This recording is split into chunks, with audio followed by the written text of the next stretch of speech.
Take my money.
Start stream, but this is a jam.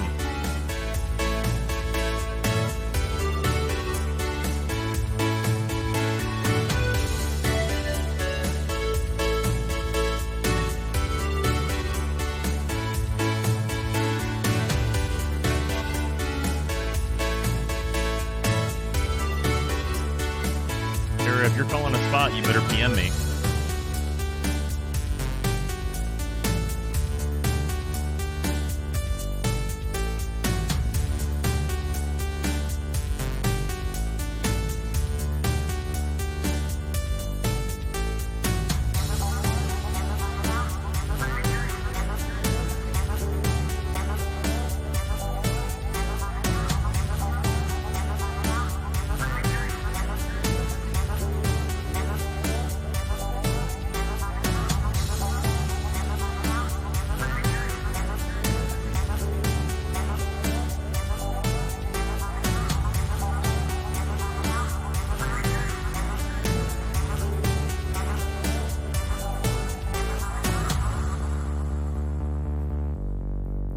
Stitch on the mushroom?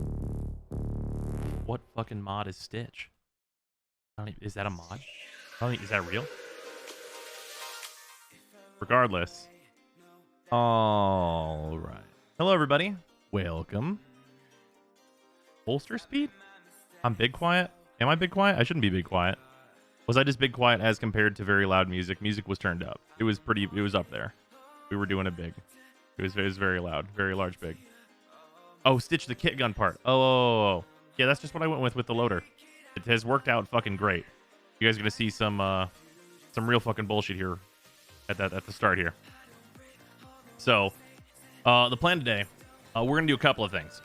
One, I'm going to record the Steel Path Kuba Fortress survival run for Banshee because I need that recording for the YouTube video, as it turns out. Wow, who knew? So I need that. So I will be recording that. So we're gonna do a solo with Banshee. We're probably just gonna do that first just to get it out of the way. And then yeah. So I've been testing Mushroom with Seeker and secondary Merciless. I haven't gone through the trouble of unlocking the Exilus slot and adding anything else yet because I'm still just mucking around about with this.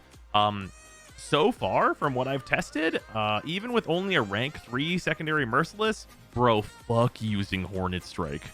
What kind of a fool would use Hornet Strike? What kind of an absolute ding dong would use Hornet Strike? As opposed to Splat, more crit. Is Splat more crit? I thought they were the same level. Stitch and Splat are the same level with different reloads, I thought.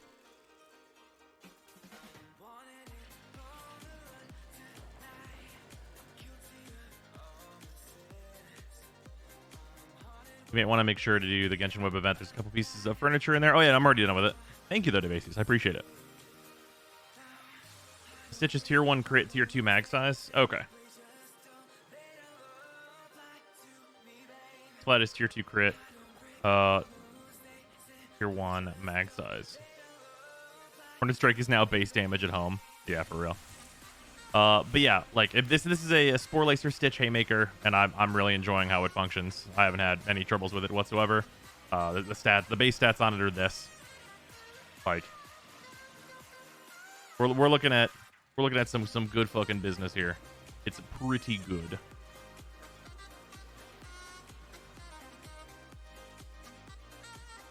Very stronko. Parasitic Armor Frost is a big meme. That does sound like a big meme.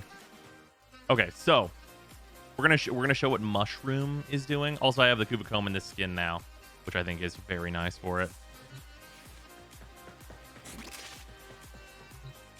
Builders are gonna be real weird, especially for people that don't have the Arcanes. Yeah, I'm gonna for a lot of guns that you can get early and also want to use later. I'm probably gonna do builds for both. Because there's gonna be a division of weapons where it's is this weapon even worth using and investing the Arcanes and stuff? Is it even worthwhile to do? And it's the case where I'm gonna test it and see if it's worthwhile at the super high level. But if it's not, if it's a mid-game weapon, then I'll still do a regular fucking build for things. The Kubas are worth farming for. I don't have it yet, so I can't tell you, unfortunately. Bad times. I've heard good things. Okay, this is our regular level 180 test. And this is Mushroom, not being powered up by Banshee at all. OBTW, the Kuvahek is only weapon variant in the whole game that can use its weapons augment for no reason. Lieutenant Flex Rifle and Dutron can use their augments. Yeah, that sounds correct.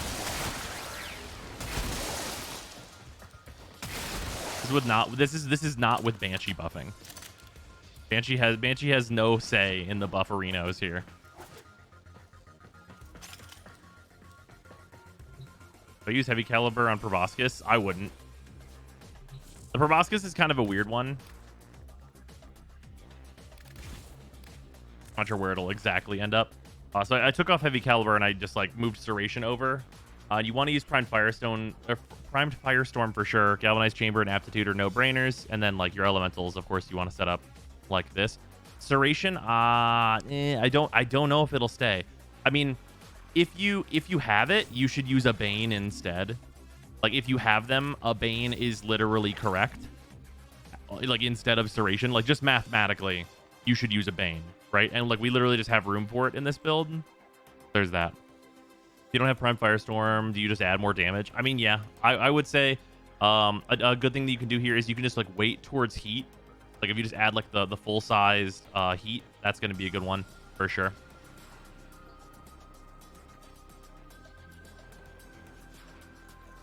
But yeah, like primed Banes are going to be really good. Like I'm legitimately, I'm like going to be working on leveling my primed Banes because they're going to be like the best by a lot. Because the difference now with like base damage moving entirely out of our like needs, especially for weapons like this that don't rely on crit at all, like don't use crit in any way, shape, or form. Like we have like open slots, and like on those weapons, the Prime Banes are going to be like insane because Primed Banes, for those that don't know, still double dip on status. Like you guys remember Stealth Gas? Yeah, this statistic still does that. Are the 30% Banes greater than Serration? I would say probably at like rank 3+ of your Arcane, yes.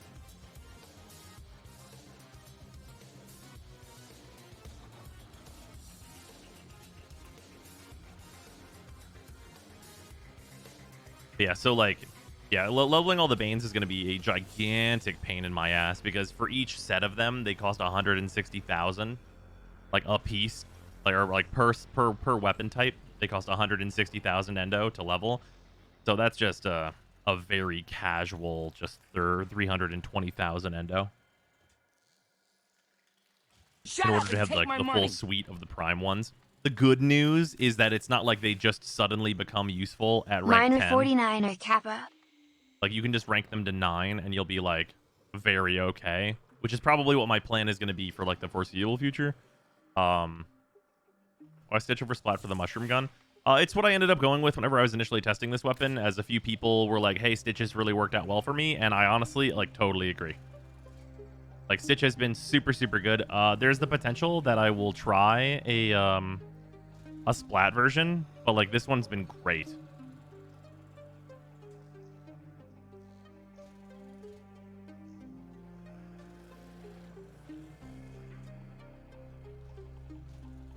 Yeah, like we can go look at the difference between the two statistically. Let's go do that real quick. They'll cost 13 capacity at rank 9. The horror, indeed. I've had rank 9 Banes for so long because I can't justify spending that much endo for 5% more. Yeah, and that 5% is actually like way larger than it sounds like, that we're way larger than it looks like it is, just because of how everything is calculated. But yeah, I totally agree. Firestorm affects the range of the tentacles. I know it affects the explosion range. I don't remember if it affects the tentacle range. I don't think so. I think those are static.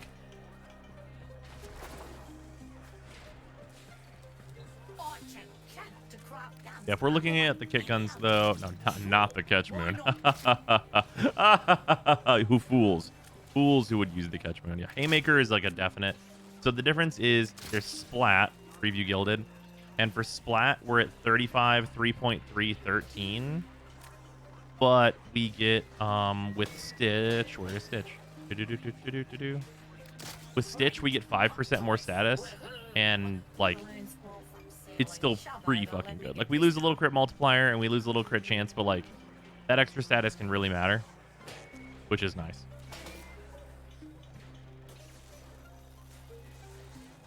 Especially now, because we are always investing in the condition overload.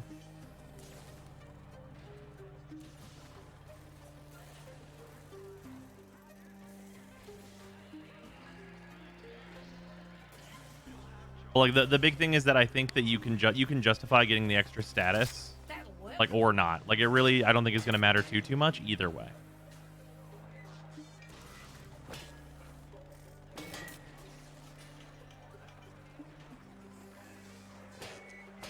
Yeah, 31% more status, multiplicative, yeah. Oh, no, right, this is 13%. Yeah, it's 4% more status. But that matters whenever you're adding a bunch of status to the weapon.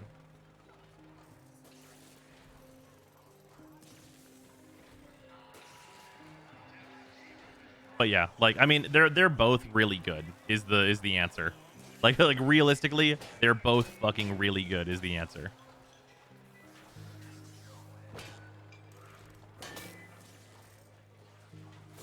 worth noting Catch Moon does force impact. Yeah, I don't know. The range considerations on the Catch Moon really blow. Have you seen the passive of the Tenet melees? Yeah, where they like stop the combo counter, right?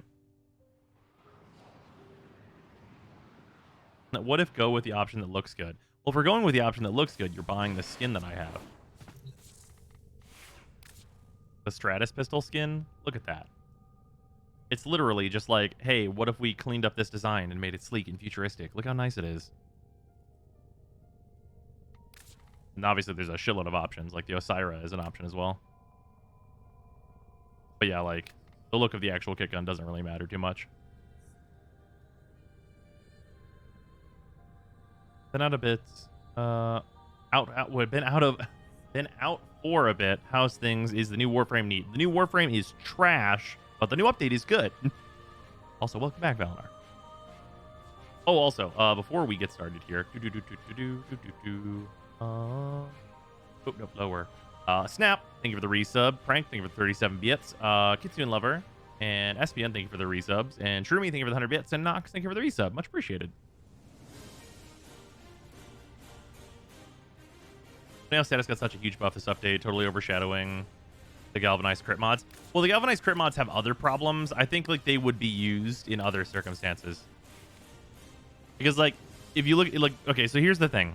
Galvanized scope is on headshot 120% crit chance when aiming for 12 seconds, right? So you compare this across with galvanized chamber. Galvanized chamber just gives you multi-shot flatline. Just like base level, you already have multi-shot, right? Like you don't have to work for it at all. This, for whatever reason, you need a headshot to get started, and then you need headshot kills, which can't be status kills in order to continue to get more critical chance. And like that has a high amount of stacking, and you can really get to very high numbers. But also, both parts of it have the when aiming clause. Like it's just too restrictive. Like plain and simple, it's just too restrictive for what we're mostly going to want to be doing. If they removed when aiming from this, I think it'd be really compelling. Like, legitimately. Oh, yeah, also, this one's weird and all the stacks fall off at once. There's also that. Yeah, this is the only one that does that, which is really fucking strange. Those probably only go on sniper rifles. I don't even think they go on sniper rifles, personally. Like, the galvanized crit mods, like, I honestly would just avoid. Like, straight up. Yeah, like, because killing stuff with status and, like, the sniper rifles all use hunter munitions, and you're usually going to kill with those procs and not with the actual, like, shooting enemies. So, like, yeah. And then you take into account, of course, in addition to that, it's super not worth it to, like, headshot regular enemies. And, like, the regular fodder enemies would ostensibly be the ones that you'd want to be killing to build that up. But, like, why would you ever shoot a sniper rifle at a grunt?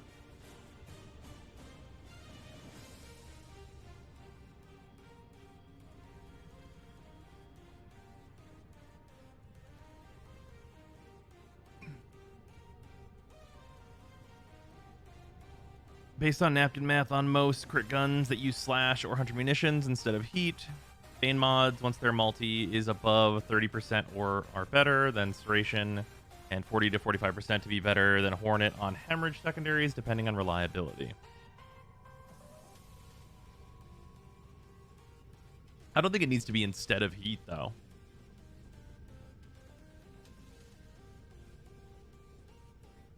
Because the Bane mods are providing like a new multiplier slot, and even though like their interactions with status obviously matter, but like because they multiply together, the Bane mods like already win, right? You know the Deadhead Arcane plus the minus recoil X-less mods removes 100% recoil from any weapon? That does sound right. That does sound correct. Build for Diplos? Oh, I'm still working on it. The Diplos still need more Forma. They're on 2 right now. We'll work on that some this stream. But we are going to do our recording for the Banshee video. Where I'm just going to do like a quick, I don't know, 20-minute survival. Should work out fine. Oh, wait, no. It just, you know what I just realized? This fucking bullshit hasn't worn off yet, so I still can't do it. I fucking hate this. I'm at 200% duration still. Never mind. I guess I can't do that video yet. I fucking hate these infusions. Please let me get rid of these. I do not want the invigorations. Remove, remove, remove. Please.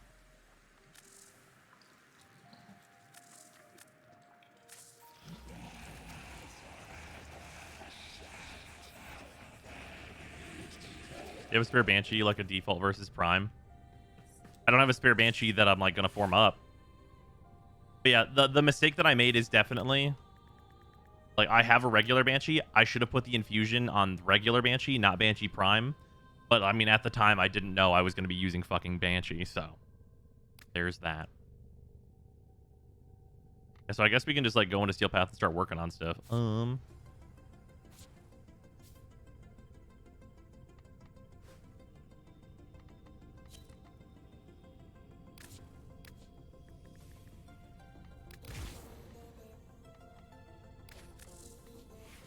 Yeah, these need a considerable amount more Forma. Also, throw this in here.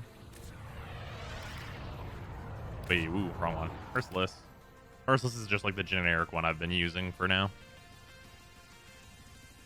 6 extra points right now. What happened to Banshee, though? Oh, I'm working on a video for Banshee because she's really, really good at killing the liches. Slash the sisters, so working on that.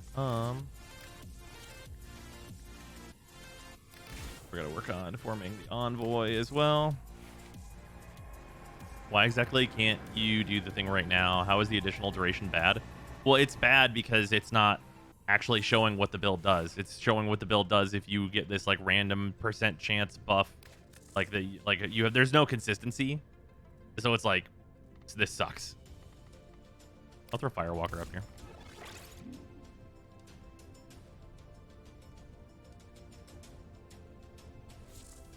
Kind of Cycron upon further review is pretty good. That sounds correct. Yeah, I was working on the Cycron, and like I'll definitely get to it, but I think I want to do the Diplos just because like I think everyone's going to be doing the Cycron first anyway. This Banshee build worth farming another Sevagoth to subsume? Are we expecting an incoming nerf? Yeah, I don't know whether or not to expect an incoming nerf. It'll be after TennoCon if there's going to be one at all. We know that. For what it's worth, I used your Banshee build and it works great. Well, I'm glad to hear it. Built the Banshee build you got here and it's hilarious. Yeah, it's pretty fun.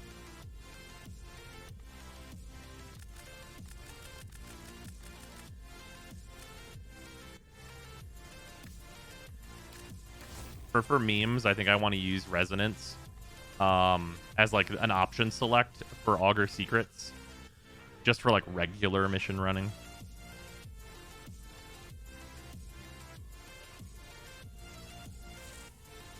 Yeah, I will need to form on my Banshee at some point here.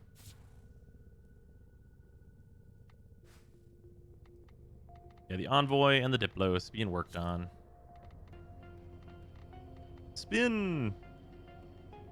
Past behavior, I fully expect to be like, hey, we made sisters a lot easier, but we also nerfed the Banshee thing. God, that'd be so stupid. Can you imagine nerfing Banshee? Warframe that legitimately has not been relevant in just so long.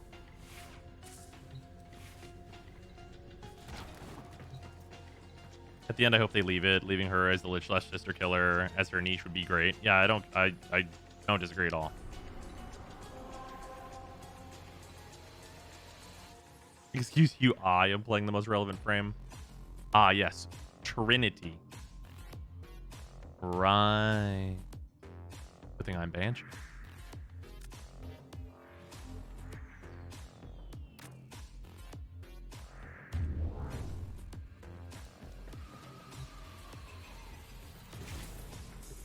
You know a good primary for Octavia?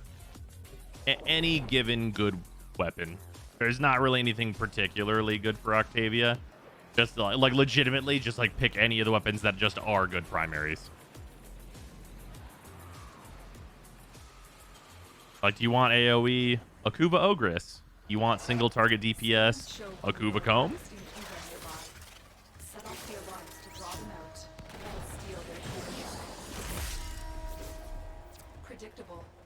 I tried Octavia for the first time today. I see why no one plays her.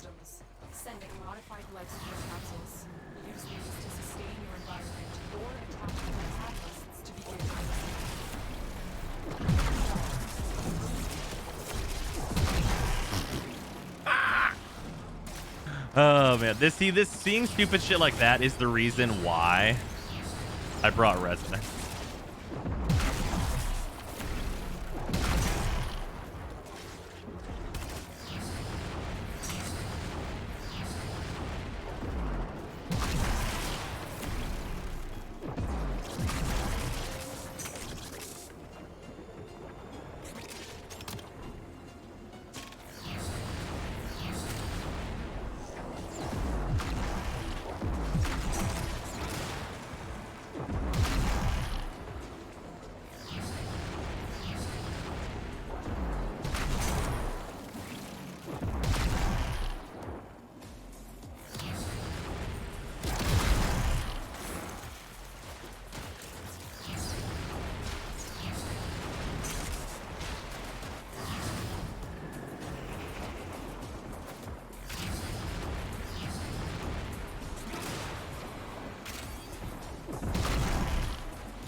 You change the color of the buffs? Yeah.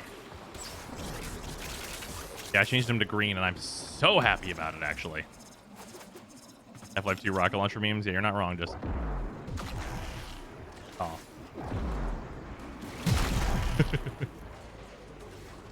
The wire guide is, like, honestly, like, just a super gimmicky thing, but I think it's fun, because you can just be like, but this guy, though... Oh, no. Just fucking 360. You can do needlessly fancy goofy shit with it, which is the really fun part.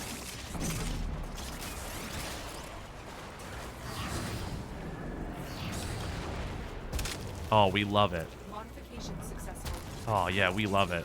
Just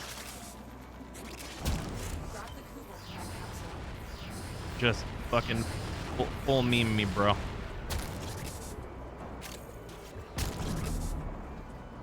This is the reason I brought the Redeemer.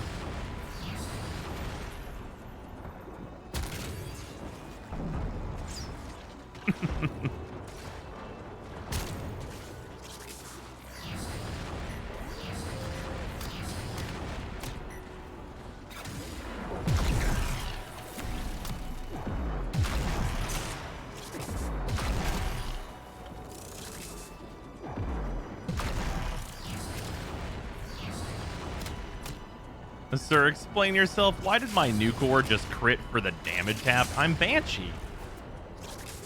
Banshee hits the damage cap for fun. As a goofy side experiment.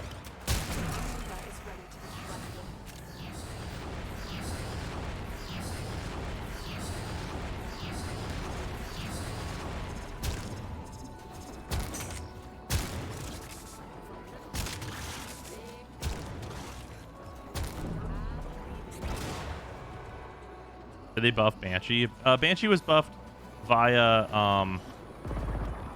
the Gloom being available from Helmet.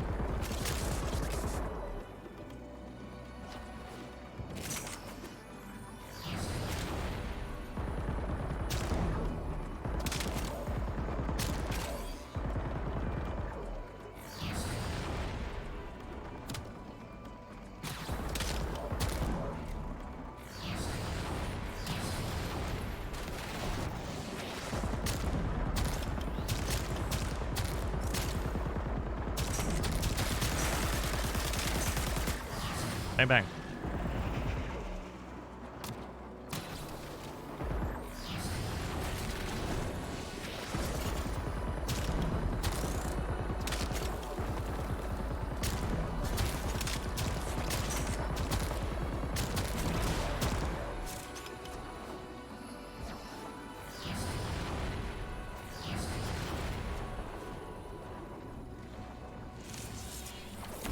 I was stuck. The Gloom was silenced. Look, all enemies deal before her. Pretty much.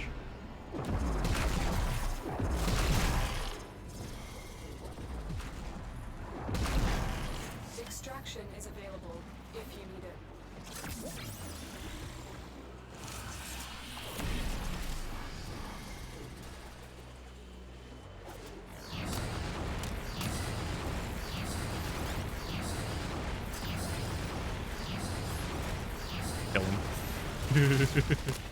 I love just fucking putting those weak points on the acolytes just so I can see them get chunked.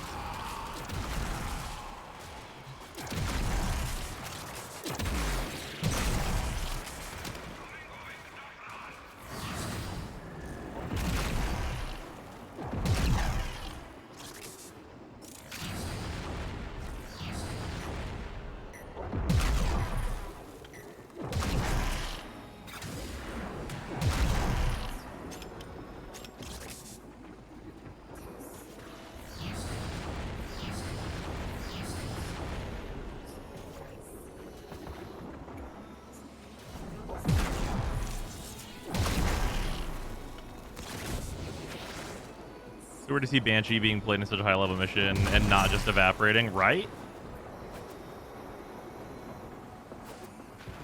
Or I need to actually grab this stuff. It's important.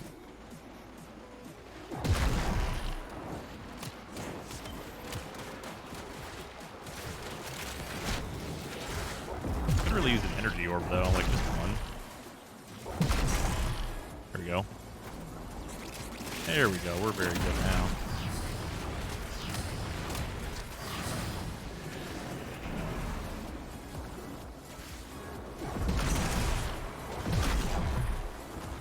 It's worth noting, like, I am using the Tenet Envoy suboptimally, because if you guys look at my ammo, see how I have 5? I shoot once with the Redeemer and then switch back and I'm fully reloaded.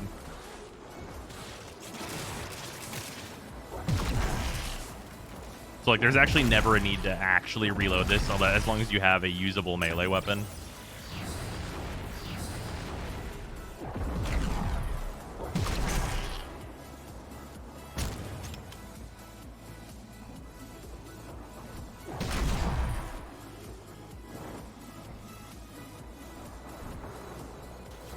How does the Envoy feel compared to Ogress or Brahma? I have not messed with the Brahma too much. I have a build set up on the Brahma to be tested out. But I imagine it feels very fucking good. But it feels, like, compared to the Ogress, it's very different.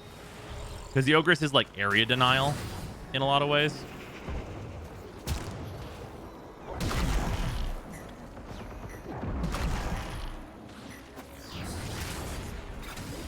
This is the Kuvazar. I do not have one yet, unfortunately.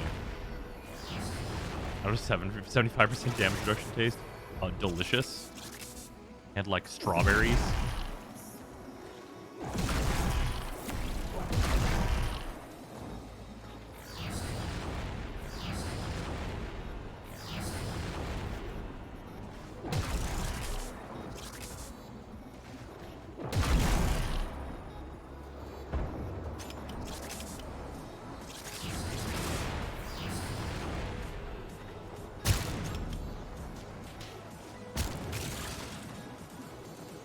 Trinity and Banshee, what year is this?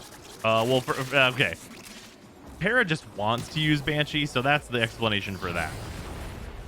Or Para just wants to use Trinity, rather. I literally forgot Trinity's name, 100%.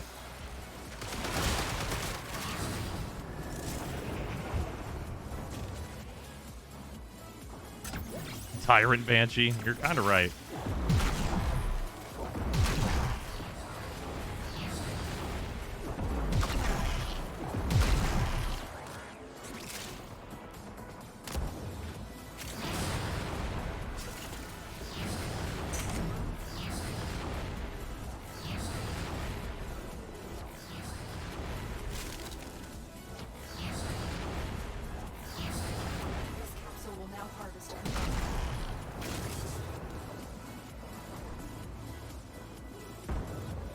Reason you use Gloom is because the enemies get slowed.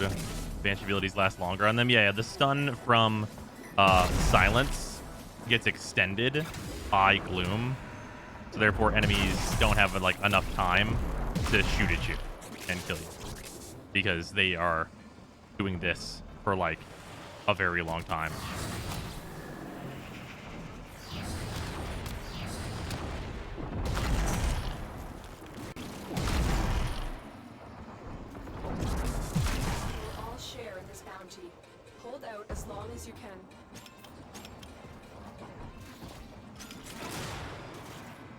And it depends on how much strength you're at, of course, because this is only 199 strength. The higher your strength is, the longer the gloom stun. The longer gloom extends the stun by, because heavier slow on gloom, of course. How did you unlock Fawn on Banshee? I subsumed gloom over her 4. You could subsume it over her 1 though for a very similar experience if you wanted to keep her 4 for whatever reason.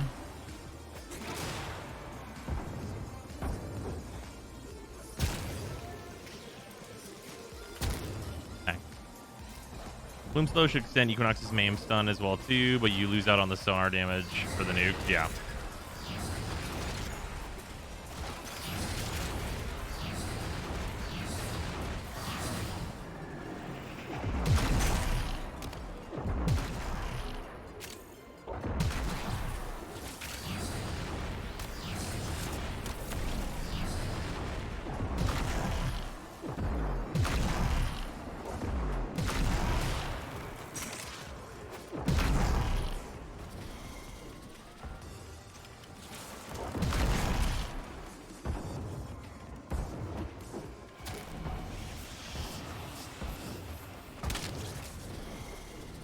Don't tell anyone this is a heavy attack build. I should never be basic attacking with it.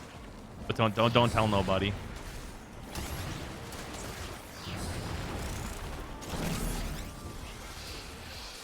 One of these days I'll be in a room alone with them and I'm just gonna like hit my 2 twice and then just blast them with the Redeemer and they're just gonna die.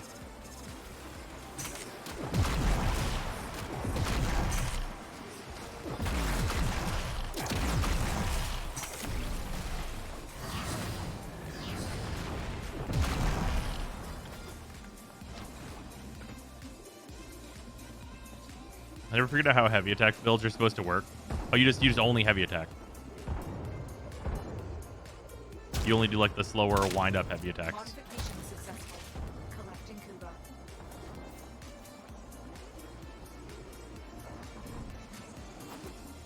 If I put in Power Drift, I could sub out Augur Secrets for Resonance. Yeah, that's what I'm doing on this Banshee build. Whenever I go and form the rest of it out. You are running out of time. Consider extraction.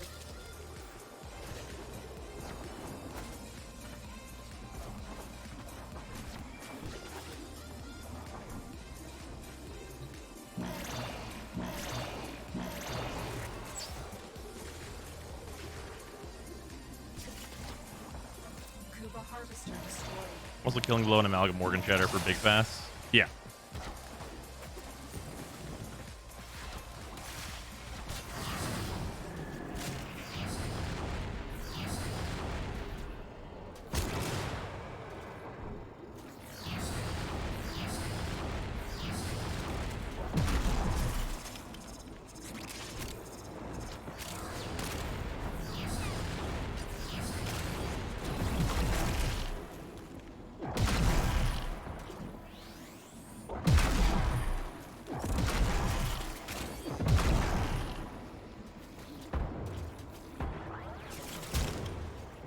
Maybe Prime Sure-Footed would be better.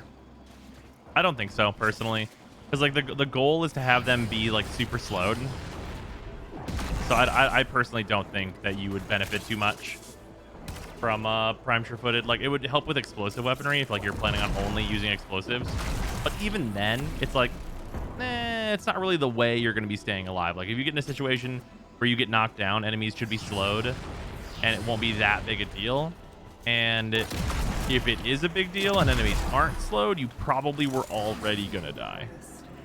The 3 casts you're doing, silence plus sonar. Oh yeah, I mean I can spam sonar any number of times that I want. See, like it just, like, I can really fill it up on this guy and just do some stupid shit if I want to, and then we can just be like, bang, for a few million damage, right? And that's only 1 pellet that it's counting because like a single pellet kills them. So. Yeah, you can do as many casts of sonar as you'd like. And easy. I think it's gonna need in order for all these guys to die. Yeah. What's the first thing in your buff bar? A dragon key? Oh, that's a invigoration from Helmet. I have 100% extra duration. I wish I could remove it so I could just show what this build is without the additional duration, but my efficiency and everything doesn't change, so I think it'll be pretty much the same, except for I'll just cast my 3 more often, but that's not a big deal.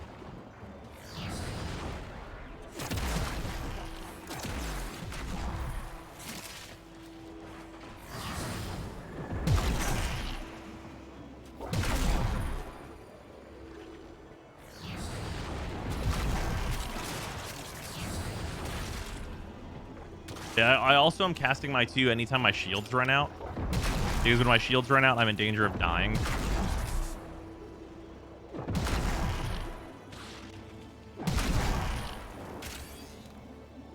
Tenet Spirix, any good? I do not have one yet. I've heard it's just a Tomb Finger, though.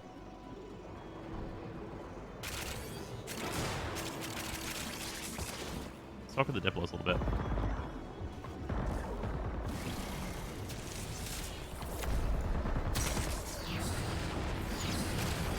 And I gotta tell you, after using Mushroom Gun, using the Diplos, it is...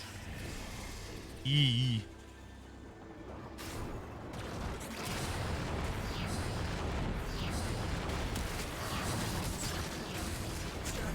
Oh. Unfortunate. I was gonna redeem her that, man. About using Growing Power in the Aura slot, you definitely can. Absolutely a choice. I might go with 3 for Spite. I'll try Growing Power out, I'm sure. But I think both are completely valid. Are the Diplos just another set of dual crit / status pistols? Yeah. Yeah, that's the basic gist. That whenever you ADS, they have like a lock-on mode. I really wish their special mode was like inverted, though. Because they have like a headshot lock-on like burst fire thing. But it fires really slowly. And also, like, I don't think it has any increased damage. Some people were saying it has, like, lower damage, but I haven't gone in and fully tested it yet. So, it's pretty sus.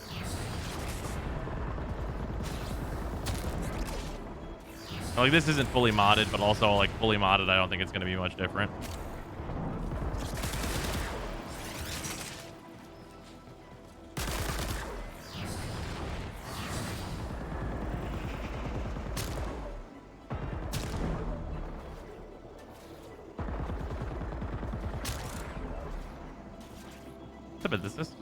Antithesis. Watching yesterday's VOD instead of the live face palm. Welcome, Zirkle. Only complaint on Trinity right now is the amount of ability timing to manage. That's your only complaint on Trinity right now? Oh shit, low on time. How do we have so few towers?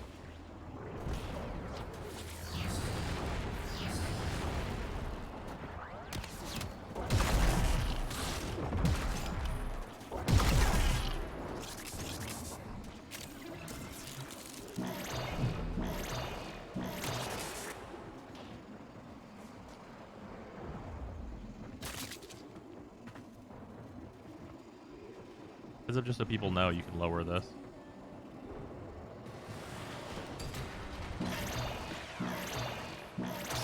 Don't use those mods yet on AoE weapons?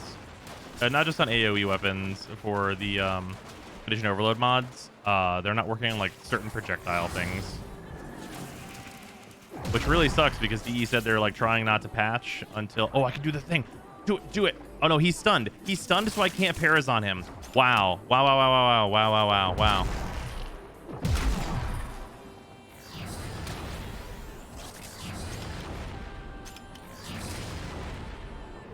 Gloom said too bad. It's not even Gloom. It's Silence. Silence said too bad. You see how shit this Parazon is?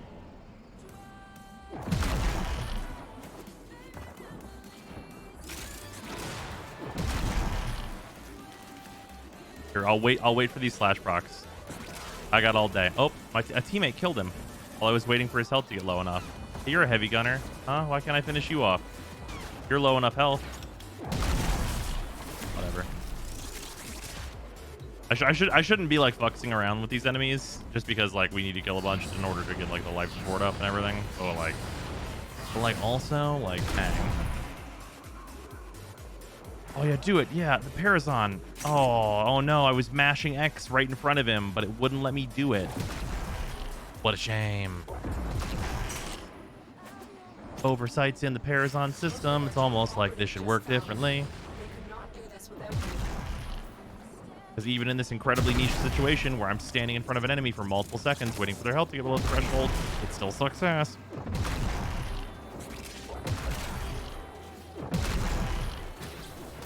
I did it! I got one!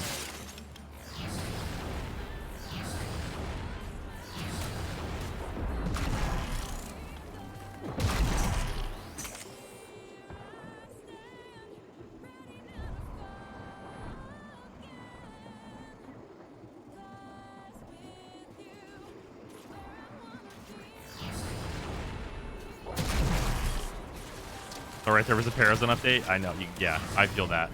Feel that one in my soul. Oh, right, there was a Parazon update is the most I feel that.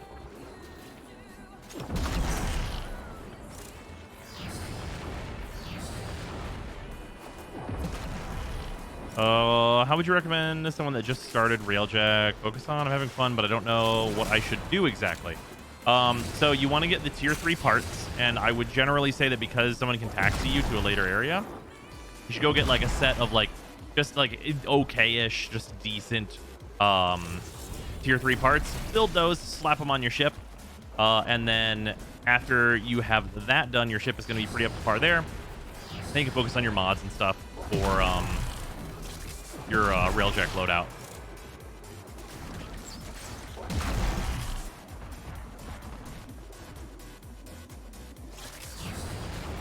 Imagine it being reasonable to do the cool finishers in the game and have mods built around them. I know, it's crazy. You know what's crazy? Yeah, I'm reloading. Silence isn't a one-handed ability. It's a two-handed ability, so it'll interrupt reloads.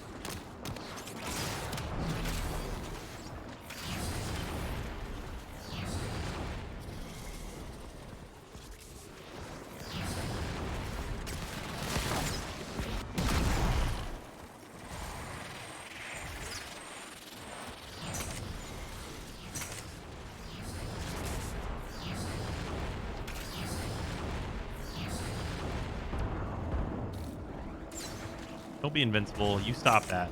Let me shoot you. I want to shoot you with gun. I want to shoot you with gun. Stop being invincible. This is bullshit. But did fucking Trinity use... Did you use your 1 on them?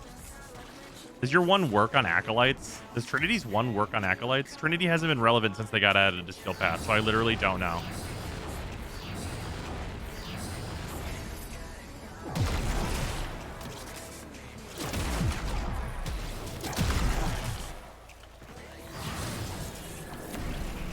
I haven't seen Banshee in a while. Did Sonar somehow become relevant again? It's really good for killing the Corpus Liches, and Gloom is able to be used on Banshee due to Sevagoth coming out, so she's actually like a reasonable choice to play, as long as you're willing to manage shield gates. Chunka, chunka, chunka, chunka, chunka. I'm also using weapons that I would generally call like not super great for her, so like everyone should take that into account. Like this rocket launcher, I would much rather be using my my Kuva Comb, like for sure. And like in my secondary slot, the mushroom gun is just fucking devastating with sonar. Like, oh my god.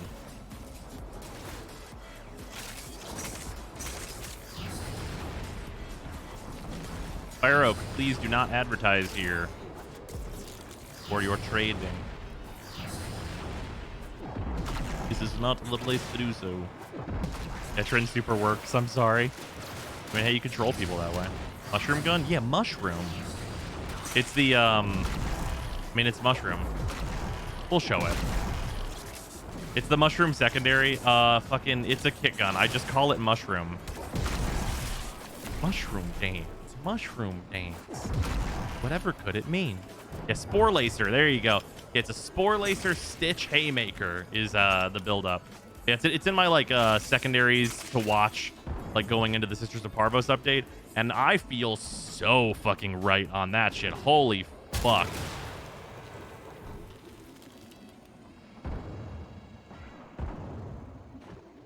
Like, I could not have been more validated about being, like, the mushroom gun. Because it is some fucking stuff.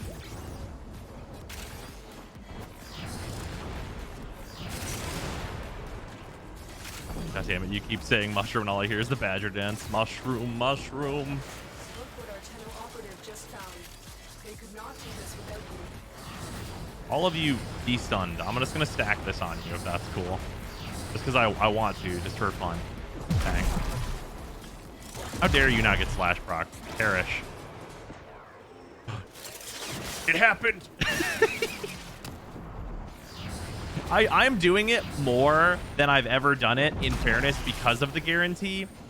But, like, I am forcing it to happen, like, by playing suboptimally. Just because I like the animations.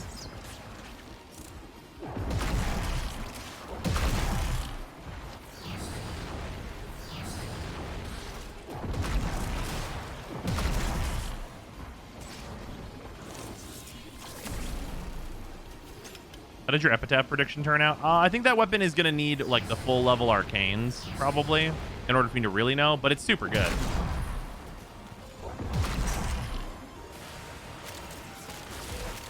Also, the epitaph is one of the weapons where the condition overload is not appropriately applying its damage to its, like, pew-pew, and that's, like, really, really important, turns out, because that is a status-based gun. That really needs the condition overload part to work in order to have any idea what kind of real damage it's going to be doing. So until that bug gets fixed, it's going to be like, eh.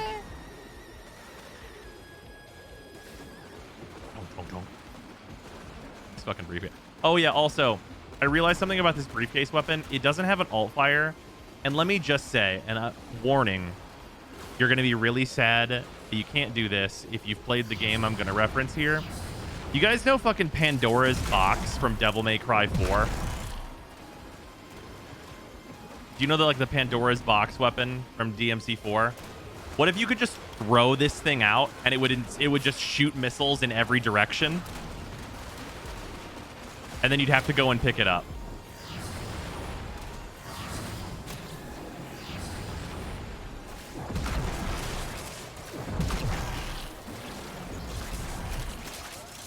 Like, that'd be badass.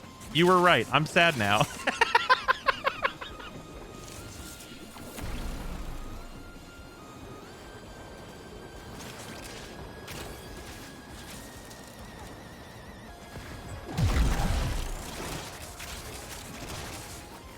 I was thinking the homing briefcase meme from Hitman. Oh, that'd be pretty good, too. You just throw the whole thing and all the rockets explode. It does, like, the entire magazine's worth of damage to, like, one big area of explosion. That'd be pretty cool.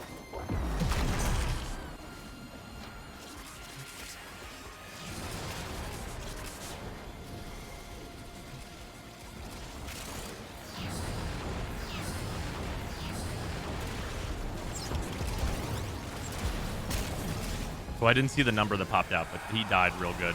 Also, whoopsies. My 3 ran out. I didn't notice. I was trying to do the numbers.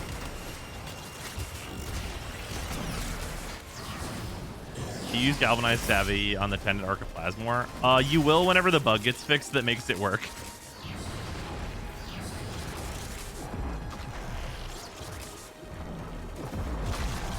Yeah, right now, there's a bug in the game where the projectile weapons don't work with it. Whenever that gets fixed, I think it's going to be used on most weapons that have any kind of, like, consistent proccing.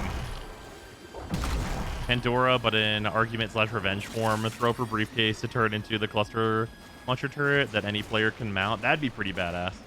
That's probably a little much, though.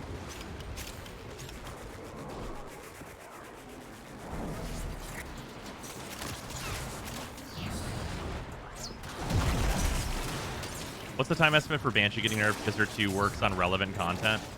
Yeah, I don't know. I don't even know if it will get nerfed, you know what I mean?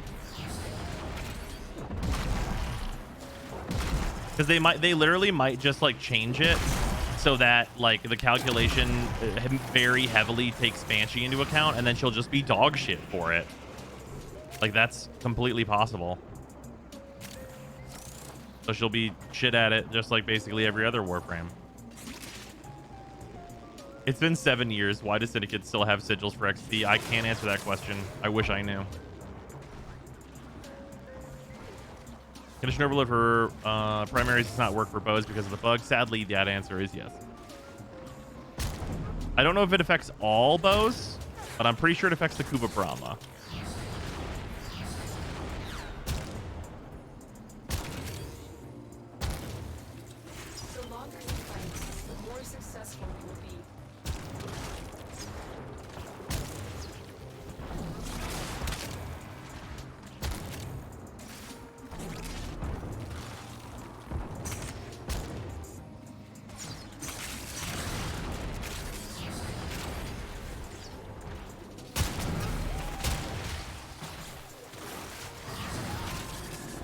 Really wanted the Kuva Heck to be able to use Scatter Justice. Yeah, it's really unfortunate that the napkin math was involved, even though napkin math and like gameplay consistency are not the same.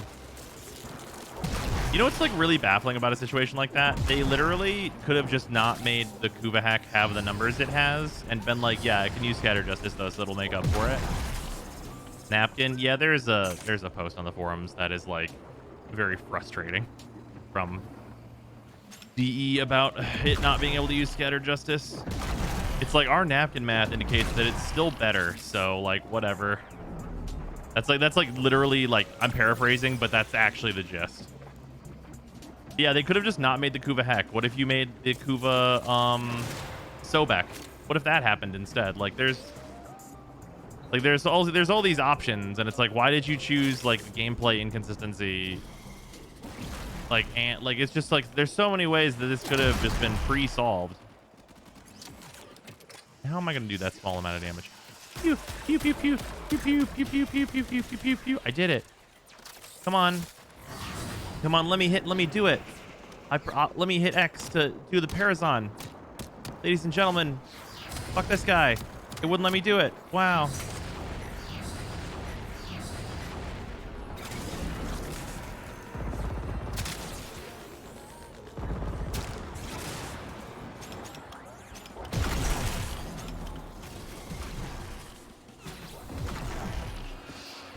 Oh, smashing X. Smash that X button. Parazon finisher's no work.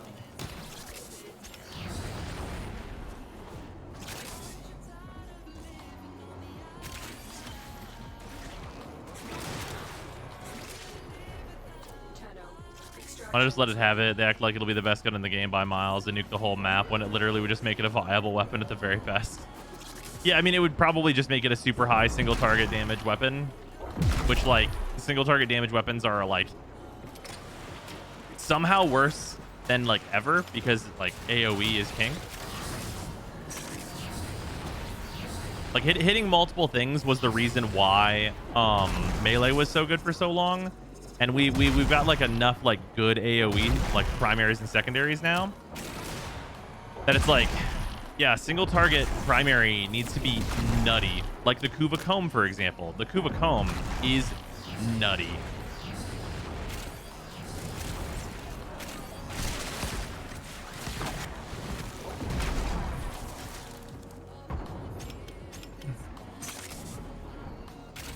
If only new players could get the Parazon mods. That's not even problem number one.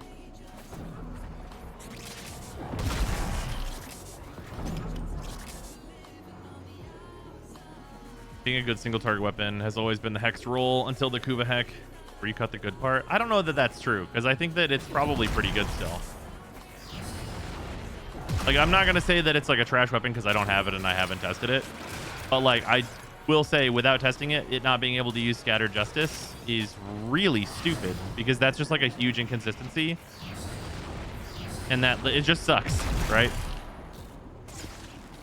Because it's like, oh, this whole time that the Vacor Heck couldn't use it, it was just like made up bullshit then. Okay. Like whenever you create a rule, you should follow your rule, right?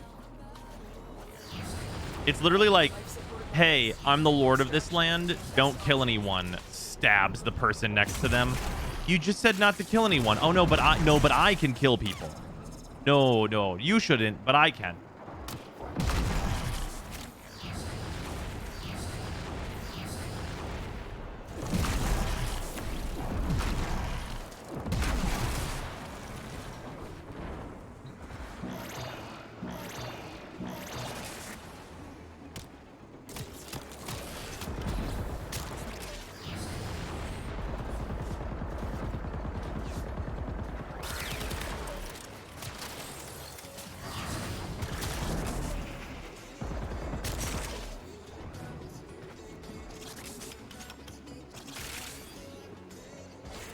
This time you're describing the #1 issue of politicians. No, I know.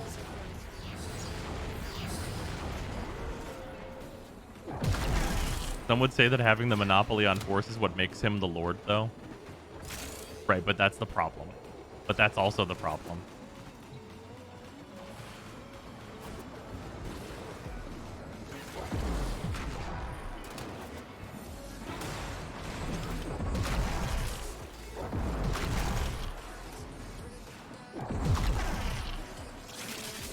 Just downloaded this game on the Switch and stuck on my first Warframe character. Who would you recommend for a noob on this type of game? Oh, Excal is a really, really good choice. He's very good all-rounder, and like you can play him at pretty much anything and you'll have a good time. Mag is more of a late game character, so she's going to be harder to play in the beginning, but she has a good number of advantages. And Volt, if you just want to go fast, go zoom, he does do that, but his builds are pretty restrictive early on, so I wouldn't really suggest Volt. Basically, if you are like confident in like willing to watch YouTube videos, Mag is a totally fine choice, and Exhale is going to be good no matter what. But the real shit is that it doesn't matter too much who you pick, because the first Warframe you can farm is Rhino, and Rhino's amazing.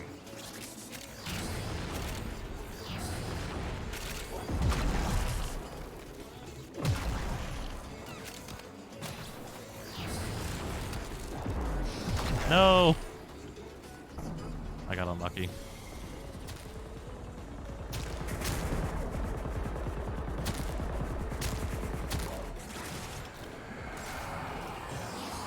That goes next week Saturday, right? Yep.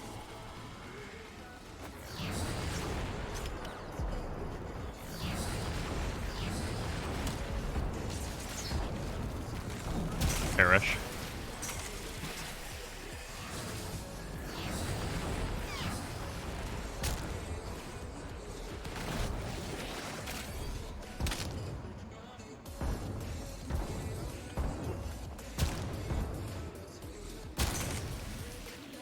We're getting a frame for TennoCon. Have they announced what the drops are for TennoCon yet? Because I'm sure there'll be drops, but I don't know. Like, do we know what they are going to be? We're a week out. I feel like that's happened. Is that a thing? Drop chance boosters double the arcanes you get. No, they do not.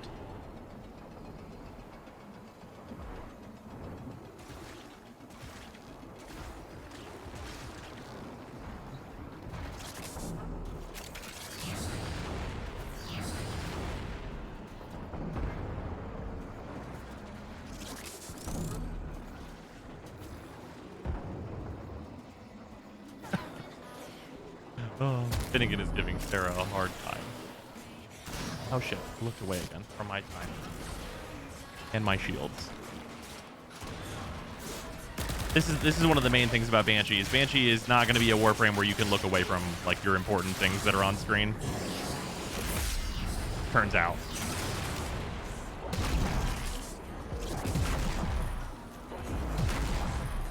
That's going to actually be a huge point with this character.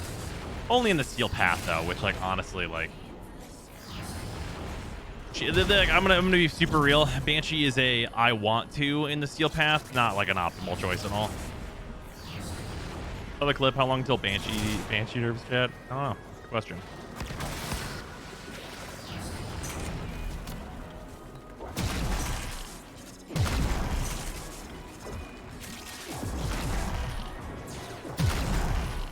Hell Nice Savvy doesn't work yet on shotties. It does work on shotguns. It does not work on projectile-based guns.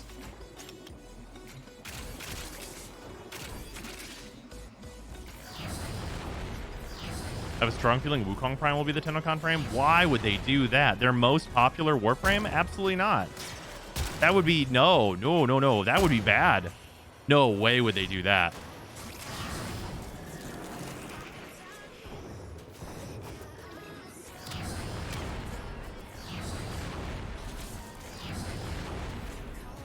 Invest in your Phantasma, but don't ult fire. Oh yeah, ult firing is a waste of your time.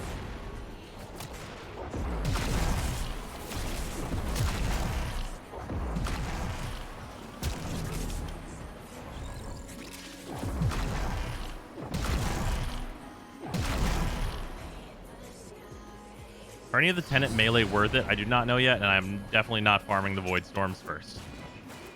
Or even any kind of close to first.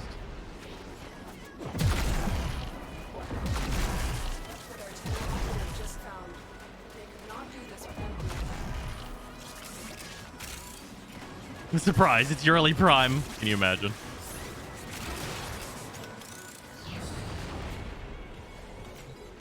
No way would they do that, so that's exactly what they're gonna do then. I mean, I guess. But that doesn't make any sense, right? Like, if they, like, I don't know. That would just reinforce, like, people playing a lot more Wukong. I think they'd choose a frame that's like not very good, like Frost. Because that just makes more sense, right? Like last time they gave us Hydroid. So Loki, Nyx, Oberon. I mean, Oberon would probably be one of like the higher end choices of like the Warframes that aren't good category. Support levels. Extraction is your best option. And Ashe the time before that, that's true. Although Ashe was a pretty alright choice. Like he's just like a generically good Inaros with solo Gloom frame. is actually neat for SP Kuva survival, since you don't need to worry about anything plus the infinite energy. That's true. Yeah, Naros with Gloom is like ultimate laziness status. I guess you do have to build for strength, but like Naros doesn't give a shit what he's built for.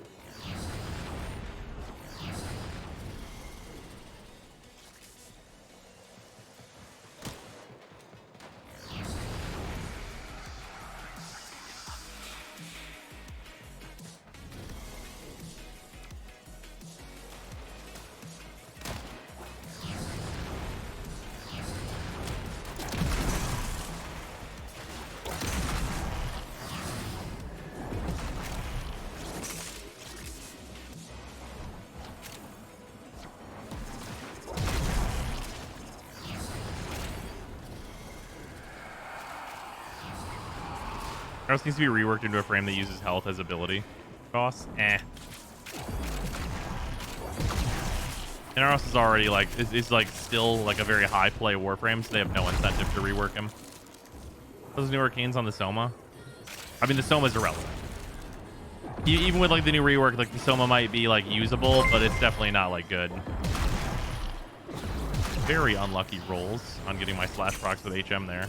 So with the same build on the Viper hack and the Kuva hack clearly wins out. However, there is no reason whatsoever for the Kuva hack to not be able to use Scattered Justice. Yeah, that seems correct. Any good way to get Arcane Energizer farm plat to get a set? I mean, there's a bunch of good ways to farm platinum. You don't need to build for strength though, just range so you can get the life steal, which even at 1% still can heal all your HP with one throw of the glaive. Oh yeah, but you'd want the slow. Like if you're gonna subsume Gloom, like you'd want the slow to be like at least like 60 to like 80%. What does Justice do? Justice bursts damage in an AoE and then also heals you and increases your health for a limited time.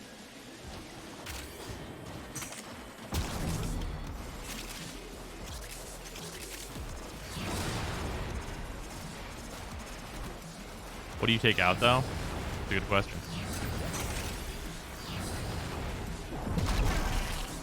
You could use it instead of the new multi-shot mod, which is like theoretically better. Just because you get like the added benefit. It only really matters if you want like the extra HP though. At this point, like the amount of damage that the Syndicate procs do is like super irrelevant, so it's all about the buff. Which element's better for the Envoy, heat or radiation? I lean heat personally. I hate to break up this party, but I think my Trinity is reaching her maximum time. Congratulations, you've made me sad, but fair enough. Okay, we'll leave after the next Acolyte shows up.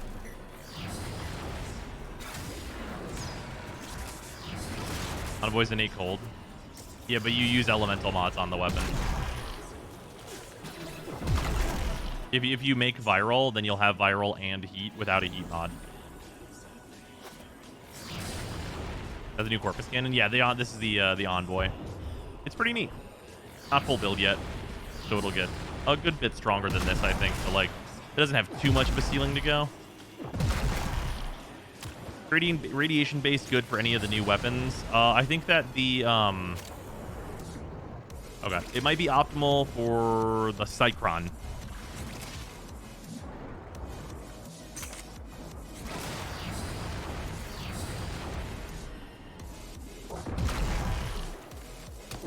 And it's going to be good on honestly all of them. Are the sisters immune to powers? Are they still affected? I don't think they're immune. I think there's probably a few powers they're immune to, but no like major or notable ones. Like they can be peacemakered and stuff. They just have mega DR.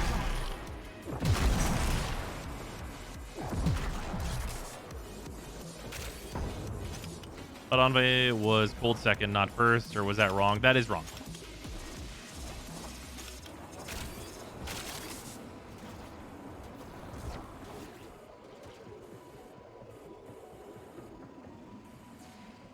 Yeah, I think things will combine in the unfortunate way.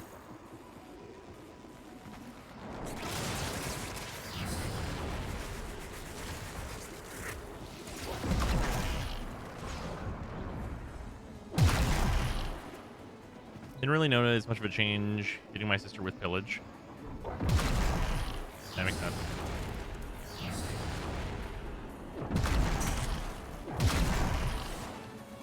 Do you not want heat for the tenant weapons? Not all of them. Most of them you do. You gonna get this other acolyte? Show up, motherfucker.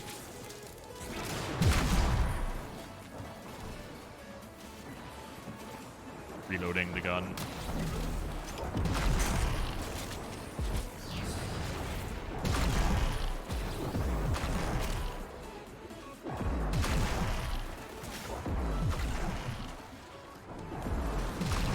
I love that. So this is one of my favorite things, is just being able to like have this rocket go around the corner. That shit's fucking funny. I killed my last lich with an unmodded Kato glaive followed up with a primary fire shot. No buff speed DW. That DR system is brain dead, math. Yeah. No, it's real fucking stupid. There's like one guy doing daily syndicate missions, kind of sad. I mean, the syndicate missions aren't really particularly worth doing. You'd be much better off playing Steel Path.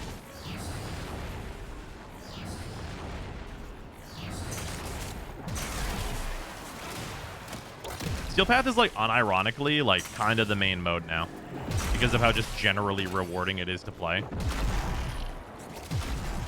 Like they were like, we're not gonna build around Steel Path and it's not gonna be like this main thing that we do, and like all this other hot shit that they were talking, and then it's like, okay, but like what if everyone played Steel Path and it was like the best mode?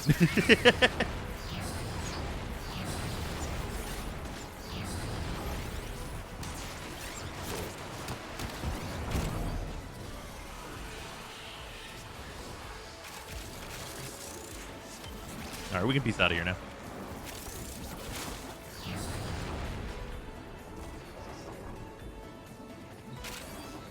In retrospect, it seems unavoidable. You think so? I think it's just like, I think that their initial plan was to have it not be particularly important, and then it was super fucking popular, and they were like, we should make that more important. Like, I legitimately think that that's probably like what happened. Please kind of show me your current Rhino build. I have an up-to-date Rhino build that is on the YouTube channel. Oh, not a lot of Merciless. I got one secondary, one primary Merciless. That's all right, though.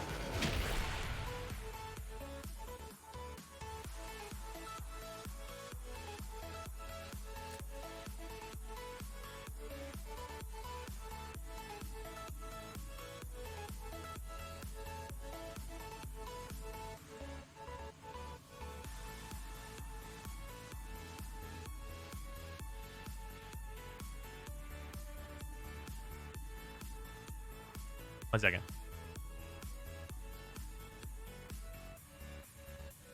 One second.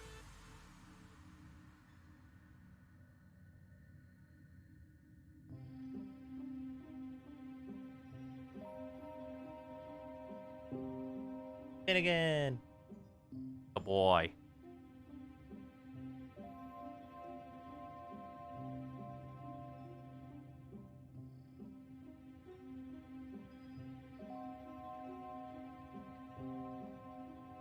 Good pupper. Oh. Oh, sweet boy. He just gets so comfy.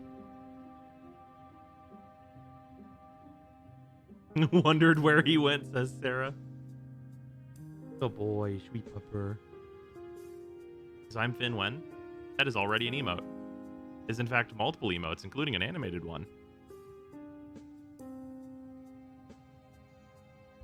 He's so scruffy. We gotta get him to a groomer. With all his going ons, like ever since he got like his neuter, he has not been groomed in like so long.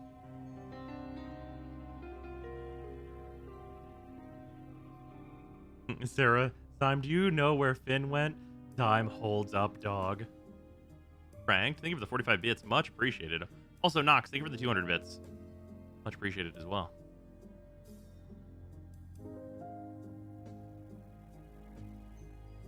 Here, do you want to sit in my lap? My lap okay? Or do you want my arm? Oh, boy.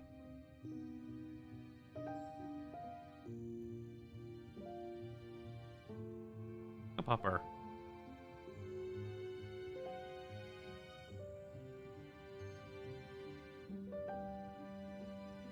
Yeah, he does have a groomer appointment. The current problem with Oberon is that his heal is not good. Well, his healing's not good, his energy economy's not good, his 4 sucks, his 1's only used as a damage buff, but any Warframe the whole game can use that now. And his 2 is dog shit outside of enabling some of the good part of his 3 that isn't even good. TLDR, play Wisp?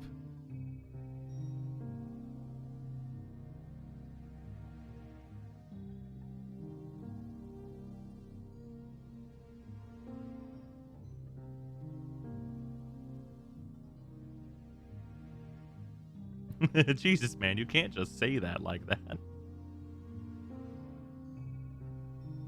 And don't forget he can't use his heal when playing with a Necros. I mean, Necros shouldn't be using his 4.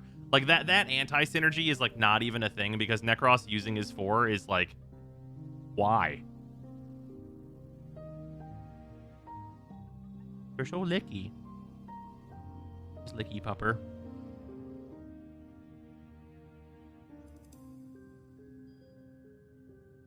Shield of Shadows is why, but that's, like, not even good, though.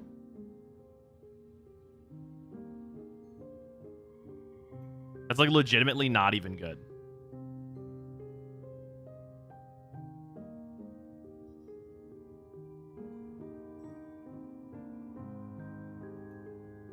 Yeah, you could have, like, 50,000 plus EHP, but, like, also, like, just use adaptation.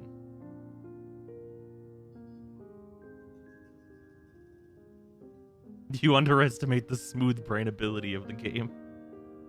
I see Necros trying to make Shield of Shadows build work all the time. I mean, it's not that the build doesn't work. It's just that the build is worse than not doing it.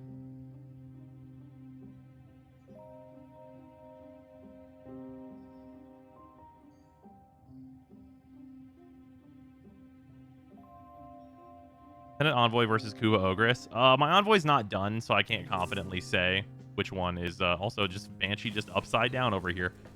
Which one is better yet? I'm leaning Ogress is better, and mostly it's because of its augment, honestly.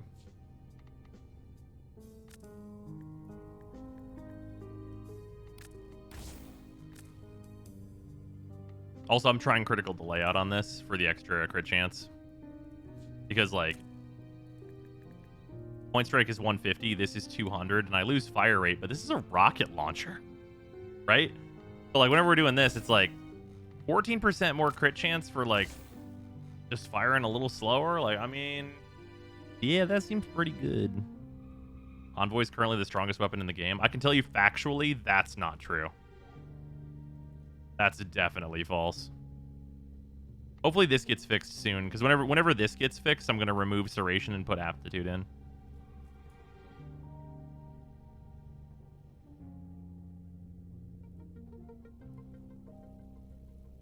What's grab bag? That is a Twitch drop. Basically, for watching, you get a grab bag, and then you get items in game. How do you get the galvanized mods? They come out of the arbitration shop. Strongest weapon ever, because Glaive exists, said maybe primary. A single hit primary, the strongest? Probably not. I guess it's theoretically possible, but likely not. How many of the mods are waiting for patch? It's just these ones. The ones that are condition overload don't work properly on projectile-based weapons. Oh boy. Is Tenet Cycron going to be the new meta? I think it'll be a part of it, but I don't think it's just going to be like the only secondary weapon. We're supposed to get an inbox message in game when the grab bags drop. Once you claim them, you should get a message in game. Whenever there's a lot of people getting them, it can take a little bit though. Oh boy. This pupper. I feel so bad for him. For anyone that doesn't know, Finn has bladder stones, and also he has like a well, we think he has a liver shunt. He got some tests done. They don't know 100% certainly that that's the case, but it's very likely. He's having to go through diet changes and stuff, and he's not a fan of it. He's not a fan. He says, I just like to eat whatever I want. Please give me cheese. I'm sorry, Finny.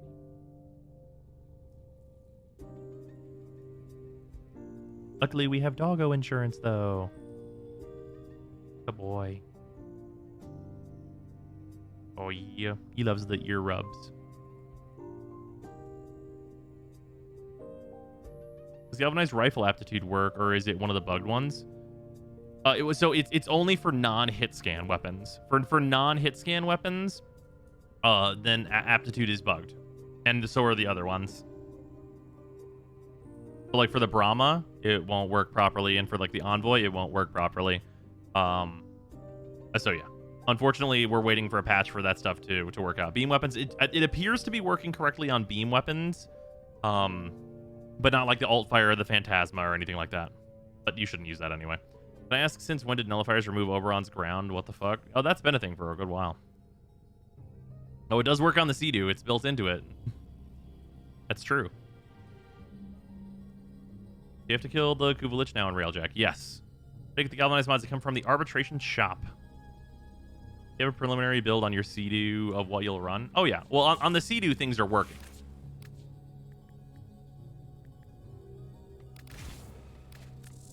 Like, this is just working on the Sea-Doo. So the Sea-Doo already has, like, a built-in condition overload on it. So this is just working. Also, its primary fire is hit scan. So yeah, this build is fucking sweet. Like, this build fucks. It is a problem.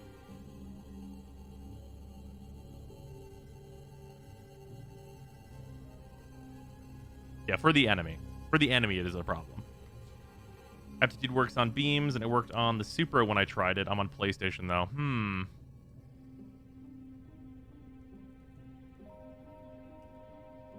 Discover the Sea-Doo kind of by accident when leveling stuff for MR, and holy shit, I'm addicted. That's fair.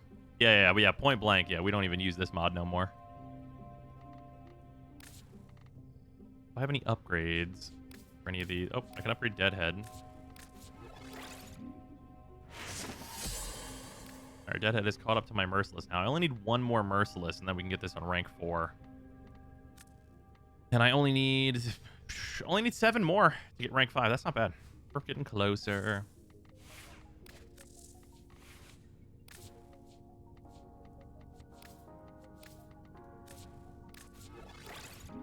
Deadhead is now caught up to my other ones here.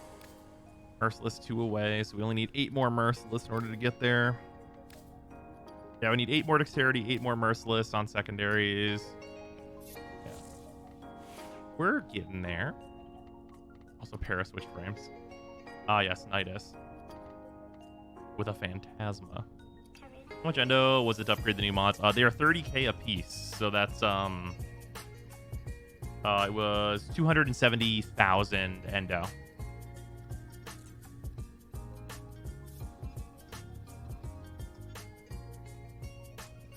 Because there is 9 of them. You don't need to level all of them, though. I would say skip all the crit ones, and there's 3 crit ones, so that you save 90k right there. So it's actually only 180k to level all the relevant ones. Was only 2 crit? Only 2 crit ones? Okay, yeah. So you save 60k then. So it's only 210,000. Yeah, you can just rank them all to level 9 though. Like, ranking them all to 9 is gonna be very similar, and it's gonna be way cheaper. Thing to ask, where's the best place to farm Arcane, specifically the primary one for rifles? I go to the Kuva Fortress Survival. I've really enjoyed farming there. It's been real nice. Some people just do like exterminates and captures on Earth because those are like way fucking easier. But like I don't really like that method personally.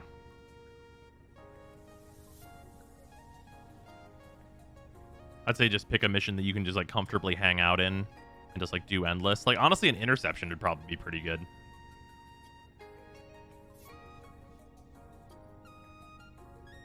What's up, guys? How you doing? I have a doggo in my lap. Change the crit ones from on headshot to on hit and just lower the duration of the buff. Eh. They should also make it not while aiming. While aiming is like really the one that's like actually the bane. Been AFKing Apollodorus with Octavia while watching shows. That's fair enough.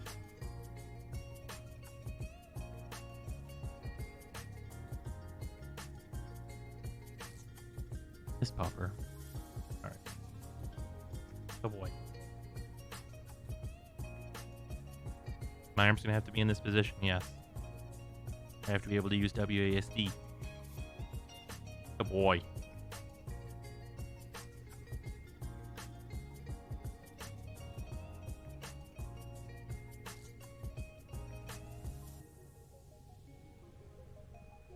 Tips for solo defense and steel path. I mean, you can just use Gara. Gara's good at it.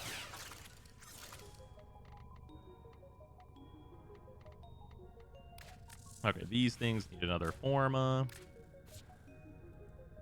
Yeah, I'm gonna use at least this many V polarities, so sure, fuck them.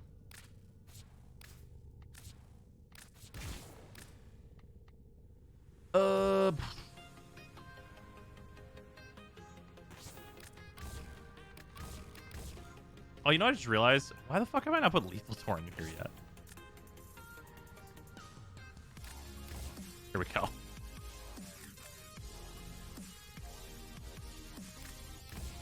There we go. Moving on.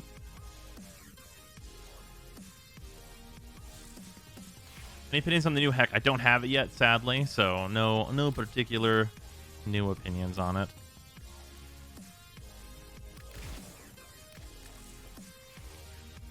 So here's the real question. What all are we removing that's going on this?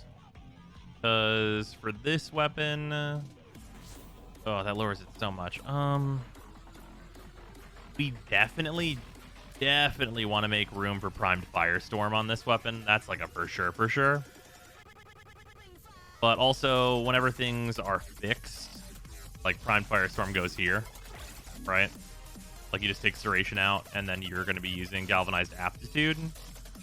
We know for a fact that we're going to be using Vital Sense. Like that's not a... What's no?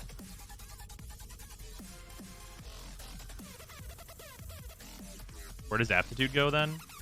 Instead of the Heat mod.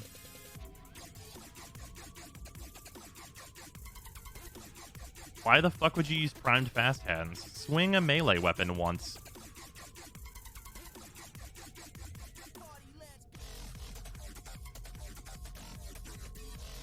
Primed Fast Hands is definitely not the play. Absolutely not.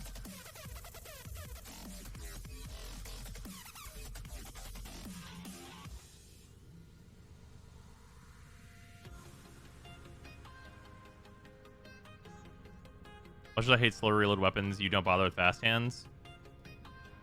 No, I mean, this weapon reloads itself when you're not using it. So if you swing a melee weapon, it'll fucking be reloaded when you switch back.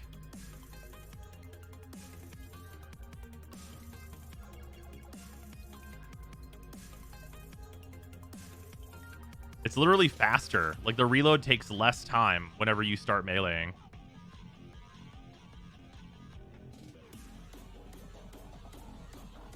How many synth mods do you have equipped? I believe it's 2.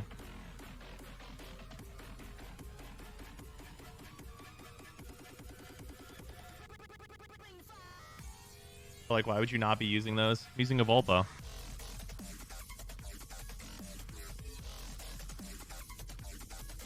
Look at this bullshit I just YOLO'd. Oh, did you get some nutty shit? Just some absolute nonsense?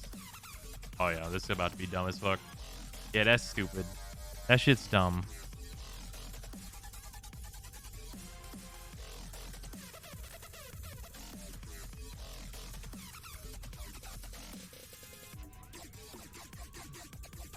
Even if you're not using Envoy, throw 2 synth mods on a Volpa, problem solved, yeah.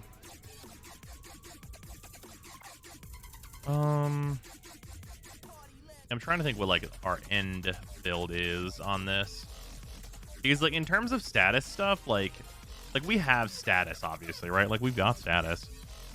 But like we're gonna be getting 80% from Galvanized Aptitude, right? Instead of Thermite rounds. So should we just like go like the whole hog and put primed cryo rounds instead of rhyme rounds just for like the higher damage?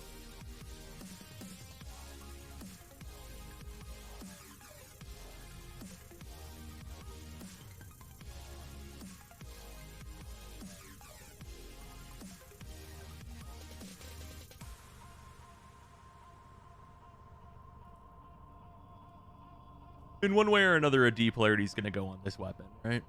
It's just like the vertical and the horizontal.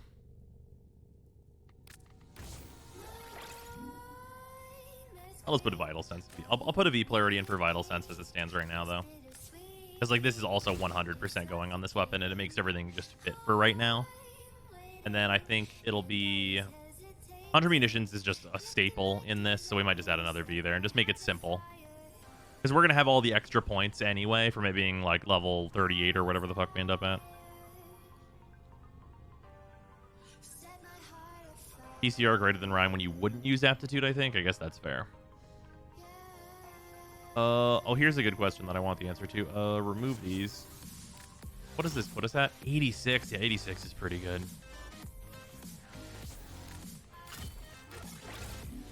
Although I guess we'd be removing this.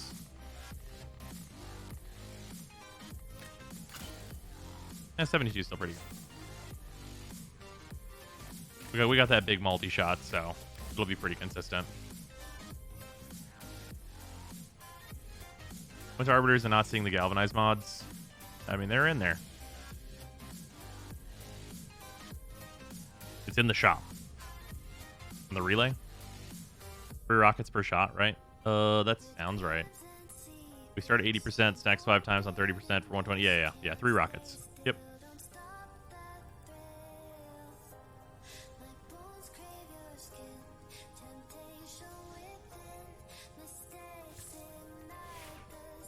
Is your Phantasma build? Sure.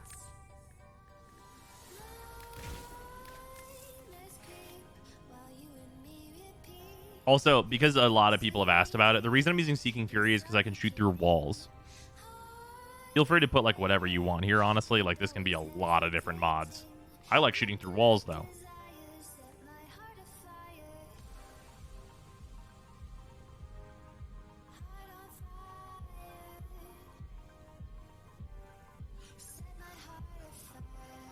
Put the larger punch through mod because Wisp shoot fast. That's fair. What do you use for mega damage instead of wall hacks? Oh, if you want higher damage, you use a Bane mod. That's gonna be like the pinnacle damage that you're gonna get to is gonna be a Bane mod. Like if you just want like fuck the Corpus, all my friends hate the Corpus, then you just like slap this in and the Corpus die now. Ever run into ammo issues with the Phantasma? I haven't so far.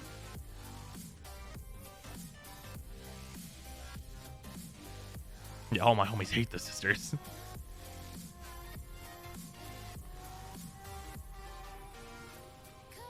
Yeah, you can't run any like crit stuff, obviously, and like I'm literally running 3 heat mods because like heat waiting. But yeah. I really played since Deimos update and patches. Anything major changed since then? Yeah. Primary and secondary weapons are completely different now.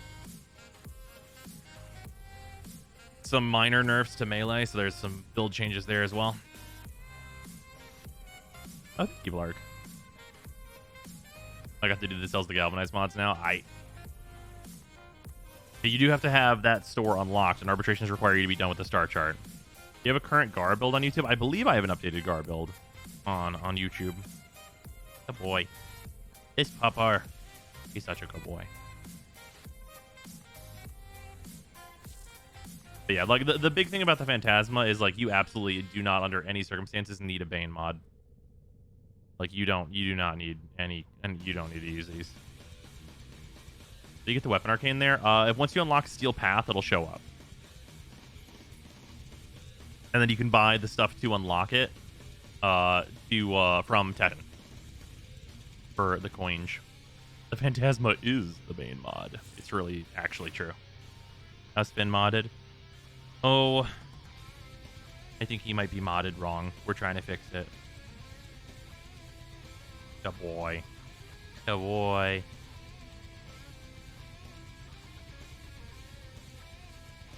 We talking about how Frost is bad again? Do we need to?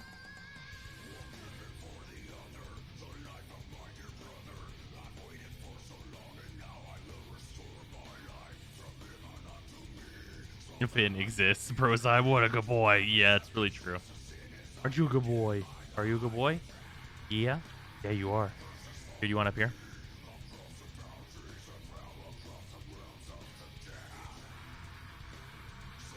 He's baby.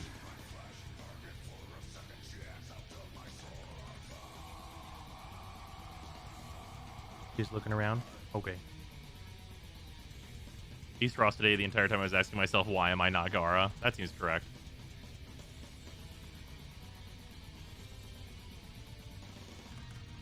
Oh, do you want to go see Mom, Finn? Is that a yes? Want to go see Mom? Yeah? Oh, that's a yes. What kind of pupper is he? He is a miniature schnauzer. Oh no, now you want to collapse? Okay. I'm okay with that too. That's fine. He says now I collapse though.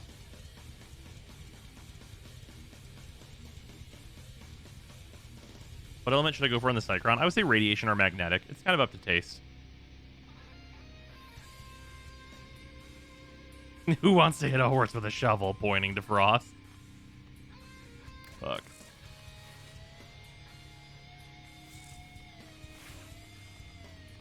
Yeah,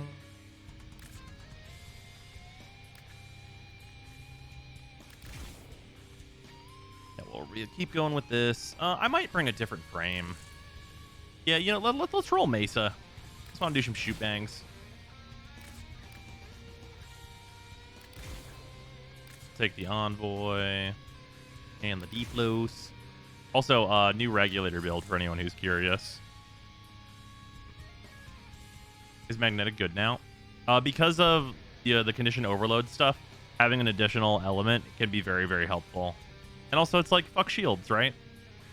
I think radiation tends to be, like, it tends to be a little better to have it be radiation because of, like, the damage bonuses you get against alloy armor and also, like, turning off ancient auras and stuff like that. I find that to be more useful than being, like, fuck shields. But, like, sometimes fuck shields, right?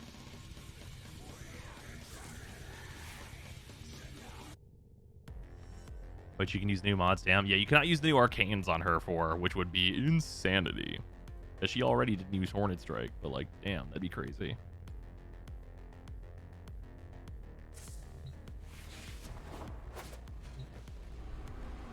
Oh, hey. I can go to Legendary now.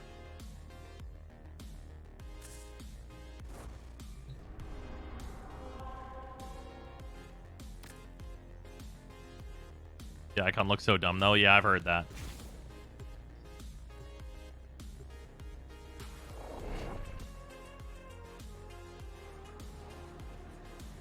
Legendary icon is bronze. Don't do it. I won't. For laughs. I probably will, though.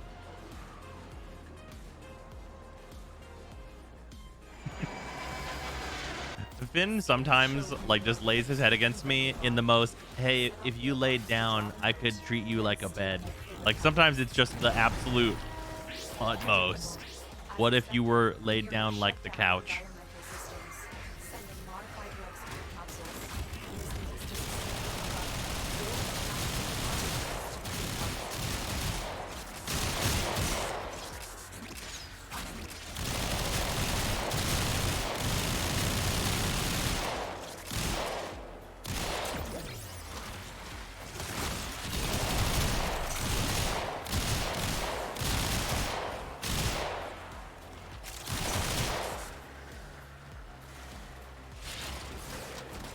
The absolute bird of this man, you're not wrong.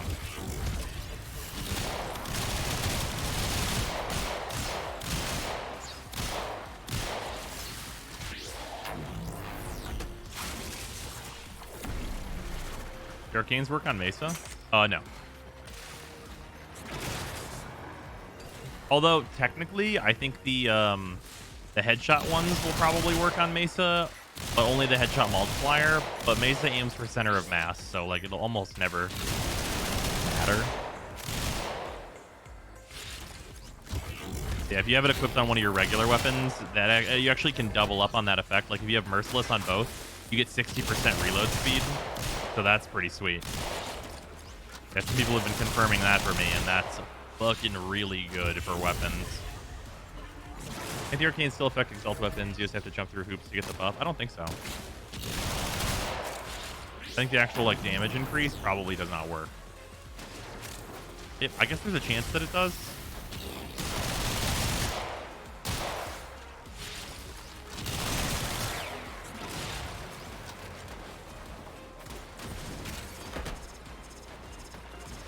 What element would you say the best Tenet Plasmor element is? It's probably heat, with the possibility that it is radiation.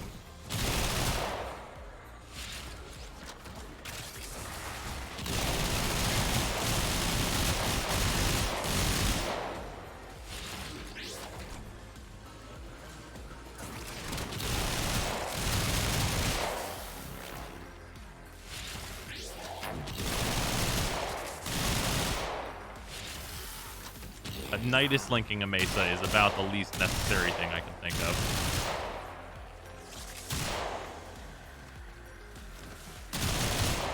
I don't even get fully ramped shooting these enemies. You've given me so much damage. The ultimate support, Nidus.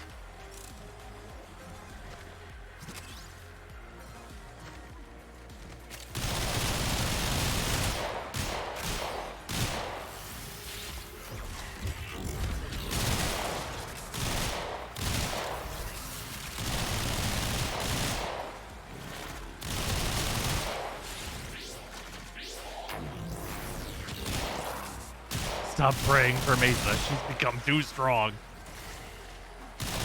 Oh, why didn't Nidus link Wisp first to get the Omega buffs? I mean, that's technically a thing.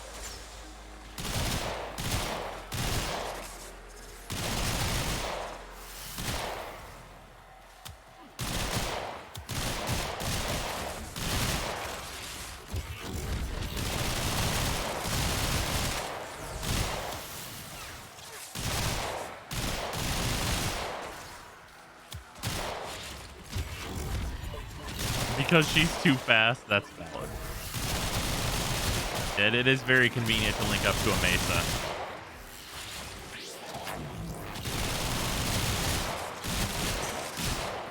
Mesa does have a tendency to slow walk and eliminate the problems.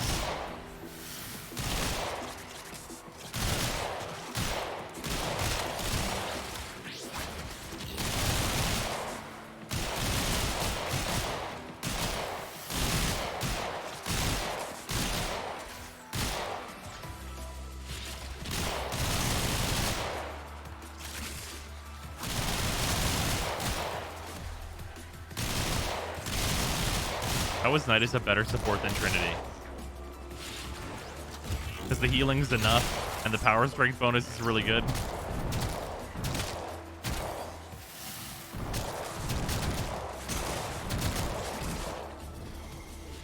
And you have grouping too.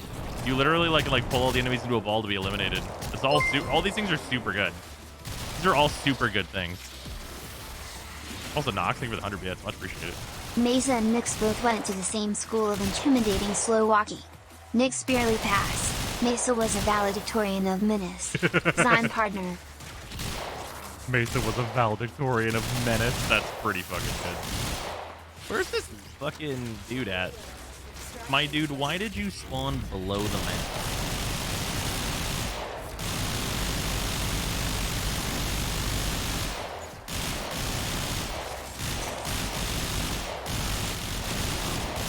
Bang, bang.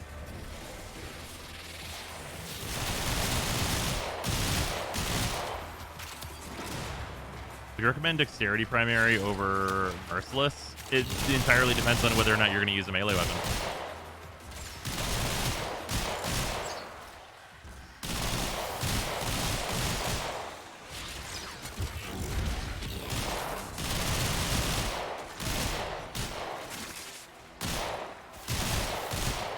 Remember when we thought no support frame could stop Trinity? Trinity does everything you want a support to do. We were funny. I mean, we were right then.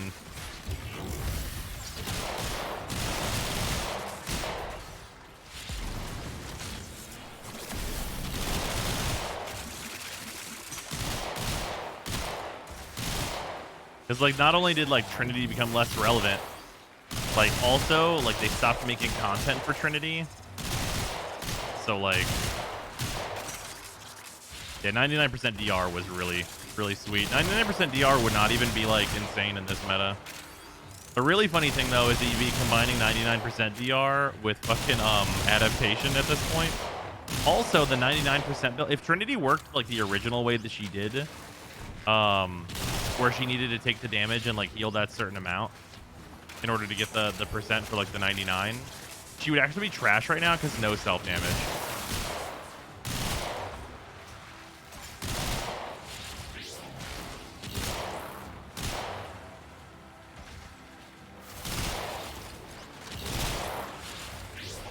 Dude, remember self-damage? I very much do, and I'm glad it's gone.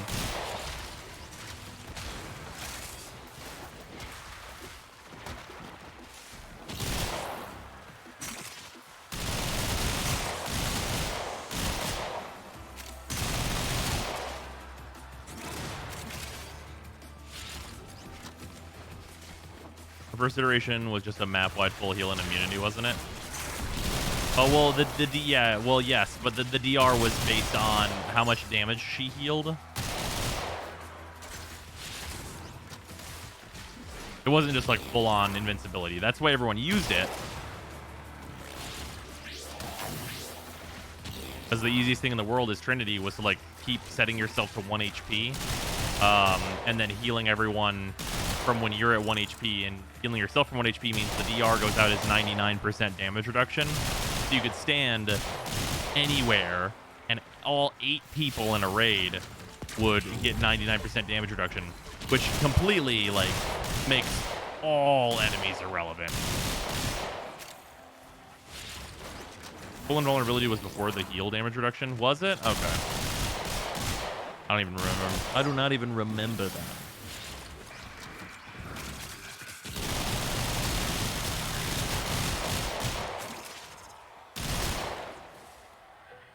Remember when they made it affinity range so you'd run Vazarin? And now no one runs Vazarin ever under any circumstances. Good times.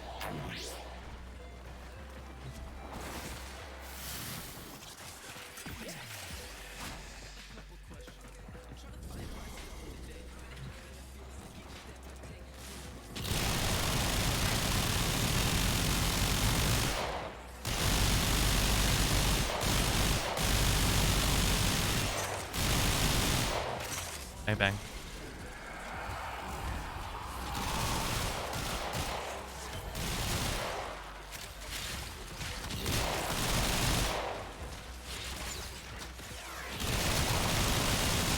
Mania, welcome to Bullhead.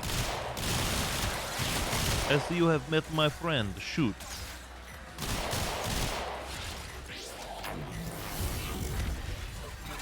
You guys think the best end-up arm right now? It's Vodunoi. Skill path Vodunoi with a group that can do it really fast.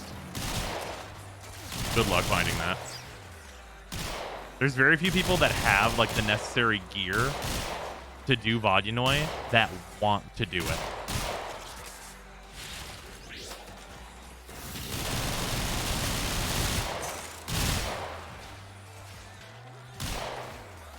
Yeah, a realistic level is just do arbitrations. That's true.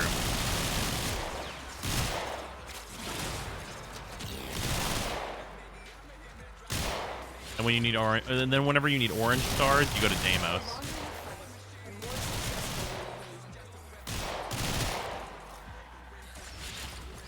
What is the necessary gear? You need a Korra that has the loot augment and like a full build to still be able to do damage. You need 2 Necros that are just like there for extra loot. And then you have kind of an option select on the last party member from a few different things. Usually just want someone that's going to be able to kill super fast, which at that level is like fairly restrictive. But there's a number of decent options. With interestingly Protea being a pretty good one. Hey here.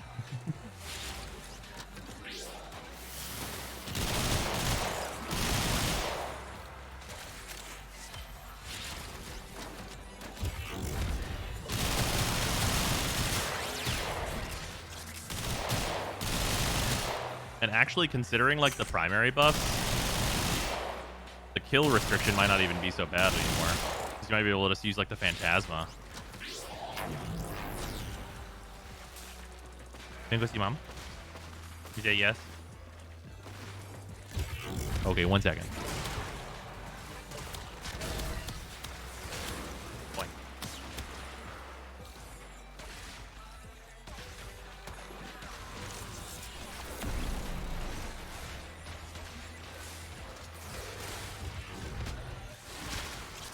Boy.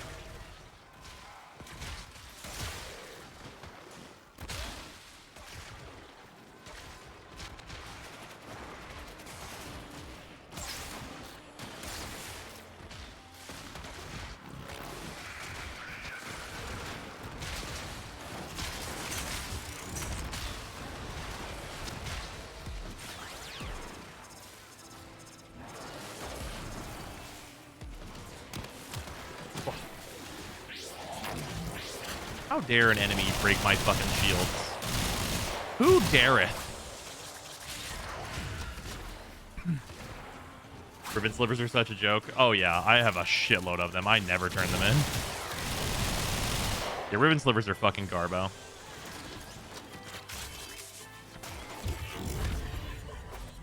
In the opinion, ribbons are what kept the game interesting for many long-term players during content drought. Even if the RNG is bullshit. I mean, I'm gonna take that a step further, and I'm gonna say that they were a huge source of revenue also during content droughts. Yeah, people are addicted to gambling. Who knew?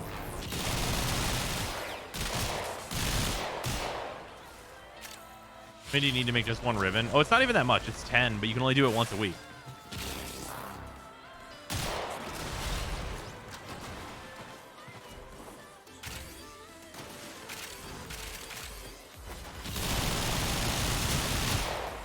Ribbons are bad for the game as a game. Yeah. As a product, though, it's literally like the exact same conversation of like Genshin, right? Where it's like, I deal with the gacha in Genshin because the game is so fucking incredible, and I understand that the reason they made it a gacha is because that will make them so exorbitantly the most money, right? Like, just so by far, like not even a contest, they will make the most money making it a gacha, right? It's like ribbons are literally the same thing. Would I prefer ribbons to go away? Yeah, absolutely. Do I understand that that's literally not going to happen because he would make less money? Yeah. Like, it sucks. But like, as long as they don't introduce Warframe ribbons, I'm like fine with just ignoring it.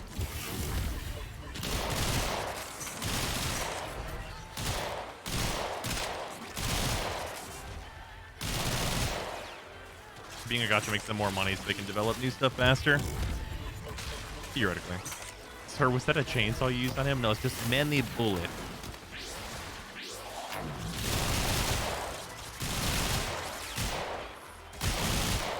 If Ribbons had a stat lock, I'd be okay. I would appreciate a stat lock for Ribbons, absolutely.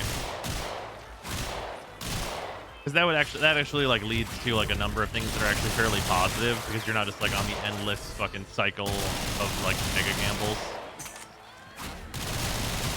Like, at least like it doesn't put people on the forever treadmill, because the forever treadmill I have like a much larger problem with.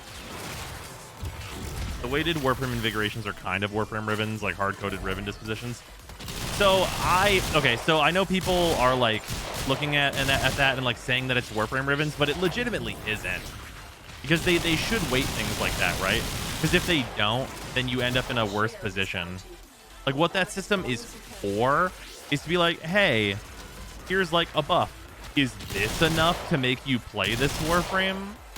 And like 99% of the time, I'm going to go ahead and say no.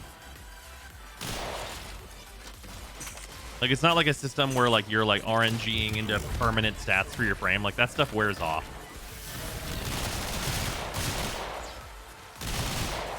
Yeah, you can't gamble on it, and it's not tradable, and like all the other millions of problems.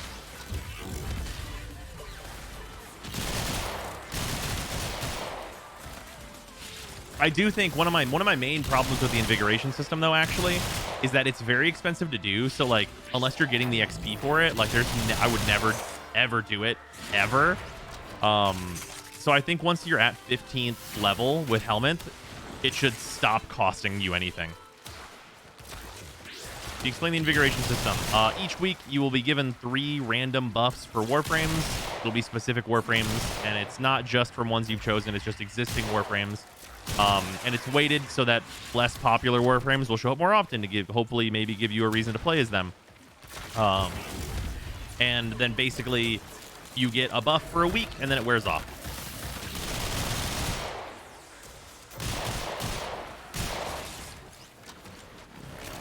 Or at least be heavily discounted. Honestly, if it wasn't free, then I have a 0% chance of ever using it. Unless it's giving me the XP to get to the next levels. Like, for like 100%, like absolute full honesty, if it's not completely free, I have a 0% chance of using it. Once I'm at level 15.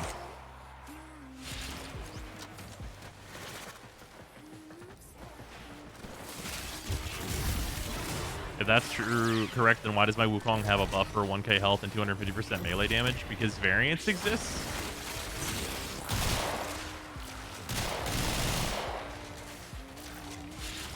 Tipped into Steel Path farming first time this update. I'm actually really glad I did. I enjoyed it a lot. Yeah, I've been really enjoying just farming life these acolytes and just playing a bunch of survival and just making progress on guns and just doing the do. It's been very enjoyable.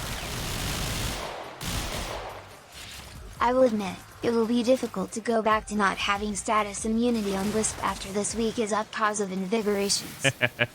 Nice, Fatal. Thank you for the 100 bits. Well, here's the thing you can do. Put primed sure-footed on her. Because we all know that the main status is knockdown. And primed sure-footed just makes you immune to that shit. It's basically exactly the same. Your Mesa build. It should be a big gold button over there you can click and you will be able to see everything on my build currently. Be a little sad when I get all the primary arcanes. I like just chilling in Void Survival Steel Path, actually being rewarded. Yeah, you're not wrong. Well, the good news is that I think over a longer period of time, they're going to hold a good plat value. So that's really nice. I think, have they been added to Warframe.market yet? Does anybody know? I'd imagine by now they're probably in there.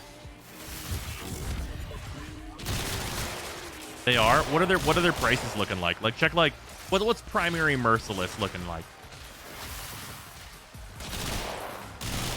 Were you a YouTuber before becoming a Twitch streamer? Yep. 20 to 30 platinum. See, that's good. That's near release pricing, and I think it'll even out. But if they end up at 20 platinum a pop, that's money.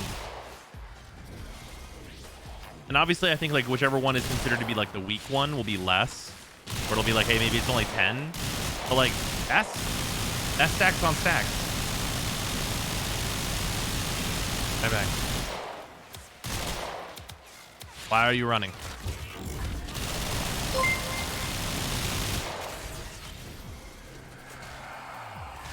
Deadhead was 9 when I looked. Yeah. But my min/max modes. I need that extra 15% strength and I'll never get rid of it. Also, yeah, I bought my primary Merciless set for 25p a pop. Yeah. Yeah, 25 plat a piece. Yep. Merciless is the only one being asked for on Xbox in-game trading. Yeah, I think Merciless will be very easily the most popular one. How much are dexterities right now?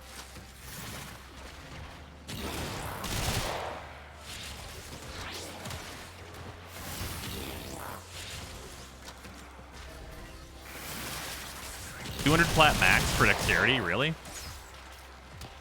5 to 10 plat? Wow. Interesting. Look what our Tenno operative just found. They could not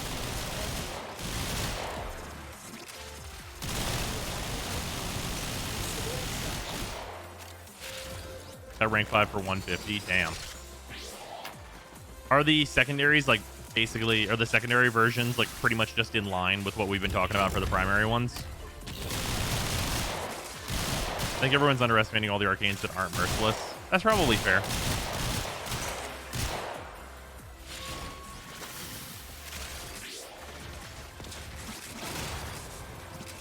High demand, high supply equals low cost.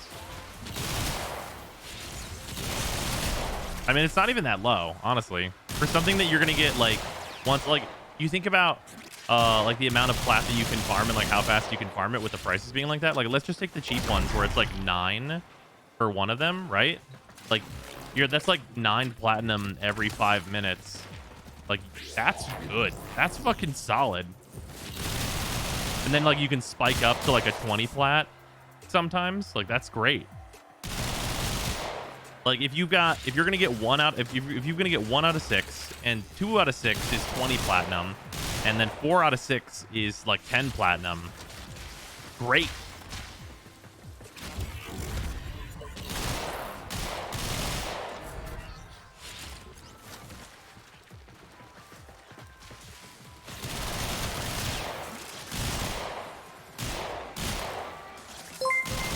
Yeah, if you only do Steel Path, you got passive revenue for days. And it's going to be stuff that's like very long term. Like people are going to need these, right? Prices should go down in time as well as people start getting their full sets as well. Well, yeah, you'd think so. But like, I mean, players like progress through the game all the time, right? And also like the amount of people doing Steel Path, like if it is like super consistent over time, that's one thing. Like whenever we hit like, hey, new content that's not Steel Path is out, right? It's like, oh, people need these Arcanes because they're coming back and like they weren't here for this update or whatever, right? And it's like, oh, well, they still have unlocked and stuff, but they don't want to do the farm for all these. Now they're gonna spike the price. To be honest, it's kind of busted when you get a rank 5 Merciless. Oh, I believe it. Made 200 platinum just selling extras I made when making my full sets. Yeah, whenever I've like finished one of my sets, I'm probably just gonna just do 1-for-1 trades. Just be like, hey, I need this. Trade, just to make my sets full. And it kind of is absolutely gonna spike prices because it's always a huge influx of new and returning players. Yeah, absolutely. And like some of that is gonna be like interesting because it can only, like the price has to be held by people that have Steel Path unlocked, right? Because if you don't have Steel Path unlocked, you can't use the slot that it goes in.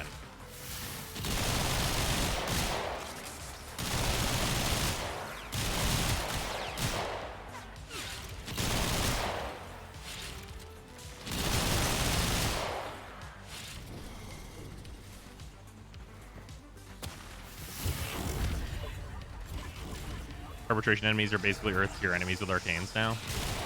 I mean, it's like everything is more in line with melee. It's great.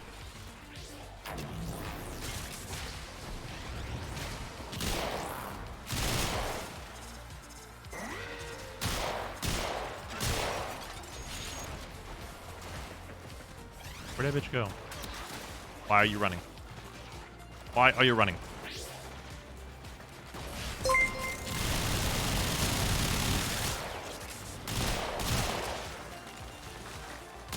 Also, after a couple dozen hours, I finally have all the new weapons. Now to max them over the next several months. Nice. Just in time for them to add more tenant weapons. Life is pain.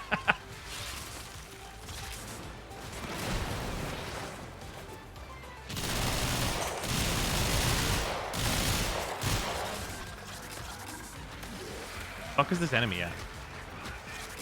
Somebody mark this whore.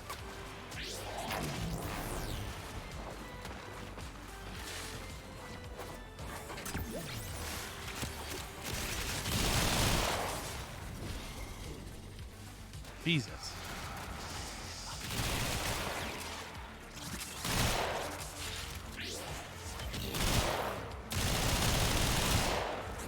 I've only got Arcane unlockers on 4 guns right now, mainly Sea-Doo. Yeah, I'm basically turning in all my coins for the unlockers and stuff just to test a ton of weapons. What do I do with the grab bags? You redeem them, like claim them, and then you'll get a message in game with the items. The longer you fight, the more successful we will be. That's that I don't need to sync for Arcane slots. Yeah, that would suck. That would suck.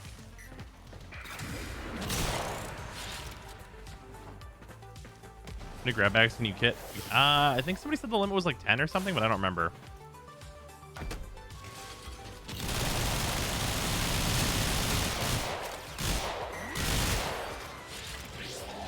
Oh, is it 5? Not 10? Okay.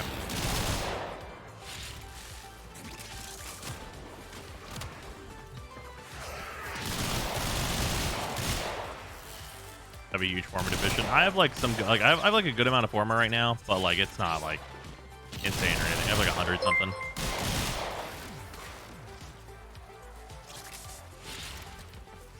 Nox. I got all of my grab bags last time. The max is 5. I got 4 garden noggles in the display art.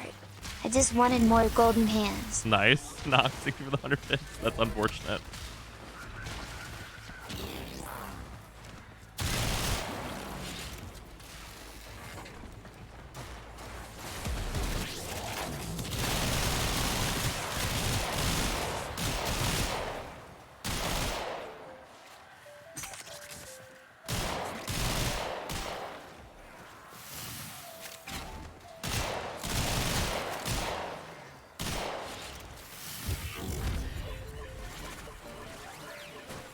Last fire sales when I bought like 300 forma, because why not? Yeah, that's fair.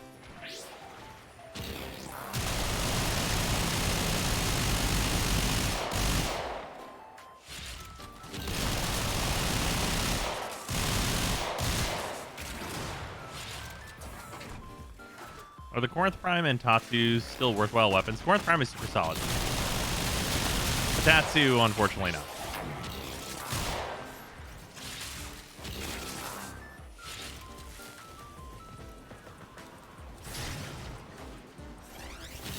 Nothing insane, just like 100 or something. Looks at my 5 forma in despair. That's fair. That really doesn't sound much slower than the old anemic agility build. Keep in mind, I do have a wisp buff.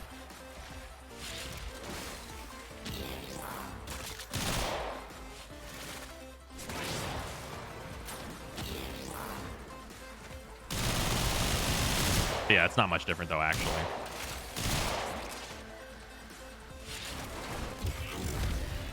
Enemy spawns go to toilet? Why? Show me more.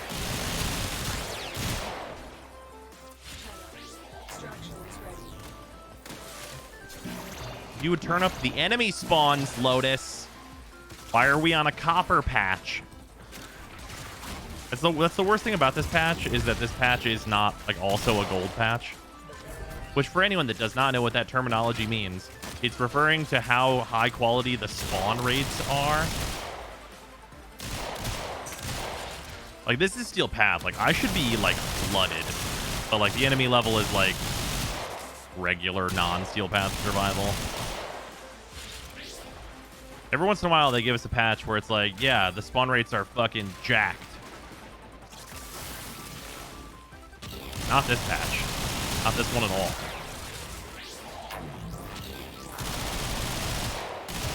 But yeah, but it's still survival. Usually, like, for a while there was no deficit of enemies. Like, it was just going to be like, yeah, I put 400 guys in this room.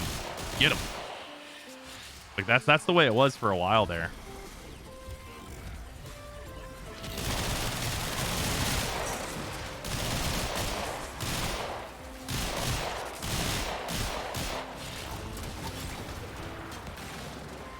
Carol Baskin, you bitch.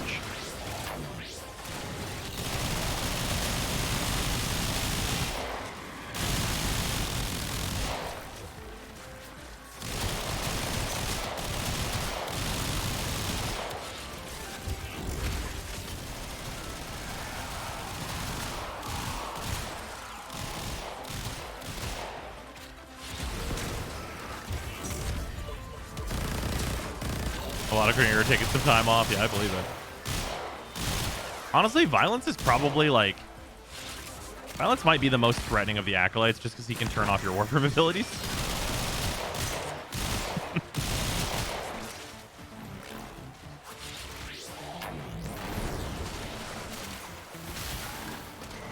That bitch Carol Baskin killed her husband.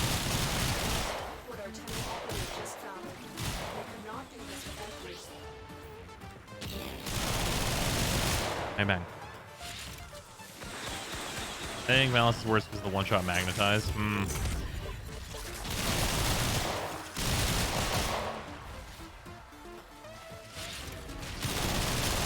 Alright, spawn rates are kicking up a little bit again. That's good.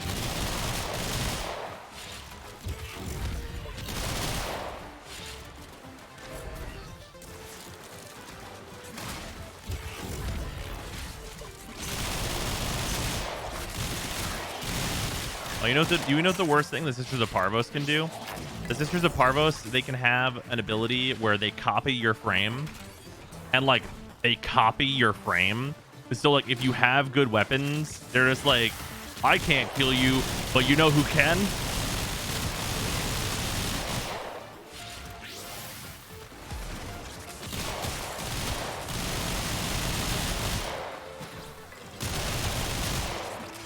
Had that with Wukong? Yeah.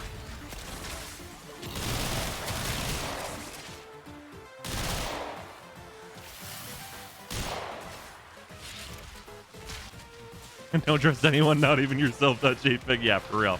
Yeah, I went in with Wisp and a Kuva Comb, and I had a Redeemer, and like fucking, I was Wisp with like an adaptation and shit. But guess what? Like with the Redeemer, I can one tap me. Confrontation is Wisp and Comb.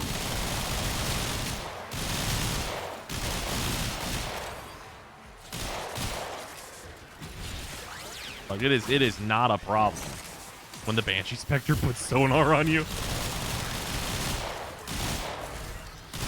Also, Fatal, thank you for the 100 bits. Let me reread that message, though. SPTSD if his sister confrontation is Wisp and Comb.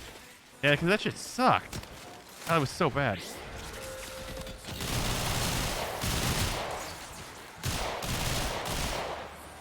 I really need vigilante supplies because this Phantasma holds no ammo.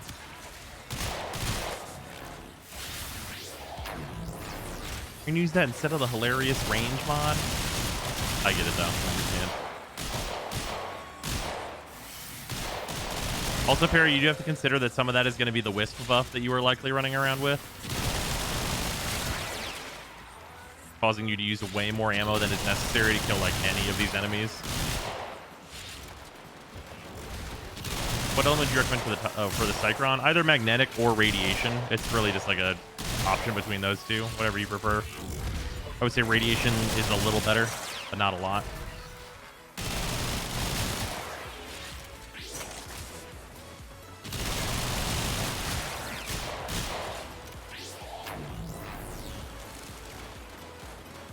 This completely destroys my ability to rate weapons, but I will not switch.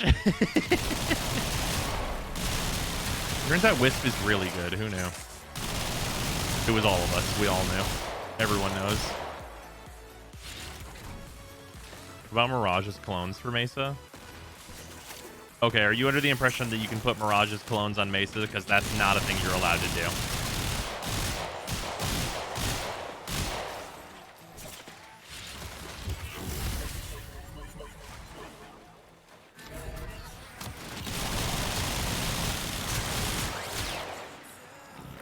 Yeah, that'd be fucking hilarious.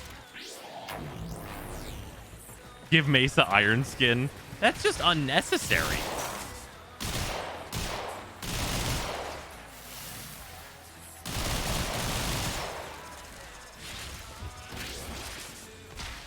Looking for the Mesa colors can always count on your fashion frames. Thank you, Corvus. I'm so happy with how my Banshee looks now.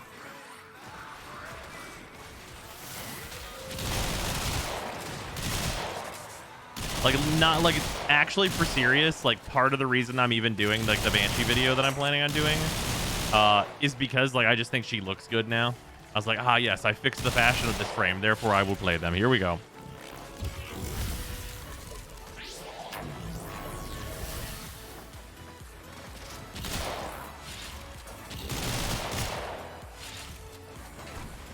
Gloom on Baruch, that is the least necessary shit.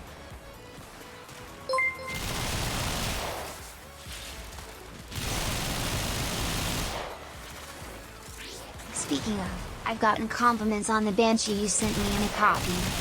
Ah, dope. Yeah, I think that fashion's real nice.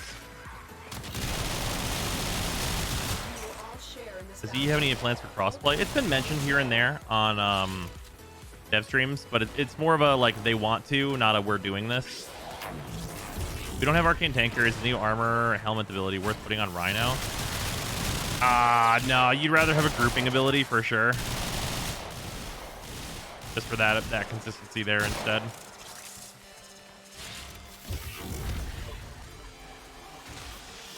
Wherever they want to, but will Sony let them? No, I don't think it's actually a will Sony let them situation.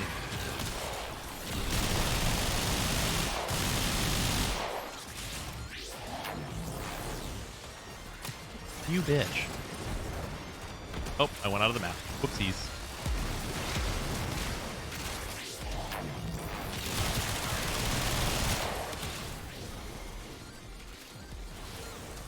Oh shit, what?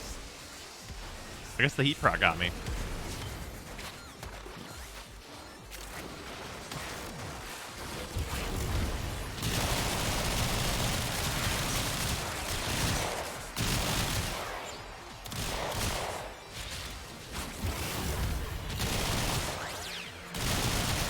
The economy would get real interesting if crossplay came. Yeah. Oh wait, no, wait. Crossplay. I do not want crossplay. Just to clarify here, if I want anything, I want cross save. Please, God, do not give us crossplay. Please, no. The only game that's ever had crossplay and updates that come out at any kind of a reasonable speed is fucking Genshin.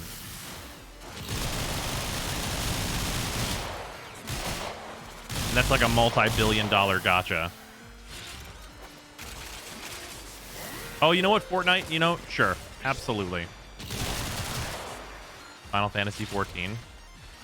I mean, those aren't like super consistent, are they? I mean, those are more like the big, huge expansion drops. Well, I guess they have like the mid updates too. What's the difference between crossplay and cross save? Dauntless is crossplay? Yeah, Dauntless like fucking their development like died whenever they made it crossplay. That's like one of the biggest examples of it being like hugely negative.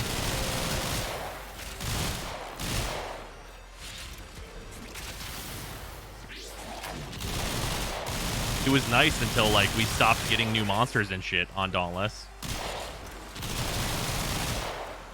Yeah, the difference between crossplay and cross save is crossplay, everyone always has to be on the same patch and can always play together. Cross save, you just use your account on multiple different logins, where you still want everything to be on the newest patch, but you don't necessarily have to have everywhere be the newest patch.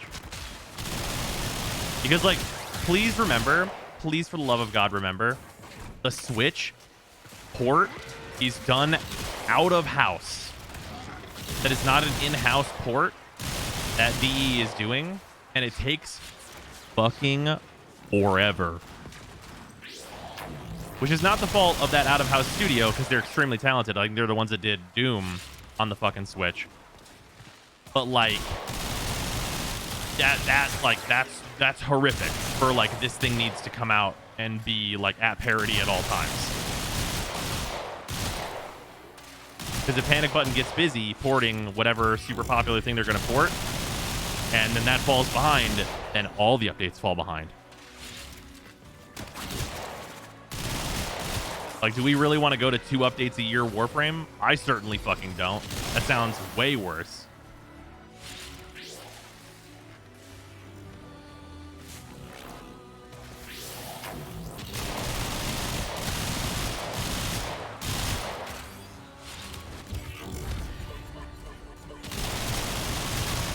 Yeah, and hotfix is just die.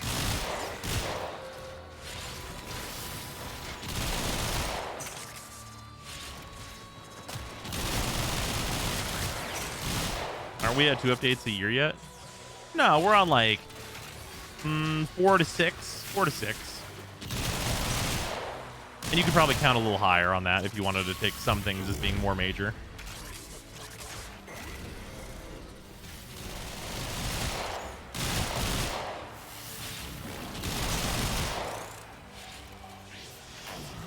What else should I look for a crew member in Railjack? You want two guys that are good at gunning. Then you want one guy that's going to be a repair bitch. He needs to be good at engineering.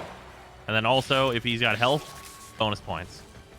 Because he can hold an ogress.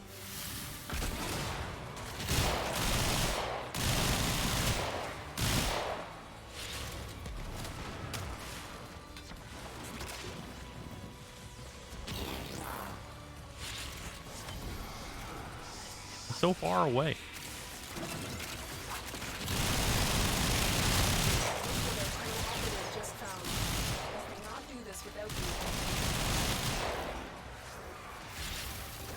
Missed me the super special double elite crew yet? No, I haven't even looked at it.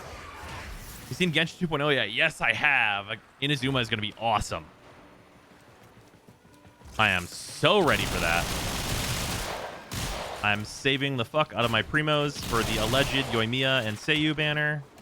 And then also the new bubble lady looks super cool too. I want to see what her kit is. But she looks bubblegum as fuck.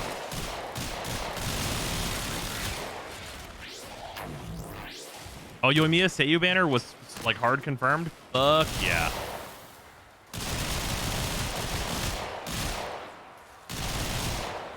The mermaid looking lady. Do you think she looks like a mermaid? Second banner next patch? Hell yeah. Wait, do we know what the first banner is? Lily Pichu is the English voice for Seiyu. Yeah, I saw a little preview of that. Seems like she's doing a good job. Oh, yeah, Ayaka is first. Okay, that makes sense. Yeah, I have no hype at all for Ayaka. Ever since like the first time we were shown Ayaka, I'm like, so she's like Ice Mona. And I mean, that's like more useful technically, but like my goal as Mona is to go all the way across the water whenever I go across it.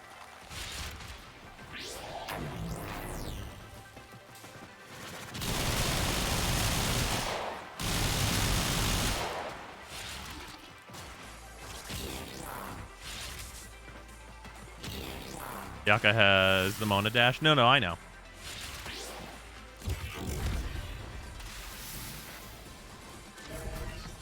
She's such an old design at this point that I can't see her being that great anymore to play compared to someone like Kazuha. I don't think that's true. Because like, there's tons of the designs that are like older designs that are still like the best shit in the game, like Bennett.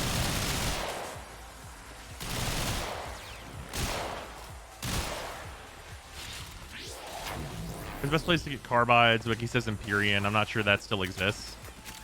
You know, this, so yeah, it's just Railjack.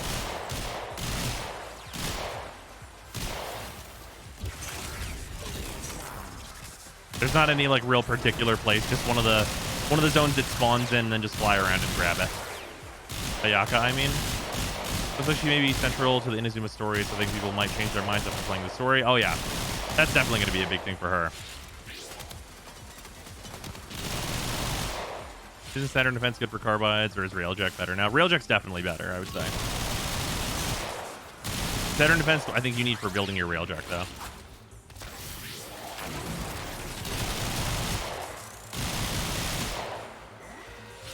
How's the Envoy? I'm enjoying it. I'm obviously not using it very much because I'm Mesa right now. But whenever I was playing Wisp, it was pretty all right. To make it happen? No, let me do it. Okay. And parazoning enemies is like fucking impossible. Even with like the guaranteed, like it's not even actually guaranteed. Nah, just hop into a public Railjack mission after you get an Arcwing. It's way faster. Oh, sure. But that's, yeah, I mean, I guess it's a public mission, so you can definitely just do it that way. But I always like to like consider like if you cannot acquire health, you know what I mean?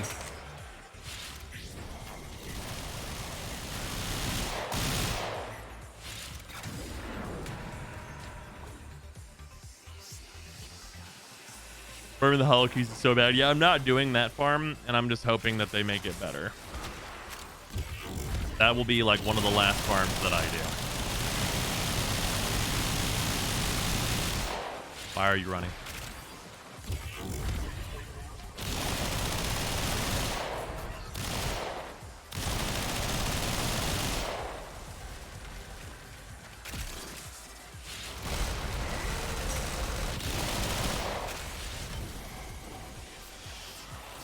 What farm? The one for the new like tenant melees that Urgo has. The farm sucks.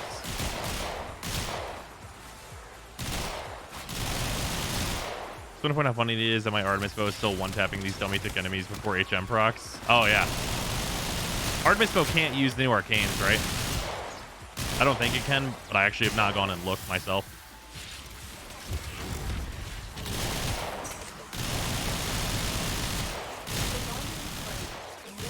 It cannot? Okay, cool. That's what I thought. Any reason to farm intrinsics also, so I don't mind. That's fair. I guess because Command 10 is out, I technically need intrinsics now, but like I'm not actually gonna put the points into Gunnery 10. So like, eh.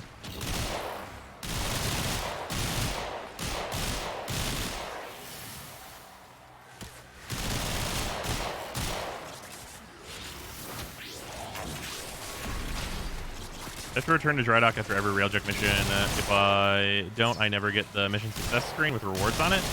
It checks your rewards and like locks them in whenever you finish a mission, and then you can just go to the next mission. I would try and make sure that you like go back to the railjack or the dry dock after you are like done with like your big series of missions. But yeah, I see that happening after how bad the Kaching banner flopped. I mean, sometimes they're gonna have to fill space, right? And I think also that the Kaching banner was like a bad choice because like think about like where Kaching is positioned. Like of like the base 5 stars that you can get, she's the second worst, and the worst is Chi-Chi, who's the worst 5-star in the whole game. So like I don't think that banner was like positioned to be something that a lot of people were gonna care about.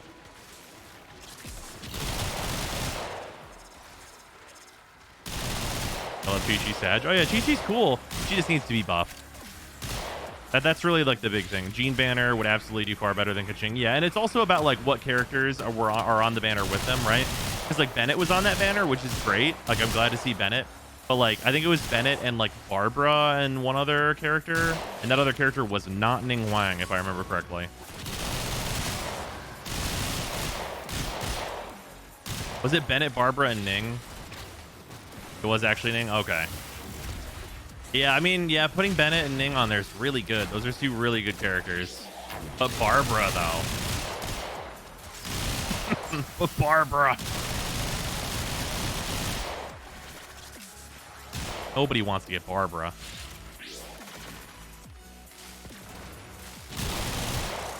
Wait, do we know, like, the full Yoimiya banner?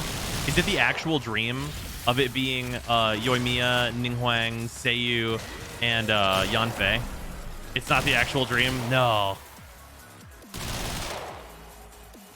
Oh, we don't know yet. Oh, can it be the actual dream, please? Can it just be the actual best banner? Can you imagine? Ning is likely? Oh, God. I hope so. I need her C6 so bad. She's one of my main DPSs right now. And having her at C6 would increase her damage by so much. It's like literally double damage.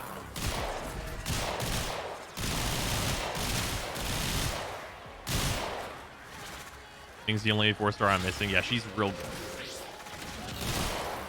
She's the secret 5-star along with Bennett's secret 6-star in the 4-star category. Got Yanfei C6. Really enjoy his DPS. I rolled for Yanfei and I got an extra Zhongli, and I got my Zhongli to C2, and I still don't have Yanfei. I have 0 Yanfei.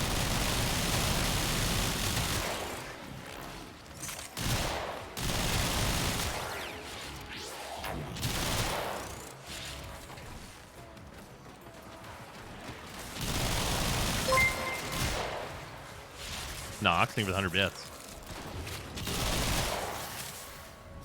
Kuvak fully modded with rank 5 Arcane Merciless can do approximately 1,520,865.2 damage. That's a spicy meatballo. Yeah, that's Sign pretty partner. fucking good.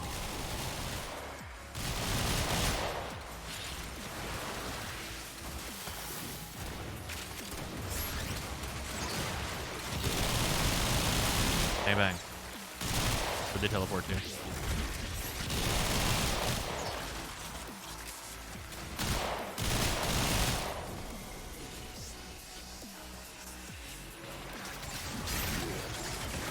Okay, I picked their shit up. Thoughts on justice not being allowed on the Kuva hack being intentional? That shit sucks and is dumb. Well, I got here late. Thoughts on the justice not being allowed on the Kuvak being intentional? Yeah, that shit's dumb. I don't think it would suddenly make that weapon like even close to the best like primary weapon or anything like that. So it's real stupid that it doesn't work.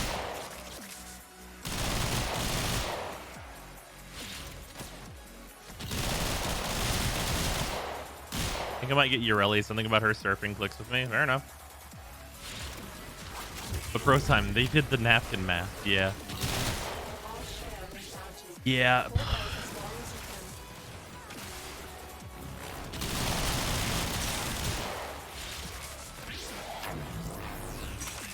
It's more so that's like it's more so about it being something that doesn't matter, right? That's the big thing, is that it doesn't actually matter.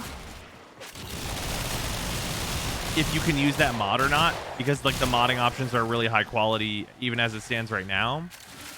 It's just that it should fucking work for consistency. Like that's the thing that's more frustrating for me personally, is I actually don't really give a shit if it works or not, outside of they told us they established the rule, and then now no, fuck the rule, and that's really frustrating.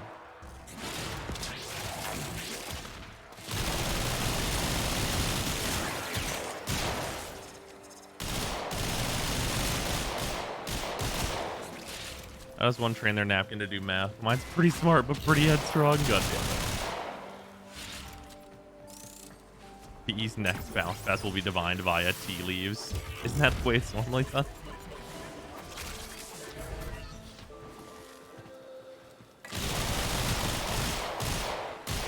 Also, like, I love the, like, incongruence in these patches. Like, you have Sevagoth come out alongside Void Storms, right? Right. Stick with me here. Sevagoth comes out alongside Void Storms. Void Storms, terrible. Sevagoth, absolutely insanely good. We have all this new stuff come out alongside Ureli. All like the Galvanized mods and the Arcanes and everything. Overall, huge success. Ureli, a complete dog shit. Right? Like it's so like,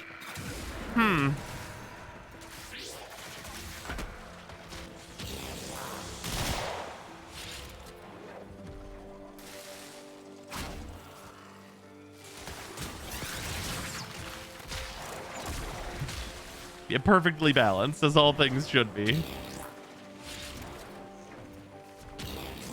Oh, good. If the Warframe's ass, then the actual playable part of the update is good. I mean, I guess that's how it works.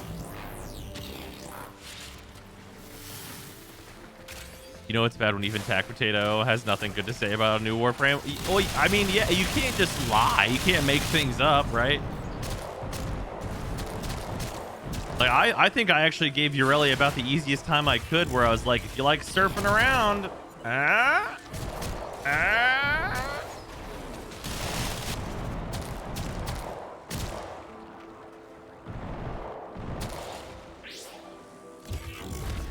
like the highest possible benefit of the doubt.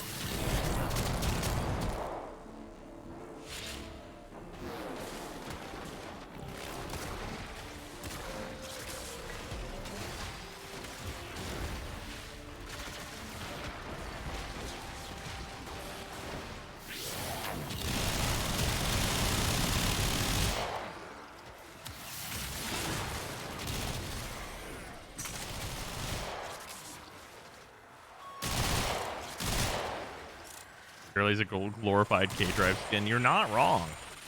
Expect soon to avoid losing rewards to a game crash. Have crashes been happening recently? I mean, we can extract now if you're worried about it. But we can just be like, kill this acolyte and then like peace out at the next rotation. I was gonna go until an hour. It's usually been that's usually been when we reset so far.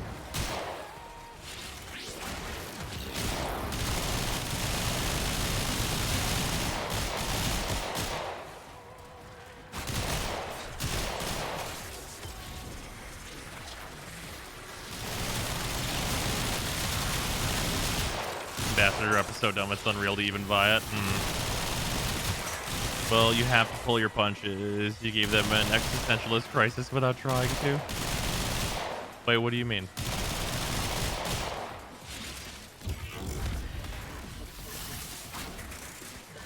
Oh, you mean on that dev stream? Yeah, that was real weird.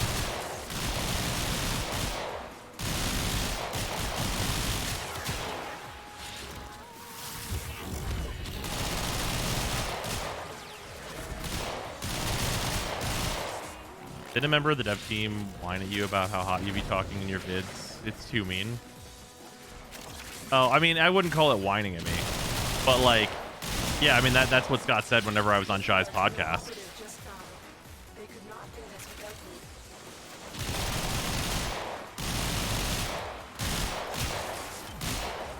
But also that, like, did not... I don't have that type of... appeal in me. Does that make sense? Like, I'm just going to be honest. Like, I can't turn it off. Does that make sense?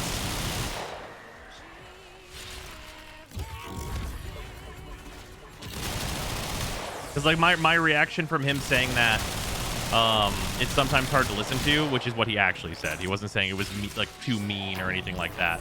He was saying something very reasonable, which is that it's sometimes hard to listen to. Like, that just tells me that Scott gives a fuck. Right? Also, Scott gets like a really extra hard time considering like there's a lot of like really good things that people like and enjoy that Scott has made, right? Like that we know that he was directly in charge of, like the Ember rework and stuff. Like the Ember rework is like maybe not perfect, but like really good. Like that's a good Warframe.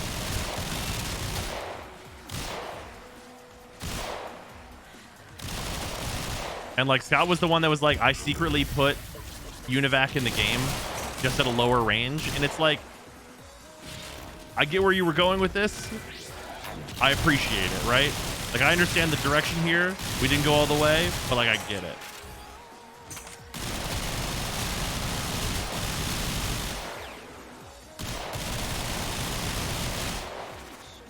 What have we found out that Pablo made Urelli? Pablo was in charge of Urelli, as far as we know.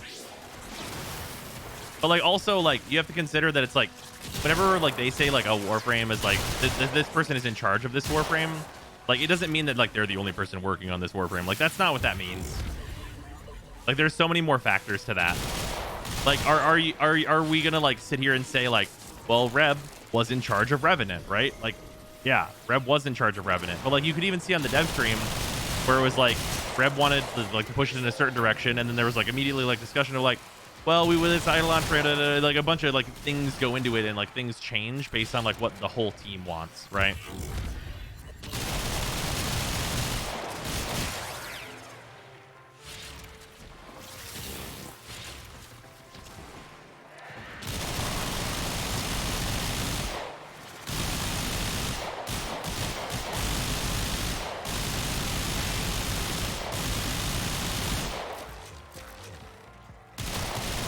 Why are you running?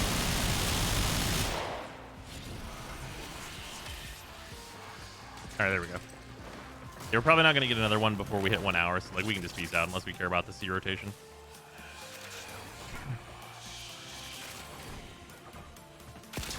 Like I'm down to chill for like 2 minutes or whatever. Not a big deal for me. A lot of good criticism to be had about this game. Some people take things a bit too far, like assuming that devs hate fun and enjoy nerfing things. Yeah, I mean, like, yeah, definitely. It's also like, I talked about this last stream too. It's like attacking specific dev members is like so non-constructive.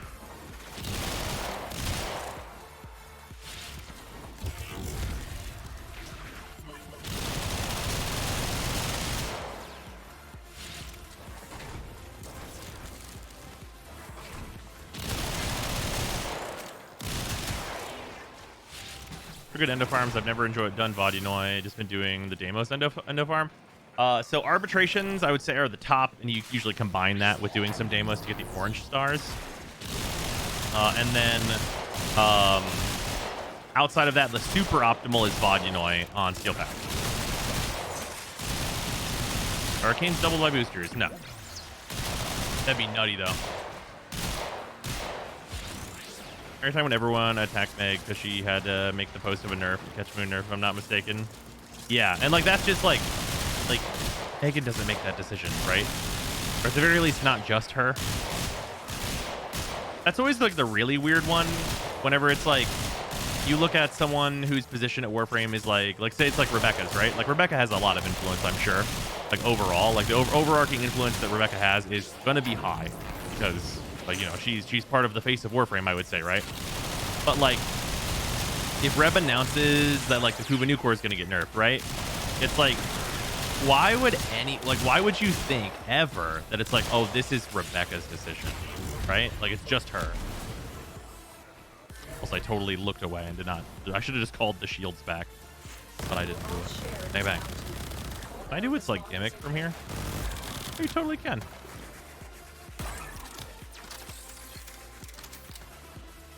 I want to play Warframe again, but I have no idea what to do. I left before Liches were a thing and came back for like an hour before they were made good. What should I work towards in MMR16? Oh, you have a bunch of quests to do, so I would definitely tell you to do that first. Definitely quests are going to be like the #1 first thing you should do. That's gonna be my immediate suggestion. Very good. But you mean she didn't just decide it at the moment, at that moment on prime time? Right, exactly. Yeah, you just flick the nerf the new core switch, right? It's definitely not like the product of like a huge chain of operation of like a bunch of people discussing things all the time and arguing like we definitely know happens. They literally talk about it like on dev streams. Like there'll be like contentious decisions that we like don't know exactly what they're talking about, but they're like alluding to it, right? And it's like, oh yeah, we just, you know, spent 3 hours arguing about this, and it's like, yeah, they don't agree on everything, right? And it's a game that's made by a group of people. Like nothing is any one person's fault. It's the company putting the stuff out, right?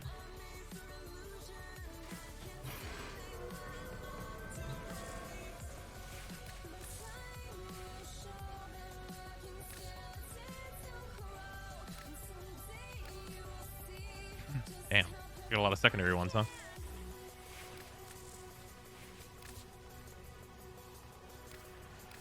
I got both these. All right, Merciless at 5, or Merciless at 4 rather, and Dexterity at 4, which is good. Deadhead is 1 off, and then I only need 4 more secondary Dexterity, and I need 6 more secondary Merciless. Nice. And Martest, I am not even gonna bother. Anyone tell me if they fixed the galvanized damage mods for projectile weapons yet? They have not, unfortunately. It's almost as if it's a big team that makes decisions after a lot of debate and thought, and some of those are good and others are bad, and they course correct depending on feedback. Yeah. It also can only work on so many things at any one given time, right? Any advice on which mods are most useful to get from Borrow during TennoCon? Generally, I mean, there's actually a number of mods that like suddenly just fell off the usefulness.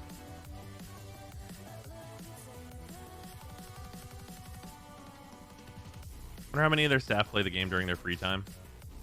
Yeah, I mean, that's an interesting question, but it's also like a question that doesn't mean much, right? Because like you have like there's certain people that work at DE that should be playing the game, and there's certain people that work at DE that have no need whatsoever to play any Warframe ever. Because like whenever you look at like just like someone at DE that's like, oh, I'm just like a regular programmer, right? It's like I take the stuff and I put it in the game. It's like that person doesn't need to know anything about like what the balance of the game is or anything like that. Like that's just like making it, right? Like usually like that person is probably going to be involved in a different way, but like just like actually coding it in is like not a balance decision that you need to think about that like affects like the whole game, right? Like that's not a thing.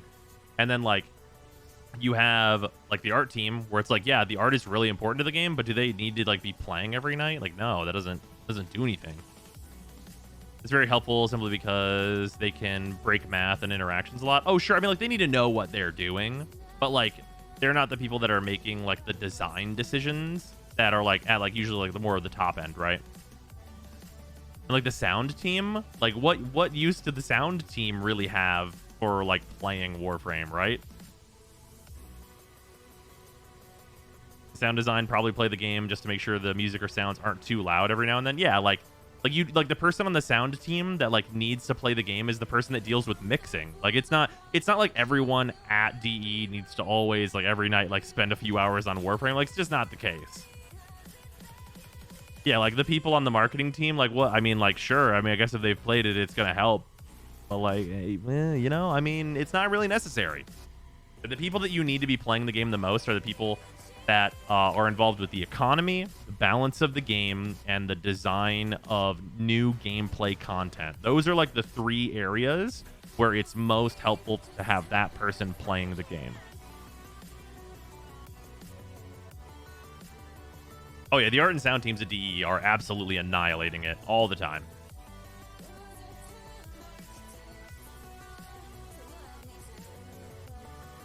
Yeah, it's like someone like let's say say Steve. Like Steve's like very high up, but like he does programming and like he does like more like high concept story stuff and everything, right? And it's like Does Steve need to play that much? No, not really. Like, did we get a lot of really good changes whenever Steve was like playing actively on Sundays? Yeah, actually, yes. Because like whenever we had like the Sunday Steve streams, like he started the game out from nothing and was like, everyone, like people point out like it's really fucked up that you can't build Rhino until you're on Jupiter, isn't it? And he was like, yeah, it is. And he wrote a little note down, and then a few weeks later, it was like, we've changed the ingredients for Rhino so you can make him earlier. And it's like, oh yay, well, great. But like also along with that, like there's stuff like in the tutorial level, he's like, the lighting is fucked up here. I need to fix this lighting. And it's like, yeah, because that's like a thing that's relevant to him, right? And that's like more directly relevant because like he deals with like a lot of engine stuff.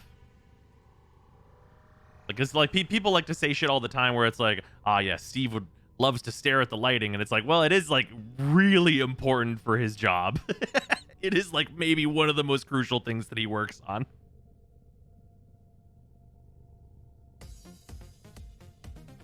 So yeah, I hope he cares about it.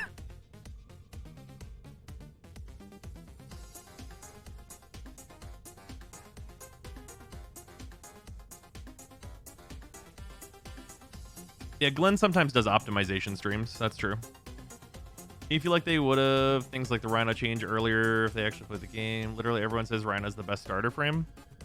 I mean, sometimes it's about getting it to like the right person though, right? Like I'm sure like there's plenty of people like on the team that'd be like, well, this change would be nice, but like until it's a part of the plan, there's a lot of people at DE that probably can't like bring about change like that, right? And it's also like, what are we working on right now? Like what moves it up the queue, right? Because Rebecca's mentioned this before, where it's like, as a company, they can only work on so many things at any one given time, right? Like there are only so many people. Like they're not like a small indie company. Like we're not doing that. But like they are, you know, like they have specific things that they're working on that people are focused on, right? Like you have right now, like it's all hands on deck for whatever's going on for TennoCon. So if I look at the game and I go, Frost is dog shit, he should get a rework. That can be true, and DE can want to do that and also be like, we need to do TennoCon though. We do not have any fucking time for this Frost rework shit. And also, like, some of those decisions come down to money, right? Like, unless there's a dope fucking design for a deluxe skin for Frost, where you put the work in to rework Frost and make Frost good, and then this deluxe skin comes out alongside it and does big money sales, like, if we're not gonna get the payoff, why would we put in that much effort to fix Frost, right? Like, everybody already has this Warframe.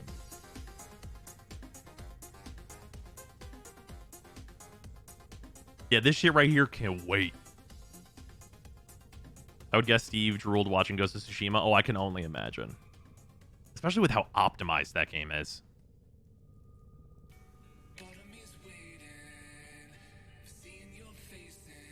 Just because you can't put a label on specifically who decides what, it doesn't mean the DE is all of a sudden holier than thou. No, yeah, no, it's like, it's worth criticizing DE, right? Like, I'm not saying, like, don't criticize DE. Like, that's definitely not the case. But, like, when I'm saying, like, whenever we're criticizing, like, specific people, that's useless. Completely useless.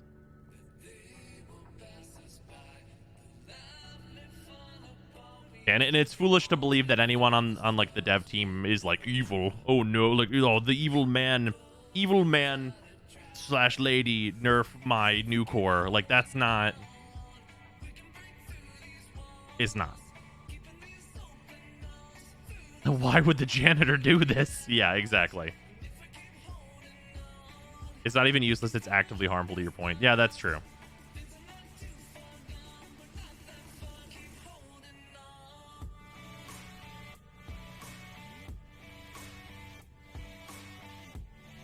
Like when you see people go, I bet D didn't even consider how this power would work with this Warframe. No, but that one's super true, though. That one's mega real. I can't express how much that one's mega real. Whenever I say, like, DE didn't consider, that one is mega real.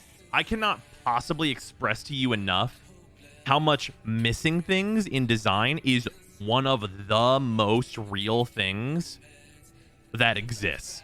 Like, I would point directly to, like, just straight to straight fucking line on this point. For any of you that play Magic the Gathering or know what Magic the Gathering is, you can look at Oko, Thief of Crowns, and also, yeah, good example, Skull Clamp in Magic the Gathering. They have a like multi-hundred person previous pro player testing team for those cards. And they came out and they fucking missed it. They missed it, and they're fucking insane busted. Like next level, like, oh no, what have we done? And that stuff just happens. It doesn't matter how many people you have, stuff is gonna get through. And we know that like Warframe, like DE is like ostensibly like a 200 person-ish company, like give or take. And they don't like, that's like, we're talking about a design team for a card game and they miss shit. Right? Like the whole team is that many people and they miss shit. If the whole design team is the same size as the testing team for this, and like it's similarly mechanically dense, right? Like mods are just cards effectively. Like shit is gonna get missed all the time, especially with how many other connecting elements there are with different Warframes. Like you can't think of anything. The explanation on Oko getting through always made me so confused. Yeah, well, that's the thing, is like sometimes that just happens, right? And like that's also like part of like the internal meta that got developed.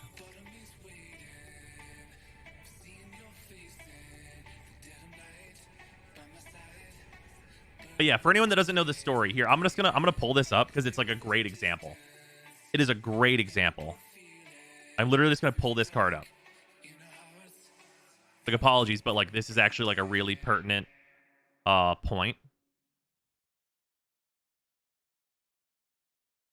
Okay, is bright white. Is there a dark mode for this site? Actually, I don't think there is.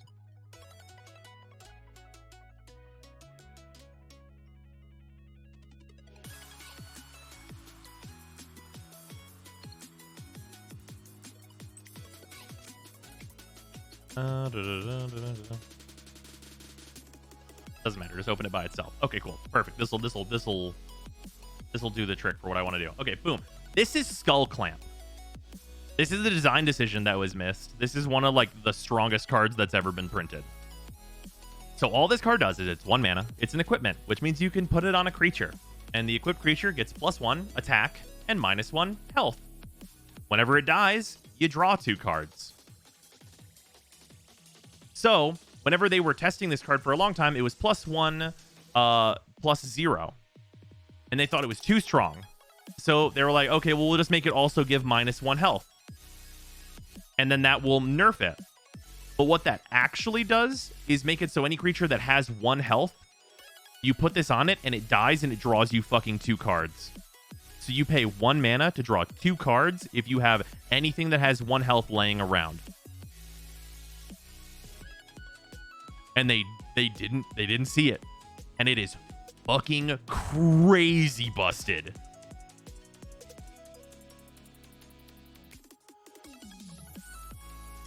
Wait, it's a buff? Yeah. Yeah, and it's completely colorless, can go in any deck. Like, absolutely insane busted. I don't even know anything about Magic, and that sounds gross. Yeah, it's absolutely nutty. Is that card usable on an enemy unit, too? Oh, no, you can only equip it to your stuff, but, like, that's crazy. That's so much card draw. Yeah. Yeah, it's real messed up. Yeah, you have cards in Magic that are like, I pay 2 mana to make 3 1/1s. And then you're like, okay, so I pay 3 mana to make 2 1/1s and to draw 2 cards? Wait a minute. Hold on, isn't that fucking insane? 5th strongest non-land card in Magic, in my opinion. I mean, there's an argument for that. Yeah, this card's absolutely nutty. Do you get to keep the clamp, or does it discard with the thing you put it on? Equipment stays on the field. You can keep paying 1 over and over and over and over and over to keep drawing 2 cards. So if you have 3 1/1s, you pay 3 and you draw 6.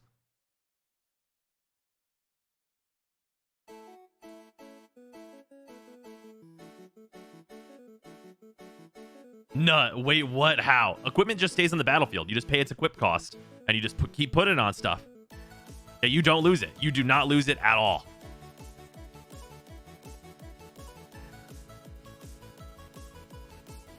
Is it nerfed now? No, this card still exists. It's just a fantastic Magic card. It's just a really fantastic Magic card.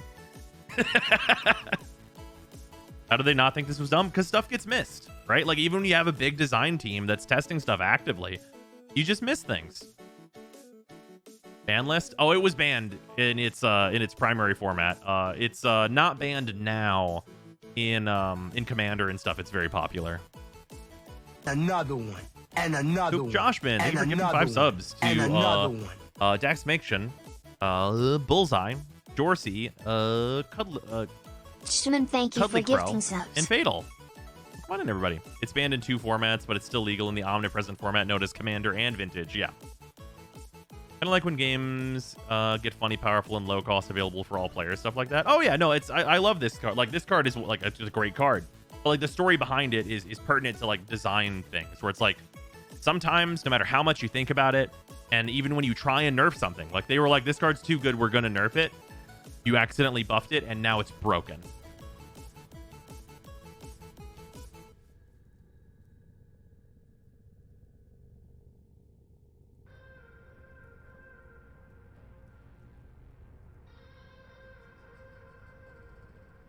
I don't really mind DE missing things is when they clearly make a nerf and tell us it was not intended. Yeah. Do I have to keep playing on Epic if I got those on real skins? No. No, you do not. The story of Memory Jar. The first emergency ban was an artifact in an enchantment focus set. Push more of these, more buffs. Card is mind-blowing. Yeah. Do you have an idea if current Nightwave will get more ranks? Probably. Well, maybe. It might. That's possible. How did we enter this discussion anyway? Does it have anything to do with the Arcanes? Well, it just has to do with like the design floor at DE, where it's like, even if you try and design a certain way, there's going to be outliers and things that you don't account for.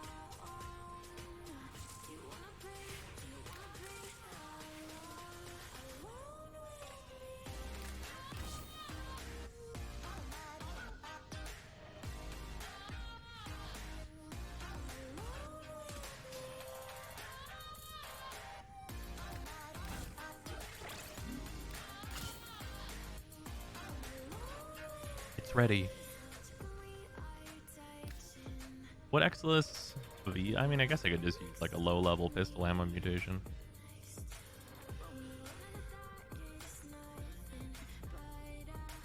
I mean, projectile speed? I guess.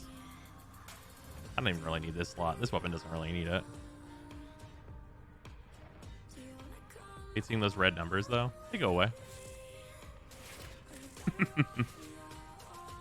Hey, here, before we do the next Steel Path run, let's go see some of the Diplos and like how it works and runs.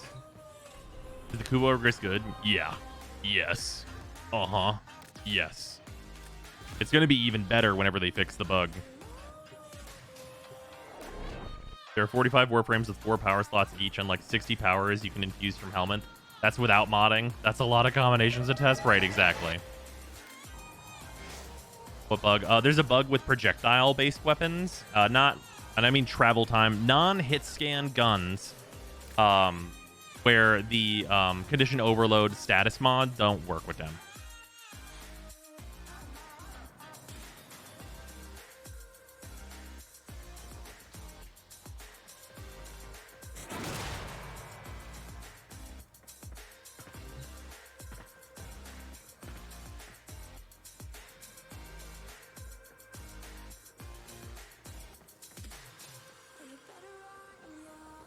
That include bows?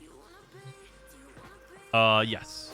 As far as I know, yes. It definitely includes the Brahma, to my knowledge. All right, whip out these Diplos.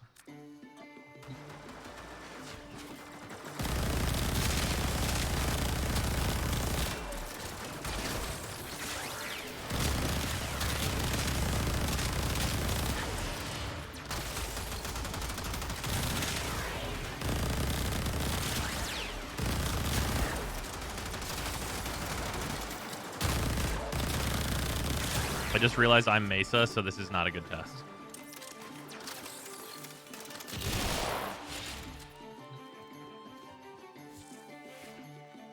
1 second. Mesa has a passive and an arcane related to secondary, so we're going to do a switch up.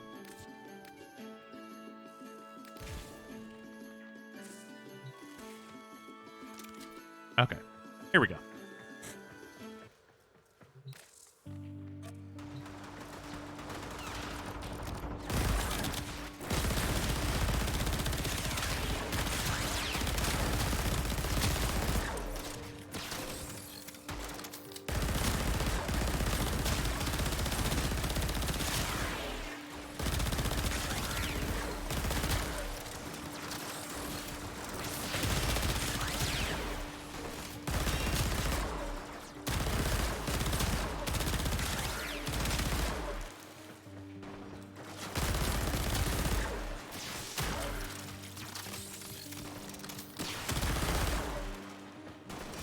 I mean, like, they're fine for what they are.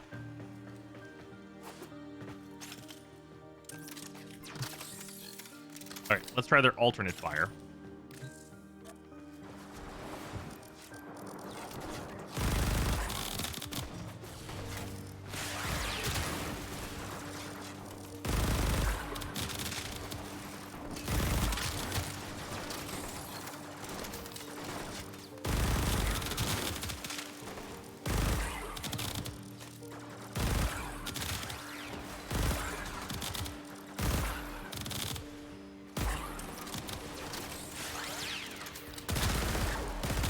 Much worse against the heavy units. He had a shitload of really weak enemies, though. Okay, I guess I could see it.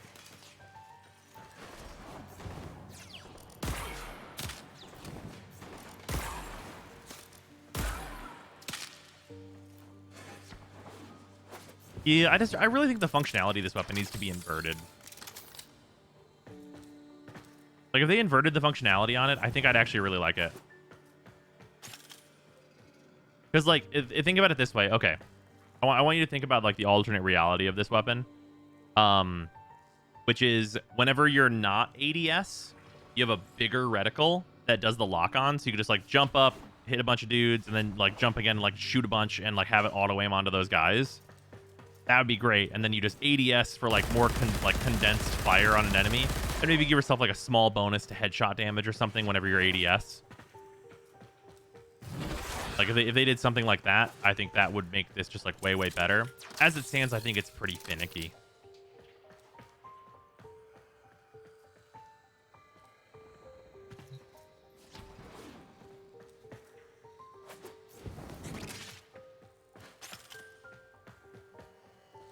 Apparently someone took the animated emotes and made them look like bit donations to troll people, so you might want to ban them. I mean, it won't do, like, the alert and stuff, so, like, I'm chill. If you obtained any of the tenant weapons from Ergo and if you ran into any bugs on them, I have not grabbed any of those, and I'm not planning to farm those anytime really soon, honestly. But yeah, these things seem like they're, like, totally fine. Like, absolutely usable, but, like, not... I mean, they're single target, right? So, yeah.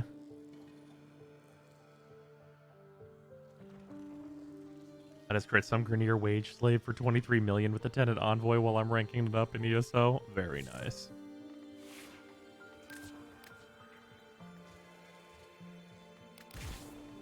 Okay, the Envoy's done here, right?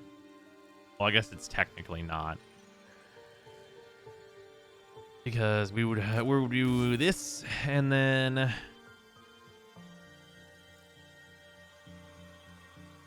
Yeah, I mean, sir, the things are going to change on this gun. Because, like, this is going to be the case. And then Thermite rounds is going to be Galvanized Aptitude. So yeah, this is going to need another former regardless. And it'll need at least 1 D polarity, so I should probably just do that now, huh?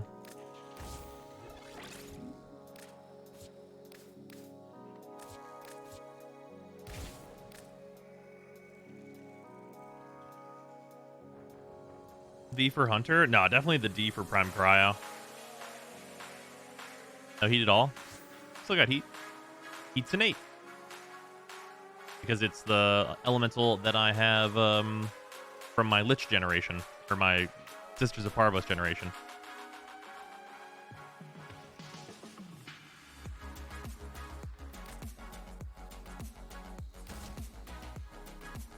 My aptitude on a slow firing, mediocre status weapon.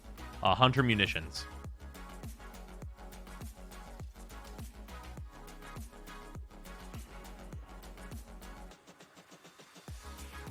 Because think about it this way. I'll get 80% per status. So, like, I'm going to get the additional status chance, which is nice. And then also a shit zillion damage. And it's going to be better the more statuses I apply just with, like, generally being in the level. And also, like, the status is not going to be that low. Because, like, whenever we're on aptitude, like, we're looking at 57%. So, like, most of the time, because I'm firing 3 rockets at a time, I'm going to win at least one of those coin flips. So it's going to be 2 status basically all the time. And then we're getting serration from this. I thought it wasn't working for projectiles. It's not. Make no mistake. It's not. But like whenever it's fixed, that'll be the build. Oh, thank you, Paige. Glad you've enjoyed them.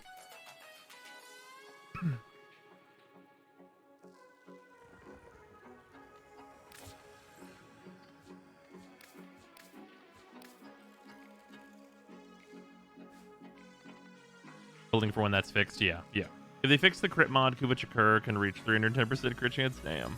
Does the microwave effect count as a status for the Kuva new core? It does. Unless that was fixed. Did they patch that?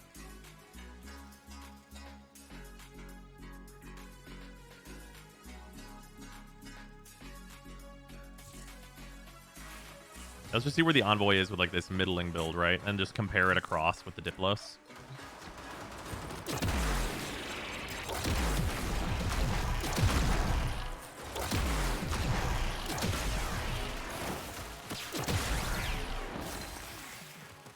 You know what I mean?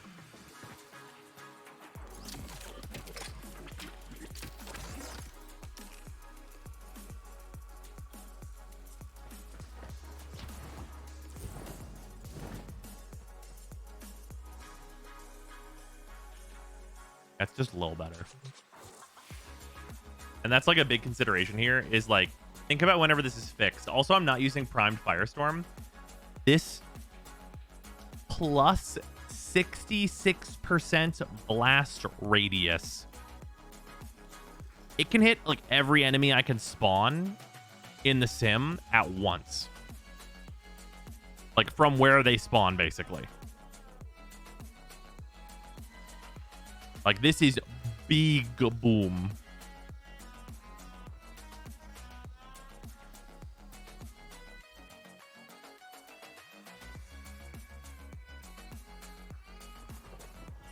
What'd you swap out for Firestorm? Oh, Serration's getting the boot.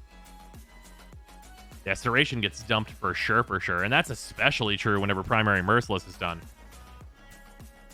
Try it with a Malcolm Furax body count. Okay, that's hilarious, but also no. Prime Firestorm will make you do 2.6x damage at the weapon's normal 8-meter max radius due to the fall-off range being increased. That's also true. Is there a time limit on the aiming with the Envoy? I don't think so. Shut up and take my money. Can it hit over walls? It does go through things. Here, we will show. Deep.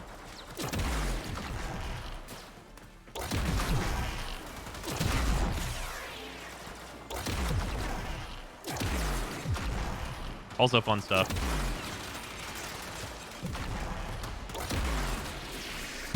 Airstrike. It also reloads itself whenever you're not using it.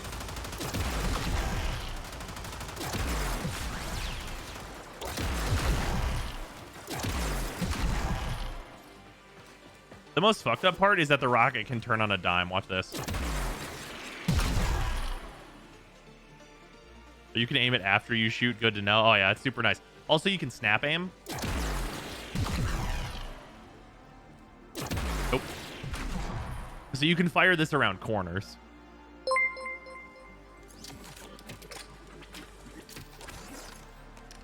Automatic. Oh yeah. Wait, it goes through walls? Haven't learned their lesson with that yet. Also, what's the point of being able to guide it around cover if it goes through cover? What's the point of being able to guide it around cover if it goes through cover? You still get direct hit extra damage. Also, it's fancy. Sometimes you just want to fire it around shit.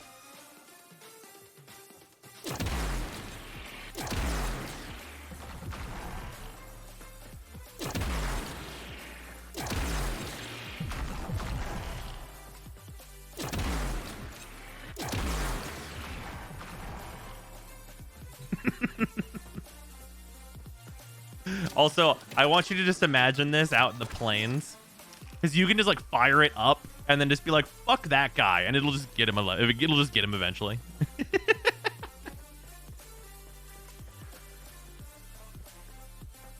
you make it loop over and over? I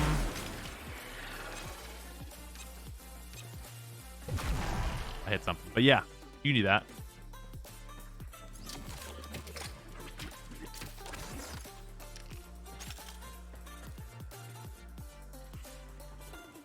You know what I want to try with this that probably doesn't work? I would like to try aiming this laser through a window. Because, like, imagine if, like, they set up a thing where, like, you have to have the envoy for it. But it's like, yeah, here's the thing. You got to shoot it through a vent and then aim it where the rocket needs to go to blow up this thing to open the door. Like, basically, like, having like, a puzzle room that only certain weapons can do. That'd be cool. And, yeah, like, Avara would be able to do that type of stuff as well. Oh, so just straight up that part of Metal Gear Solid. Yeah.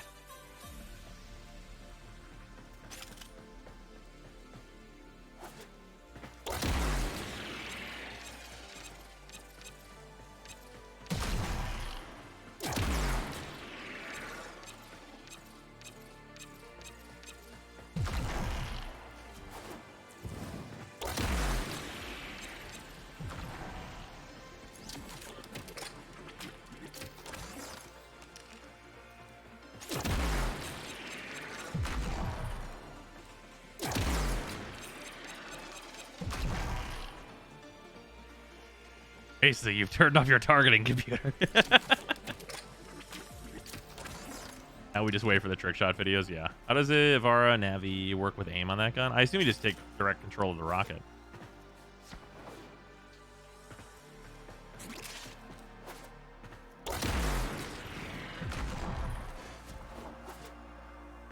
Yeah, being able to aim it around stuff is super fun. Get minus 90% projectile speed Riven and then make a swarm of rockets. That'd be pretty good.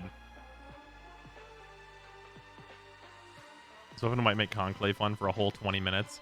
Oh man, can you imagine how annoying this would be in Conclave? Holy shit. You would fuck some people up. Because you just fire it above and then like where you think they are. Just be like jump up, fire it over the map, be like that guy. Ugh. It's like an even worse experience than normal. Would you say is the best Tenet melee weapon? I've used 0 of them, but it's probably the Sword and Shield. What element do you like on that? Right now we have 28% heat on it, and I'm enjoying that quite well. I think radiation and magnetic are also solid options, but heat on it I think is going to be good too. It's base cold, so if you don't add any elementals to it, it's going to make blast, but like that's fine. You test the chain beam secondaries yet? The Gaze, Nucor, Cycron, Atomos. Not all of them, but I've tested some of them. They're very fucking good.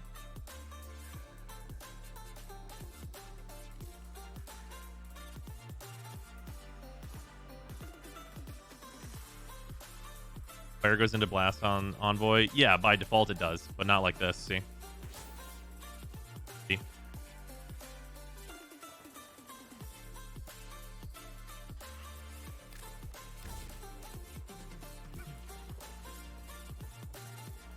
What's your Glaive Prime build? Exact same as it was before.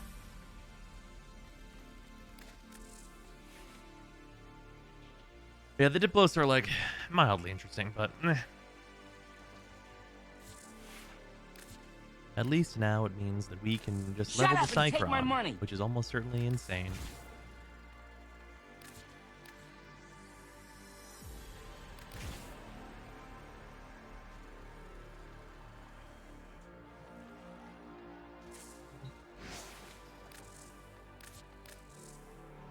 Any fun steel path frames? Got tired of pressing Mesa for? We were using Banshee for a while. That's been a fun one. I don't amalgam Organ Shatter and Killing Blow speed up throw time on glaives anymore. They do.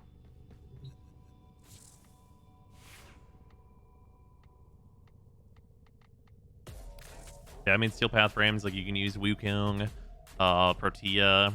Well, I haven't used Protea in the steel path in a while. I probably want to bring a pretty good gun, though, for the Acolytes.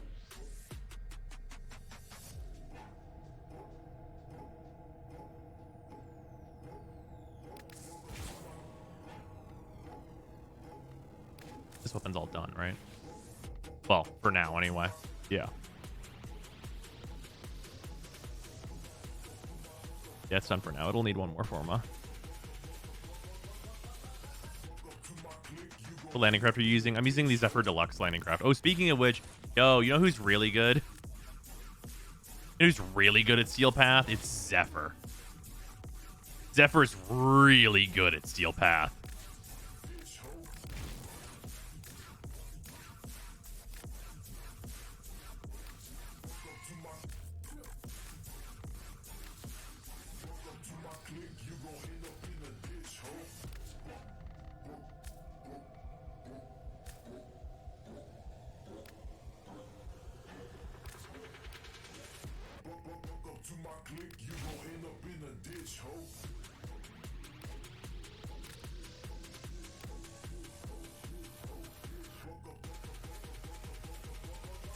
Like, what do I shoot? The ball or the NATO? That's a fun skin for Zephyr. Oh, yeah.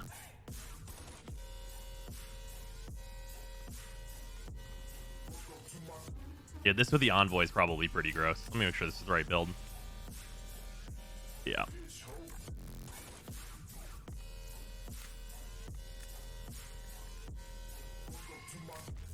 Oh, no, I didn't aura format it. That's why. That's why it's on cross projection. This Energy Siphon's actually slightly better in this scenario, though. Who'd you say are the top solo frames for Steel Path? Zephyr's great at solo. She's super good at it. Oh, was Zephyr's 4, am I supposed to shoot the tornadoes or the enemies? Yes.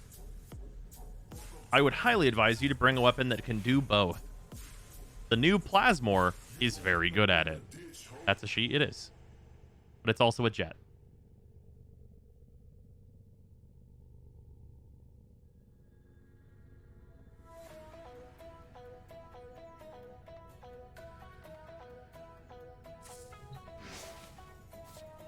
Are doing some re-invites.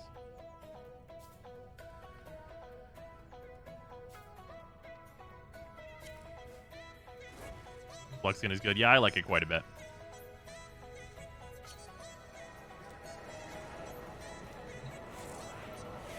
Okay, this is my Breach Surge. Oh, this is the one that's really unnecessary. This is the build that's really unnecessary.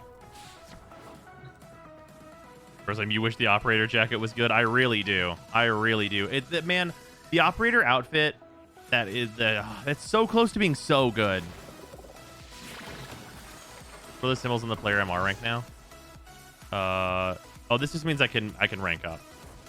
The legendary. I just haven't done it yet. It's this one that I had on it. Yeah, this is what the Zephyr Deluxe stuff looks like on an operator. And it would look, honestly, so good without two things. One, the oversized jacket over, like, the regular jacket. Fucking stupid. And two, look at these duck bills on my feet. Look at these fucking duck bill feet. These, like, pointy-ass, dumbass shoes. Like, what the fuck? What the fuck is this? What the fuck is this? It just clown-ass shit. Like, the pants look great, and then there's the goddamn shoes. Like, what the fuck is this? And yeah, like, the chin thing I'm not huge on, but, like, it's, like, fine. Like, you could do it and it'd be fine.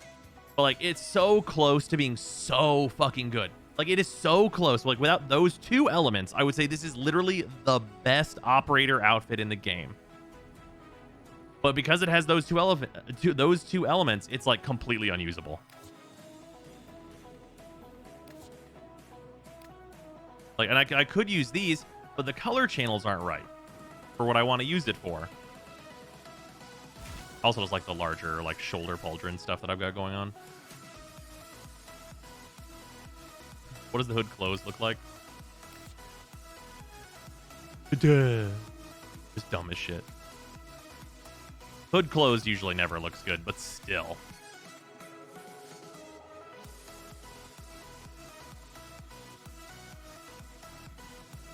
I just rock the jacket because that shit's fire. I think it looks dumb.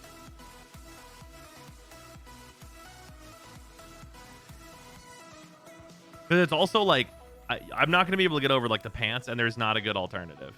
Like, there are literally no good alternative pants for this. Like, you could do this one, but then like your fucking top half and your pants are from different eras. It's like real rough.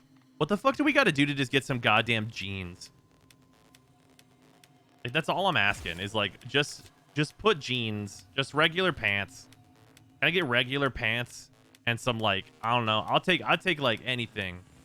Like, just do regular shoes.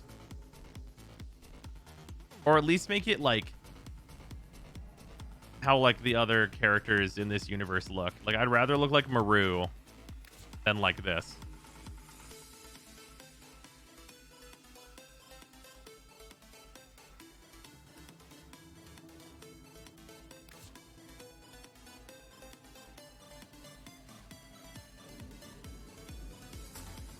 You don't like the Bishamo arms? Oh yeah, these now. I think it looks worse. I like the bottom of them. The bottom of them is great, but I don't like these things. I don't think it looks good.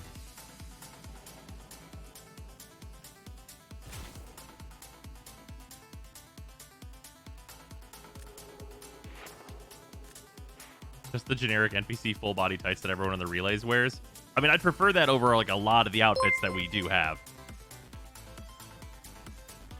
Also, this room. I don't show this back room off very often. What I would do for jorts and a jean jacket for my Tino.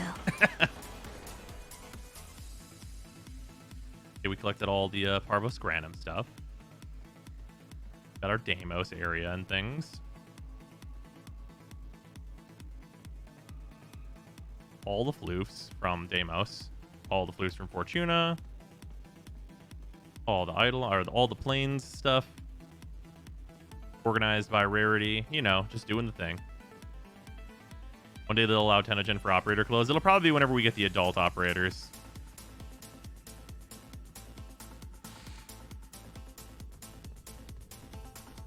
This is my Noggle collection. Wish we were still getting Warframe Noggles. Then I got the solar system there. We don't have a sun, so I've just used a sunny Pobber. And it is organized like you do. Although the Kuva Fortress and other stuff that's more ephemeral is over here.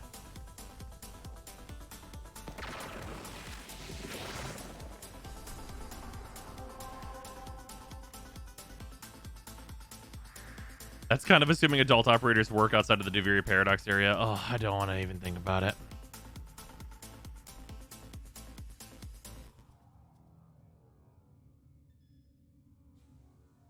Hey, you know what?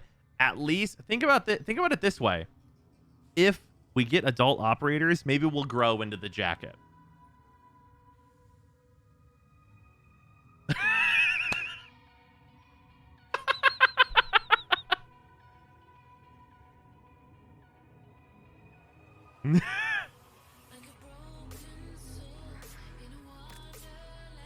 We lost somebody. We lose. Lost to Paradise. Shut up and take my money.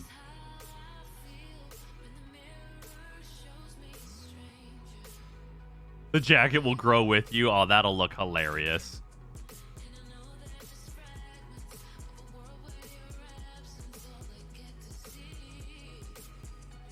Jacket evolves into a pop collar.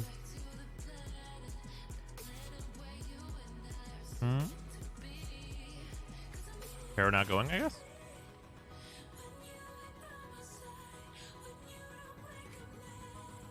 All right.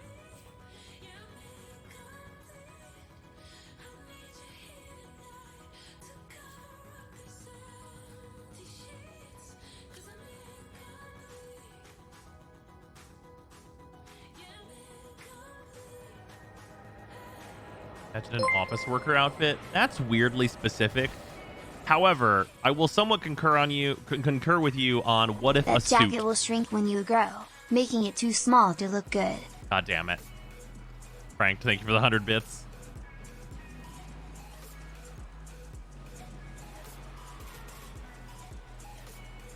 Are jeans and a hoodie too much to ask for?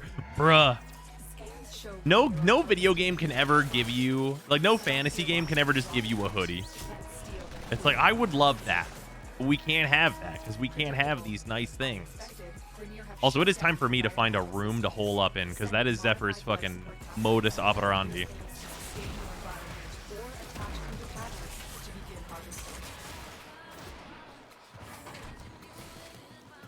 Excuse me. Excuse me.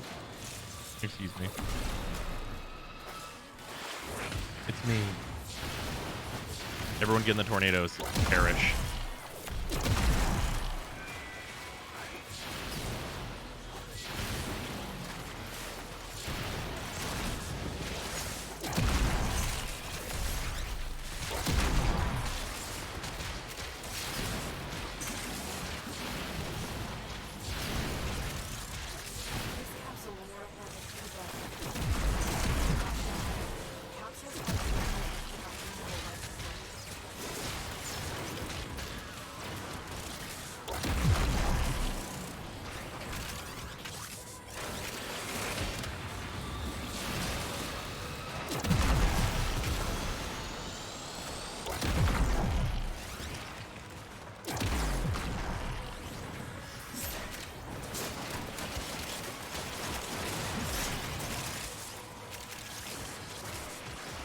This room's pretty could do better.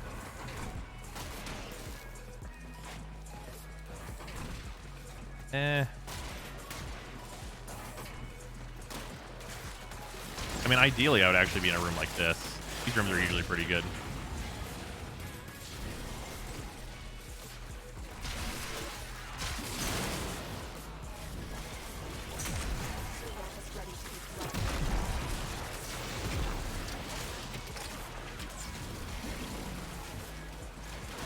Where's the acolyte? I'm gonna fucking kill him.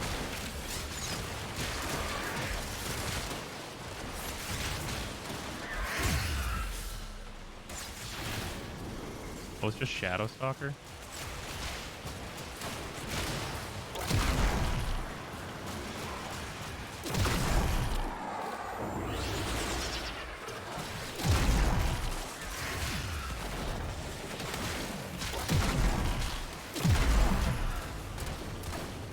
How dare you dispel my ability? That's rude as fuck. Perish.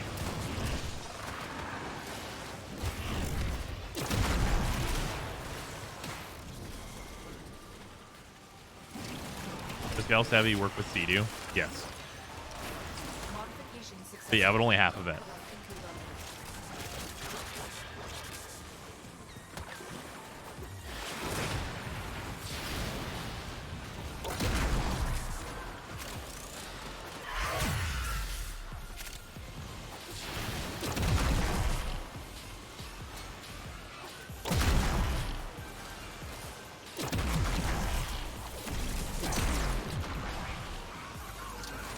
As the envoy just got here, it's quite good.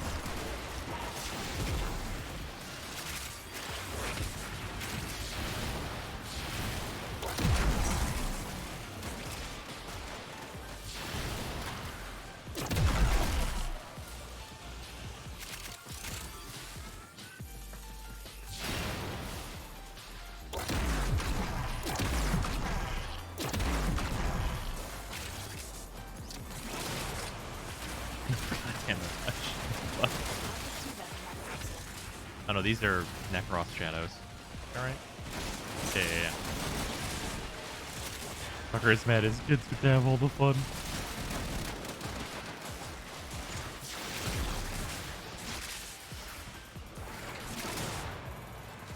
Commencing Kuba harvest.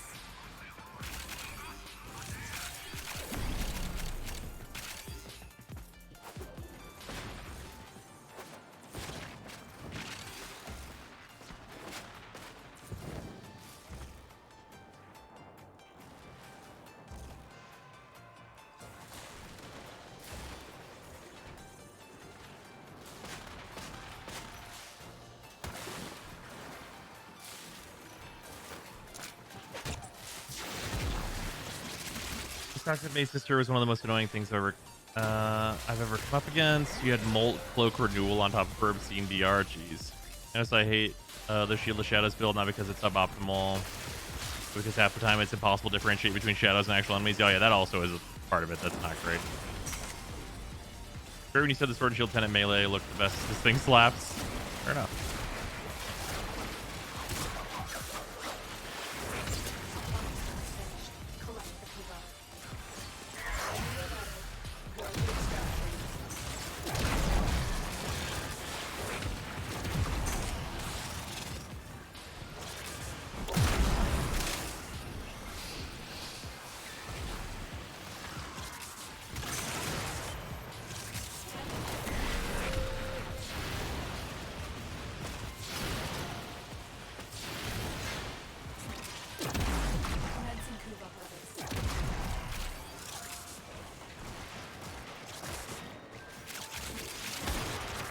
Necros color is green and pink.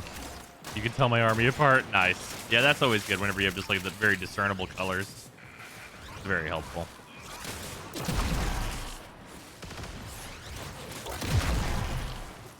God, how do I actually get the grab bags? I realize I've claimed them, but haven't seen any in game. If you just claimed them, they'll arrive through the mail, but it might take some time because there's a lot of drops going on, and the system, like, you know, like catches up. Why use Zephyr? Just like a random Warframe that's like good at Steel Path.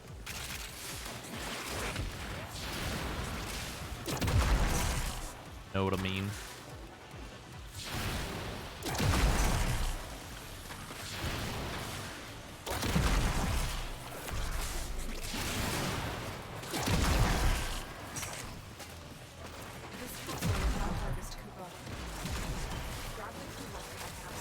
I had to unlink and relink my Twitch to get it to work. Oh, yeah, that might be the case for some people too. That sometimes happens.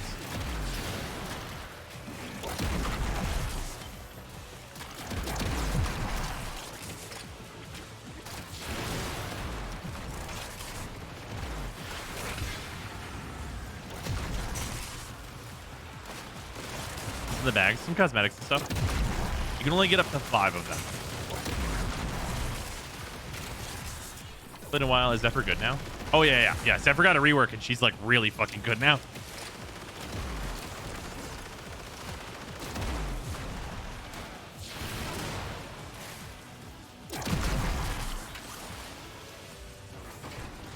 Historically, I've gotten drops even like 3 to 4 days after the event ends. It gets clogged up. You get your stuff eventually. Yeah.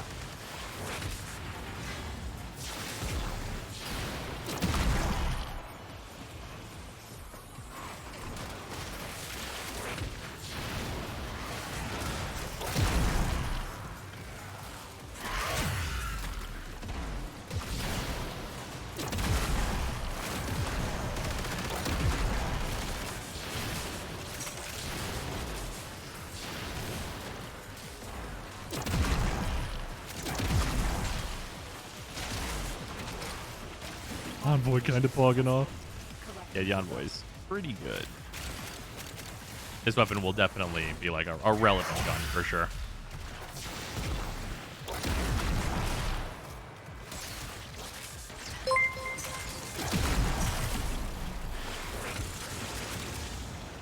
Oop, Frank, thank you for the 100 bits. Been messing with it, and Gluminaros with anything over 100% power strength is extremely overkill. Yeah, that sounds... Yeah. But why, like, if you're gonna kill, why not overkill? Right?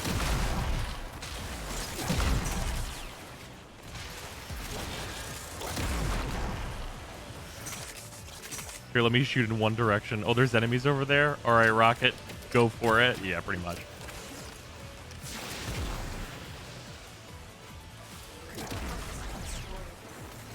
And this isn't even as powerful as this is going to be. This weapon is bugged to not work with one of the most powerful mods that has been added to the game.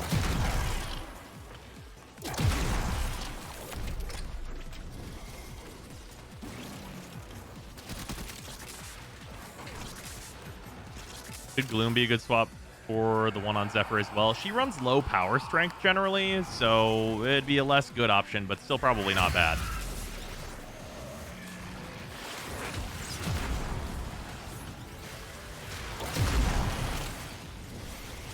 Die?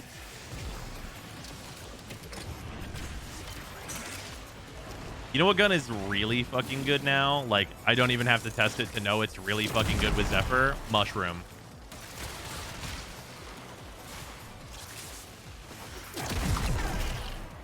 Rocket launcher is overrated. Is it?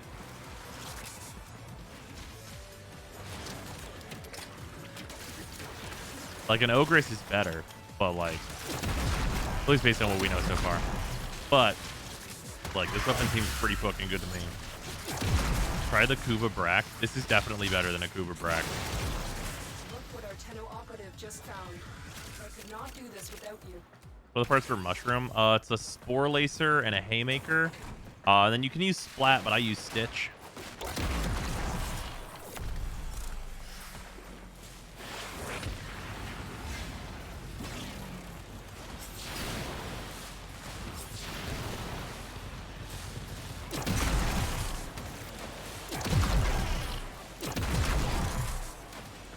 What's on Spellbound? Harvest Mirage for energy plus Vazarin for survivability and Steel Path.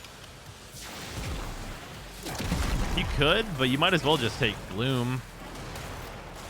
Gloom doesn't need very much range to be relevant, so you only need like at 100%. Oh wait, no, right, you run such negative duration on Mirage normally. Shut up and take my money. Uzar kind of poops on this thing. Oh, I believe that. I definitely believe that. Thanks to @Michael_Keysman for my sub gift. 20 months, boy. Exile, thank you for the resub, much appreciated.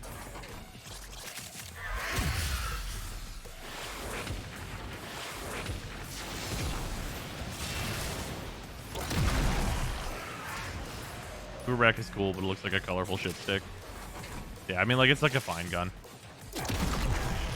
I definitely would rather have the rocket launcher over it, especially at lower levels.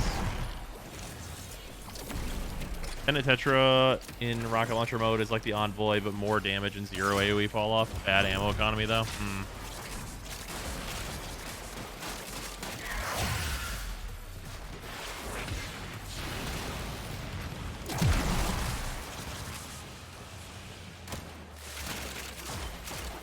Oh, this room's pretty good.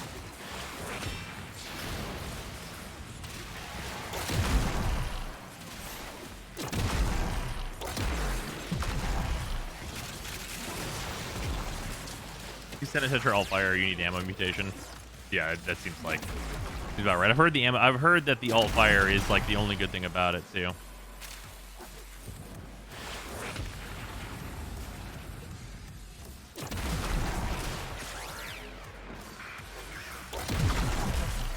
Envoy's better than Brahma? Probably not.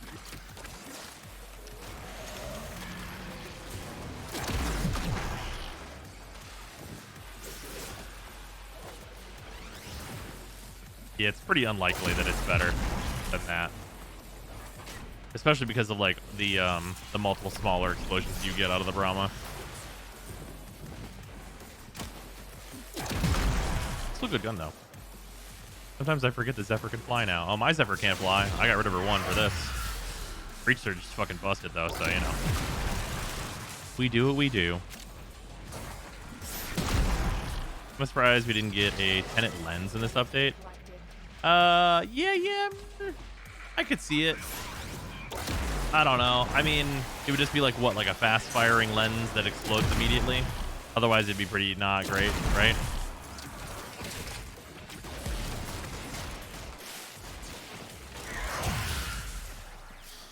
Yeah, clip Zephyr's wings so that I can fly in other ways.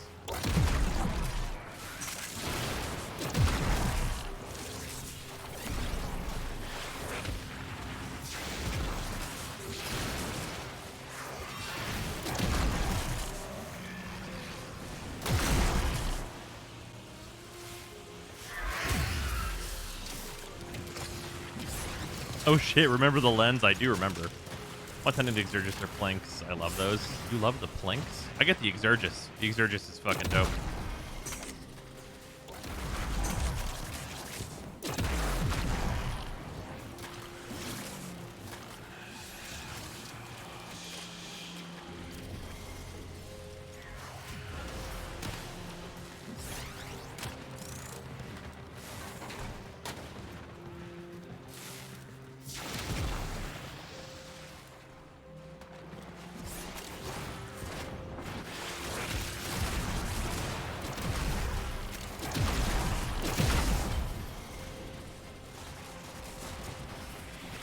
is Zephyr good against the Liches? Or the Sisters? Has anyone tried her? Like with the tornadoes surrounding them? That seems like that could potentially be very good, actually. 200% been playing Warframe since the beginning, but I was watching a VOD from 2 days ago, so you dragged config A over to C and died. Nice. That's a relatively recent addition, in fairness.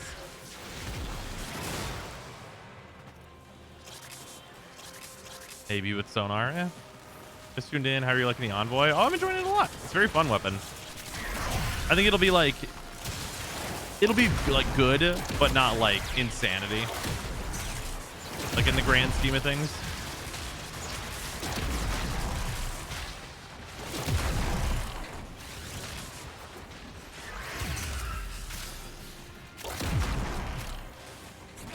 Modification successful.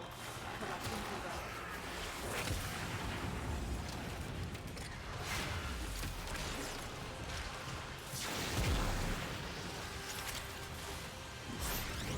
Once the Corpus Conspiracy Theory. How do we kill the Teto? And someone went, what if we made an explosive bow and gave it to the Teto?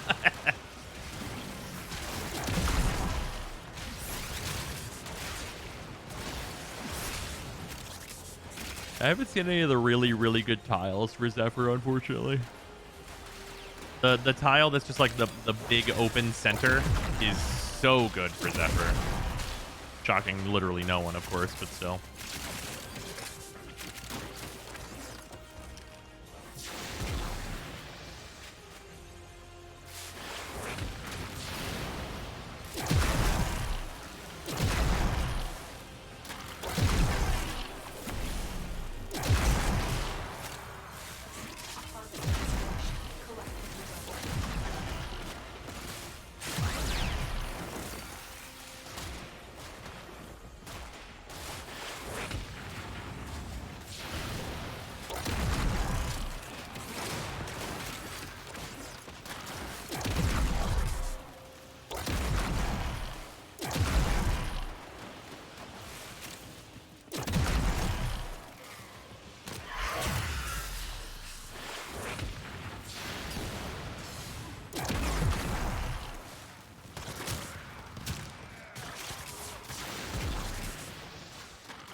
Honestly, with this map layout, I'm probably better off actually having my roaming tornadoes.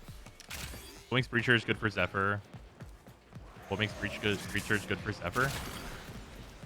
Being able to tick out that damage constantly, and also like blinding everyone. Having giant spritzes go everywhere that can also interact with your tornadoes. Also just a great ability.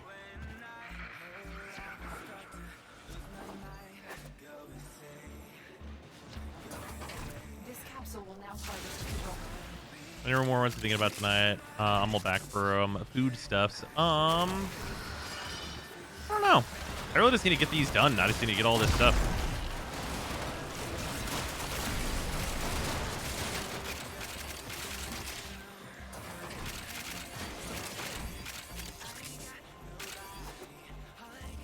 Out here picking up endo. Can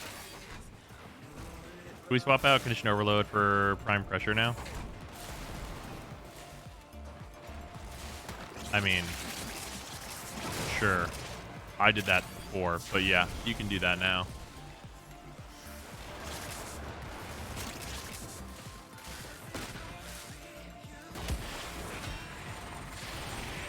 Yeah, this turn to condition overload was like super unnecessary.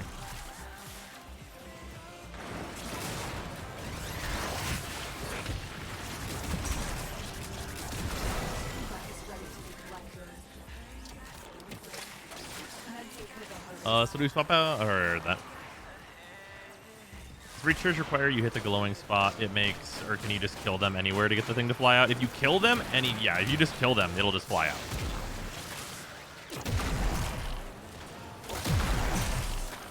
And it's just damage instances.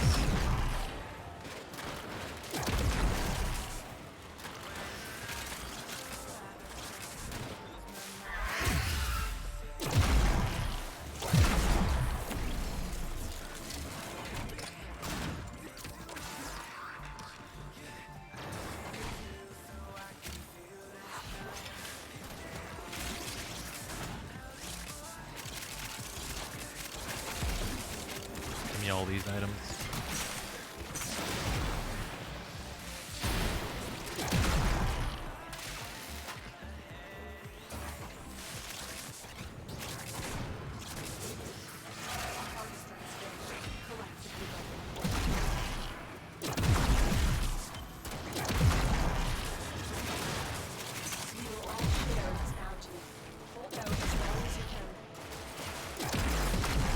It's nice having like a nice like expansion on good primary weapons to go with the new mods. Does Brahma run critical delay? I think that losing the speed is pretty bad personally, and the crit difference isn't enough, but it needs more testing. Do you still have much need for endo, or are you pretty much finished?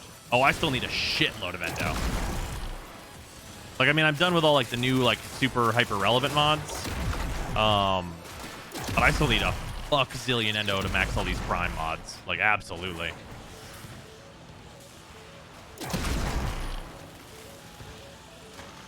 Yeah, having enough endo is a myth.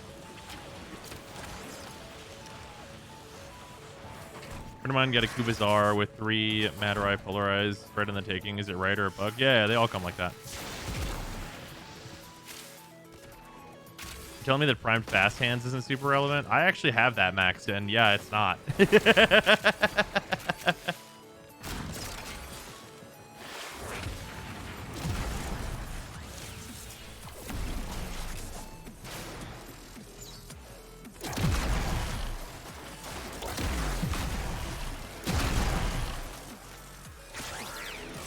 I did it. We got a Parazon finisher. Boys and girls, ladies and gentlemen, it happened. Tell your friends, it's possible. I barely made it. I was 1 slash proc away from it not happening. Or slash tick even. The slash proc was still there.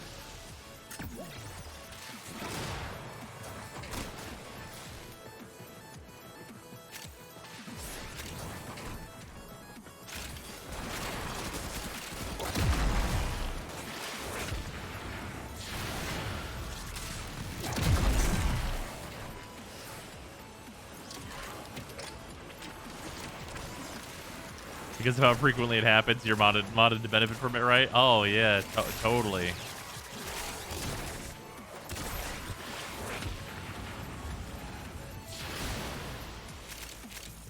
Running crit delay, and it isn't too bad. Also, if you have a friend that runs Wisp 24/7, it really doesn't matter. Oh, yeah, Wisp 24/7 is the greatest.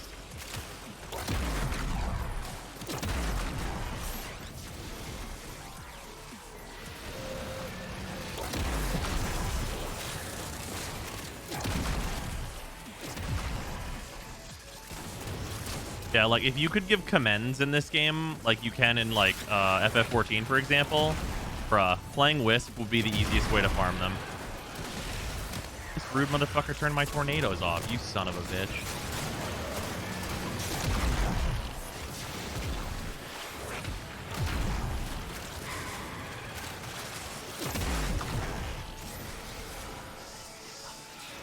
Yeah, shout out to Wisp players. Are murmurs boosted by any boosters? No.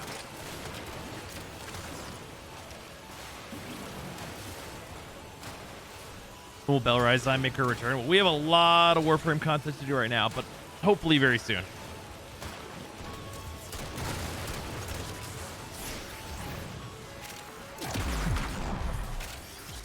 Cool.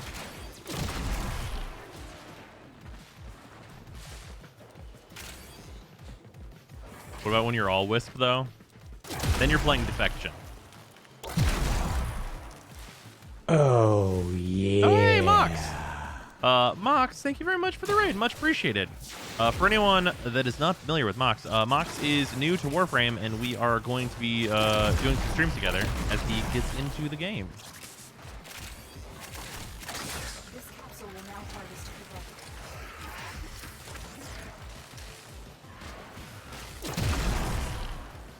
Sounds fun? Yeah, it'll be a really good time. Yeah, welcome on everybody from Moxie's stream. I believe I'm saying that correctly.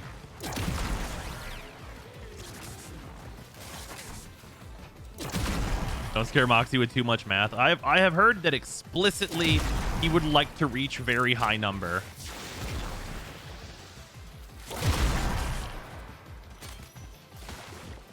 And we can make that happen, I think. We can just do damage cap shenanigans with whatever gear he has accrued so far. It'll be good.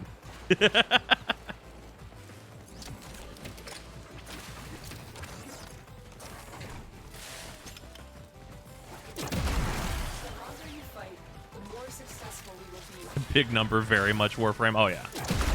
Big number is core to Warframe. Number go up is like the whole game.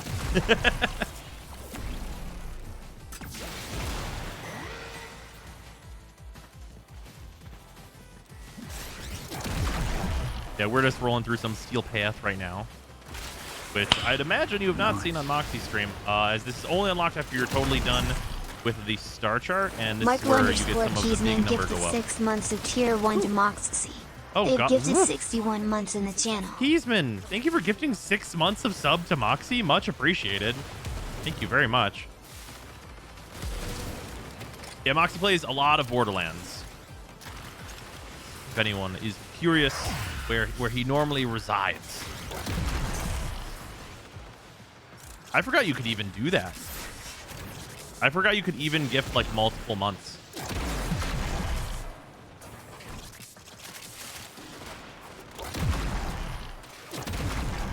Steel Path is how you farm arcanes. Yeah, so every about 5-6 minutes or so, an acolyte will spawn, and the acolytes have a 100% chance to drop an arcane, and then you get one of the 6. You don't know which one of the 6 you get until the end of the mission, so you don't just like quit out if you get the wrong one, even though they're all good.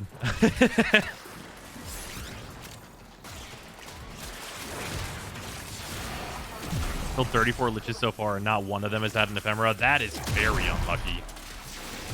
Good Warframe first, and it ruined Borderlands. The whole this is random thing pissed me off because I wanted the gun to just be how good it is supposed to be. Yeah, Warframe can spoil people on that. I can still appreciate like more randomness, but like it depends. They spawn from any part of the map. Yeah, you don't have to be in any specific zone. They'll usually pick a player to spawn on, which in this case, here's this man. Just gonna put tornadoes on him and then just kill him. Ooh, or I'll forget that my 3 is not up.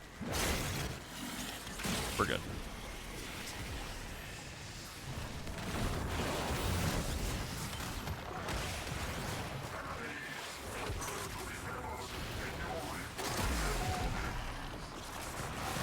Like spawn in your line of sight, which is nice. Yeah, of whatever player they choose.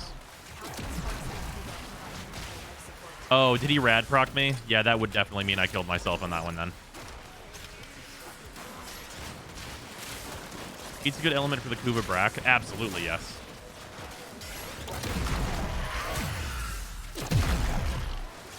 The sister weapons, is it still best to get fire or viral combination? Well, you can't get viral innately.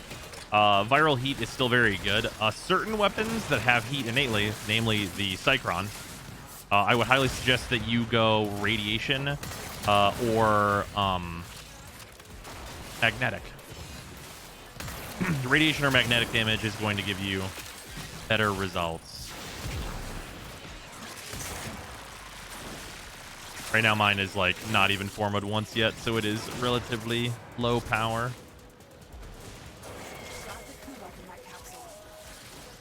Hopefully soon we'll have a Steel Path viable weapon. Oh yeah, a lot more weapons became pretty Steel Path viable with this new update. Although some of that is like, you have to get the galvanized mods first, so like there's a bit of a gateway there, but also like early on in Steel Path, you can do some farms that are like a little bit easier in order to accrue some of the arcanes to patch things up if you prefer using guns over melee weapons.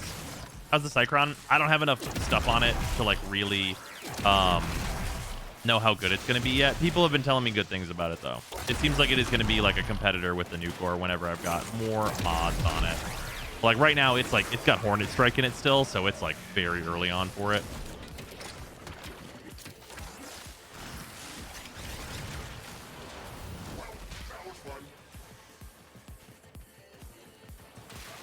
Modification successful. Collecting data. Oh yeah, Moxie, I know you were sick, but if you want to jump in chat and like hang out in chat for a bit, I'm totally down.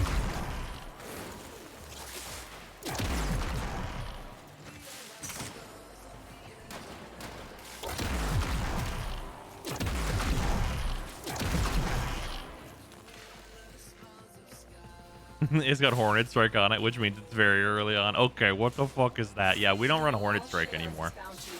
Hold out as long as you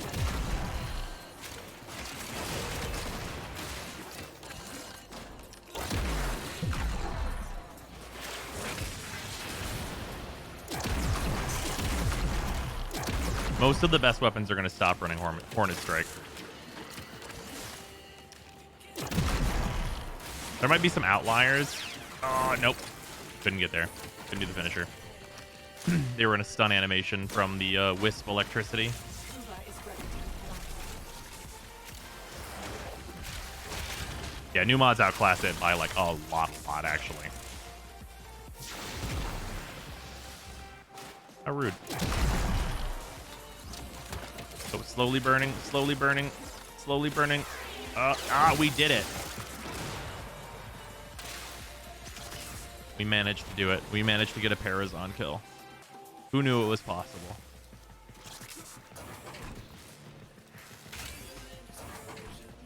Yeah, it's really nice to have a Necros on these missions because it just makes it like turbo chill.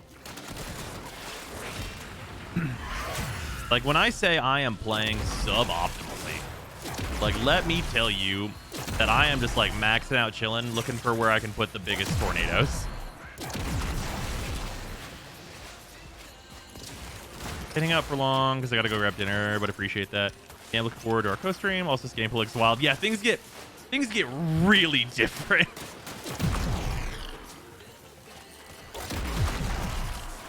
Things get real different as we get in. But yeah, Moxie, if you want to do exclamation Discord and jump in, and just like throw a message into the roll channel, I'll pop you in here.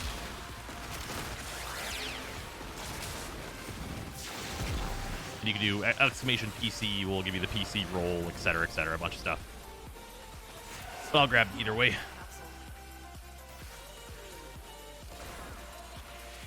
Yeah, Moxie's still in the Gears of Warframe. When will the co-stream be? I think we said I think we said the 12th. I believe that's right. I might be wrong. I might be wildin'.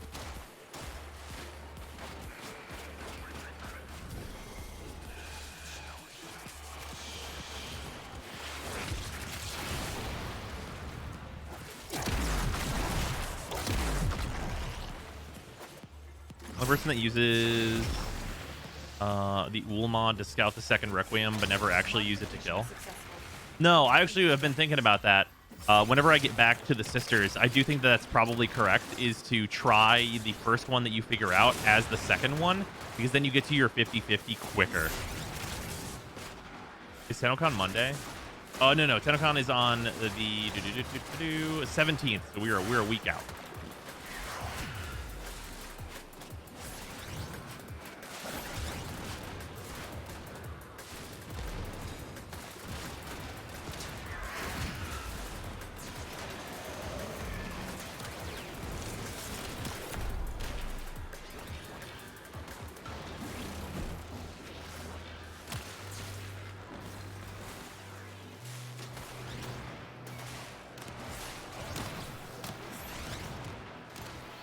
Whoop, I died. There's stuff in Discord.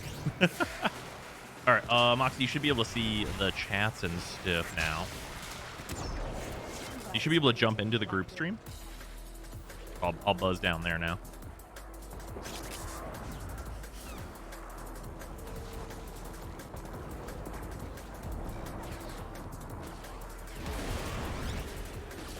Hey, what up? Hey, how's it going? Very well. Yeah, so how far are you anyway? I just got to Mars. Oh, so dope. not far. Oh, that's pretty good still. Yeah, so you're working on just like the junctions and stuff? Yeah, doing the junctions. I got distracted by some Arcane quests. that I've been focused. But Yeah. yeah. Yeah, you'll want that for later anyhow. And that quest is well, it's a little old and it's not really very indicative of what Arcwing is now. But I can fly. Yes. Yes, indeed, you can. Oh, also, I'm sure if you're on Mars, you must have. You stopped off in the first open world, the Plains of Eidolon, right? Not yet. I have not. You don't have to go through there yet. Or, Chad, do you guys not have to go through for any new players? Don't they have to? They have to go through the plains like once, right? You have to do like one bounty, I think. Let me check. Oh, you only have to go into the hub. Oh, okay. Yeah, so you went to the Ostron area, like the city. Yeah. Oh, I okay. think I went into this. Oh, yeah, I did do that. I went to Cetus, and Yeah. I guess Plains of Eidolon is like the free roam area outside of it. Yeah, exactly. Oh, okay. Yeah, I did do that then. Okay, Very cool. Yeah, they must have updated at some point. It used to be that you had to go out and like do a mission out in the plains in order to like progress past that point. Gotcha. Yeah. So this like Plains of Eidolon, like, does that go in? Is that part of an expansion? Yeah. Like So it branches off? I think it was, God, what was it? I think it was 2017. I think 2017 was Plains of Eidolon. But yeah, Plains of Eidolon, basically, it's like a big open world hub area. It's got like its own rep grinds and stuff, and there's like a bunch of unique rewards associated with it. There's some of the debatably end-game content with farming certain high-powered abilities there. And you can build your own melee weapons. And there's a lot. Build your own melee weapon. That sounds cool. Oh yeah, some of them Oh. they've changed which ones are good pretty frequently, but there's a lot of really good ones still. Should my objective be just doing the junctions and going through the star map as fast as possible, and then focus on those like expansion areas? I would generally say yes, but it depends on which warframes look cool to you, because in the Plains of Eidolon you can get Gara, and Gara's really good. Especially on like whenever you have less mods and stuff to use on her, she's like very good about that. So if you think she looks cool, then she's like worth stopping there and like picking her up and then moving on. But like it really just depends on like, hey, does this look like, do I want to use this warframe, or do these weapons look sweet? And then like those are the places that are And usually then, like, best to stop. spending that time. Yeah. Cool. What does Gara do? Gara is a glass warframe. Her one is a glass sword that she can like swing through enemies, which Sold. is okay, a little bit. And then her two is she shatters the glass that's on her and uses it to protect herself or allies, and that can give literally 90% damage reduction at very low power strength. So it multiplies her health by 10, and also any objectives you need to protect or anything like that. Also, through a combination of her abilities, it can deal damage in like the area where like the glass is spinning around you, and that damage doesn't have a limit, so you can scale it all the way up to damage cap. Oh, Yeah. what's so damage cap in this game? damage cap is 2.134 billion. There's a bunch. It's a it's like an integer cap. Yeah. So it's 2.1 billion or so. Good yeah. stuff. Yeah, Like that. so she can just walk around and just touch enemies with that. Is it possible to do like because right now I'm just cruising through things. Right. Is it possible to do the whole star chart with just Vault? Oh, Or is it absolutely. kind of like you need to get. Yeah, so warframes are like, there's the prime version of Volt, which has slightly higher stats, but it's mostly cosmetic to have like the nice golden version. Other than like the prime version being very slightly better, usually not super meaningfully so. There's not like upgrades from Warframe to Warframe.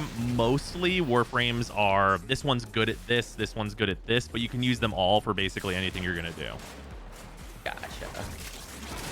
Okay, that makes sense. Yeah, so it's mostly about like, hey, there's 40 something Warframes, which one do you like best? My attention has been brought to the Sarn frame, if I'm saying that right. Sarn, Which one is how's it spelled? like Saryn, I think. Oh, Saren. Yeah. Theron. Sorry. Yeah. So Saren's super busted. She is she's really useful for a number of farms that you're a little ways away from right now. But she's good at literally everything.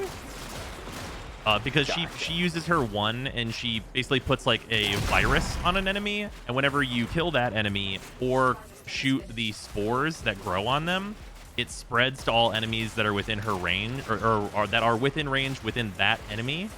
So that damage continues to go up until all enemies that have the strain are eliminated, and it'll keep spreading from enemy to enemy, and you can keep using her one. Cool. Yeah. So that's just her first ability. Her second ability. Sucker for those kind of stuff. Oh yeah, it's Like very good. Dot spread build kind of things. Oh yeah, it is very much that. Yeah, there's a. And that's just one ability. Yeah, that's just her one. That's just her first ability by itself. It just does that. Yeah, so she has her 2 is a molt ability, which basically she sheds her skin like a snake. And whenever you've upgraded it, it'll heal you. Whenever you do that, but normally it just makes you super fast and just lets you like escape situations. And the shedded skin is also a decoy, so it's just like her general use, like survivability. And then her 3 synergizes with her 1 and basically makes it so that anytime you don't need the enemy to die to spread spores, and you don't have to shoot the spores themselves. You can just hit the enemy with anything, and the spores will automatically spread to everyone in range. So you like do 1-3 combo kind of thing? Well, so it is a long timer ability, so it basically just allows you to empower all your guns and melee weapons with toxin damage, and it forces toxin to proc as well, which gives you even more damage, and it just forces everything to spread. Generally, I normally play Saren as like I get a powerful and fast melee weapon and just slide through crowds and hit them all once, and that'll spread the spores to like a giant area. So cool. Yeah. And then they like I know they'll die because they have the spores, therefore death approaches.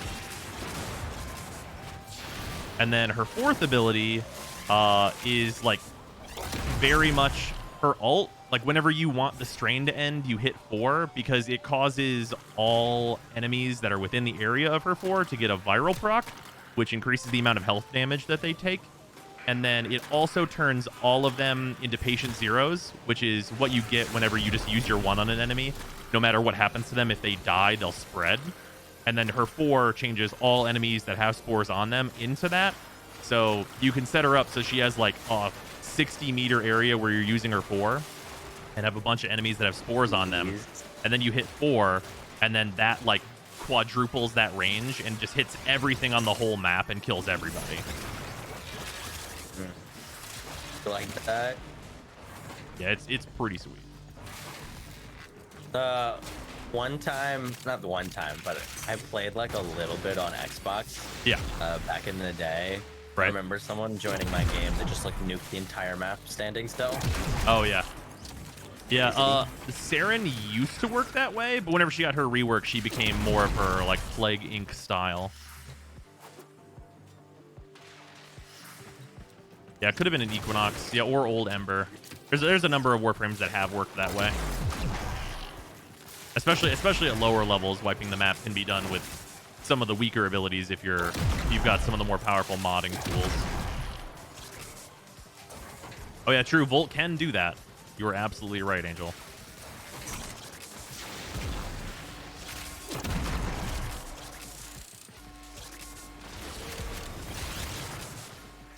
Yeah, there's like a very, very short list of Warframes that I wouldn't like tell you to go for if you think they look cool.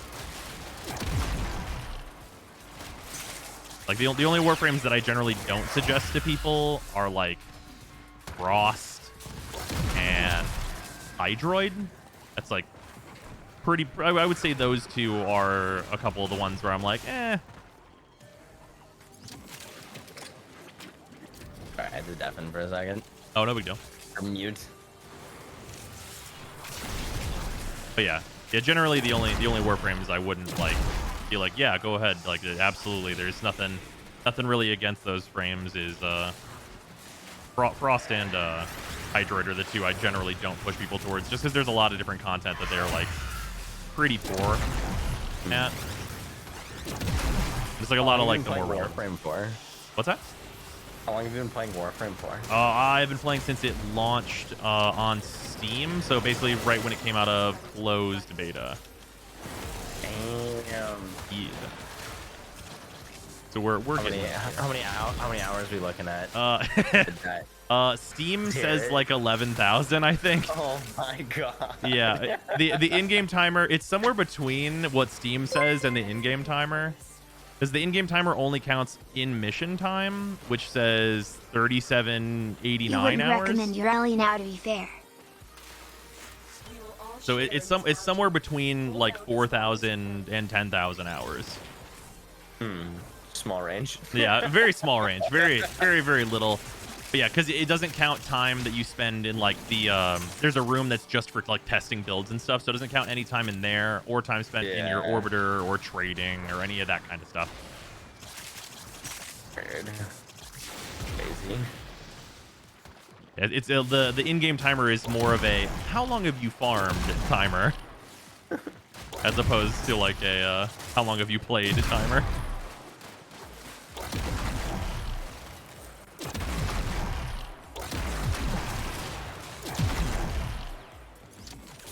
Do it. Get below the threshold. Oh. It happened. We made it happen. We did a Parazon finisher. Ladies and gentlemen, it's real.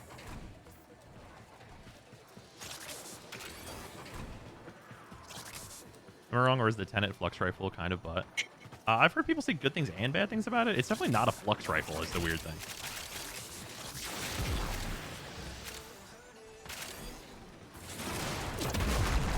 Before you leave the game running overnight on accident. I've done that too many times to count. Oh yeah, I've definitely done that some. It's definitely not actually like the full the Steam number for me. That would be hilariously inaccurate.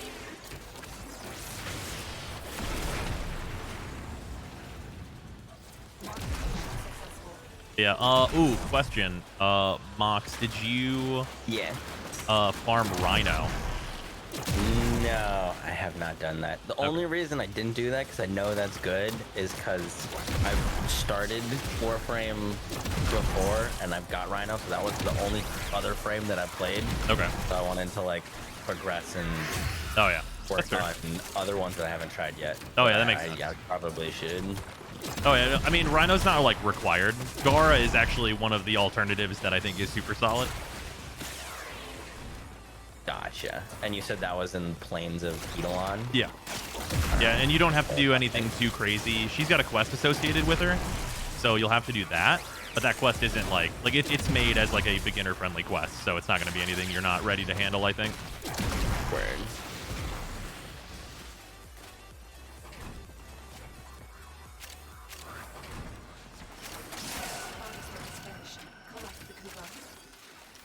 Like you can't steer people wrong by steering them towards Rhino. Oh yeah, it's like a really good, just like universal suggestion. Like Rhino's just a good Warframe. Although there is, interestingly, there's like a midpoint of the game where in order to make Rhino more powerful, you need some like really rare stuff. So there's usually a midpoint people get to where they're like, Rhino is still very, very good, but I'm not gonna farm this stuff for like probably a long time. So I'll like shelve him in favor of Warframes that have like high cost builds, but not like outrageously high cost builds. How is the prime frame?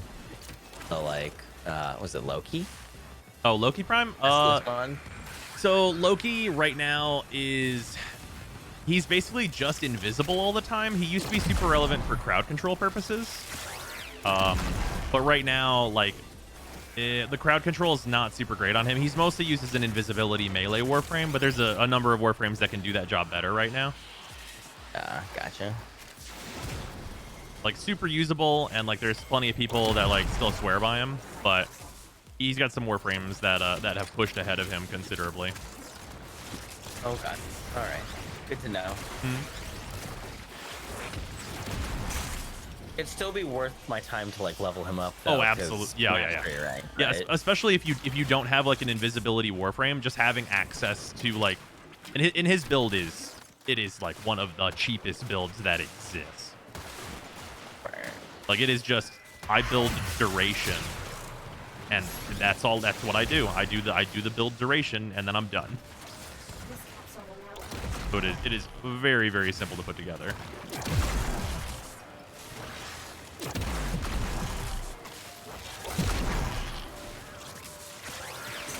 I run Loki in Steel Path. Yeah. I mean, like, you can run him in Steel Path. Like, invisibility turns out is still really good. What exactly is his use case? Using him in, like, spy vaults and stuff can be valid. Like, there's obviously speedrunner Warframes for that, but if you just don't have an invisibility Warframe, sometimes it's very, very useful. Especially for, like, the new Sisters. The Sisters of Parvos. They're quite vulnerable to you being invisible, as they can't really do anything about you when you're invisible. I need to unlock that. What planet is that branched off of? So the Sisters of Parvos, once you are... So you basically just need to, like, get to... I think you have to be on Pluto, actually. Yeah, you have to get to Pluto, and then that quest will open up. Okay. Yeah, and then there's a story quest that will notably get you one of the best melee weapons in the game and the single best, like, new player melee weapon by far. So you'll get that from that quest, and that'll be a huge power jump for kind of anybody, unless they're, like, you know, any new player. It's gonna be a gigantic power jump, and then you'll be able to start doing Sisters. Gotta work towards that. Wait, say again? I said I gotta work towards that. Oh, yeah. Yeah, I did, recently I did a fresh account where I was, like, speedrunning the Nightwave, which, have you looked at the Nightwave? Yeah. What's that? Oh, if you're in-game, if you, in the bottom right, there'll be, like, a Nightwave intermission, like, banner. If you click on it... Oh, I have done that, yeah. Okay, yeah. Oh, I have a bunch of rank. I haven't looked at this thing in a little while because I finished it, so I gotta go through some animations now. But basically, what was my point? I've lost. You're talking about, like, starting a new account. Oh, yes. Yeah, for starting out, doing the Nightwave is incredible. Like, if you're not, for any free-to-play player, you are, like, you're gonna get weapon slots, so, like, just like catalysts for powering up weapons, like broken reactors, all kinds of business is in the Nightwave. Okay. Yeah, so you'll get a lot of relevant stuff from there. And I wouldn't, like, don't stress about, like, completing any of the challenges because, like, they accrue weekly. But if you ever complete all of them in a week, it'll give you, like, essentially back pay challenges where it'll be like, oh, we're just gonna give you these challenges you didn't finish before. But yeah, I started a new account to speedrun the Nightwave, and getting the quest completed that would unlock the Sisters now was one of, like, the top priorities because the weapon that you get is so good and so easy to put together.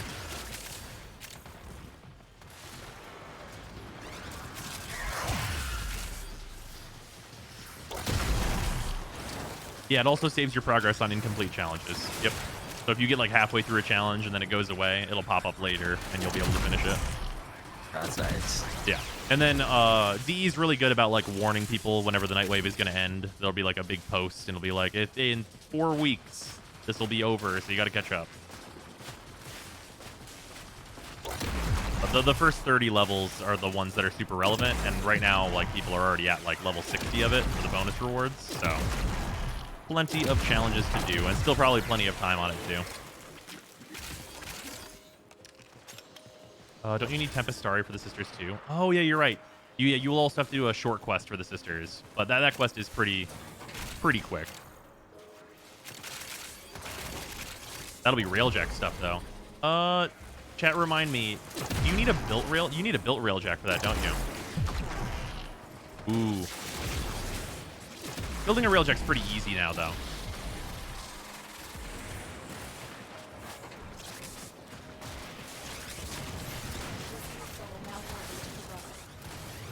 Yeah, we will have plenty to do, that's for sure.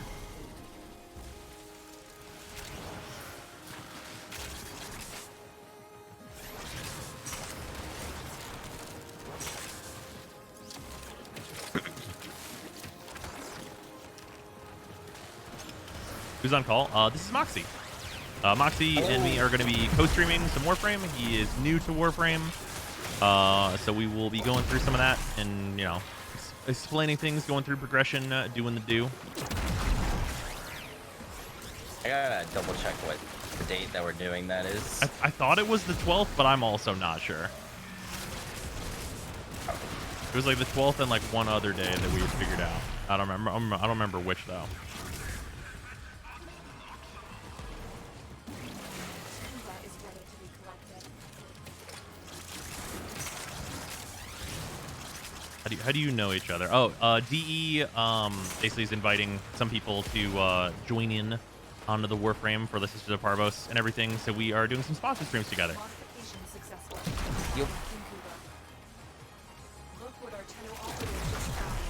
They could not do this without you. Free carry. Yeah. Oh shit.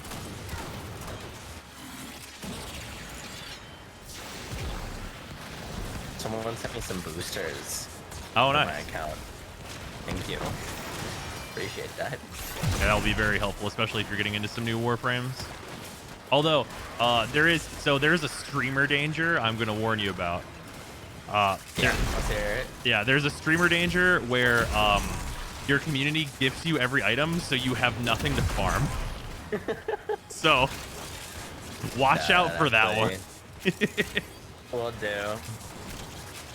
Yeah, that typically like ruins motivation to Yeah. like grind and farm. Yeah, there's definitely a lot to farm. Like right now, I'm farming some like the brand new Arcanes and stuff, and like if I just had them all, I'd be like, well, I wanted to go farm, but now I don't need to.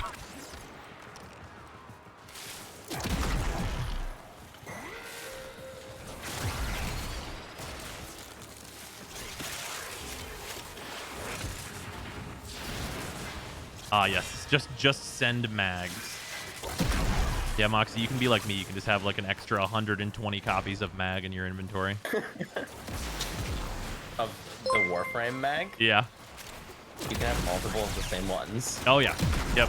And then you can just keep building them. Are you There's end of people life that have shine? like People will send you countless maps. 200 plus Oberons, and then I was cursed for a long time where everyone would just gift me mags, and then I passed that to another streamer for a while, and it sometimes returns. So just hope you don't get that one, because you'll just open your inbox and it'll just be an endless list of people that'll be like, here's a mag, enjoy that.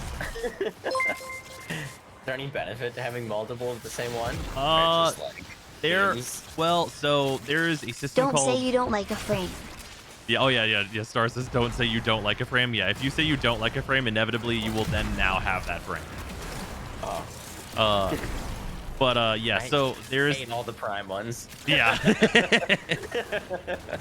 Yeah, there's a system called the helmet system, and basically for the regular version, the non-prime versions of Warframes, and this is basically just like a use for your old frame whenever like the prime comes out and you've gotten it.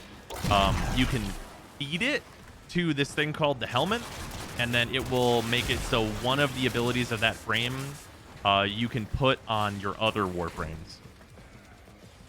That's kind of cool. Yeah.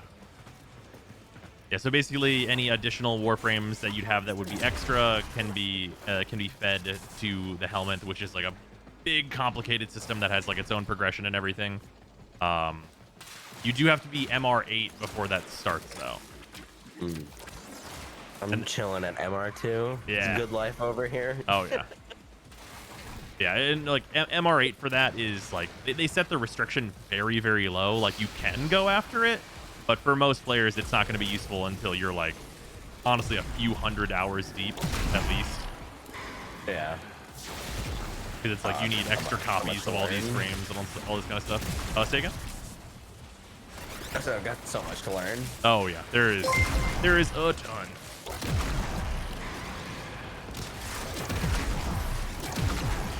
Don't I insult do the gotta dream. head out though because I haven't eaten dinner yet. Oh, fair enough. It was very nice to meet you. I'm looking Yeah. forward to our stream. Oh yeah, it'll be super fun. It'll be a good time. We'll make all the progress. Yeah, I will see you for that. Thanks for hanging out. Appreciate it. Yeah, absolutely. Have a great rest of your stream. Oh yeah, you too. Or well, your stream is over. I hope your stream was great. Have an excellent dinner. Appreciate it. Take care. Later, man.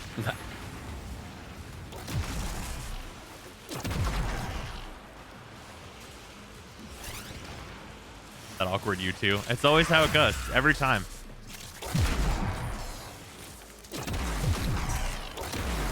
It's just like whenever I say anything else that's dumb, though. Just be like, wait, no, not that. A formal welcome to Neon Genesis Dynasty Warriors. Here's a 3,000-page how-to book. It really do be like that, though. Fatalize 6 with 100 bits. Enjoy your dinner. Thanks, you too. The dreaded you too. It's how it goes. I'm just glad I don't do it at drive-thrus anymore. Hold out as long as you Instead, because I used to work at Wendy's, sometimes I'm like, have a good day. And like, I'll be the one who ordered. And it's like, wait, no, that's not right. Like, I mean, have a good day. Like, I guess that's fine here. But like, that's also not why I said it.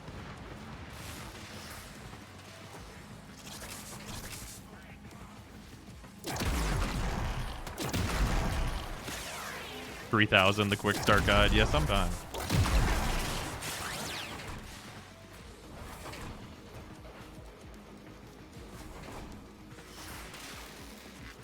I always say have a good day, just to try and be nice to people. Yeah, that's fair.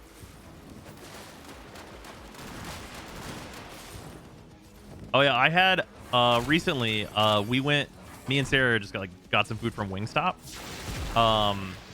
Which is just like a wing place. Think like a Buffalo Wild Wings, but like usually it's like a hole in the wall shop as opposed to like a big like sports center fucking establishment.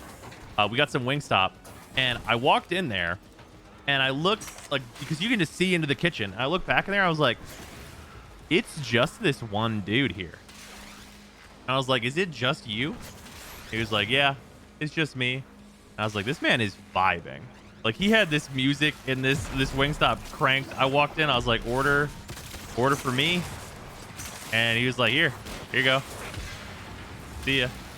It was just like, man, this man is ultimate chill mode. This man doesn't even care that he's at work.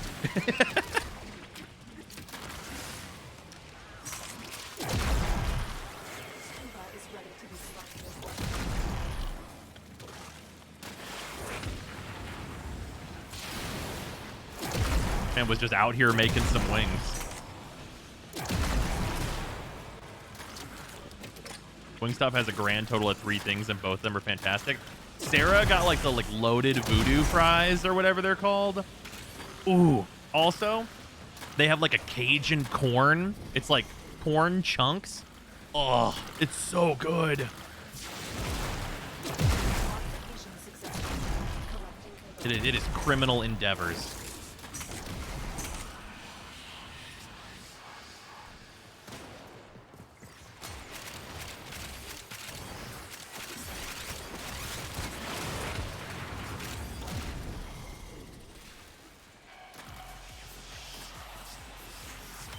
Criminal endeavors at astonishingly low prices. Yeah.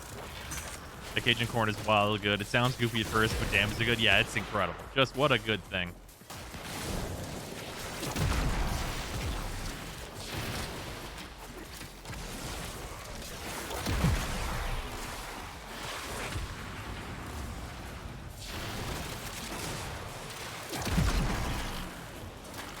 Hawaiian and barbecue wings. I've never had their Hawaiian ones. I find their barbecue sauce is a little bit too smoky for me. It's got too much of the smokiness flavor. Like, they're good, but they're like a little overwhelming. I'm a fan of their oh god, what is it called? It's like their second hottest. I do not remember its name. Something Zing, perhaps.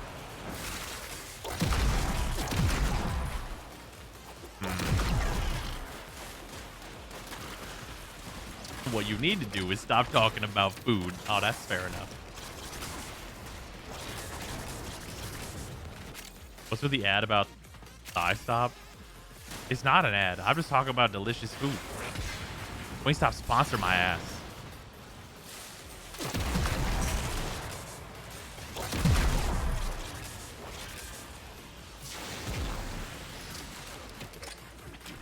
Does Zephyr get a new augment?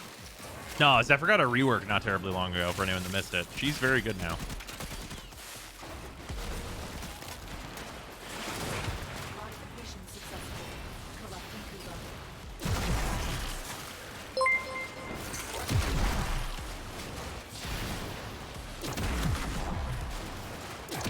I started Warframe during the Plains of Idol and didn't know what a format Arenda was till the year end. Phantom, thank you for 100 bits. I appreciate it. One second.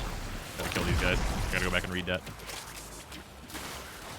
She's very good now, Dimitri. B2 crying. Started Warframe during the Plains of Eidolon. Didn't know what a former endo was till a year in. Yeah, that sounds about right. At least 1/3 of Zyme streams are food talk, and I wouldn't have it any other way. Oh yeah, we always get lost in the sauce. That's a constant.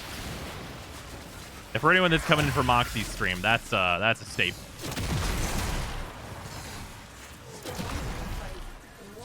Yeah, me and Sarah over by the Finn's appointment that we had. There's this burger place called Melt. It's literally just called Melt. Ooh, I was low on health. I don't like that. This burger place called Melt, and it was like, oh man, it was a monster. It came in a box. Like it's apparently like rated like the 7th best burger place in the US or something. And like, I got like a essentially it was like a royal, but like with their special sauce or whatever. And oh my god, it was not only so large, but also just so delicious. Their fries are super mediocre though, 100%. Fries could be way better. Burgers, absolutely on point. They slap super hard. Fries, was not as much of a fan. Fries are totally okay. It's a good thing they paired it with their special sauce, which is delicious. I legitimately called their sauce 2000 Island. Because that's legitimately like what my brain thinks when I ate it. I was like, yeah, there's 1000 Island sauce, and then there's 2000 Island sauce.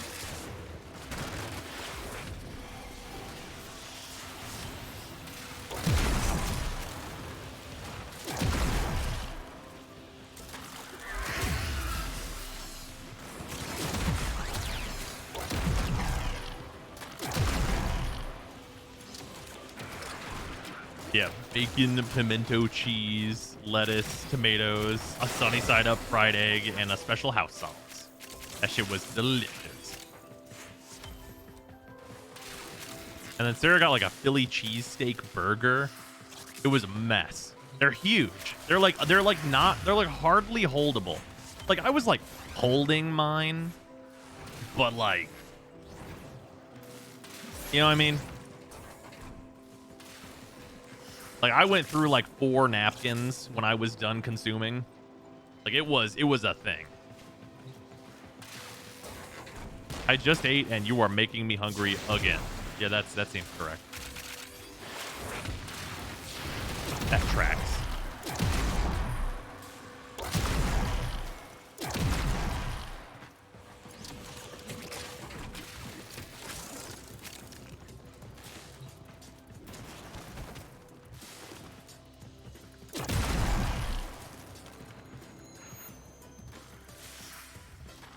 Oh yeah, Sarah did not finish hers. Very good milkshakes too. This capsule will now harvest Kuva.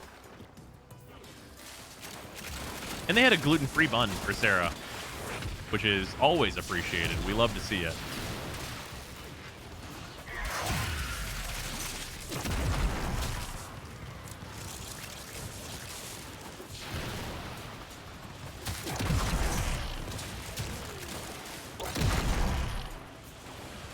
Gluten-free buns. Where's this place? I gotta go.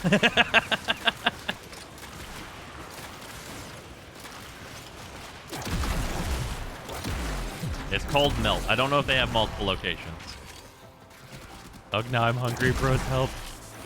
I'm also now hungry. I've fucked this up for myself.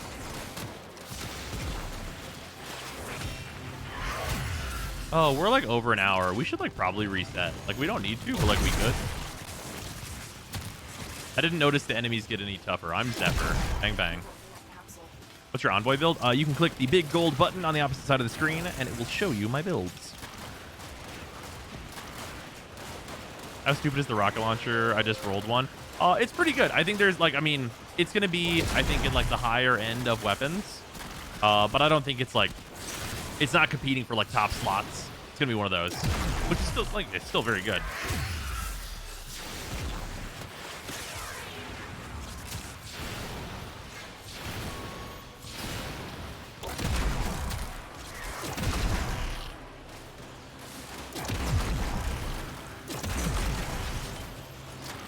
Talk about Saren, and she was really good in Steel Path for me. Oh yeah, Saren's great at Steel Path.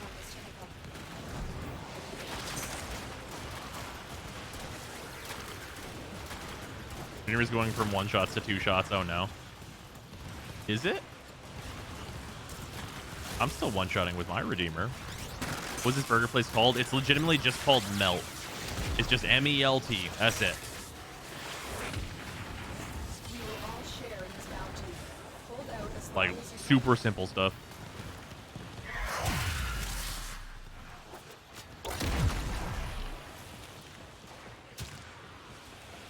Enemies have 6 or more statuses. Galvanized aptitude rejoices. Feeling really lucky right now. Got a 59% magnetic Envoy with Ephemera. Nice. Jesus. That's some fucking compounding luck.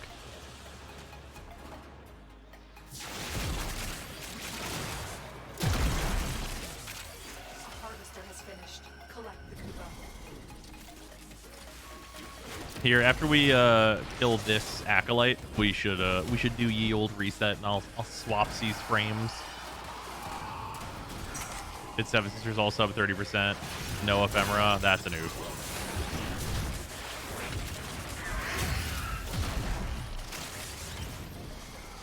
That acolyte evaporated.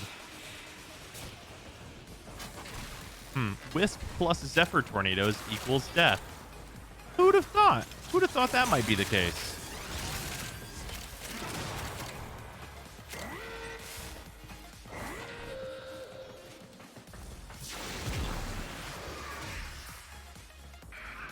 First sister was 54 Envoy with Ephemera. Nice. And so we learn the importance of clarity. All right. Ooh, 5 secondary Merciless. That's really good. I think I only need 1 more of those. We've got 8 primary Merciless. I think we're done with that. Hell yeah. We got so many Merciless Arcanes. Jesus.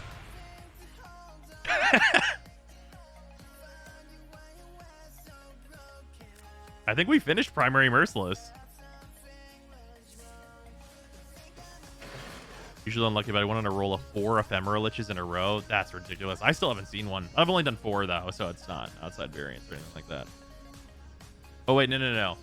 I'm so wrong. We're so far away on this one. Oh wait, no, never mind. We're super done with it. I lied. We just went from rank 3 just straight to rank 5. I have 1 extra one. Can upgrade dexterity to 3. Okay, cool. Primary Merciless is done, and I have an extra, which is great because it's the most expensive one. Secondary Merciless, I need 1 more. Who wants to trade me a primary Merciless for a secondary Merciless?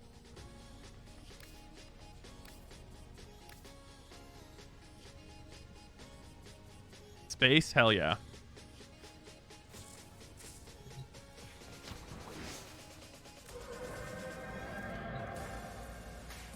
You will get it. Yeah, but I want it now. I want to experience this fully operational battle station.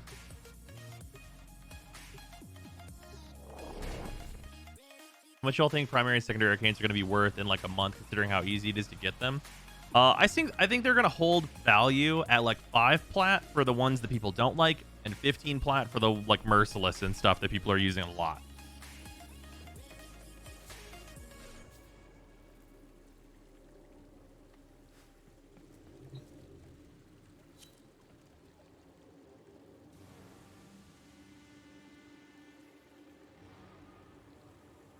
You don't think the price will change too much in a month? That's so many farmed, though.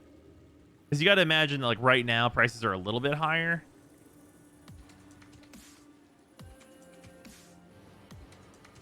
$10 plat per Merciless? Maybe.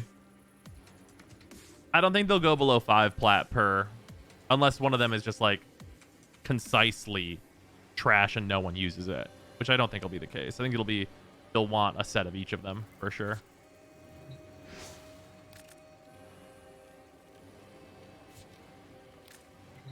My trade. Price may spike after TennoCon. Absolutely possible.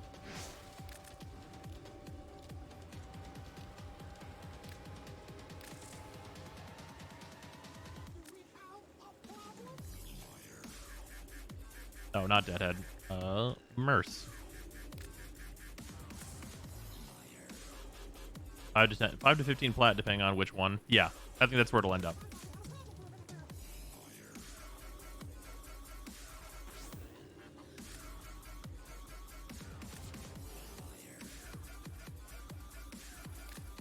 So it's good that these are the two that I finished first, because these are the two most valuable ones. So now extras that I get can be traded in for the others. There's a new steel path for people who don't flip ribbons. Yeah, absolutely.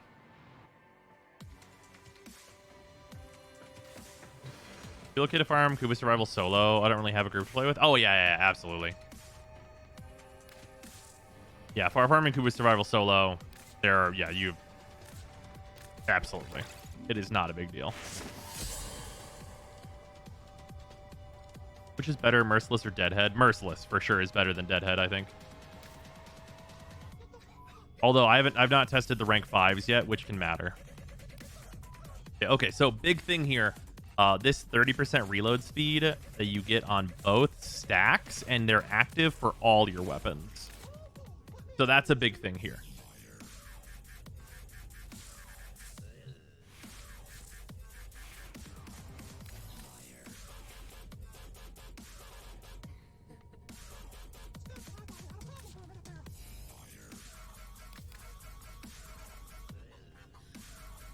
Are they the UI doesn't show that?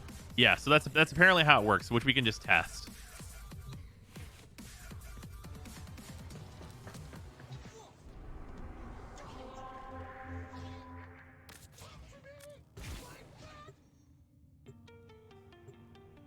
We're going crit on Titania's Dexpixia or run them pure status with the new CO mod.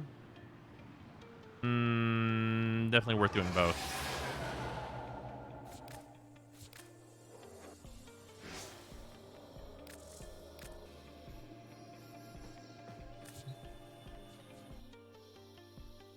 %30 reload speed is always on. That's what people have been telling me. We're about to test it.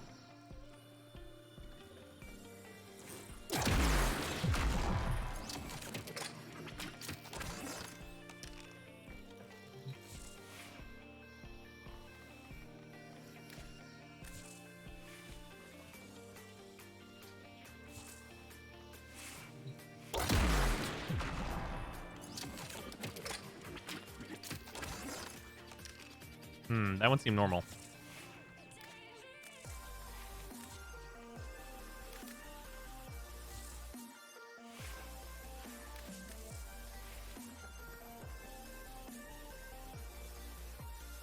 Rank 5 stuff is always on. It shows it in the UI. Right, but like in here, this is 0.8, right? And then it goes up to 1.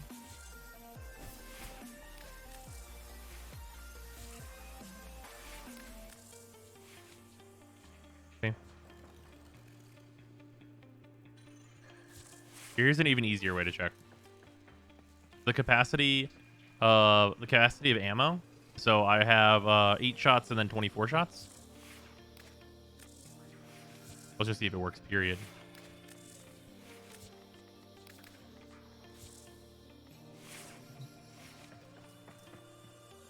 Nothing.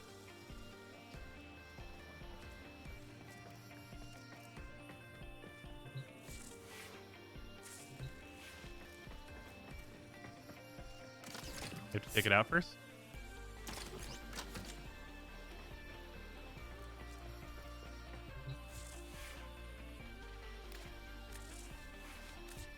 It would appear that it is only working for the weapon that it is equipped on.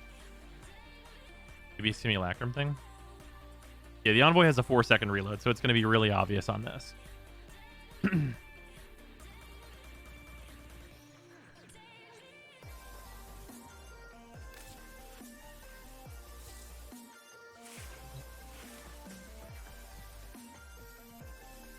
Yeah, and then we go to 48 ammo, like you'd expect.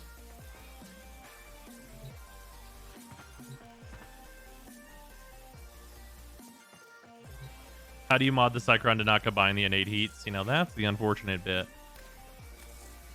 Is you kind of don't. I gave mine magnetic, and then I just have pure heat here. And I think the trick might actually be to, like, I'm just going to run galvanized shot and just have heat magnetic, possibly.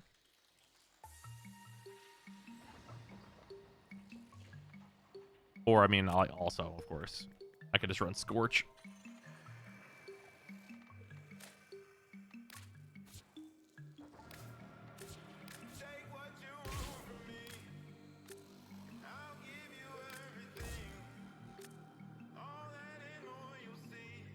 Magnetic on Envoy 2. Yeah, it's another proc. Can't you use 2 elementals? I could, but it'll depend on whether or not I have room. So, like, I'm going to do this, obviously. And then I need, yeah, we have the 2, the crit, okay, crit, multi-shot, galvanized shot, and then these. So, yeah, I guess there's nothing, yeah, I can put viral heat on it. I wonder if this weapon will end up being better with a Bane mod, though.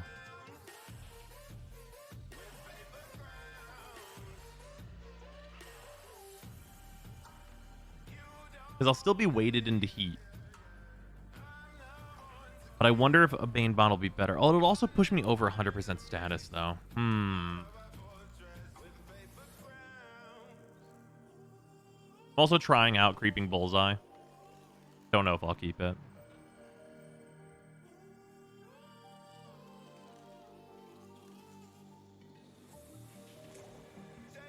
Aren't Bane mods always technically better, though? No. Well, they might be now, with, like, galvanized shot and stuff.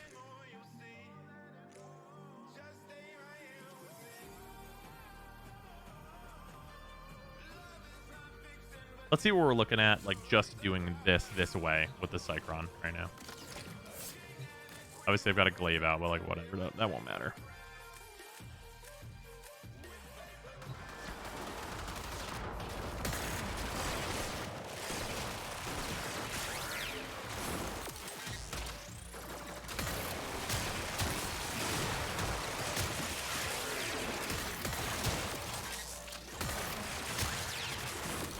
A lot of fucking heat procs.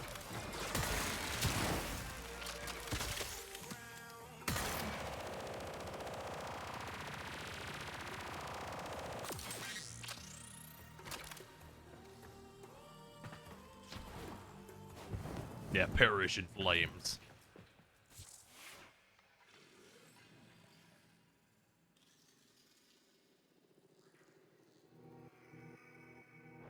Zekron is viral magnetic heat, and Gaze is radiation magnetic heat, and then +1 proc. Yeah. Yeah, it's very slightly different damage types. Gaze has bigger numbers on paper. The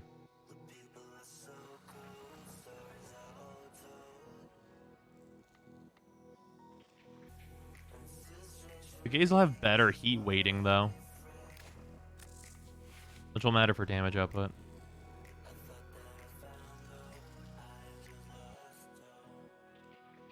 Does not seem better than the new core.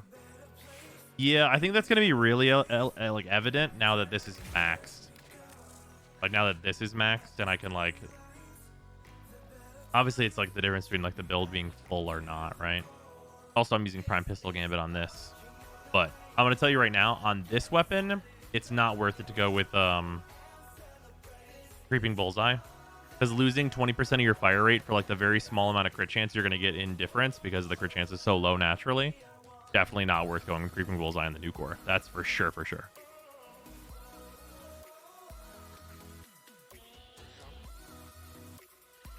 Yeah, this is heat radiation viral, weighted heat, of course.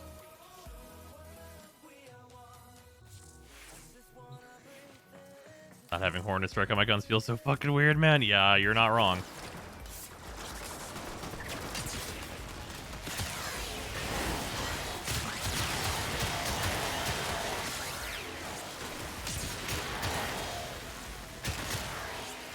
That feels just a little better. Just a little.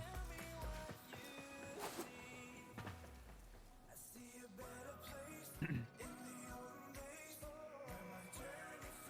like can't even see who's dying from what. You just shoot it in there and it's like goodbye.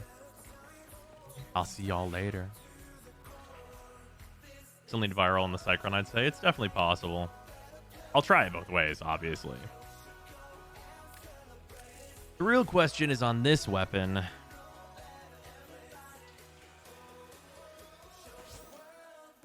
Oh, right. I never switched this to the appropriate. Oh, no. Is this right? Hold on, wait. No, yeah. I never switched this to the actual best version of this.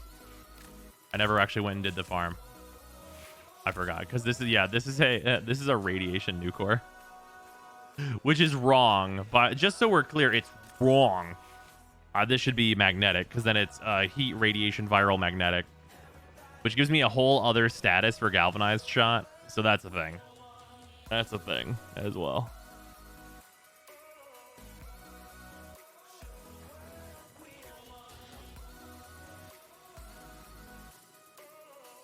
I tried the Kuvazar yet? I do not have it. Yeah, another 120% damage.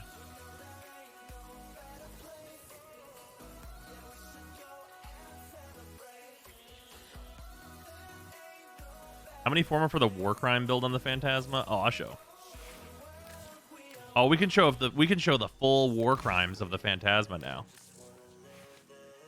Yeah, so this is 4 Forma. Yeah, 4 Forma. That's with like the full galvanized acceleration. Some people are choosing to, instead of galvanized acceleration, go with ammo mutation, though, which I understand. Would impact be good on the new core for breaking shields? No. Definitely be better off with magnetic for that.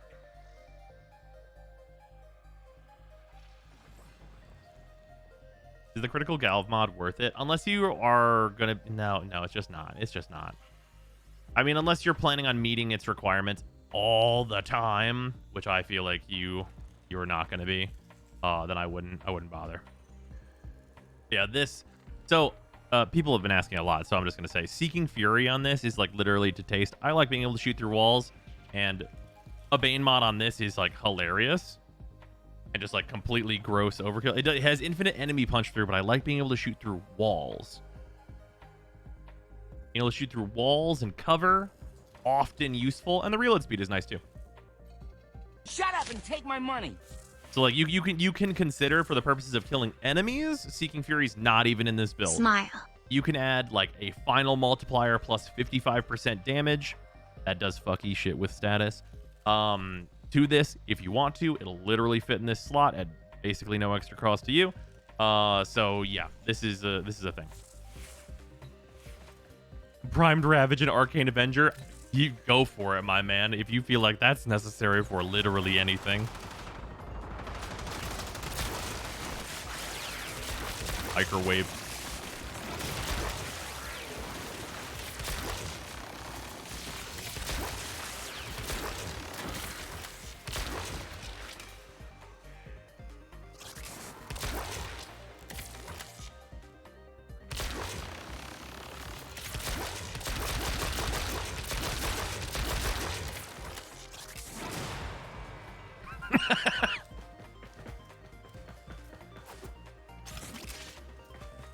Yeah, this weapon's really, really gross. An impact nuclear with hemorrhage isn't a thing. I mean, you can do it, but I wouldn't tell you that you should. What did I just see? This is the Phantasma. The Phantasma is a fucking war crime.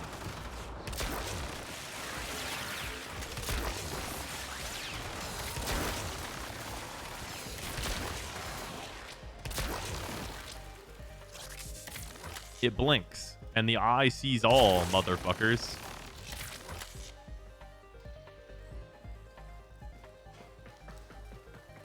A big thing with this weapon is that it kills them before they know they're dead and before you know they're dead.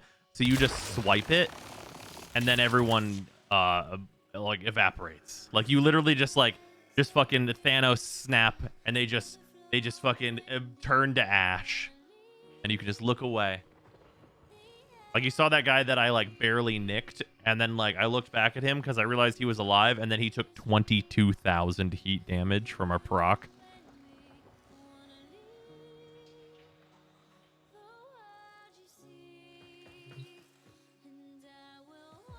Gone. Reduced to atoms. Oh, yeah, this against Gawkstat officers should be really funny, actually.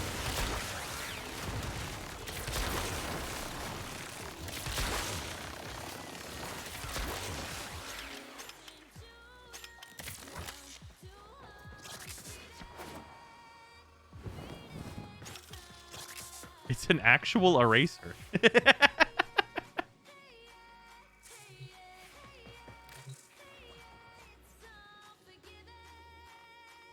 Yeah, here, let's do the thing that can't actually spawn. So this is an Exo Gawkstat officer. Only one of these can spawn per mission, and they have some of like the most hilarious scaling that exists.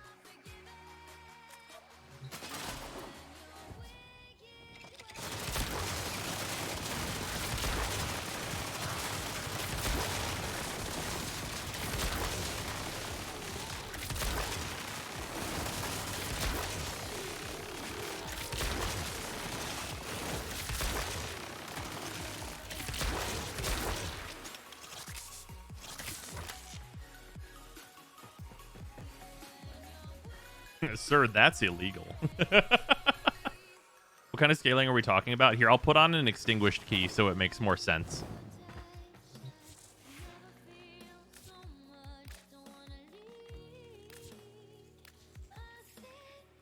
So this will lower my damage by 75%. Not like that will matter much. So here's the important thing to look at. Look at how many heat procs are on any given enemy.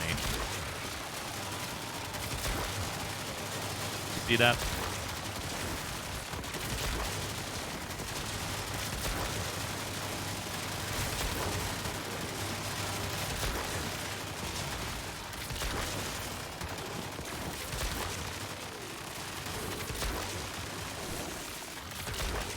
Yeah, hundreds. Hundreds is the answer.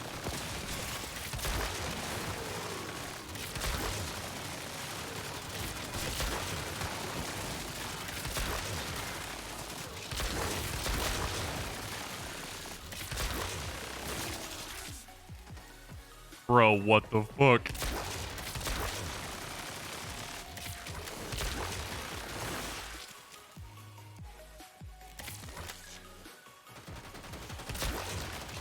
$50 heat procs.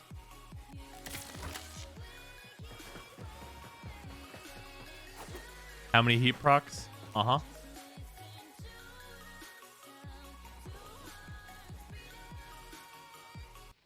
think Krill was in the sorties, and my Wukong got a Phantasma for it, and yeah, it had 2,000 heat procs. Uh-huh.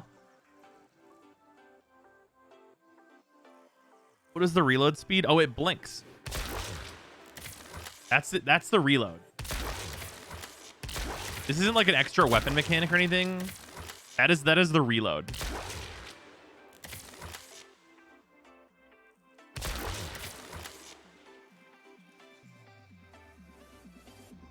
Yeah, if you don't pay attention, it feels real continuous.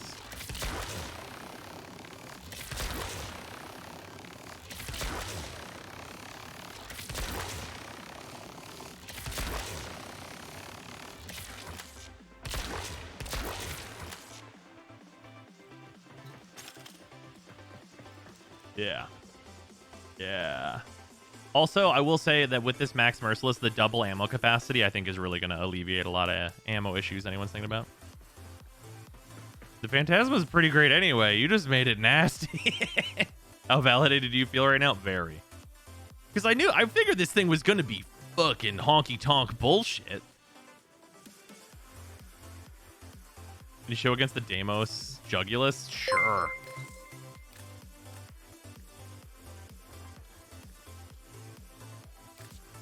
Do the test again with a Bane mod. Sure.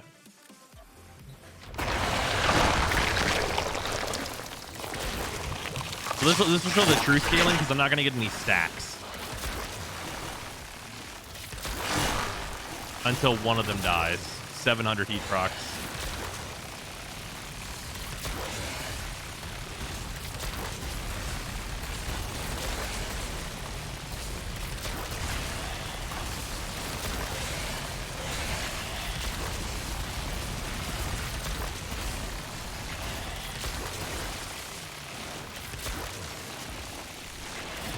1800 heat procs. I have an extinguished key on, by the way.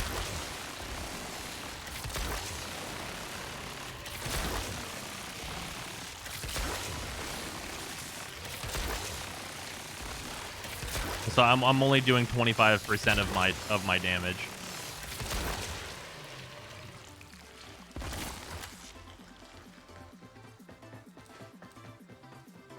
Why? You have a what? Yeah, we have an extinguished key on that reduces the damage ideal by 75%.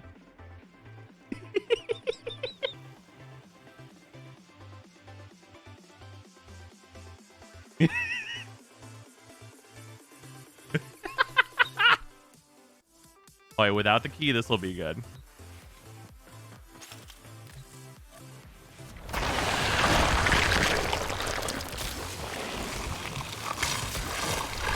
Burninating the countryside.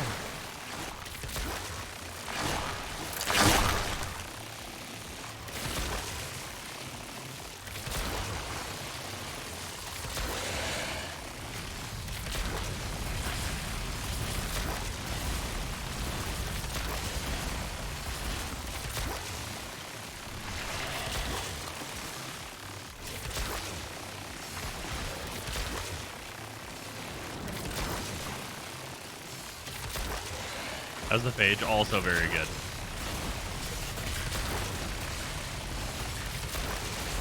think I'm like killing the ones in the back first somehow.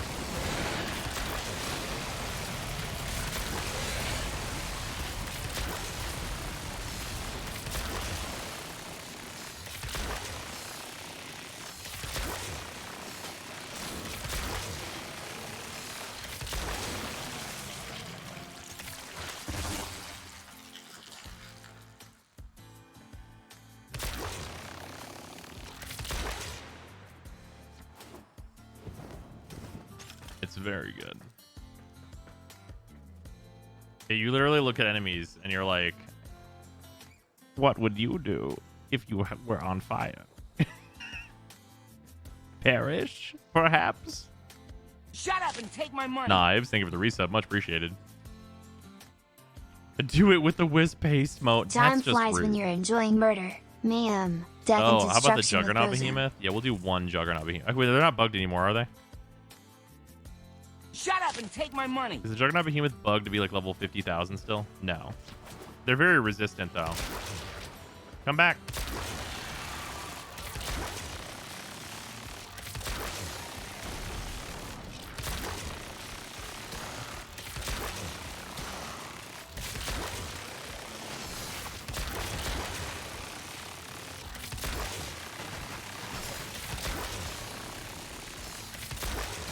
I don't even know if procs hurt them. I guess we'll find out. Also, this is all like completely unstacked without prime point blank or anything.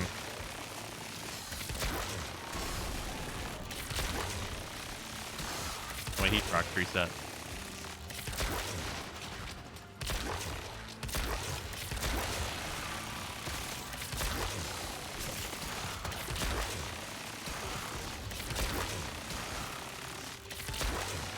Yeah, I think the procs actually don't deal damage to the Juggernaut.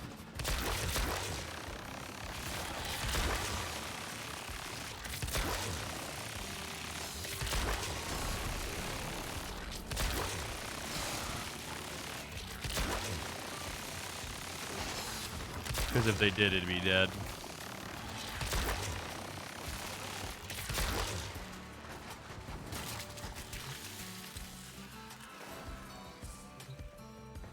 Yeah, I also have 0 base damage. Well, no, I have 60%. I have 60% base damage because I use Blaze in the build. Yeah, I'm getting no stacks of Galvanized Hell or Savvy or Merciless whenever I'm doing this little thing.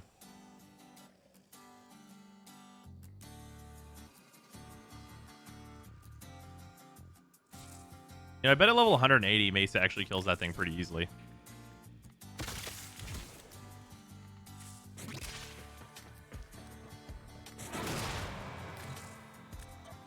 Problem would be dying from it, I think, most of the time.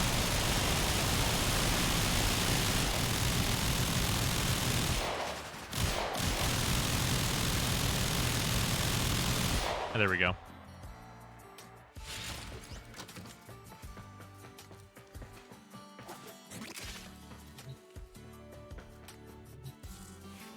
Oh, does Portia ignore the Juggernaut's damage reduction?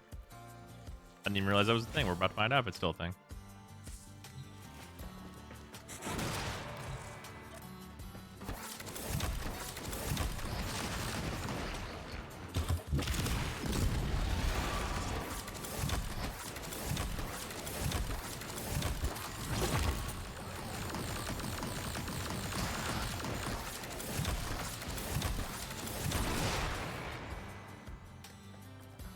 Why do you go over there?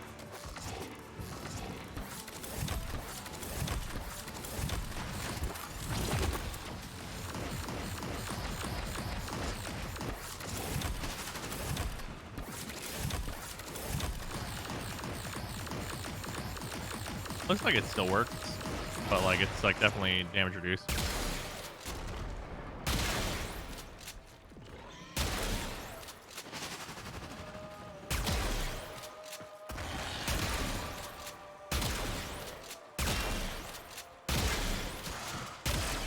This thing can't even hit this thing's weak points, huh? Like, it can deal just, like, damage to it, but I can't hit its weak points because it's the Arcoplasmor. Where do these even spawn? They spawn in one mission at, like, level 20.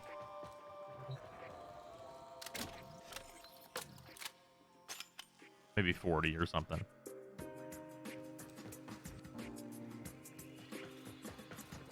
Yeah, it's just the Jordas assassination. There's one. Wait, they don't spawn? Did they get removed from that mission?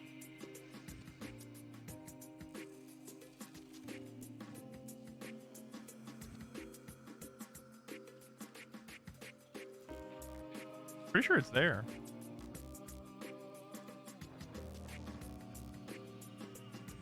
They do whenever I did it for Helmet. Oh, okay. Yeah, right before the boss. Okay, cool. I thought it was there. I was like, they didn't move it, did they? Yeah, before you go into Arcwing. Okay, cool. That's what I thought.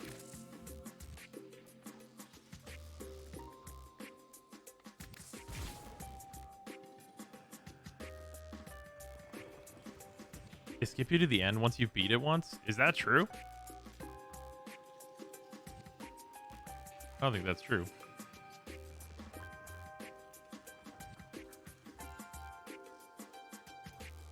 That's the Juggernaut you escort in the Deimos vaults? No?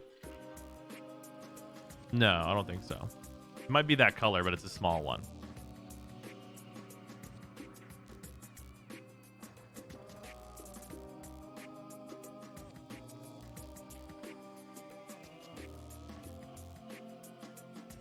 I farmed Atlas yesterday. It's still there. There you go. And people are saying vicious spread. Literally just for like the damage spread. Like the whole thing is just to lower the damage or lower the accuracy. Just to lower the accuracy. Which generally I would avoid personally. But here let's show what it's like against a group, which is the only way you would use this.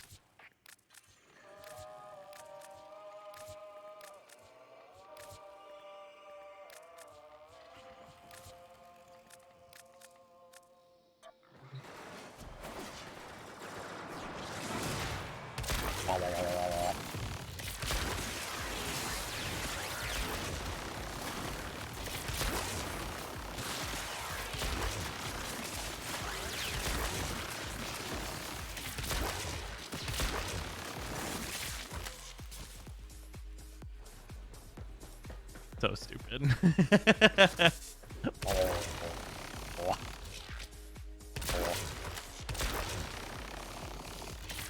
It's literally just so you don't have to manually do this.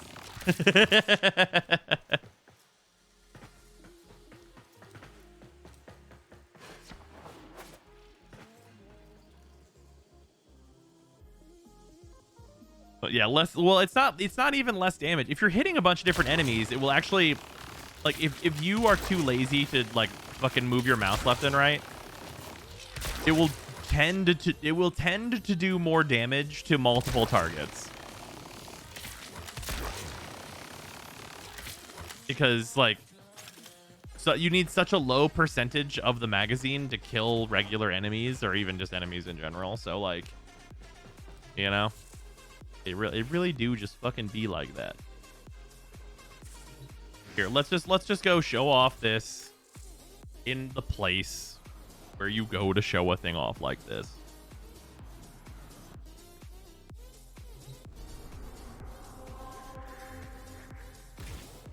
We're not gonna be here very long.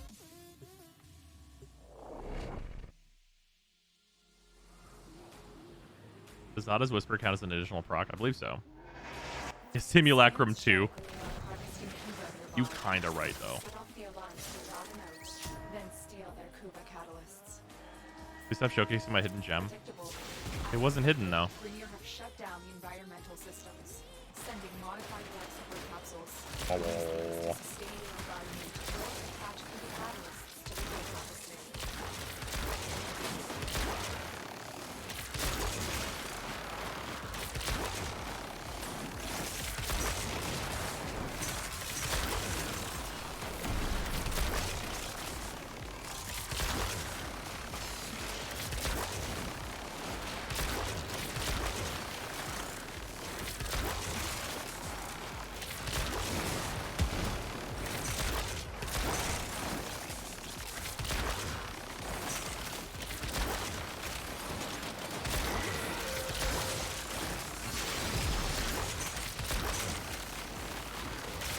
You just look at this weapon and you're just like, why is she built like this?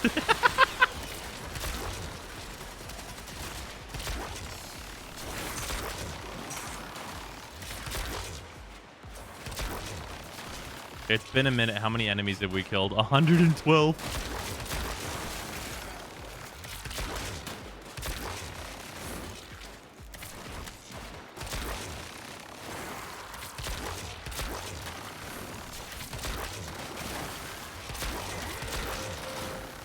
Is it viable? It's always a lot better than viable.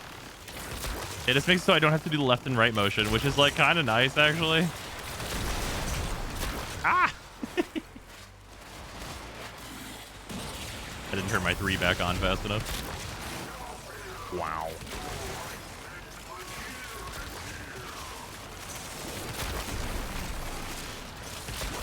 Think about this, but with Rhino. Can you fucking imagine? Why is Shadow Stalker here?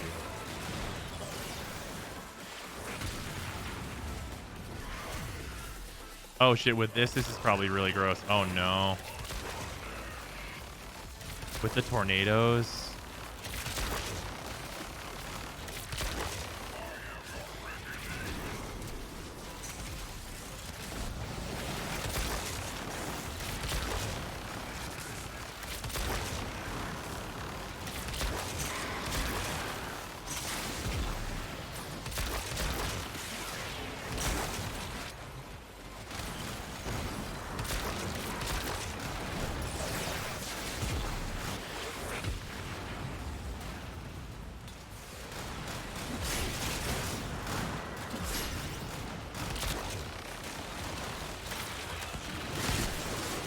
Alright, you're immune to that shit, right?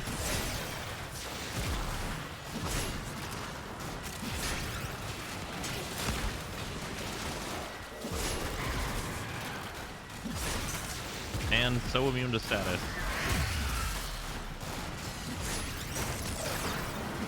Where'd you go? Is that him over here? Oh, that's the energy leech. Where'd you go? There you are.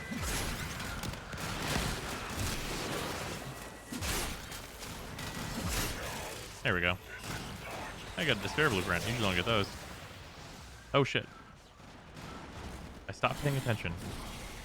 I literally looked at chat. Do you have any arcanes on the Phantasma? Yeah, I have the Merciless Arcane.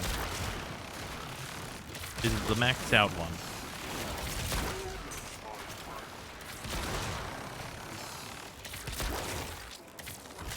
I think the Acolytes have the status resistance, so you need something else to kill them.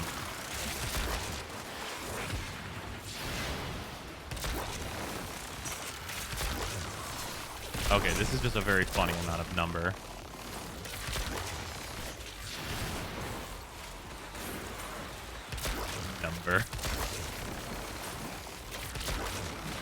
So stupid.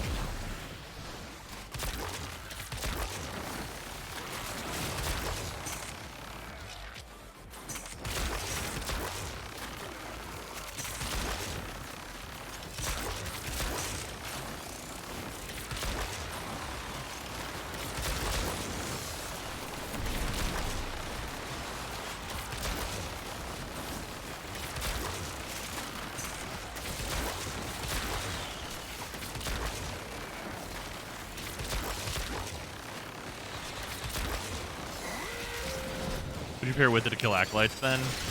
I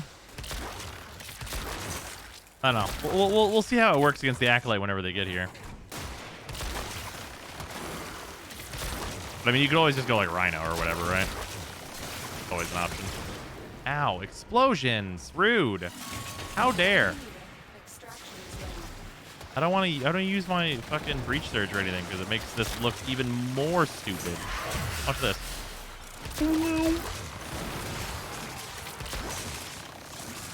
Dumb as hell. With breach surge, it's just so stupid.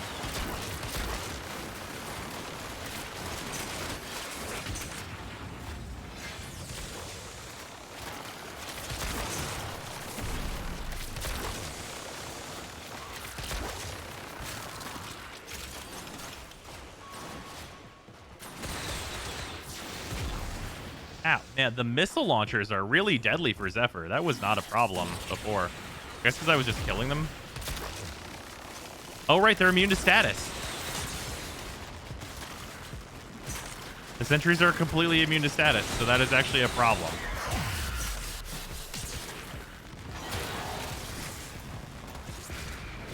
Yeah. And apparently they also, like, everything else doesn't work on them either.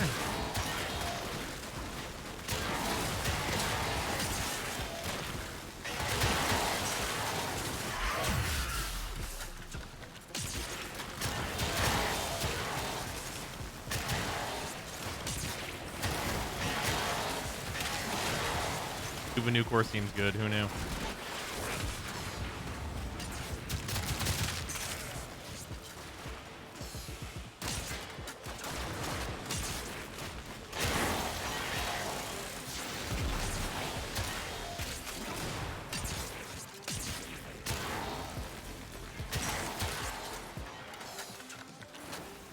They have a hidden resistance value called Brozyme immunity. Ah, yes, of course.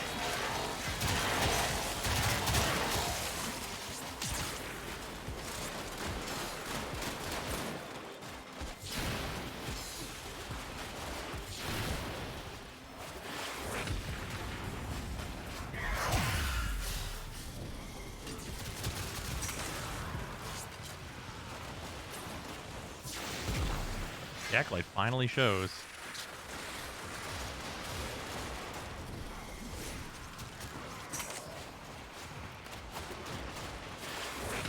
Oh, right. Phantasma.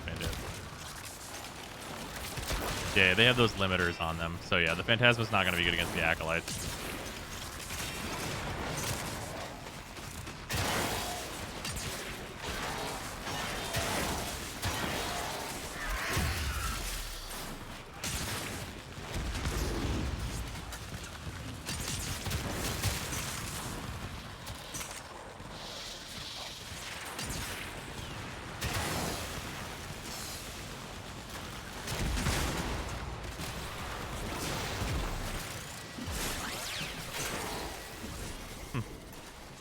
Oh shit. I stopped paying attention again. I actually think that was just my 3 being down.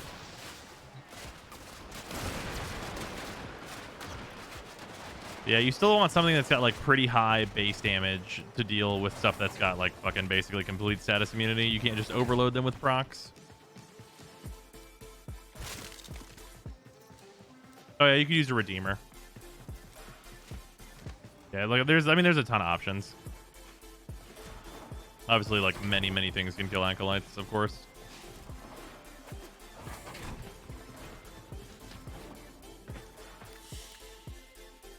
You are a blade. You exist to strike. You strike again. The lesson ends. It is interesting. Oh yeah, another primary merciless. Sure.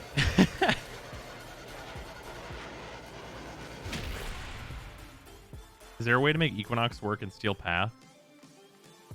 I mean, you can just put Gloom on her. You have to run some strength for that, though.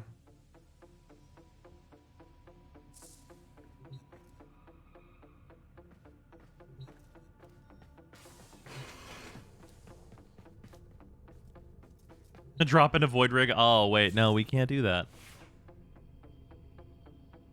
What do I sense a Gloom nerf? I don't know why people say that. Like, it's like adding survivability to Warframes that direly need it. All you do by, like, nerfing Gloom is being like, well, guess we're not using those Warframes anymore. Goodbye.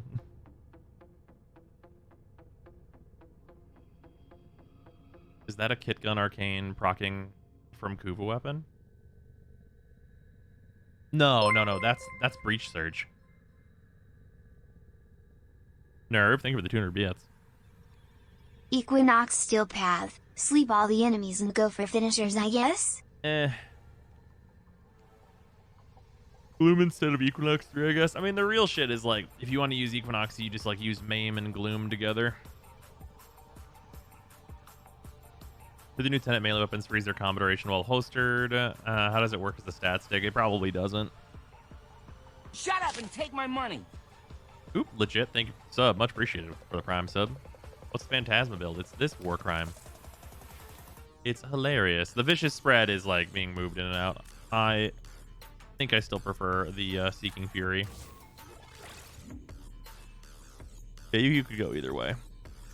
Or you can use, of course, Arcane Avenger and Primed Ravage if you're a psycho.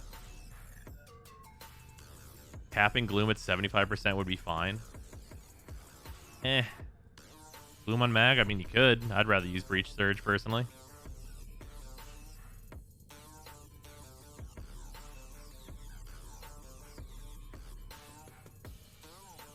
Oh, they mentioned, like, the Zorus, it'll restart the combo back to 1. Okay, yeah. That's what I figured.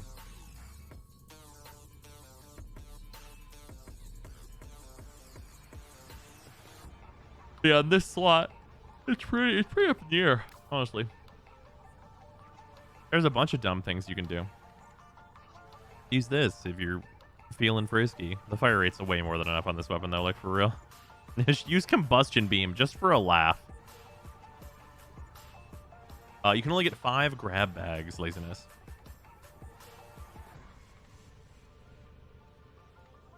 Elbro Hill's Chamber. No, not allowed, unfortunately. Hunter Munition? No.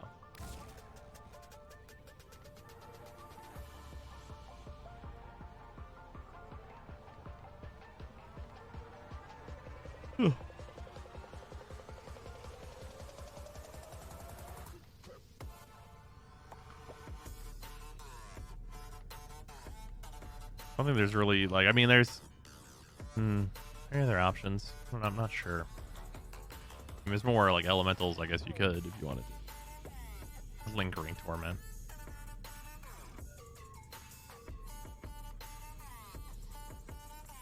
Oh, we're gonna use the Modus setup, ladies and gentlemen, for okay, wait, hold on. The big brain. You do a double jump and then land every 4 seconds, and you get 100% extra status chance. Boys and girls, we did it. We broke the meta.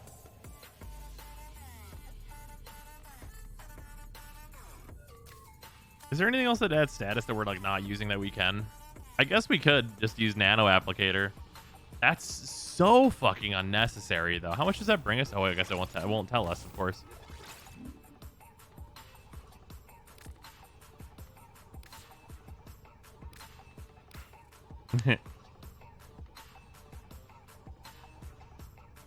Can you imagine? Yeah, and Shell Shock. Not one we can use, unfortunately.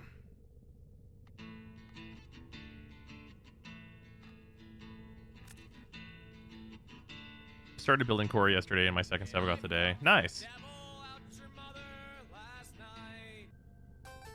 Don't understand any of the Jupiter/parkour sets. Seem to be trying to solve a problem that either doesn't exist or doesn't matter to anyone. Yeah. Yes. That is true. Really just a fact, honestly.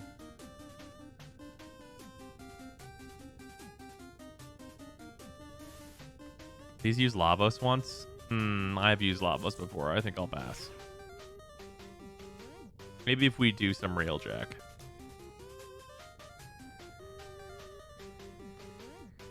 All right, what do I want to bring though?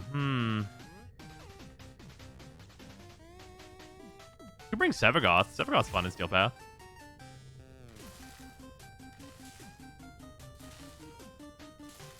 Are you really using Lavos during Railjack? Sometimes. Usually I just use Protea though, because that's better. Does your Zephyr still use the same build as why we use video? Yes, she does. Also, be right back. I'm gonna grab some water and go to the bathroom.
Aha, I returned.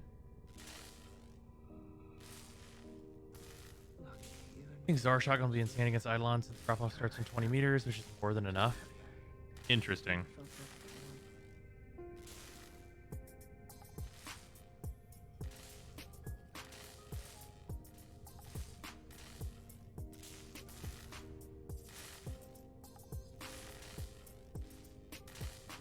I guess just because it's AoE.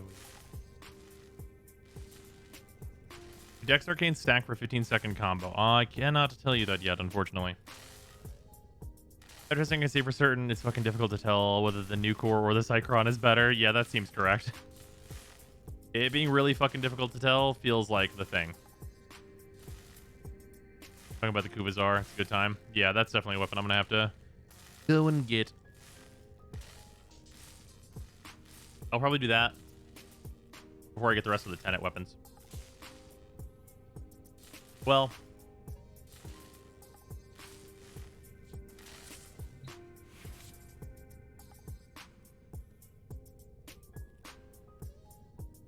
what's this one again? Oh yeah, I don't care about that. Plasmor, Cycron, I have those. Detron, Diplos, Envoy, Exact, Flux Rifle. Don't really care about the Flux Rifle. That's not just these though. I can't scroll, unfortunately. I'm just gonna go on the wiki and look at the whole list.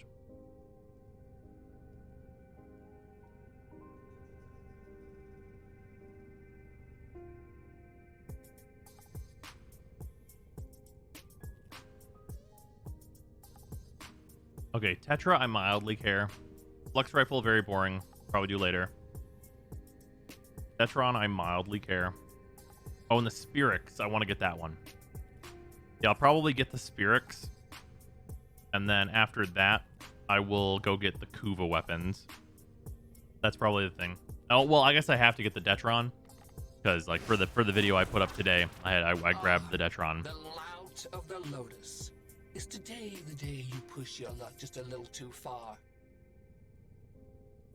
Sleeping on the Tetra kind of weird. I mean, I'm going to get it.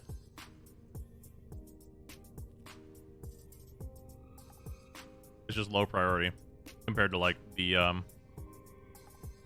Kuba hack and stuff.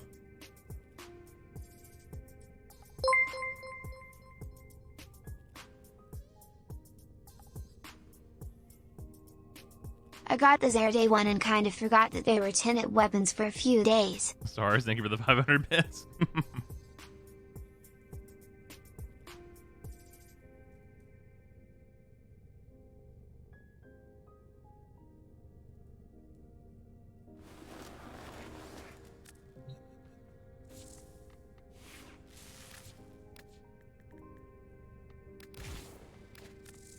Is this thing done now? Yeah, we're done with this now. Okay.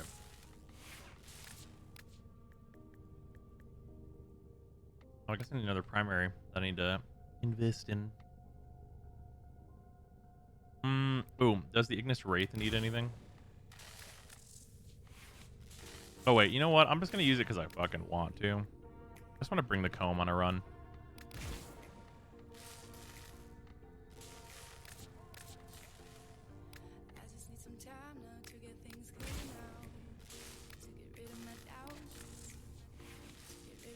This shit is nasty. I need to replace Prime Point Blank. But I don't know what with. Oh, just attack speed. Duh. Yeah.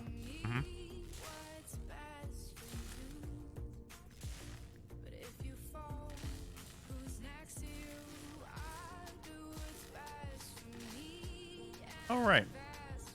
Forgot that Frail Momentum and Shotgun Spaz were the same fucking number. Yeah, there we go. Oh yeah, this shit's gross. This shit's gonna be fucking gross.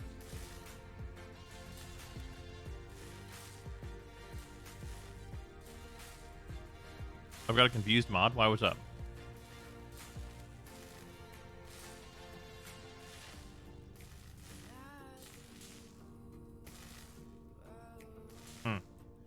I'm not sure I understand the idea behind replace damage mod with condition overload type mod. Don't they stack? Yes, they do stack, but they stack additively. And they stack additively with the Arcane bonus as well.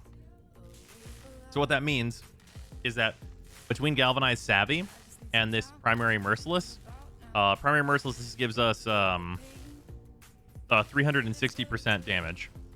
And then we're getting from Galvanized Savvy, let's say we're averaging out at 160%. So we're getting like over 500% of that already. And because of diminishing returns on single on a single like stack, we want basically anything the fuck else instead. So we want more multi-shot, we want more elementals, we want more crit.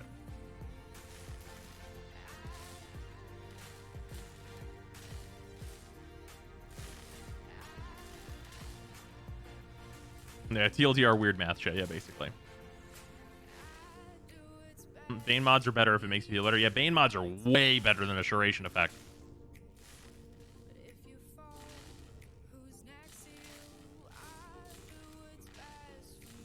Amalgam shotgun spaz though? Yeah, you could. You got friends that die all the time. Why not?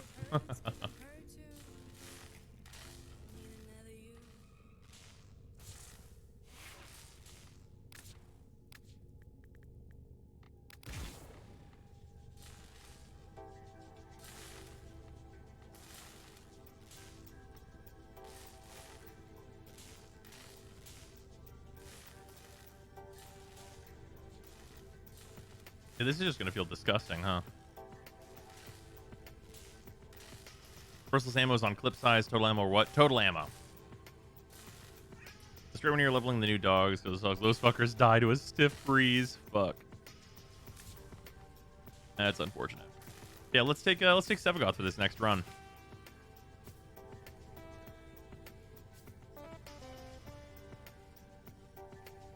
Also, Parai will invite you again.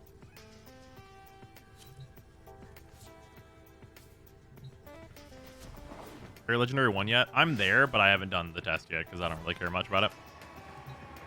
It's just a Legendary core.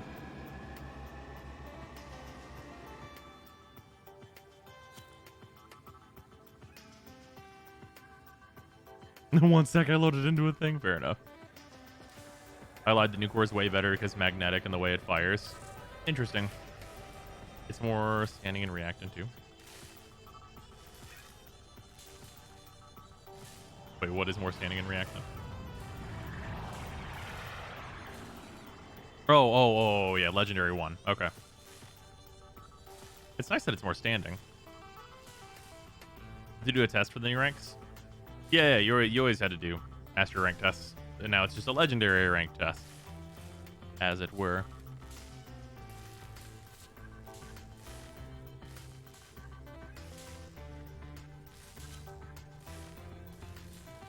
I'm just so ready for like the numbers to appear with this comb.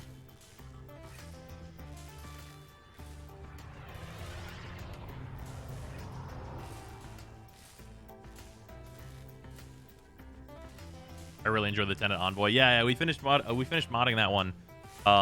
When the bugs get fixed, I think I'm definitely doing a video on that thing. Seems real good.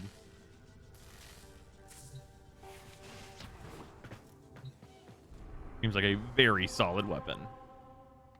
For sure. The Wisp Ivara Baruch. This Wisp with this Kuva comb is going to be some shit.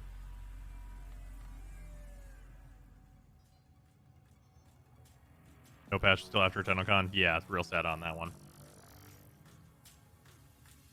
I really wish they had fixed that before they went on it, because it's literally like a very important classification of weapon that can't use like maybe like the most important mod for them. At least we know they'll fix it though.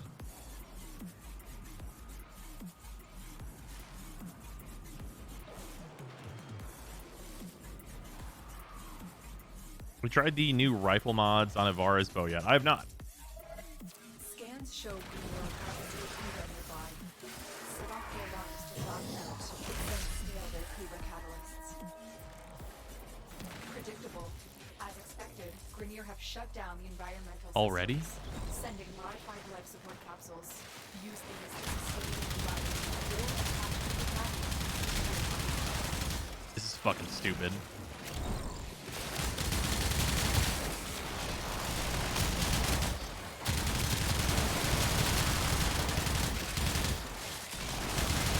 If you're Wisp, please, for the love of God, put fucking punch through on it instead.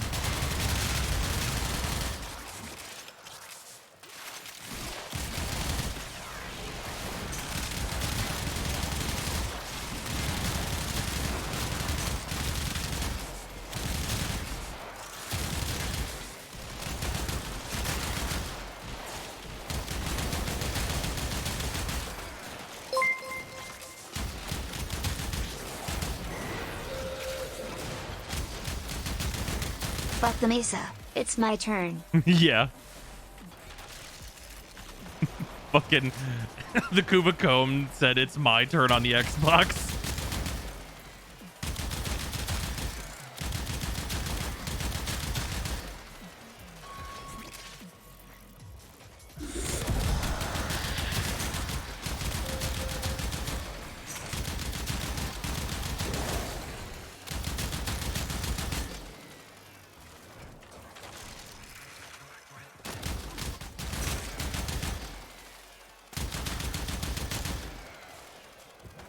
This thing does so much damage that I'm like legit considering taking the fire rate off for the punch through anyway.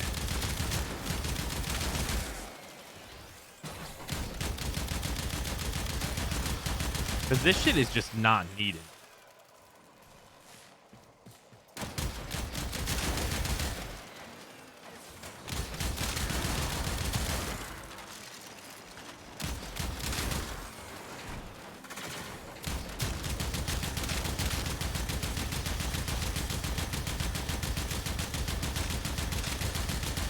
That's such range.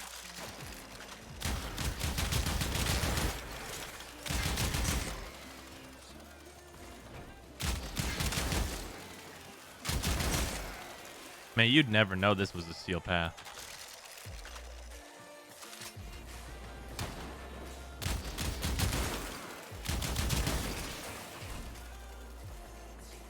Doesn't it have an 8 punch through? It has a little bit. I'd want more. Because on thick boy enemies, I think it doesn't go all the way through, if I remember right.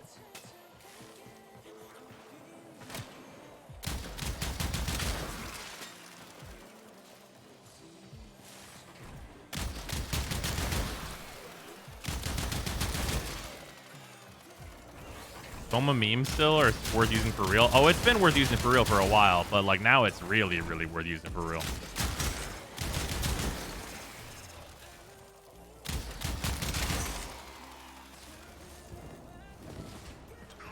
Yeah, the fire rate that I put on this is not necessary. Because we're not even under Wisp's buff. The fire rate is just so overkill.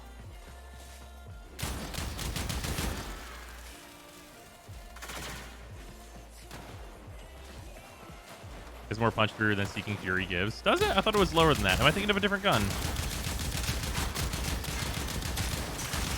Might be thinking of a different weapon.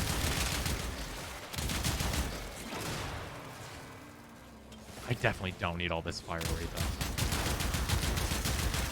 though. This fire rate feels like a thing I would like do for jokes, which is like actually super fucked up.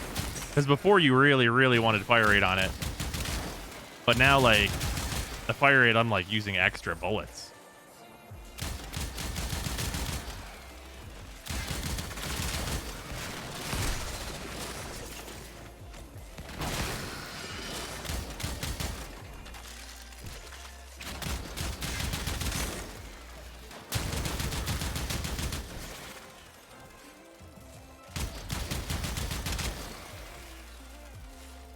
Would be great with a void buff for bottomless magazine. Oh, you're right about that. Oh man. Yeah, if oh my god. Oh, I just thought of something that fucking ooh man. Think about if we had a primary weapon pistolier equivalent. Ooh.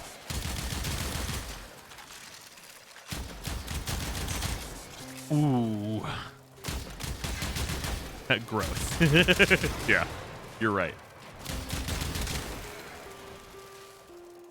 And then slap that on the comb. Yeah. Go to extraction. Oh, yeah.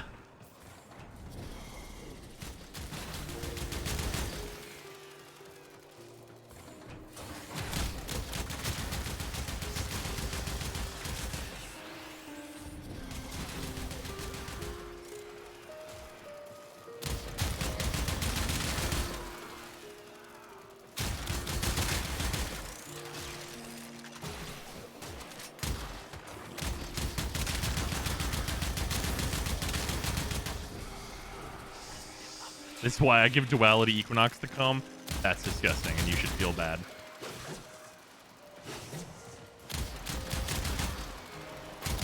Also, much appreciated to my team for letting me just go up on my own.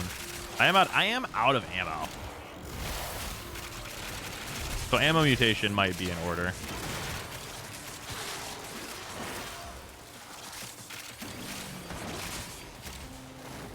Yeah, ammo mutation instead of the thing that gives me increased range might be in order because, like, I don't think I need the increased range. Ooh, that's dummy. Just the wisp just hurt. That's so unnecessary.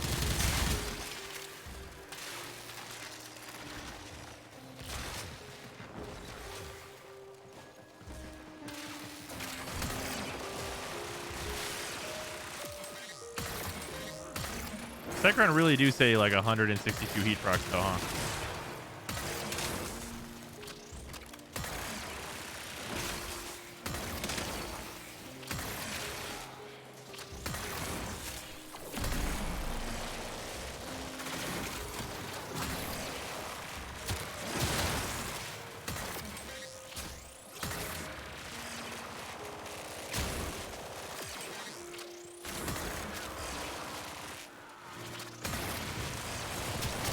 Wow.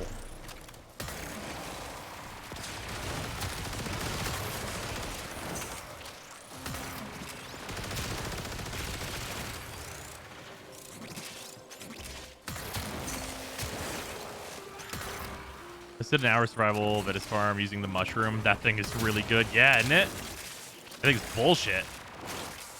Weapon is nonsense.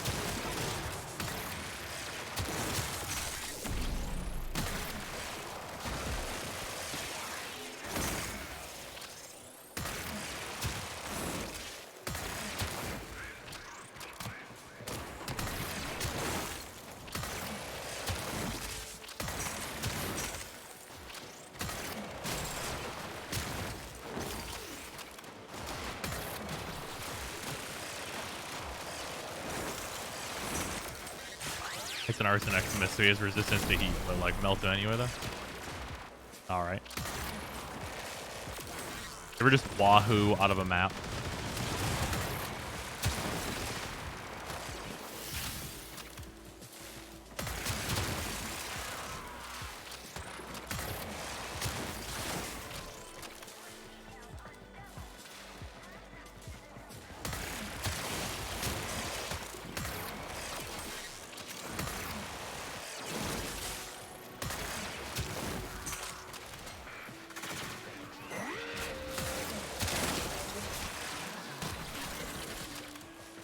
How long, and thanks for all the fish.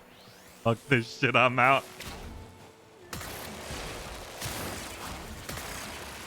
Okay, fucking fuck you, 300 heat procs.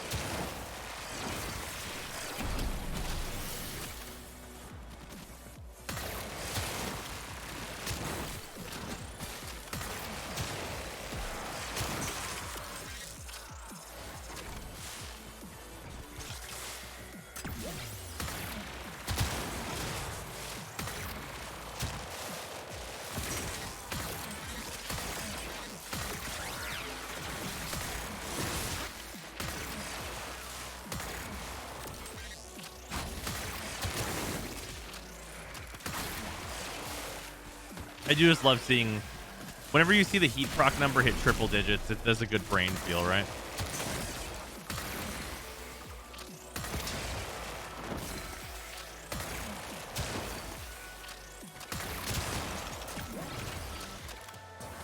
Do you get a primary arcane adapter? Oh, you can get them from Teshin. Teshin with the Steel Path rewards. They cost 15 Steel Essence. Do we put Bane mods instead of Serration on guns? Absolutely. The more successful it will be. I'll say it feels a lot better with the glaive. Sure, that's fair. Because you throw the glaive whenever you're recharging, I assume. I think that's not bad. It really isn't. I actually really like it. I think it's interesting. There's like an interesting discussion to be had about where they've positioned Steel Path and like the grand scheme of things. Also, hilarious shit right now. I'm playing Sevagoth and not even fucking using his shadow.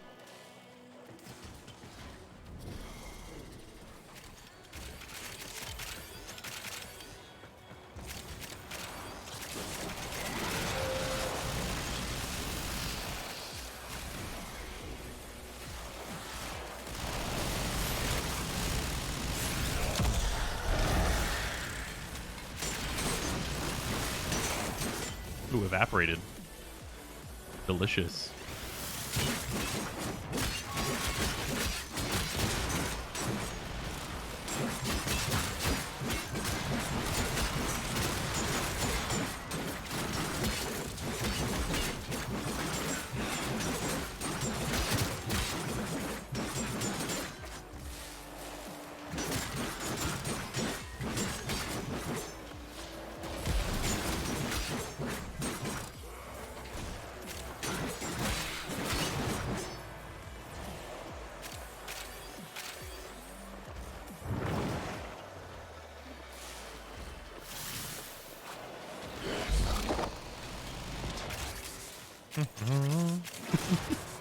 It remains the best that the Shadow's best move is just a Psycho Crusher. Yeah, that's pretty good.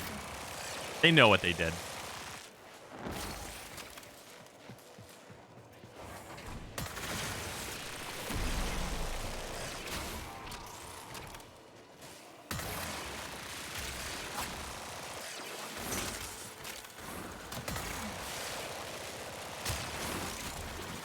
Can I just say that the way that heat procs tick is menacing? Like, they tick aggressively. Like, whenever you stack that many, it's like they don't, it's like, they don't immediately do their damage. So it's like, they build up super fast, and they're just like, oh no.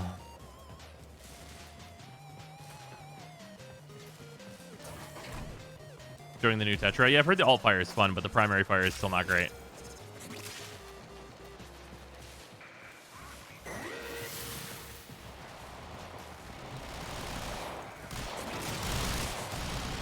I feel like a low amount of enemies that we've been getting.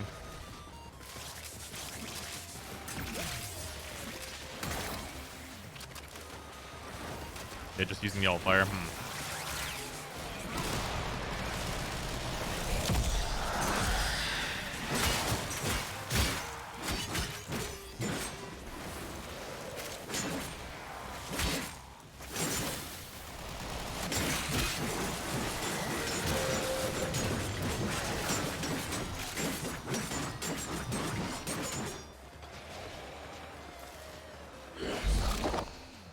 Feeling a feeling magnetic on the Cycron. I think I want to move to radiation. That's fair.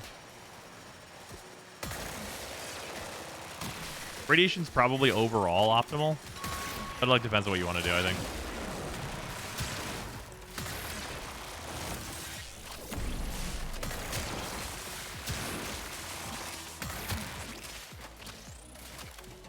A Toxin Kubazar build, a Bane of Grenier, Galp Chamber, Crystal Play.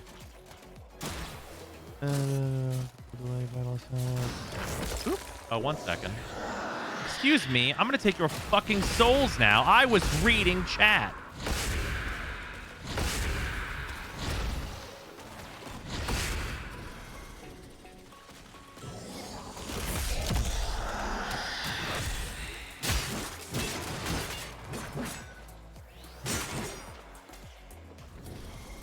How fucking rude.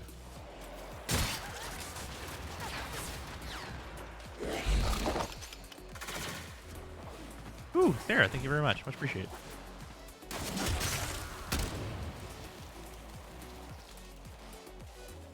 Yeah, Sarah threw a little fettuccine alfredo to the microwave for me. Because I threw her pot pie in.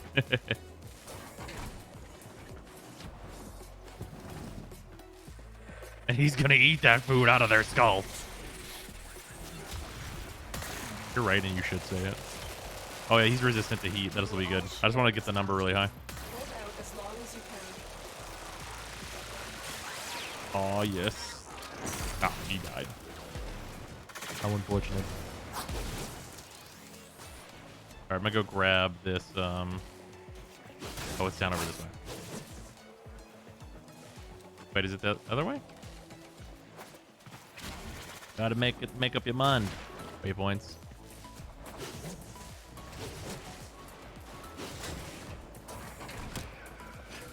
Best element for the Kuva comb, I would say heat personally, but well, actually no. Now it's got to be magnetic, doesn't it? Just because it's another status. And also it's like good for a number of different situations as well.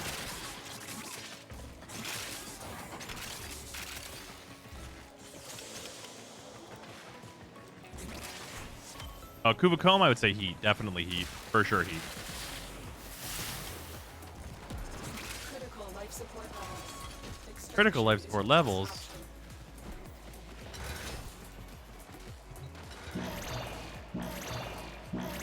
Alright, 1 second. I will be right back. I gotta grab chicken Alfredo. BRB.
Schmicken Alfredo.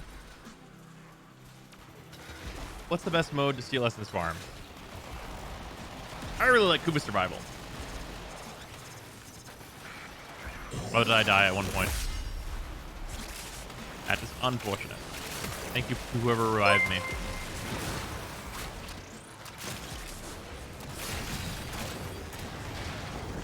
Imagine if they made Hunter mutations stacked per crit tier.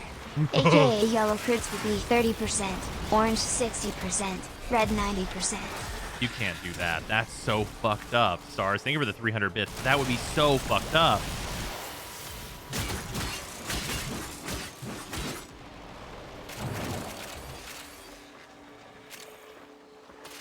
New Pupper's got in trouble and he's now sulking in his crate and it's adorable. Nice.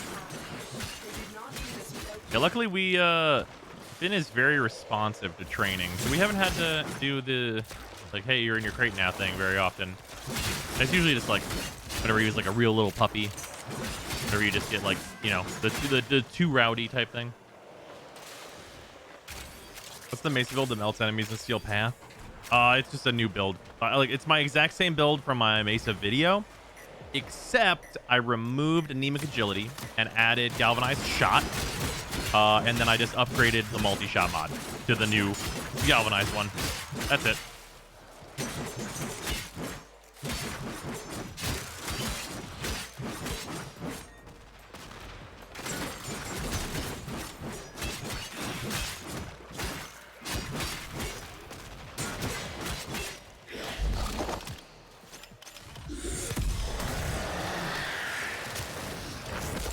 Ouch.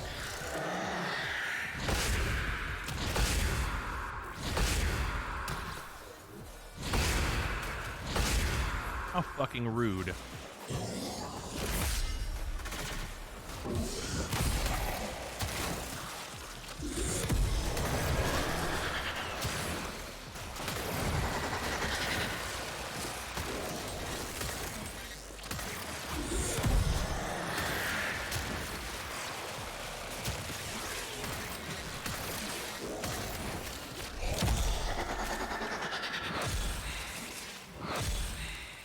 Oh, someone else is coming through with a fucking very powerful weapon. I didn't get to do my grouping. Do you got any packs of crack? Scratch his arm veins? No, I am planning on, due to the craziness of yesterday, I am planning on grabbing a box of the new D&D set whenever that comes out. I was very close to grabbing just like a good old box of Theros or something. But I decided that it'd probably be better because I wasn't planning on actually getting any of the boxes of D&D. It'd probably be more fun for us to crack the new D&D set.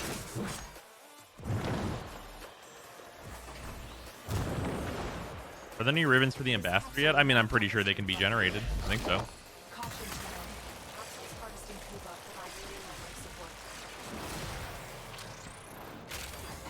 The D&D adventures from this collaboration are nice. Oh, like the actual, like the storyline expansion type stuff? Yeah, I actually think that one of the... So this is stupid because I don't play D&D, but I still want them. Some of the art cards from this set are just like stat blocks for the monsters. And I think that's awesome, and I want those.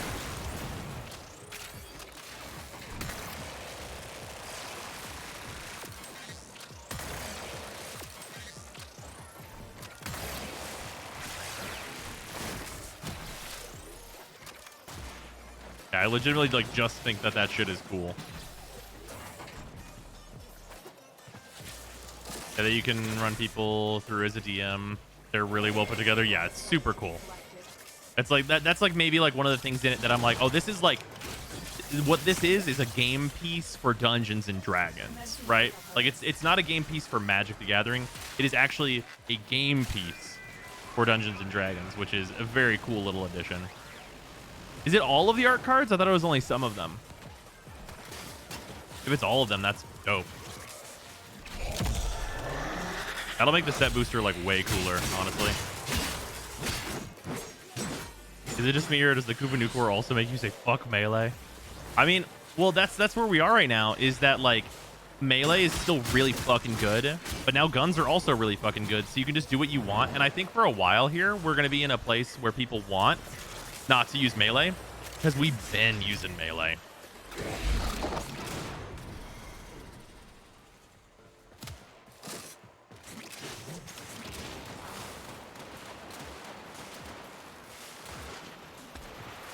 Hello there. Perish.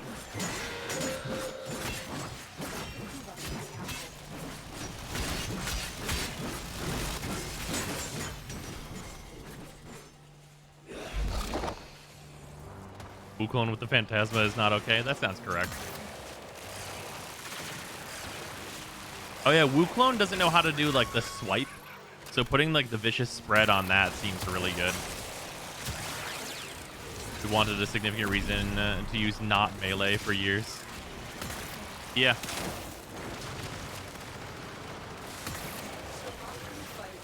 more successful it will be. Modification successful. Collecting Kuba. Y'all overthinking. Just give a Wukong your new core. You're not wrong. Chicken Alfredo.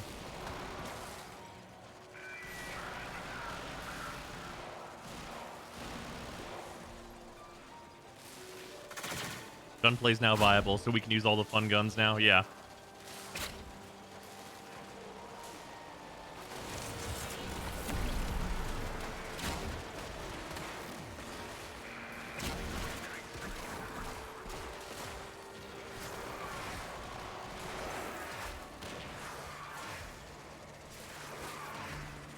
Is Galvanized Aptitude still bugged? Yes, unfortunately. It likely will be until after TennoCon.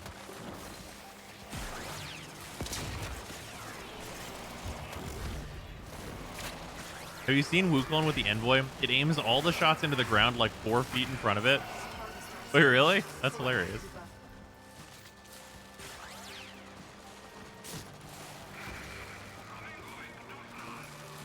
Did you say you're skipping Albedo? No. Or Albedo?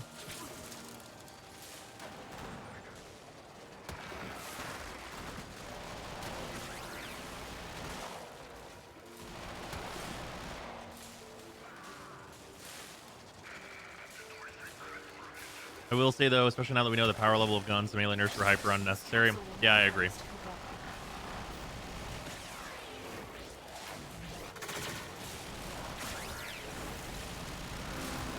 I think it's mainly the Blood Rush nerf that was unnecessary. I think hitting Berserker is fine.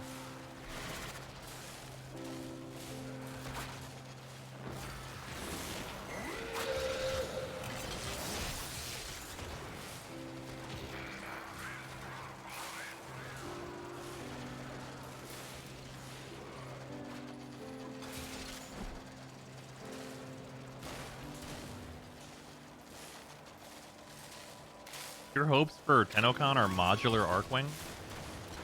Why are your hopes subterranean?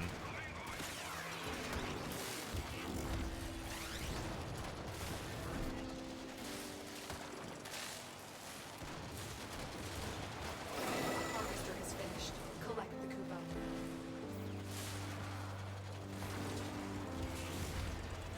Commencing Kuba harvest. Yeah.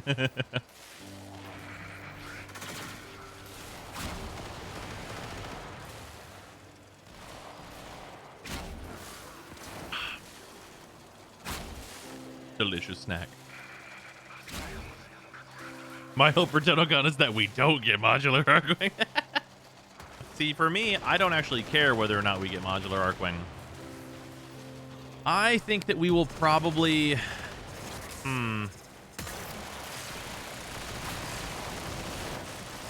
It's got to be a teaser for the next quest, but I don't think that that next quest is Duviri.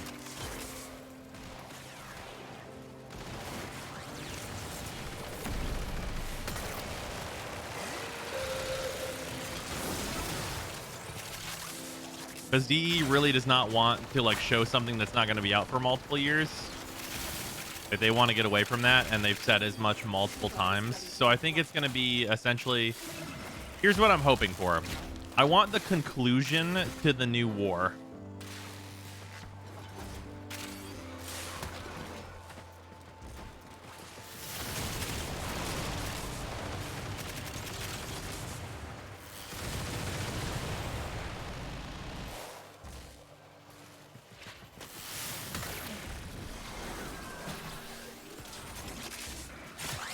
How dare you take that weapon from me? That's just fucking rude.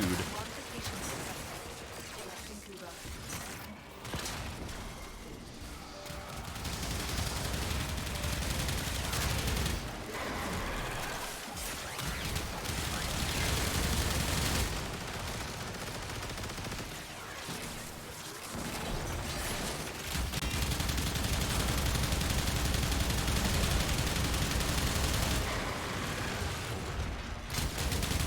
But no stacks or nothing. Oh no, wait, with some stacks. Oh, we have one stack. Oh, he turned my powers off. What a jackass.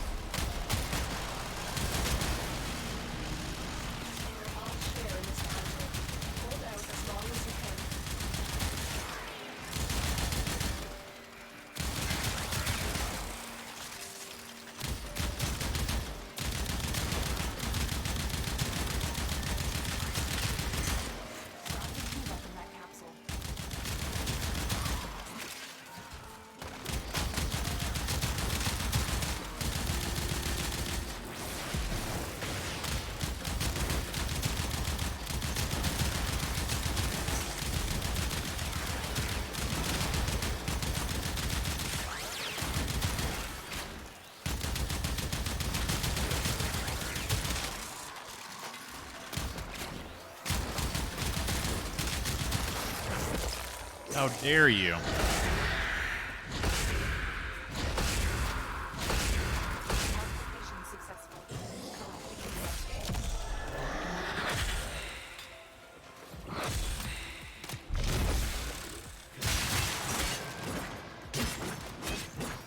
How dare you kill me?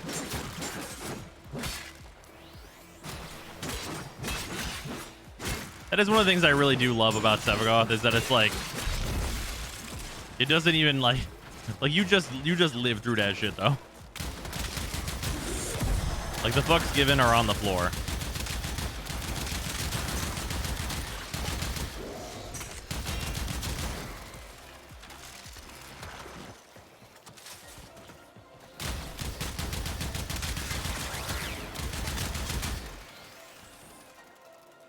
You know, another overrated, overhyped song introducing another long continent of grind. Oh yeah, for Duviri. Yeah. Very possible. Very possible. Yeah, Duviri, I am, man. Yeah, I just don't want any more open worlds. Like, if I want another open world, I want a Railjack open world, right? But like one that's like actually fully fleshed out. And less of an open world and more of a procedurally generated game mode.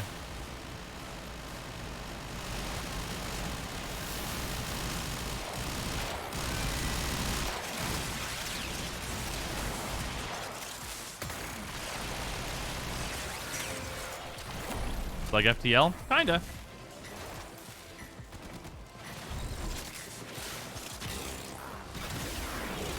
Will be new good Railjack content. Now the Railjack is actually enjoyable. Yeah. Yeah, because I do like doing Railjack, but the thing is with like the Corpus Railjack update is that it's not really Railjack. It's like a glorified taxi to the like regular old game modes. Like whenever you board a ship and it's like, okay, now you can't go back to your Railjack or anything until you do this objective and stuff. It's like, am I playing Railjack or is this just okay? I mean, I guess, right? Feels very much like, why didn't I just start like the good survival that's like on the star chart already?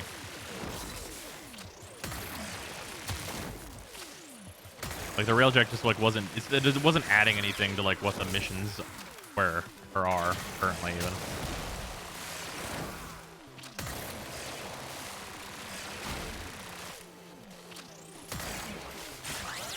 Do it. I can't. All right.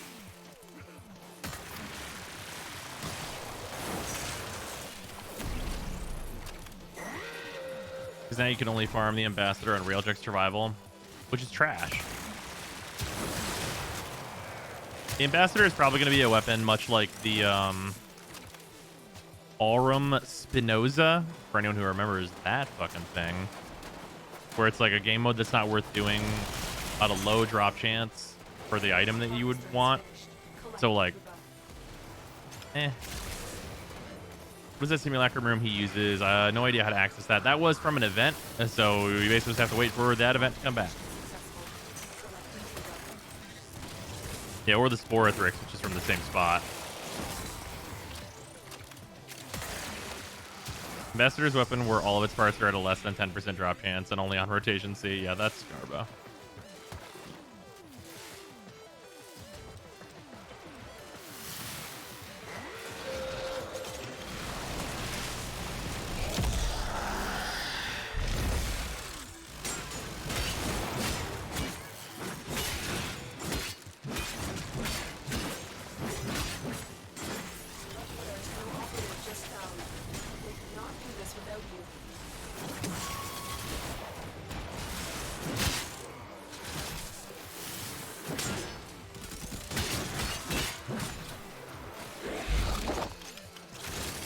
Had a good amount of plat selling spells apart, so I believe it.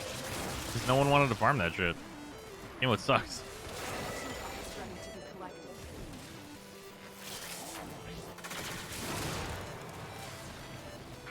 I unironically hate the damage reduction they gave the Sisters and Liches. Yeah, I don't think it's like... I don't think it's positive for the game to have that, because it's like, okay, so what you've basically done is created a like DR system that tries to normalize our damage to these enemies. But like whenever you do that, it just makes our damage feel really low and bad.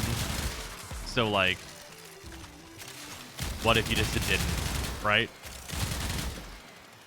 Because like here's the real of it. They see people like me, right? And like they see the amount of damage that like is being kicked out by the items that I'm using, right? And it's like, well, these people are just going to like obliterate these things, right? Like they have the things that we are creating have no chance. And then you compare that to a casual player where like it's looking like basically what they're looking for, right? Where it's like, oh, a slow, long, protracted fight or whatever, right? Or like what a casual player would be doing perhaps against like a Sister of Parvos if they didn't have the tremendous DR.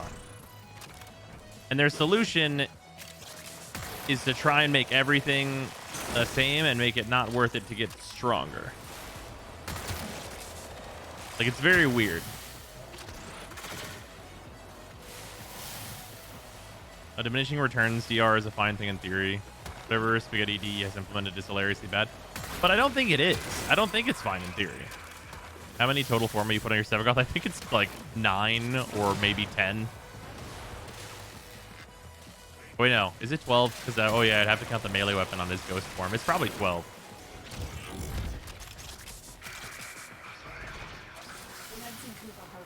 How do they go from Sevagoth to Ureli? Yeah, that's a real wild one.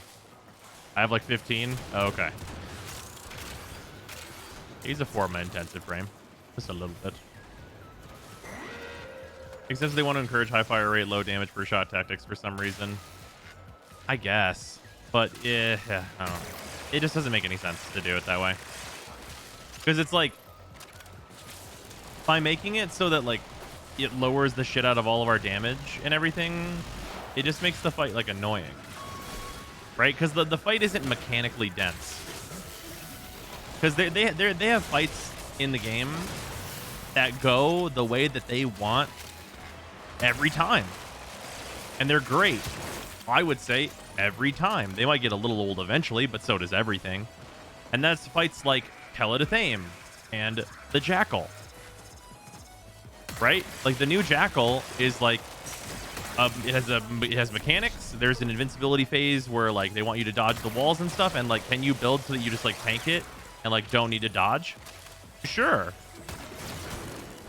Yeah, Ropolo list. Yeah, the Ropolo list is like a very like specific like mechanics fight. And it's like you can make it like designed mechanical fights that we enjoy that are longer than just a big sack of health, right? Like it'll be a much longer fight than you just creating a big sack of health. But what you provided us with is a big sack of health, and then whenever we do the thing that makes it die, it's like, oh no. Well, we wanted you to kill the big sack of health, but like slowly though. And it's like, why? Why did you want me to do that slowly?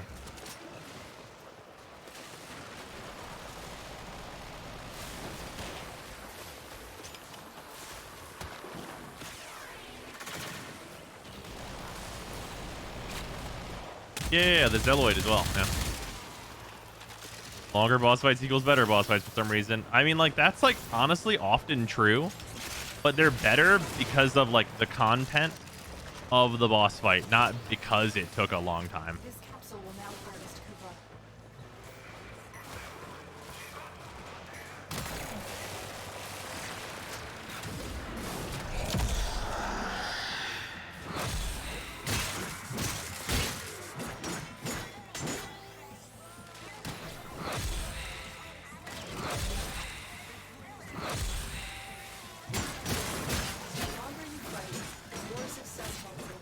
Sergeant best boss fight? I like the Sergeant fight.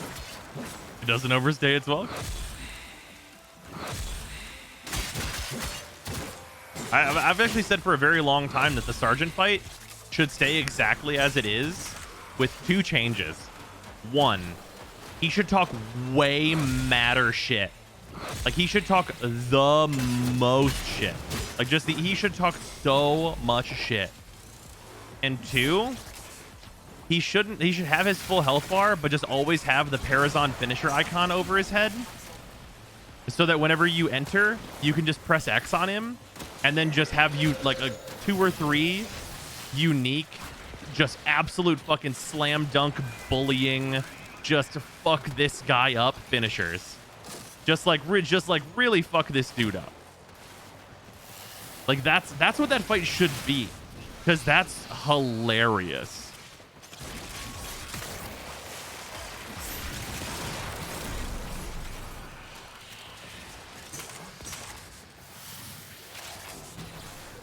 A suplex finisher? Sure.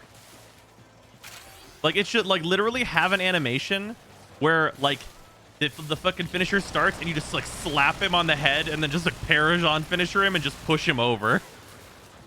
Like, that shit's hilarious.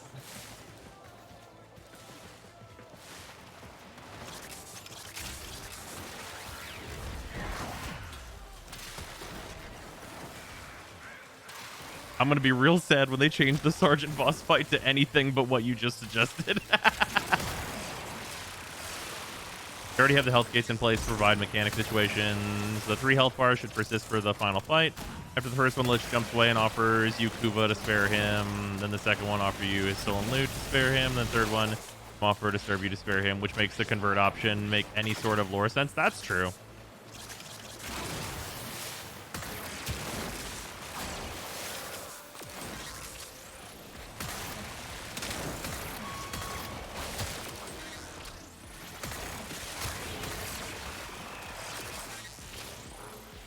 I will fight to keep the Sergeant as a joke boss for the game. Yeah, like we need, like, having a joke boss is a good thing, because it puts other bosses into context, right? Where it's like, oh, well, this is a hilarious like pushover, and then compare it to the Jackal, where it's like, oh, this is actually like pretty mechanically deep. Had a sister copy of my Wisp. Oh, I had that. It was a fucking nightmare.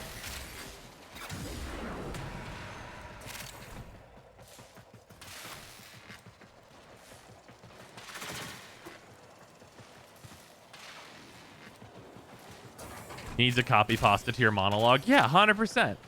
Like, he needs the, like, a fucking, oh, what is it even? I don't even remember what the copy pasta is called, but it's the, like, I'm a Navy SEAL copy pasta. It needs to be basically that. Like, literally just make the Warframe version of that. And then fucking ship it. Fucking ship it.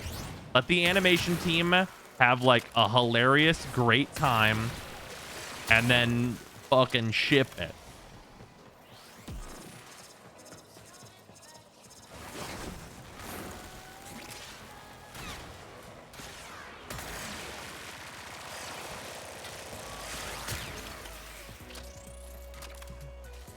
Is there hunter munitions for secondary? The answer is kind of. There's one that converts impact procs to slash procs, but not crits to slash.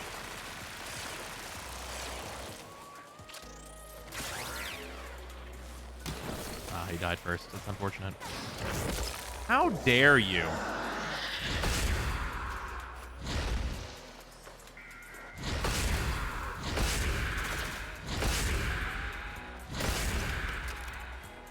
How dare they?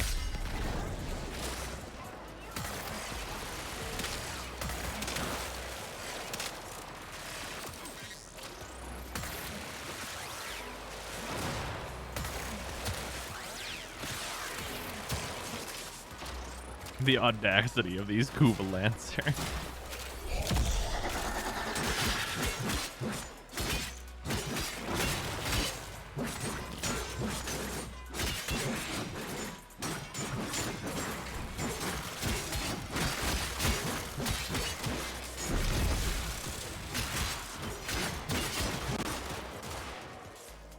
Oh, you fucking killed my guy. Fuck you. Come here.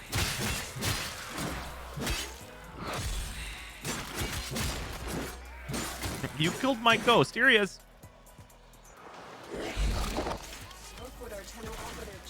Restoration and Hornet are dead now, huh? Absolutely. For any weapon that has like any kind of a decent status anyway.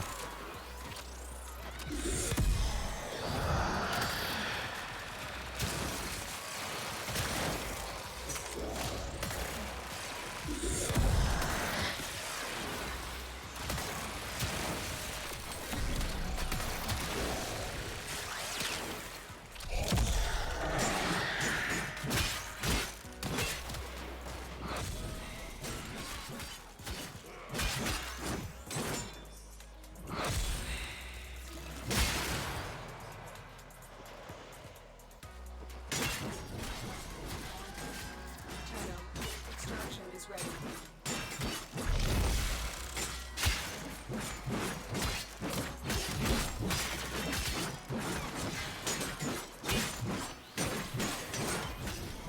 Perish.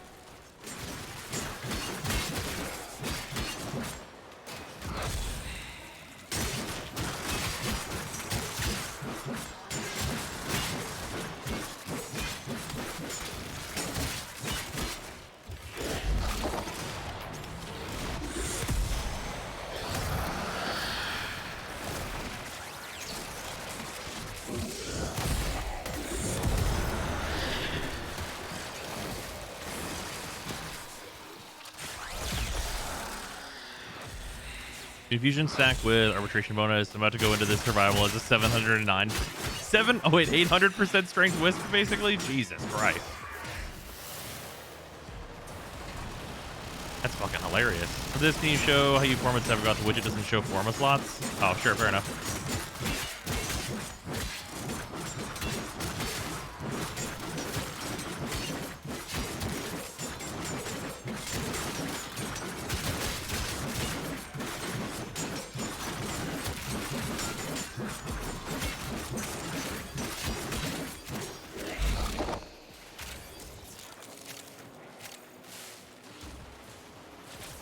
Is the steel path optional?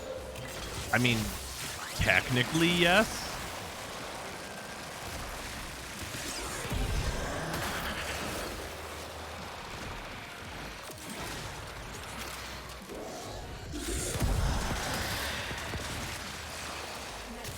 Yeah, it has like a bunch of really good rewards, and it's kind of like a natural progression at this point.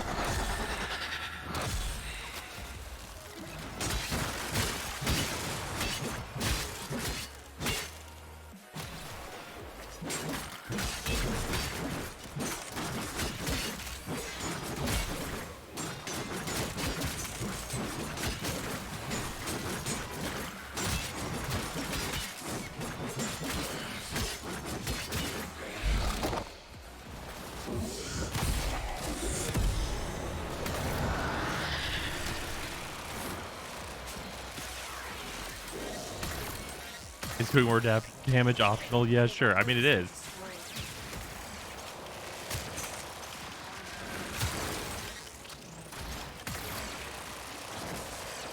I feel like the big thing for the Cycron is that, like, I don't think I like the recharge over reloading with the Kubanu core, especially not with like merciless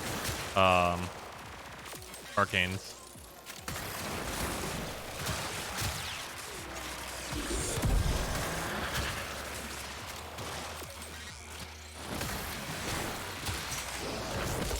How dare you? How dare you kill me? That's some bullshit.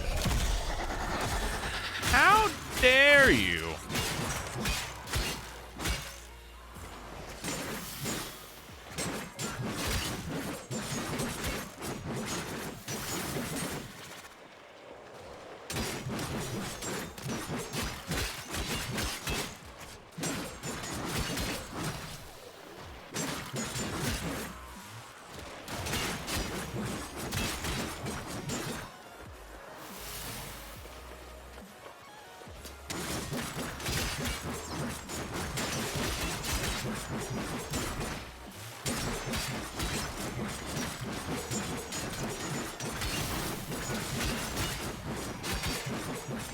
Punch.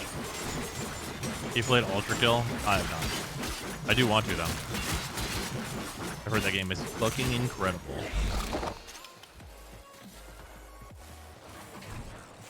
You What stacks? The infusions plus arbitration bonuses.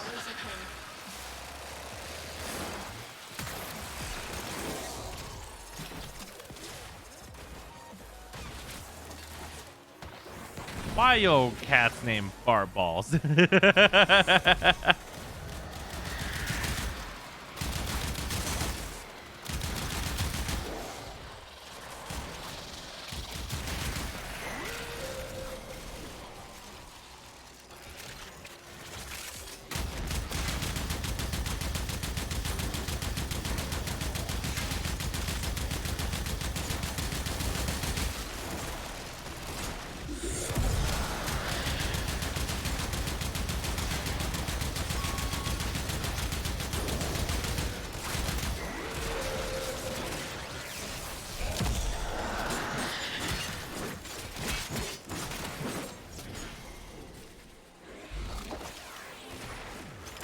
What's up, Strawberry? How you doing?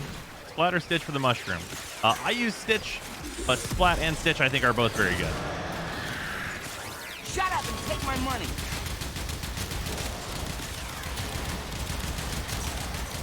I almost 2 years. By the way, you have any desire to play Moon Hunt Stories too?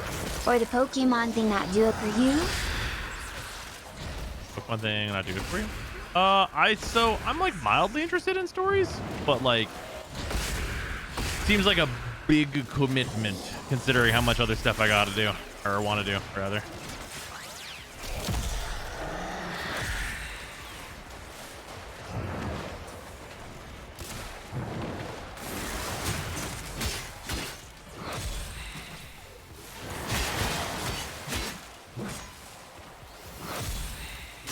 The one on Sevagoth's Shadow is so fucking like satisfying to use. You just fucking claws and all the enemies float to right in front of you to be murdered. Good lord, that's nice.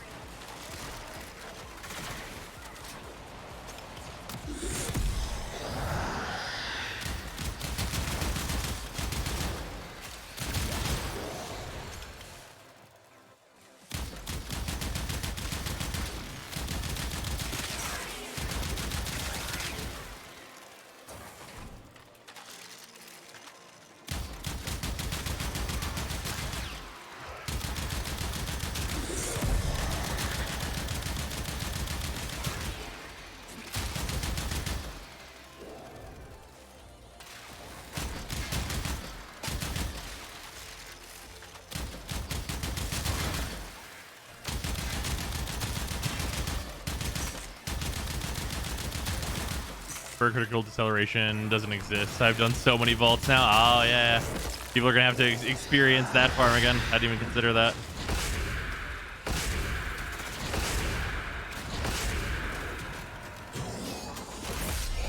Once again, gentlemen, how dare you kill me?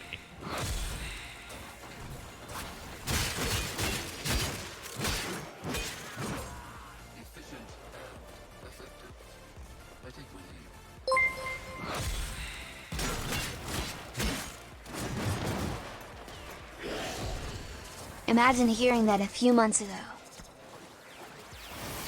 Oh yeah, no, that's yeah.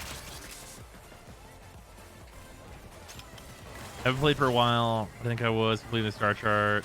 Unlock steel path. So you gotta you complete the star chart. And I think don't you have to do one arbitration or no? I think that's part of it. Am I wrong here? Might be wrong here.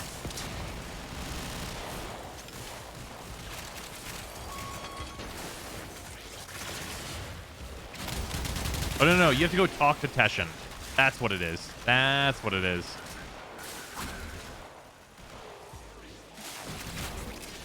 Teshin will be like fucking AO. Is it one arbitration and Teshin talk?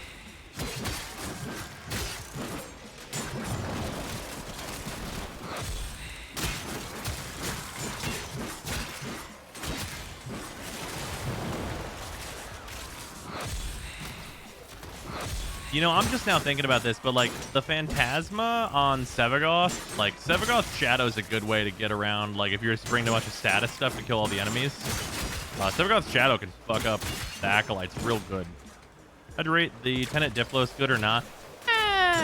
I feel like it is fully, totally fine. Like they are probably like the best like generic crit dual pistols now, but like nah, it's also their generic crit dual pistols.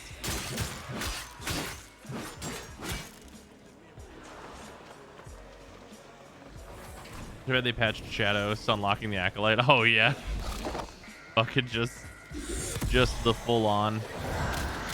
It's like you can't move, perish.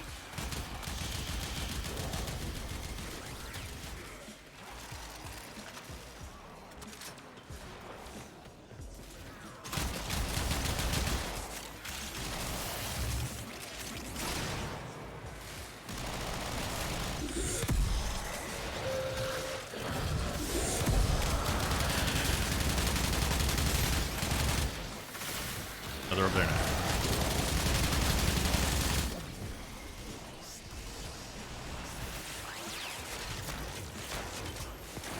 Spawned a few days ago. No arbitration is needed. Okay, cool.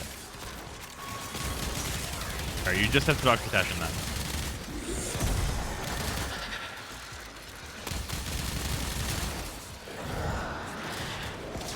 Yeah, keeping enough ammo on the Kubicomb, that's the real shit.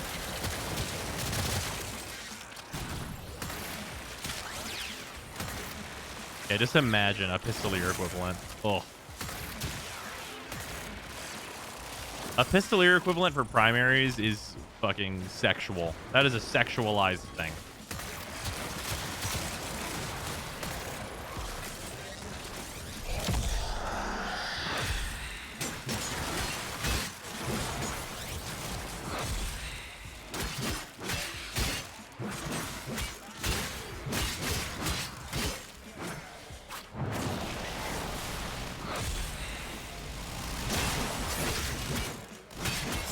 Oh, hey, Sovereign Outcast. I haven't seen that in a while.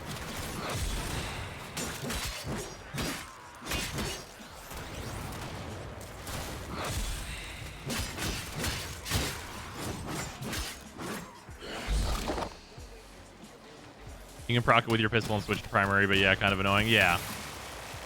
Yeah, not super great that way.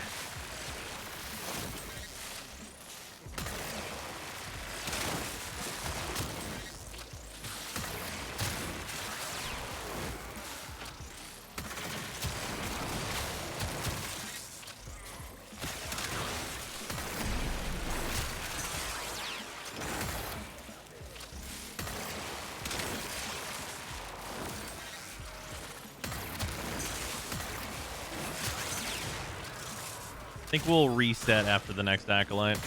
Doing the hour runs has been pretty successful. How much cash do you think you've spent on Warframe? I've probably spent like...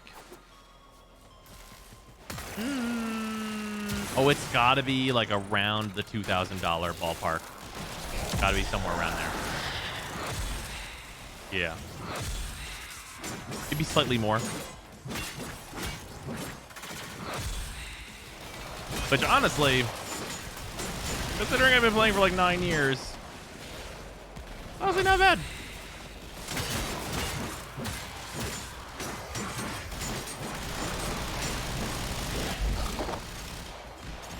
Yeah, the dollar per hour ratio on that is good, like no matter how you look at it. Like for me, it's like literally like 50 cents an hour. And that's just like in mission time. We're not even talking about everything else.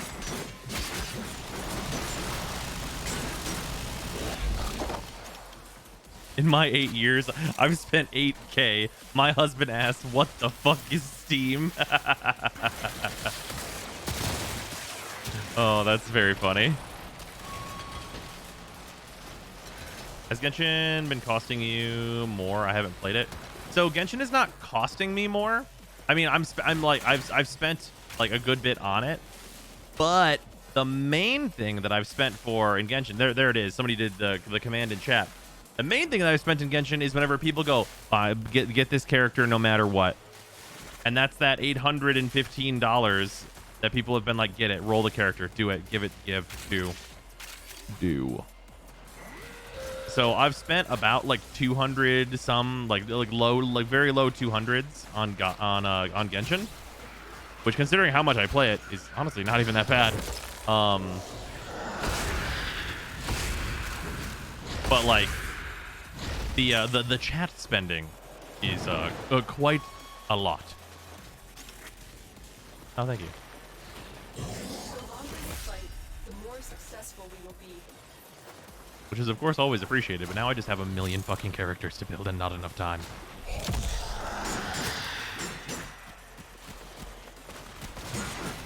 I have so many characters in Genshin that I want to build. I think I have no less than 6 characters that are like sub level 40. And like I like have artifacts for some of them, and like they're like they all need to be leveled. They all need like talent levels. They all need like a weapon levels. Like it's like, oh man, oh baby. And just build the best ones. Easy. I have done that.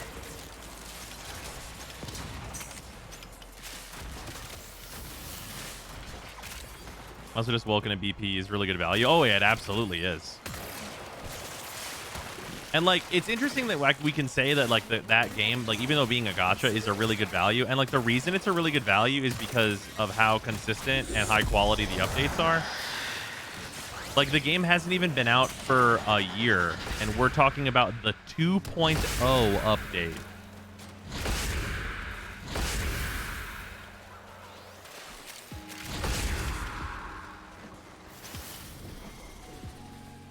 Understand, I have friends that have spent an enormous sum on Genshin, so I was wondering why. Yeah, there's definitely the capacity to spend a shitload there, but I'll be super honest, you don't need to spend like anything to have a good time. And like mostly I would only advise like spending on like the stuff where it's like the battle pass, or like the Welkin thing, which is like basically treating it like a monthly subscription.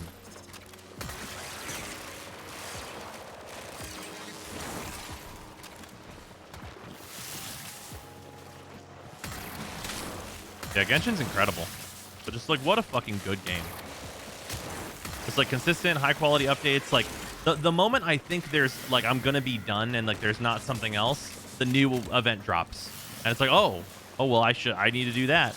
Like just like literally yesterday I was like, oh good, I caught up on the Kaboom battle, which is like this like new mini game, like a point scoring, like there's all kind of, there's a bunch of shit that goes into it. Basically it's like a new game mode thing. And like that's temporary and like only going to be around a while, but it has a bunch of like unique rewards and good stuff in it. So like I went through and did all that, and I was like, cool, I'm caught up. And I also did like the web event, which is like basically like a few challenges and daily login stuff, and there's a bunch of good rewards and stuff that you go through and get. I was like, cool, I'm caught up, because I had been away visiting my parents and stuff, so like I needed to catch up on events and things. And then it was like, great. Well, I wonder when the new stuff is going to drop. I logged in the next day and the new stuff dropped. There it is. And it was it's the endless battle arena now. And I'm like, oh my God, this was so fast. Oh, did we run out of stuff? Oh. Oh, wait, you guys left. I was not paying attention.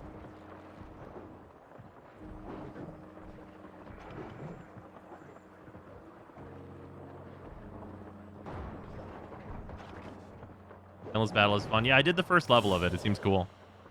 You are a blade. You exist to strike. I'm clanless now? My clan got deleted? Wait, why did your clan get deleted? Alright. Okay, a bunch of dexterity. That's good. That's what we were looking for. 2 extra primary merciless, so that can give me some trades. We're looking for a bunch of dexterities, though, so that's very, very, very good.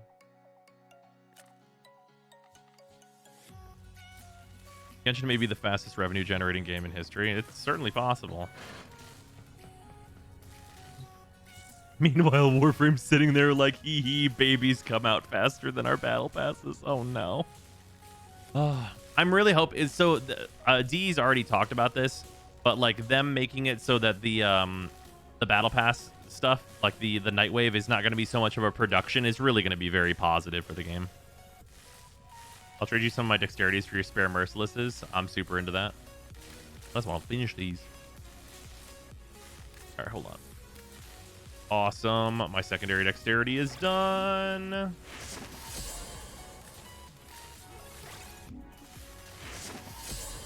Then I only need 5 secondary deadhead to be done with that.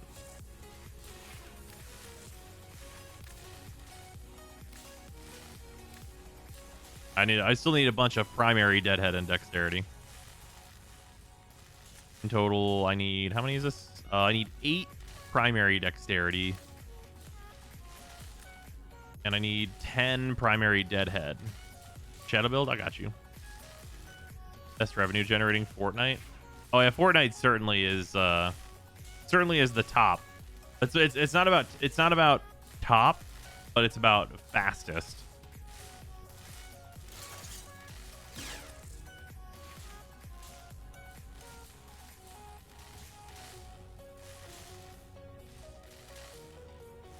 Hi, Para. You've got the Merciless to spare? I very much do. How many extra Merciless do I have? Oh, I only have 3 extra primary Merciless.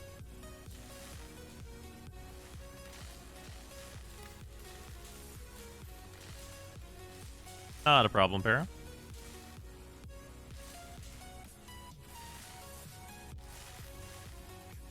How many secondary do you have? Oh, that's true.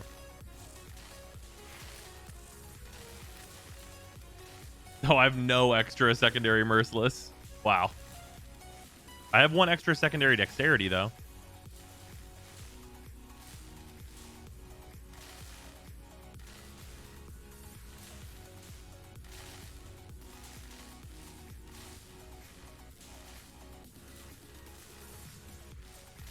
Fortnite probably is higher. I made 5 billion something in its first year.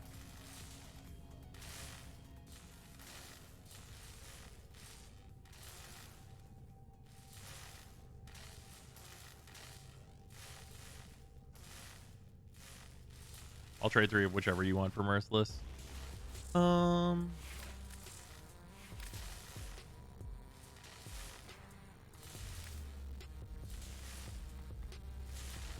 I guess I should probably just get these.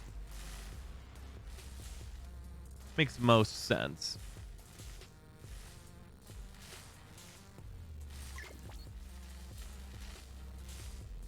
Any advice on how to kill the red guys in Steel Path of Disruption? A combination of the lockdown arcane on your operator to lock them in place, and the Redeemer Prime.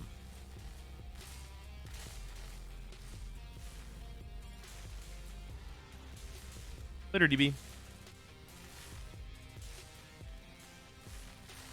3 primary dexterity for 3 merciless, then I'm down.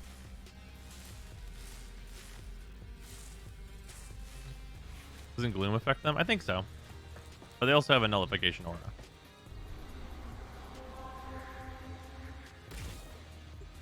Yeah. I'm so close to done with all the arcanes, I might just like buy the rest of the ones that I need.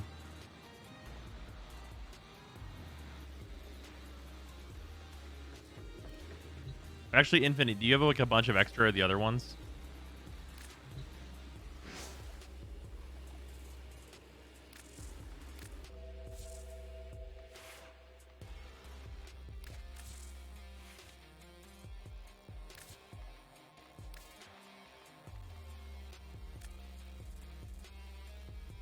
You could have all my dexterity and deadhead ones if you want. Okay. So I need 8 primary dexterity. I need 10 primary deadhead. Hold on. I'm just gonna put this in chat.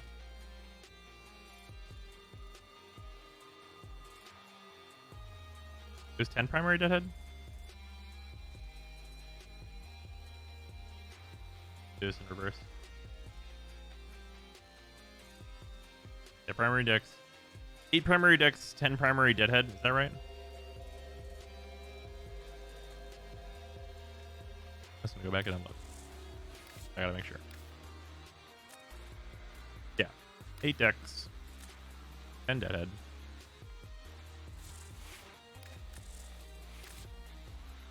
And then I only need 5 secondary deadhead.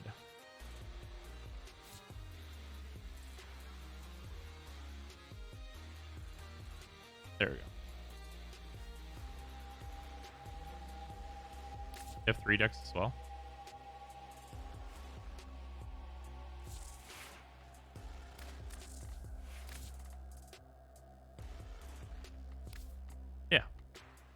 That's why I only need 8 of this one. Because it'll be here. Be 11 total to get it to rank 5. Did you watch the Genshin 2.0 special program? I didn't watch the whole thing, but I watched a bunch of it. And that shit looks awesome. I cannot wait for Inazuma to come out. Also, a lot of cool looking new characters. I am saving up for that Yoimiya banner.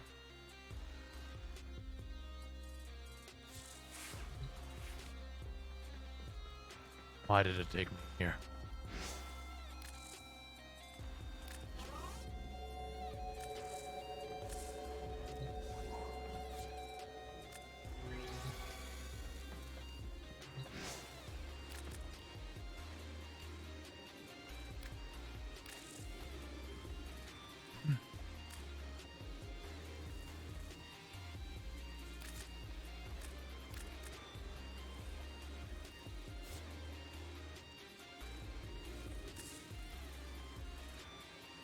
How many primary dexterities did you need?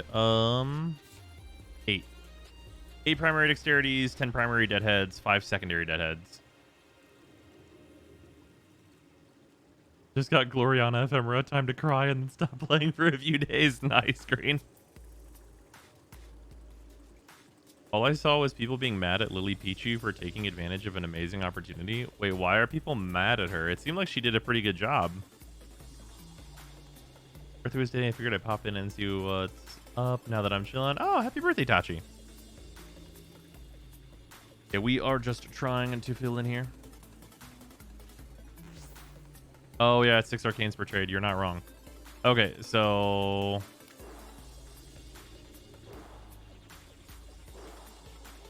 I was just going to do platinum for that. Does that make most sense? Just want to do those separate? Oh, I guess it'll be 3 and then 5. Oh, yeah, you can combine them and do it in one trade. That's a true fact. Yeah, I don't care if you do that. Just, like, compound them into whatever's most convenient. I can just, like, you know, explode them out anyway.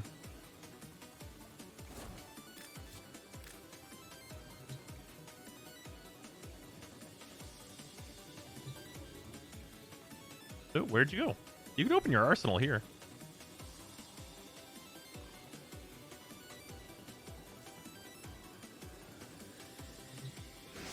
Probably mad because sexism usually. I mean, yeah, that's true. You're not wrong. Girl streamer bad taking jobs from anime voice actors or something. No one gets mad when ProZD voices 1 trillion fucking characters. He had like 3 characters between 2 updates, wasn't it?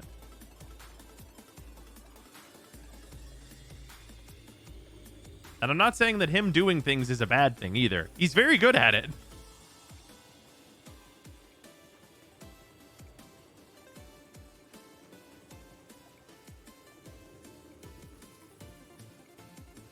How dare you secure the bag?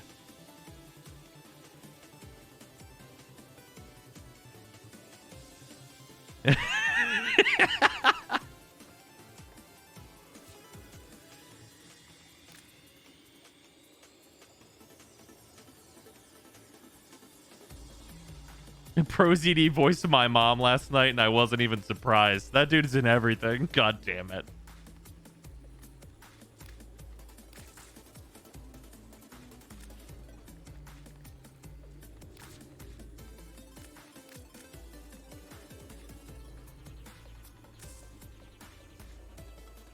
Which ones did you need again? I need 8 primary dex, 10 primary deadhead, and 5 secondary deadhead.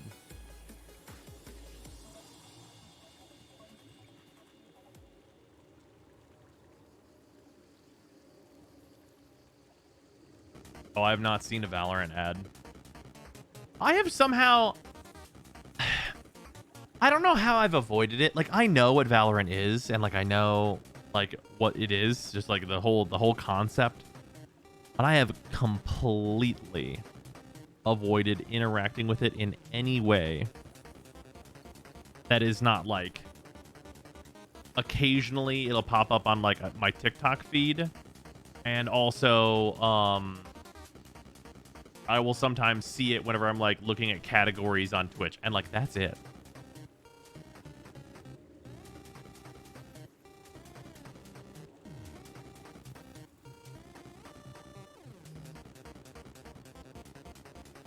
Like, it's just Counter-Strike. Like, they literally made Counter-Strike. First time Escape from Tarkov stream 1. We did that. I hated that game.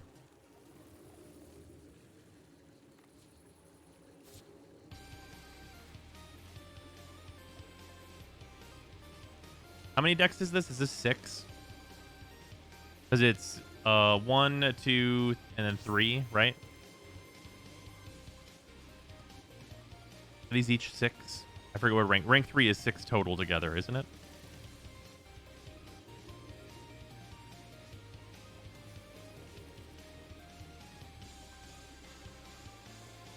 Rank 3s are 10 of each. Okay. Well, I guess I'll just give you back whatever I don't need, which is 5 secondary deadhead and 8 primary, or and 2 primary decks. Okay, so then 200 platinum. Math. We did math. Okay, for anyone who's curious how I did this, this is fucking just so we're clear. I did -3 and just added these together, so it's just 20. And then the ones that are not mercilesses are 10 plat apiece.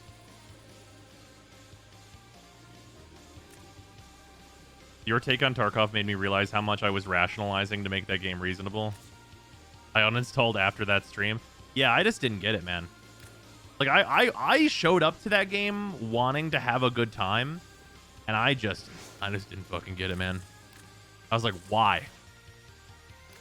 Like, that whole stream was me going, literally, why?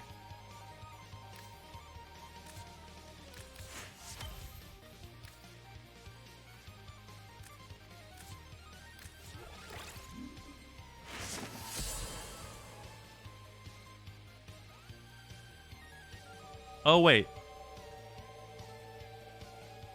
You did not give me primary deadhead. Oh, well. I added up my whole, like, counter at the bottom.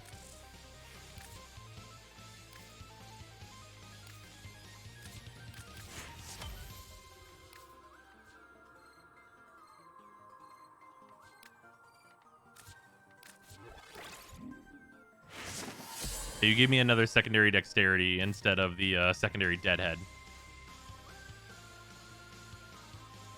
I will return this whole dexterity to you. Do you have the deadheads? Infinite? Oh yeah, not a big deal. Do you have the deadheads infinite? It's super not a big deal.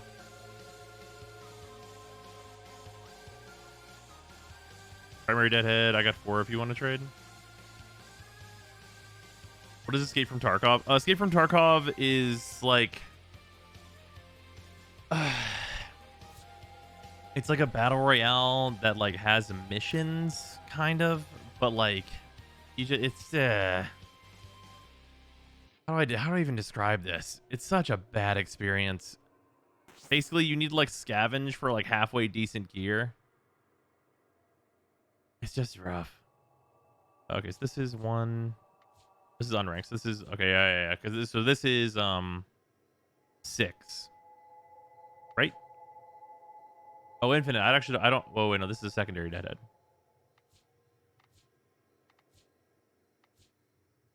Which ones did I need again? Oh yeah, I just need secondary deadhead.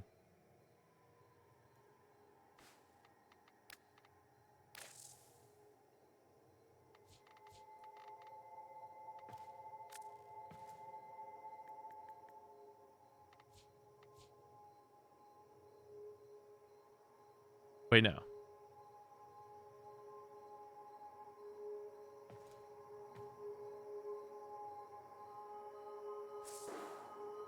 Hold on, I gotta go out of this menu to check. Where am I at?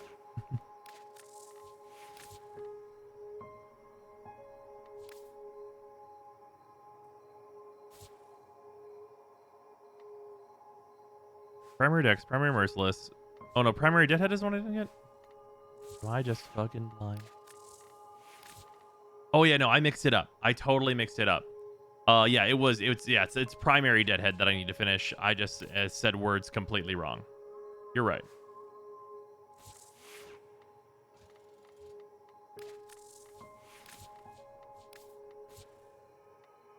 Here, one sec. Yeah, I need 10 primary deadhead. Yeah. Okay.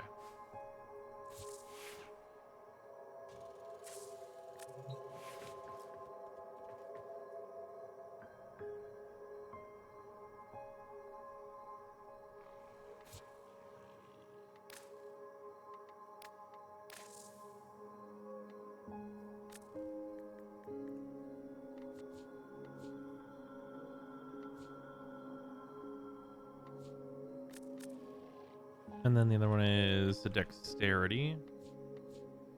These were the extra ones.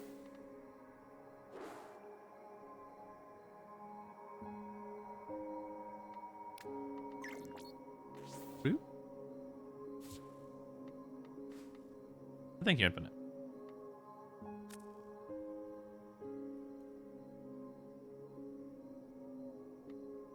Thanks, Infinite. Okay. All right, I think we're all good.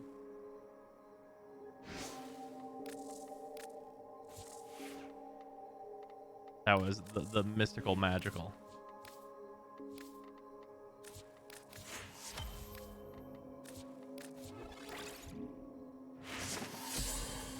All right. I need 4 primary deadhead. And I've got primary dexterity, and also I have extras of secondary deadhead. If anybody and I also have 1 extra secondary dexterity. If anybody has the 4 primary deadhead that I would like to acquire, let me know. I'll trade you my other extras. Are the Arcanes worth it? Absolutely 100%.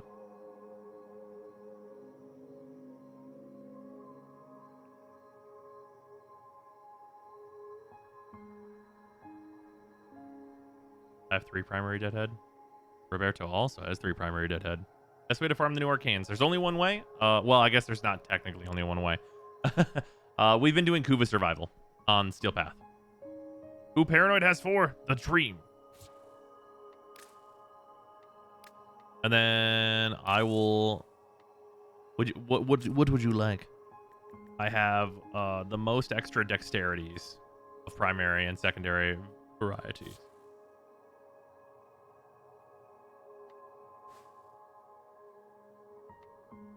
Dexterity probably more useful than my additional deadheads. So I have secondary deadheads. So if you want those, that's also fine. Not gonna tell you no. Dex? Okay, cool. I only have 3. If you want the other secondary deadhead. I give you 3 of them. Wait, no. I could only give you 2. Oh, wait, I guess I can do 3. Oh, well.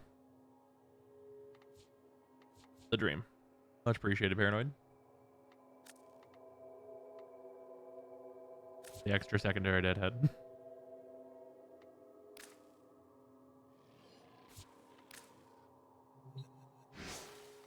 All right, we've done it.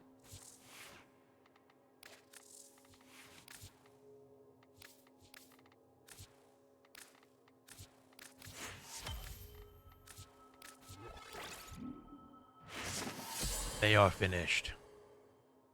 Is Arcane trading such a mind game? I'm too sleepy for this. Yeah, it is much more confusing than it needs to be. Yeah, so I ended up with some extra secondary deadheads at the end of the day here. Time to see if the combo duration stacks up to 15 though. I don't think it will because the reload stuff didn't stack. Do you say anything about the Kuva Heck yet? Yeah, they said they're not changing it. Arcanes dropped or purchased from Steel Path? Dropped. The Acolytes have a 100% drop chance for them, and you get 1 of the 6.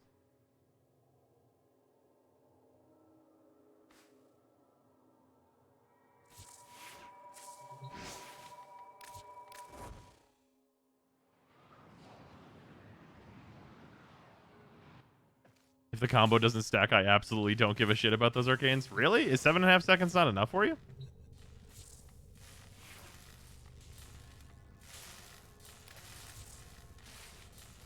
Did they say why? Other napkin math indicates that the Kuva Heck is still better than the other Hecks. Glaive has a 17.5 second combo after corrupt charge. It does stack. Dope. Shut up and take my money.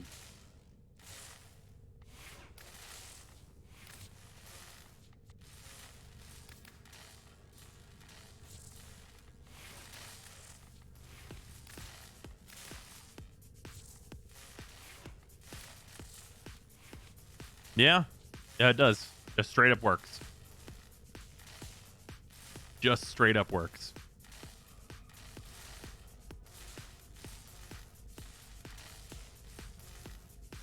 I know they didn't mean it, but napkin math seems condescending. Eh.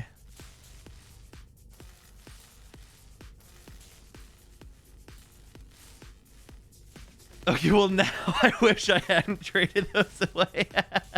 God damn it, Infinite.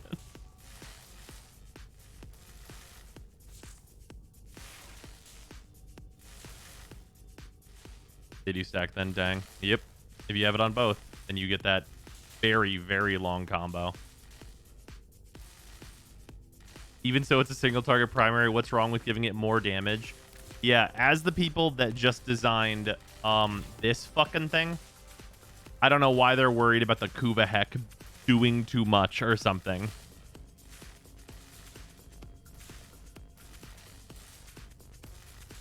That one's a mystery to me. Is the Envoy really good? It's not like insane, but like it's solid. It's very solid. But yeah, for anyone wondering what we're talking about stacking, primary dexterity and secondary dexterity with the extra 7.5 second combo duration, those stack for your melee weapon. So now the thing that we get to do.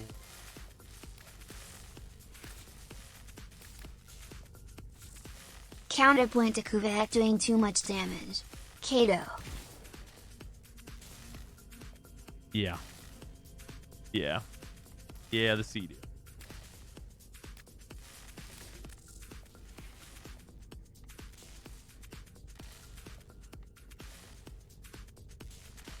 I should test it with a different weapon that I don't have some fucked up shit for.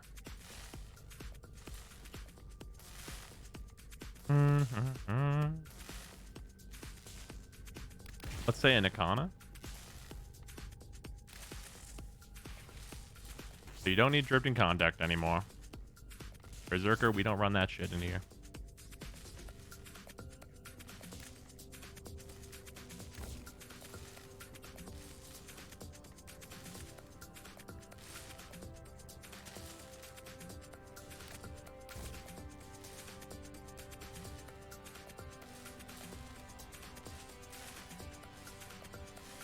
So now, instead of the prior Berserker, which was 75% attack speed, now I have a much longer combo duration of 20 seconds.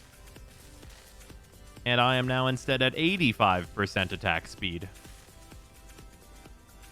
And I've lost a little Blood Rush, because this was 60% crit chance per combo multiplier.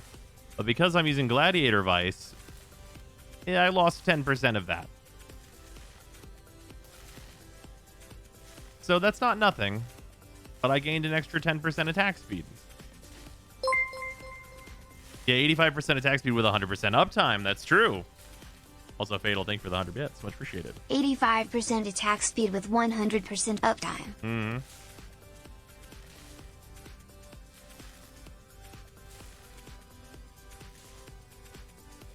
Oh no. Anyway. I'd use Gladiator Vice if I had one. Yeah, this mod's actually pretty rare.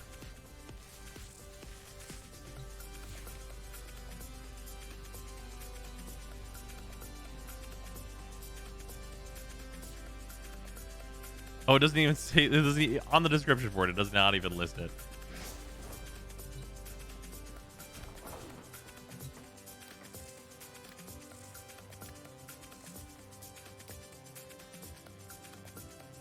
Yeah, it comes from Tusk Thumpers and Cetus Bounties and Aerial Commanders. So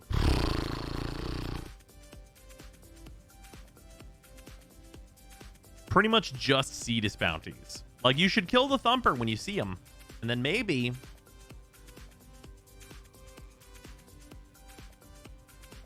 this shit right here is why it pays for me to go out of my way to try and collect every single mod in the game, because whenever the mods that I'm missing look like this, these are listed here always for no reason. I have all of these. Whenever like the mods that I'm missing are like literally these 6. Actually, wait, this isn't the full God damn it. Whenever the mods that I'm missing are literally these 11, not 6, 11.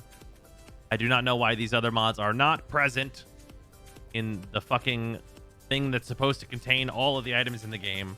But these 11, whenever I'm only missing 11 mods that ostensibly don't matter outside maybe turret velocity sometimes. Are 3 of these K-Drive? I think none of them are K-Drive. I think I have all those. Yeah, no, they're mostly Parazon. And then I'm missing 2 of the Hound mods. I think it's only 2. No, 3. Yeah, I'm missing 3 Hound mods. Firewall, you got to get it. I think if I... Wait, no, this one sucks. All right, I thought you were talking about a dog thing that I didn't get yet. Yeah, this one. Null Audit is one that I want to mess around with. Is that new Parazon mod? Yeah, there's a few. Firewall is shit. Oh, yeah, it's like, I mean, it's fine. Like 75% DR while you're hacking. Like, I mean, it pretty much ensures you're not going to die, right? Heard the new Parazon mods come from Railjack spot. Yeah, that makes sense. Oh, that does appear to be the case based on where it says the drop sources are.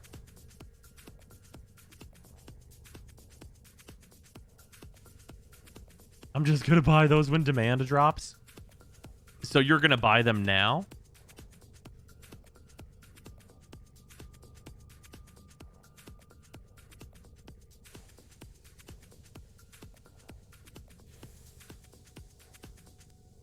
Oh yeah, custom building the hounds. Yeah, you go to Ticker after you've taken down some of the liches. Basically, every time you take down liches, and you get more whenever you take down liches in a party and take down liches with others and do like the 4 lich like final showdowns or whatever.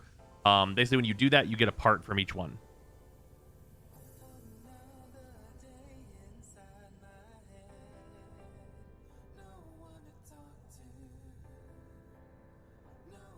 Oh, legs, not Ticker. Sorry.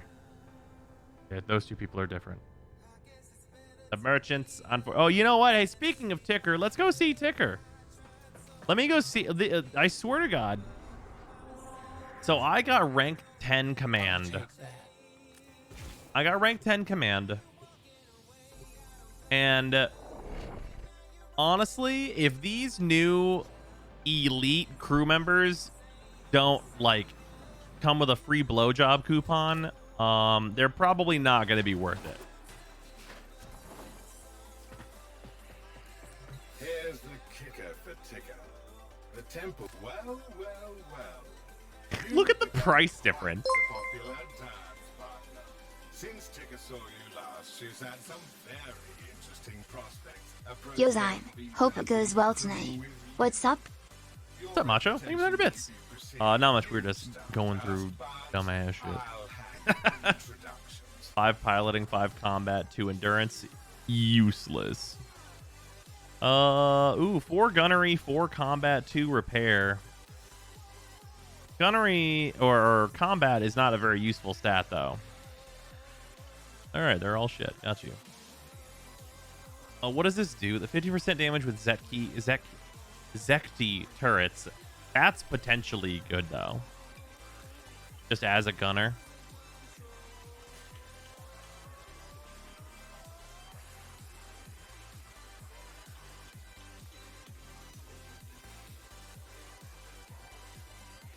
Oh, you can use more points for upgrades, not just 2. How many do you get?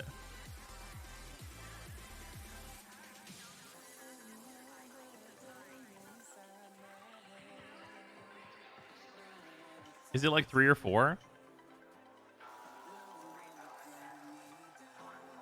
It's 3 upgrade points. Okay, so I'd have to go 1 in gunnery, and then I guess I'd put 2 into endurance.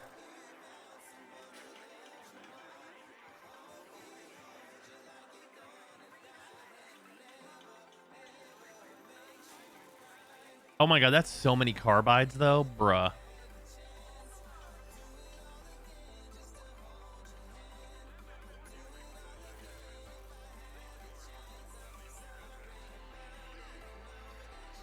And 41,000 carbides is a lot. 50% off? No. That's 50% additional.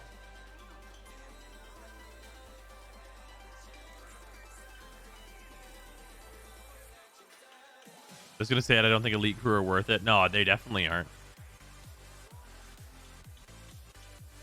I will say if you could find one that has like,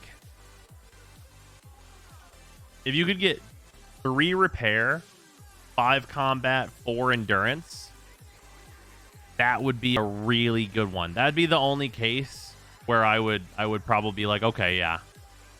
Because if you do that, then you have a repair bitch that has 5 combat, 5 endurance, and they ain't gonna die. Give them a Kuva Ogress, and like they just out here doing it.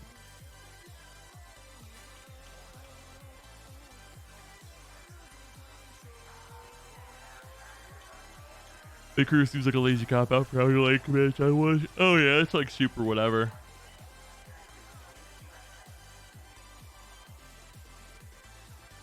I got lucky. My elites all spawned with 5 endurance.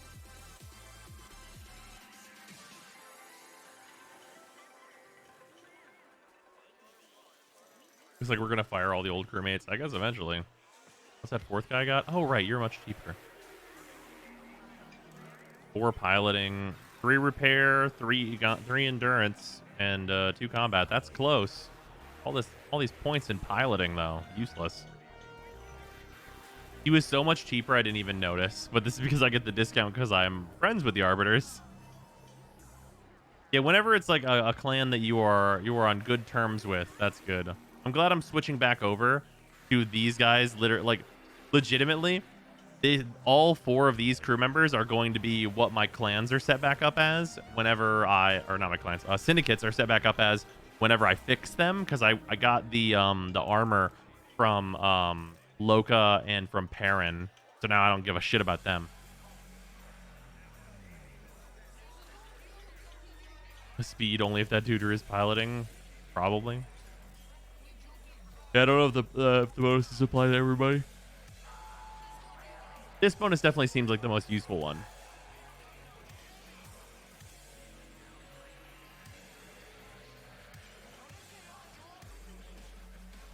Honestly, for any of these elite crew, if they have more than 0 piloting, I don't think I'm interested.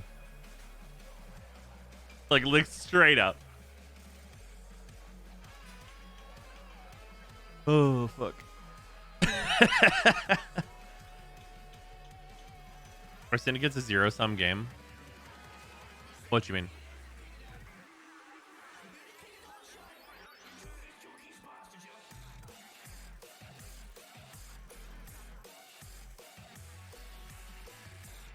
If they've even seen a steering wheel, I'm out. So you'd have 12 starting points. What do the normal ones have? Oh yeah. The direct difference. No. Back out of this. Yeah, they have 12 as compared to 8. So they get 4 additional points, and you can train them with 1 additional point as well. Apparently, instead of the 2 points that you can assign, you get 3. Is that right?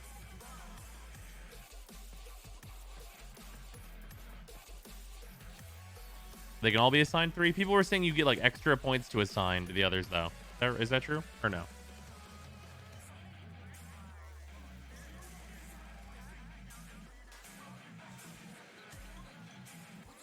It's just 3 for all of them? Oh, okay. Oh well. Same time tomorrow. I'll be here. So it's me. Regular crew also have 2 different types. Some have +2 points and cost more. Oh, okay. They just come with an extra base point. Oh, okay.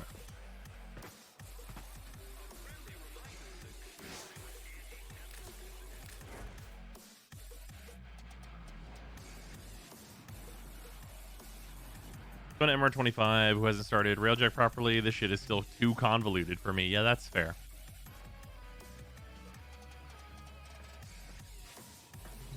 Ones that cost resources have the extra +2. The elites have a +2 more on top of that. Okay. What's the actual point of Sevagoth? He's just a good Warframe. I mean, he's just good. Like, he's got damage buffing, or, well, technically debuffing so you can deal more damage to enemies. He's got a massive AoE slow. Like, he's doing stuff to build up into his Exalted Shadow. His Exalted Shadow is better Valkyr. Like, his Exalted Shadow is basically a second Warframe where you play as what if Valkyr was good. And that's kind of the point there. Just, thank you for the 1,000 bits. Much appreciated. How did we go from Sevagoth to What's the Ureli? MR31 test? Also, sub. Also, fuck off. Nerve. Better for the Diplos, heat or radiation? I would say heat. Sevagoth is a jack of all trades, master of fuck you, I'm Sevagoth, fuck yeah. But yeah, the mastery test, as far as I know, is a remix or redo of the MR1 test. So I guess I just bring a primary weapon.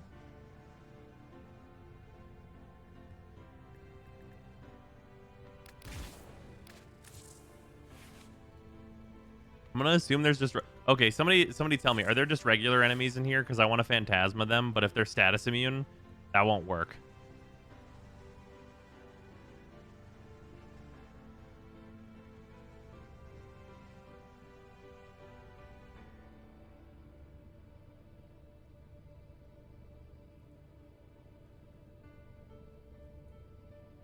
Oh, Ceranos will be better. That makes me sad.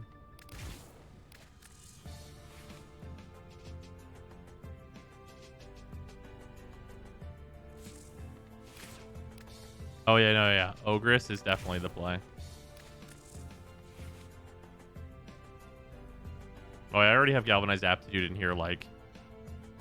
Whatever, though. It's not gonna fucking matter. It's not gonna fucking matter.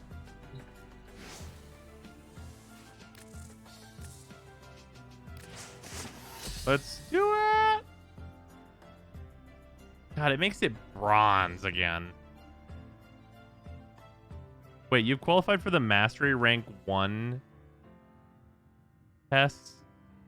You're ready to become Legendary 1? E.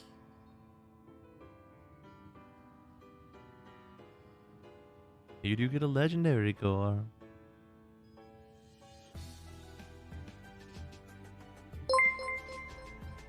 Why does it say Mastery Rank 1 little cube? Have fun being bronze for another year and a half. I guess so.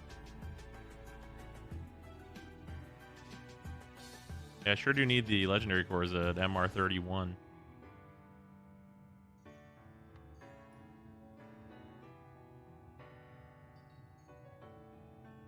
Your weapons go up more capacity? Probably not. I wonder if the weapons that go past 30 do. You do get it? Oh, that's cool. I appreciate that.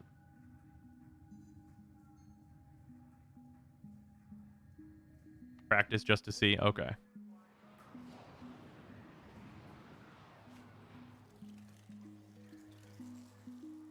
A Tenno must be a master of all their weapons. Prove yourself with your primary weapon. Oh, it's gonna be really fun trolling Mox. By being MR1.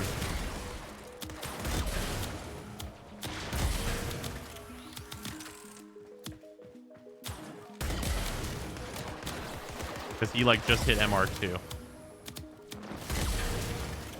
Excellent. Continue.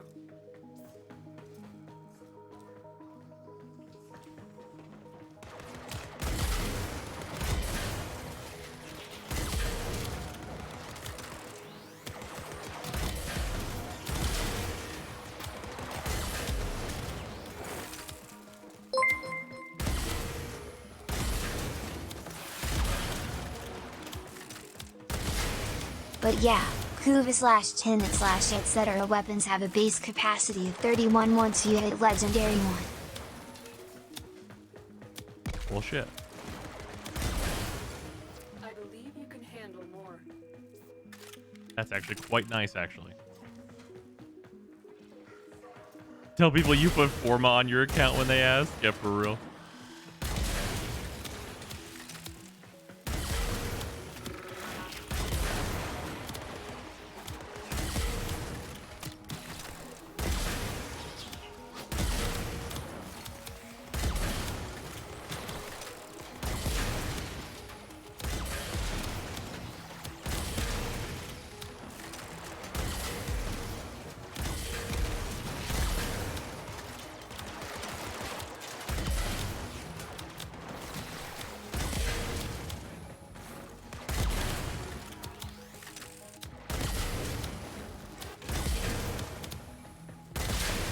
And I actually don't know that there's a more efficient weapon than this one to be using.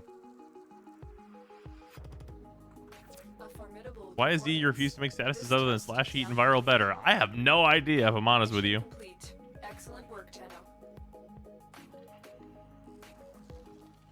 Yeah, Proboscis Theranos. Yeah. We'll actually probably go with that.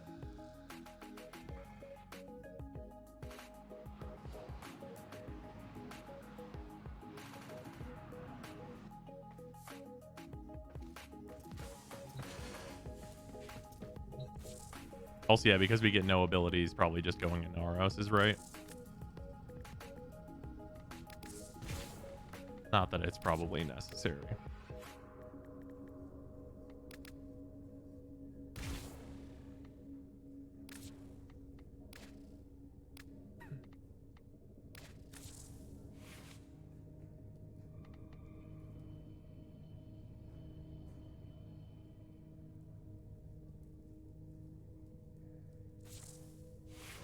Kuva Ogress or Tenant Envoy? I lean Ogress.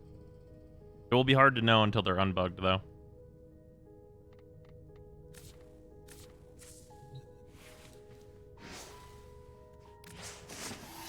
I'm gonna hit the practice button again, just to make sure that this build doesn't need to have, like, Serration in it. A Tenno must be a master of all their weapons. Nope. Same build, Prove Green. yourself with your primary weapon.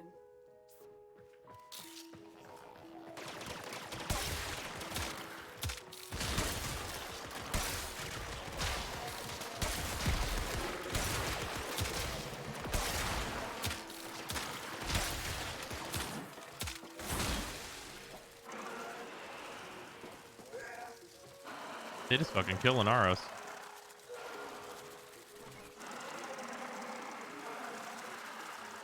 What if I go as Sephiroth? It's easier as Wukong because he's got shields. Excellent. Continue.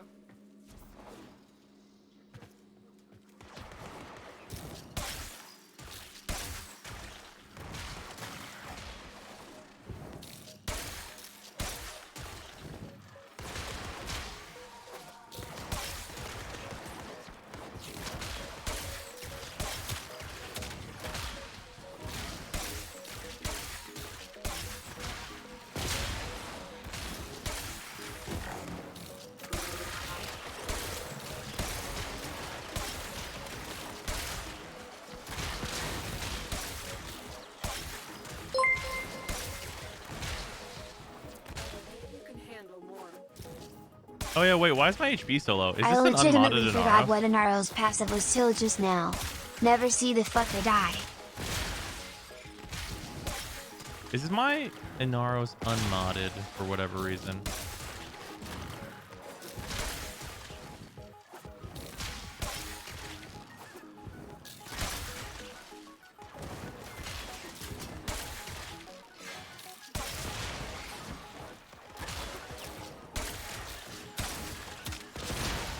The Grendel challenge? No, didn't my Wukong have like a shitload of HP and everything?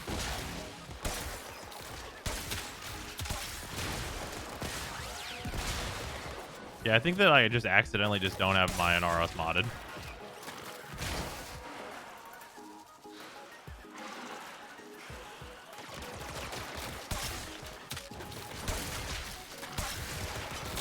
Guess we learned that they give you 3 lives though.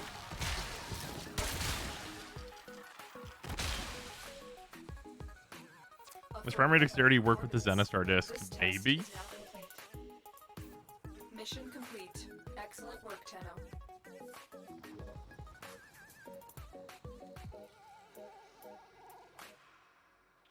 Let's see what like fucking weirdo shit I've got on this Zenaros.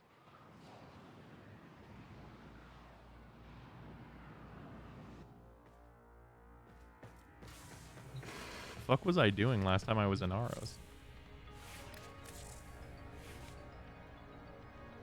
Oh, well, there's your problem right there.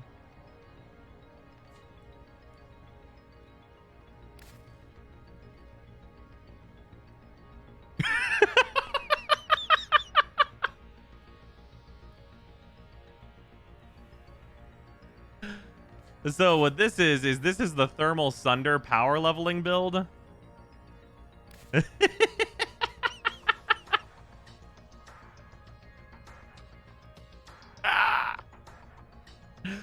Oh, that's very funny.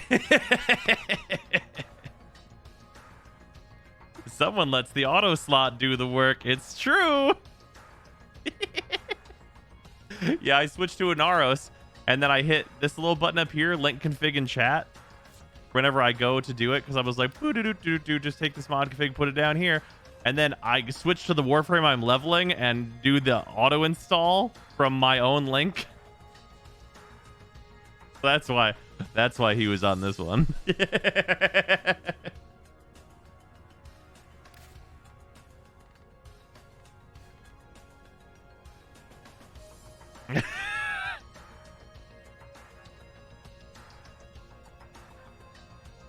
That's very funny though. It's very funny.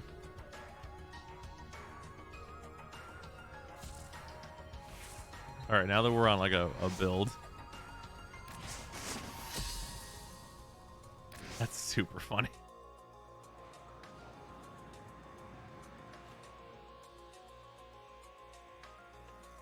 A Tenno must be a master of all their weapons. Prove yourself with your primary weapon. Just in case this is important for anything.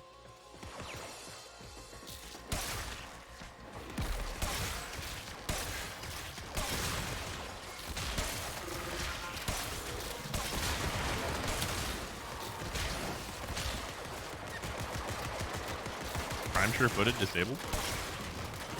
Oh no, right. I don't. You run prime sure-footed on him because he's immune to status normally because I can use abilities.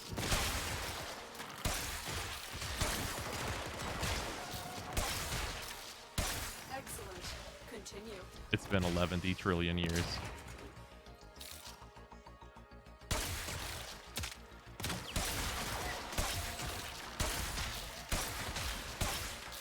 Actually, this is their problem. They gave me unlimited ammo, so like fucking perish, mortals. How rude.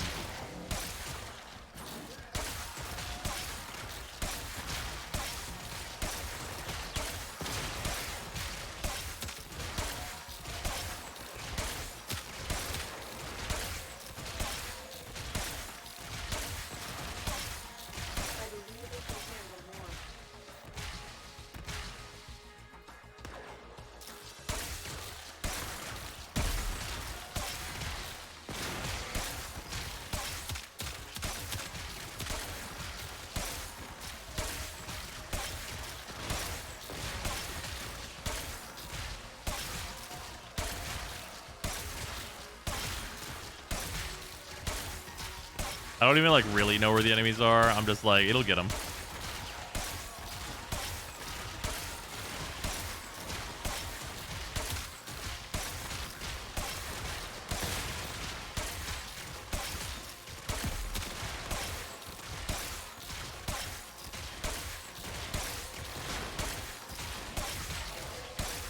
Imagine how good the Proboscis Theranos will be whenever the aptitude mod works.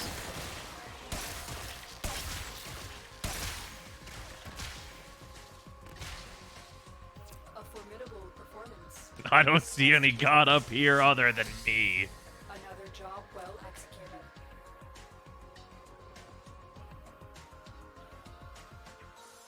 imagine how good literally any projectile weapon will be. It's really true.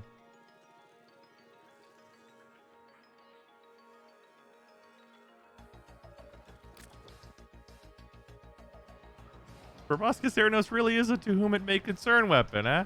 Yeah, it is. Absolutely. Legendary Mastery Slate.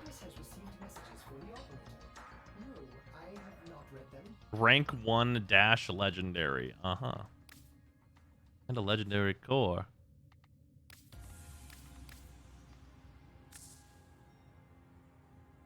What's wrong with Galvanized Aptitude? All of the, like, Condition Overload, primary and secondary stuff, they don't work with projectile weapons like the Ogress. Yeah, any non-hit scan weapon.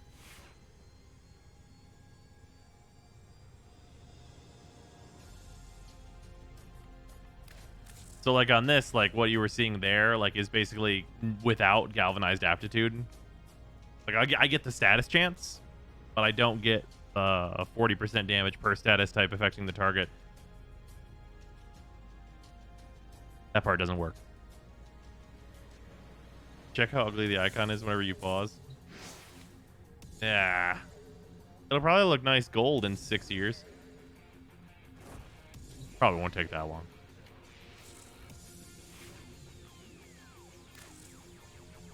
Yeah, hit scan and beam weapons do completely work, though.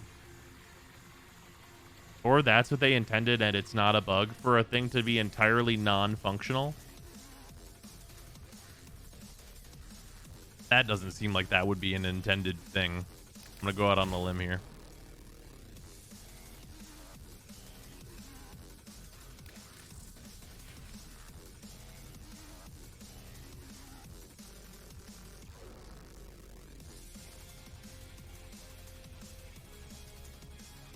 Yeah, this gun's gonna be way crazier with Galvanized Aptitude.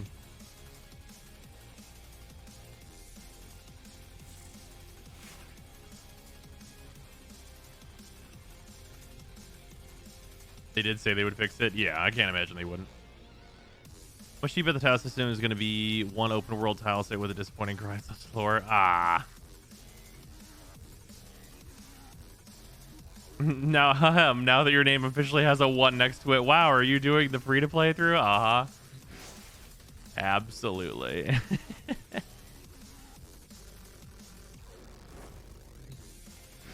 Why does it cover so much of the icon, though? Why would it not be over here instead?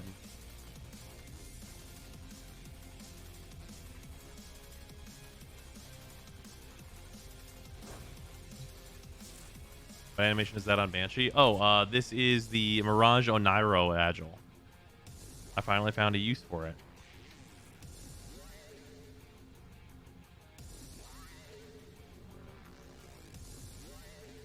Could you a Nightwave any percent when this current one is near its end? Probably. Sounds like a good time.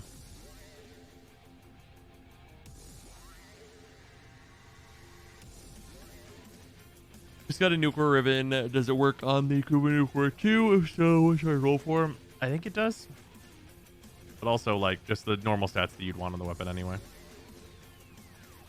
Why are you using Banshee? You thought she was pretty weak. What did I miss? So, Banshee is considerably better because she can use Gloom. So she is considerably improved by virtue of Sevagoth giving her a very good survivability tool.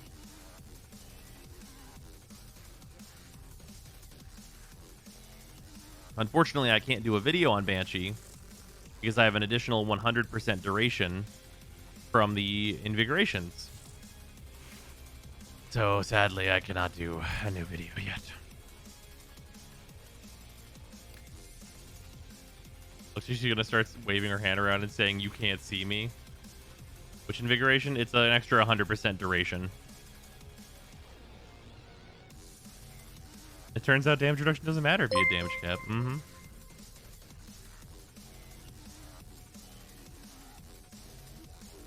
As it turns out, damage reduction doesn't matter if you just hit damage cap. Yeah. They must have putting a different survivability onto Banshee before Sevagoth release. Oh yeah, yeah. Like considering, like Zaku's, or no, not Zaku's, Harrow's one. That's my Zaku's one is Harrow's one. But yeah, there was a bunch of considerations that I just didn't think worked very well. Like Breach Surge is like fine, but you really need on Banshee, because she's so vulnerable. You really need something hyper consistent, and Gloom is that. What is the use before Gloom? I mean, you can use her to hit damage cap, but it's like very hyper risky and dangerous.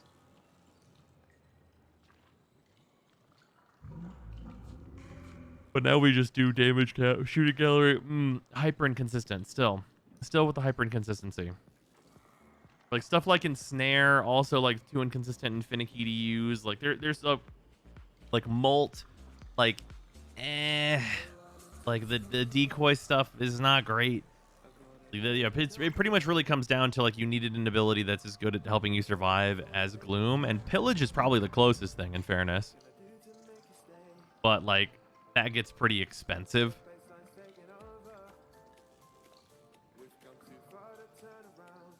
Pillage, yeah, because you get a shitload of overshields this way, and then you have to run adaptation to make it more relevant.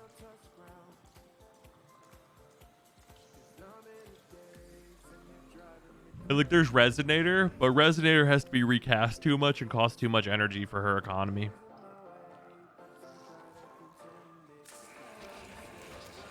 Always get another Banshee if you really want to make a vid soon. Nah, I can wait.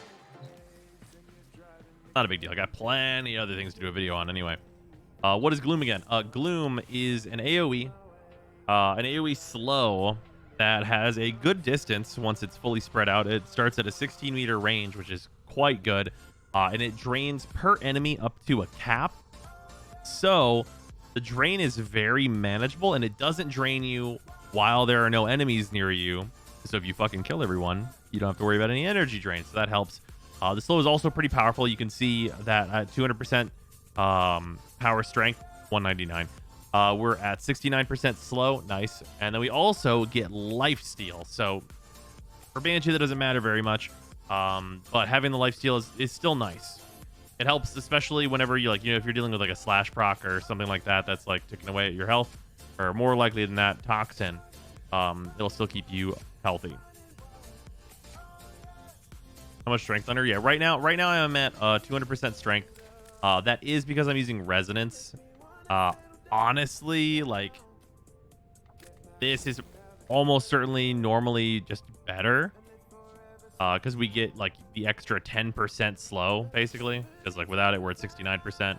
And with it, let me scroll down here. And with it, we're at 78%, which is really big. Also, I want to for her aura to change to Brief Respite. And instead of Firewalker, I want to use Power Drift to get even more strength and make that slow even better. Yeah, also, the big synergy here is Silence stuns enemies, as you can see in this little preview. That stun animation is elongated by Gloom, so the better the slow is on Gloom, the longer the stun is of Silence.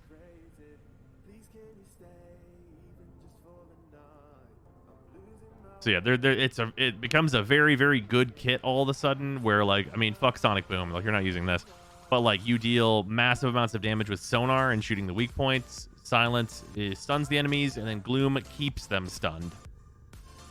Brief Respite over Growing Power. Growing Power also an option. I'll probably try both of those. That's probably the case where I will try both.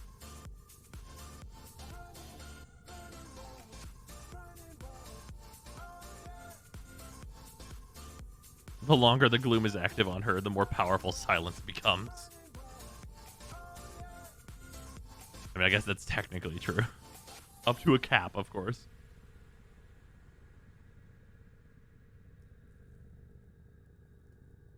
Not a max streamline. There's no need for it right now. Whenever this 200% duration falls off, I might max out streamline. It depends on if Gloom goes above the 1.88 min drain, because this is the lowest that Gloom can go. Actually, if anybody has this build put together, can you tell me whether or not it like with like the 101, it's at 1.88? It should be. I just want to make sure. There should be no need to put the extra point into streamline.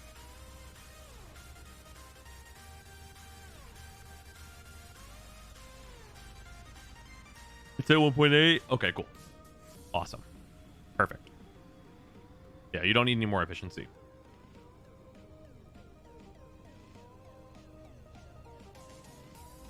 Oh, here's a... no, that's a dumb thing. You'd have to recast too much at that point.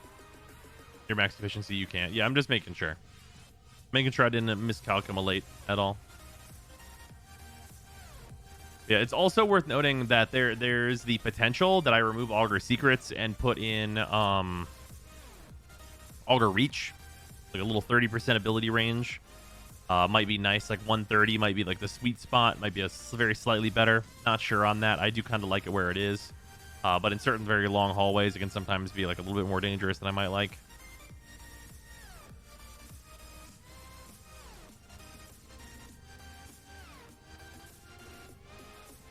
Hate the DE capped efficiency.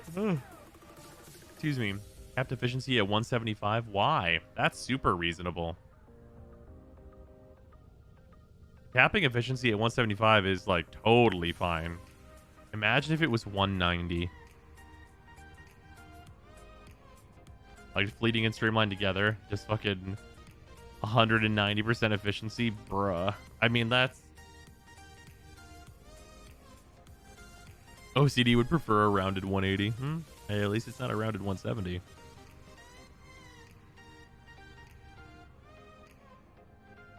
Yeah, 10 energy alts. Do you need streamlined? Wouldn't 60% efficiency be fine?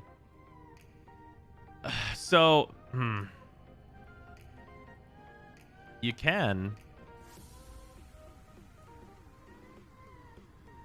I don't think that would be better, though.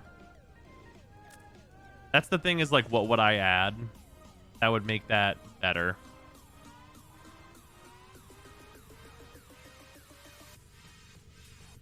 Yeah, we drop below 100% duration, which makes Gloom more expensive.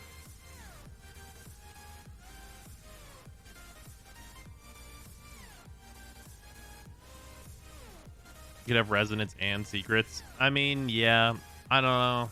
I might be undervaluing Resonance. But, like, also, I think I'd rather keep my max efficiency because, like, we like to spam Sonar. And just, like, drop Secrets whenever I'm doing that. Because...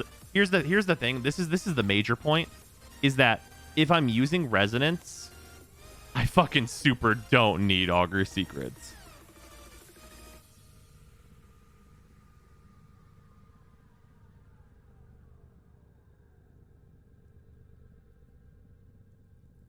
Trade ranks on Fleeting and Streamline. Go down one on this. Go to 40%, 25, and I'm at 65%.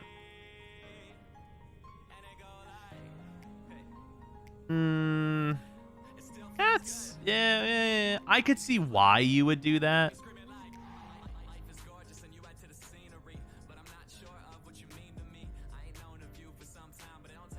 That seems like you could do it, but I don't know that I would. Does that offset Gloom? It's probably super close. It probably puts this at like a 1.92, which is not... It's not significantly different, really. It's probably like a 1.92 or something if you do it that way. Shut up and take my money. What are the best railjet guns? The Photor and the Talons. Oop, French Holiday. Thank you for the sub. Much appreciated for that Prime sub.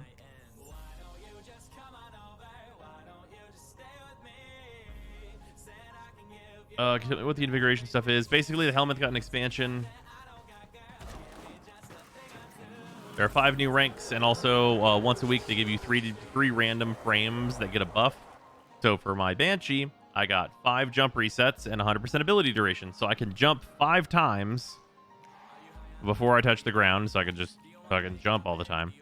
And then I also get 100% ability duration. I only put this on Banshee because I wasn't anticipating that I was going to have a new build for her and be using her a bunch. So in hindsight, I should have put this on regular Banshee and not under the Prime. But yeah, basically, yes. You need to be rank 11 for this? No, you have to go buy the expansion from Sun.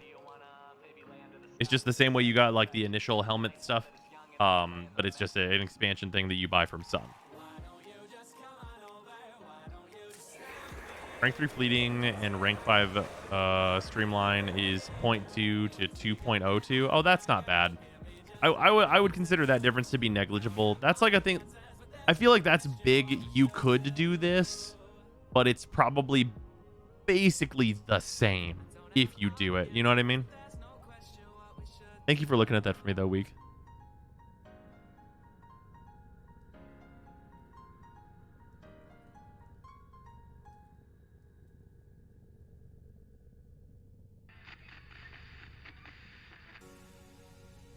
Really want to mess with helmet, but ranking Demo standing feels like a mega drag. It's pretty easy to rank up. Ranking it up's not a big deal. You mostly just have to do the bounties. Which, considering we're on a copper patch, would be significantly more annoying. I copied the build and was wondering why I was at around 88% duration. Well, if you copied the build, you should be at 101% duration.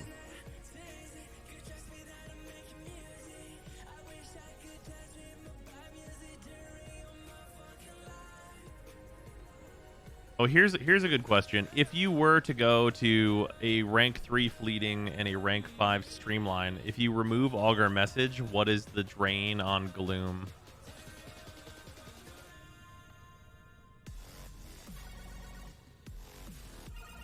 Later, Azam.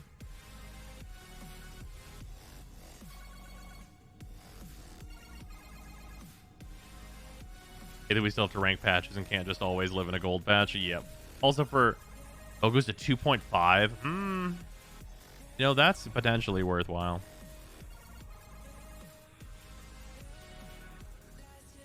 So that's an interesting option. Is you go to a 2.5 drain on Gloom and a 165 efficiency, and then in this slot you would go primed flow. Because with primed flow, we have 744 energy. So basically, once we fill up, like we have such a hard time emptying that. That's a potential option as well.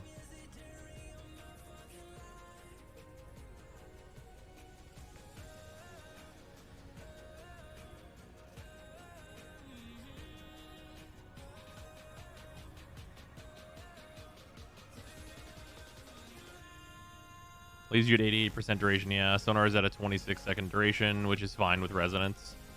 Yeah. Filling up 700. Well, you do have a rank 5 Energized, yeah. Rolling Guard a must here. It's not an absolute necessity, but I really do like it in this build. Like, if you took Rolling Guard out for Prime Flow, I wouldn't tell you that's wrong.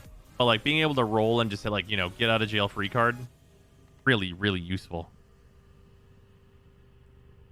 Really, really useful.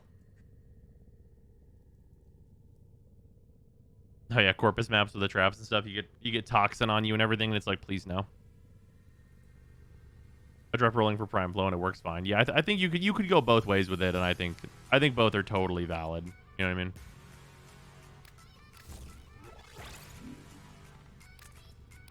So close.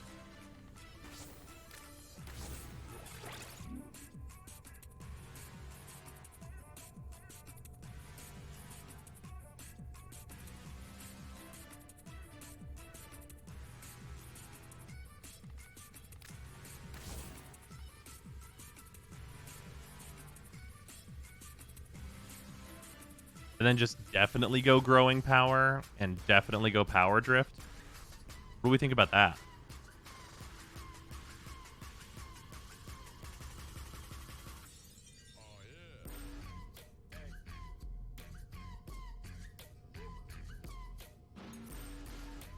It'd be 2 Forma. One with the main aura, of course.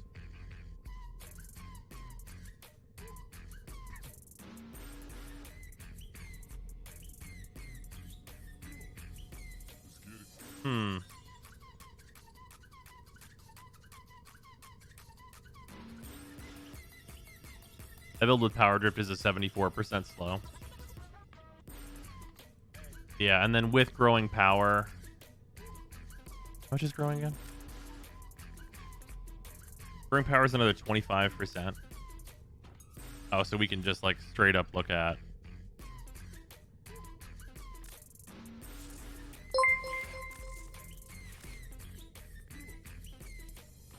Augur Secrets adds exactly Seems like a lot of work for something that they're gonna nerf next hotfix Kappa. Fatal, thank you for the 100 bits. Free for spite though. Yeah, I mean we have augur message. And also like we get similar protection levels because our gloom will be stronger.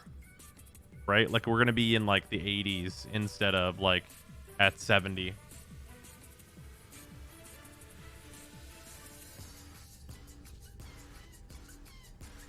Because essentially the slow would be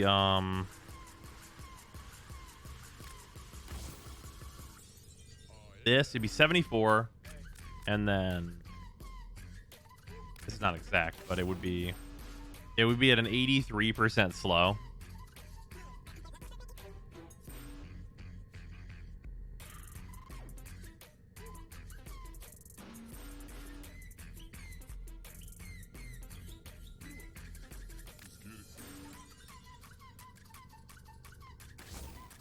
Does slow on gloom have a cap? Yes, it does.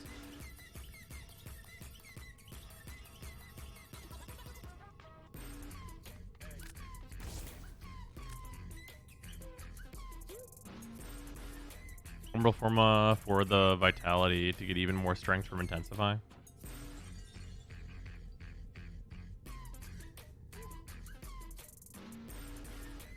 What? This is 44. It goes to 55 when you add a Umbral mod. That's only 11%.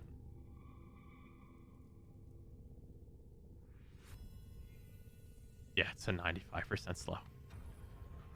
I leaned into a tanky build with Umbral Vitality, Adaptation, and Arcane Guardian. Is a bit of a meme, but it makes Banshee solid for general use. That's fair enough. Run every strength mod in the game.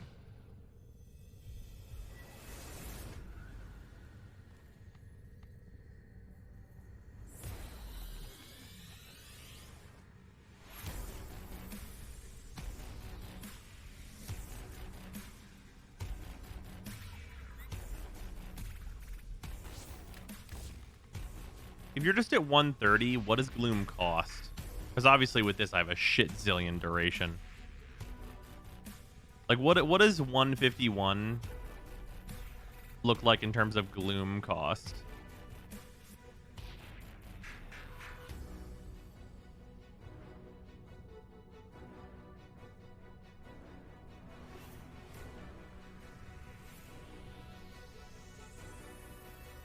$3.7.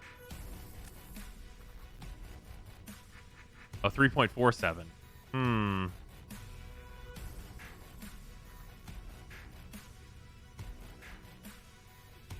3 energy per second's not so bad.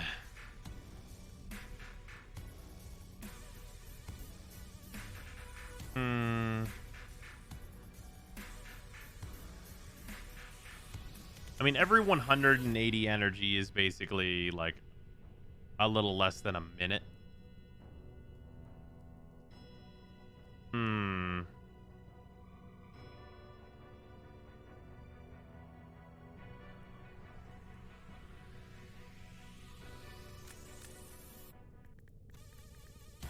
What does it look like if you go...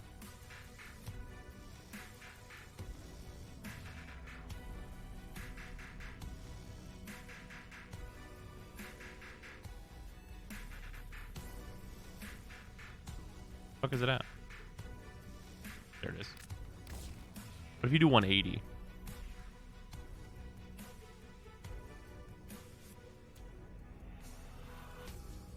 I think you're putting too much focus on minimizing energy usage.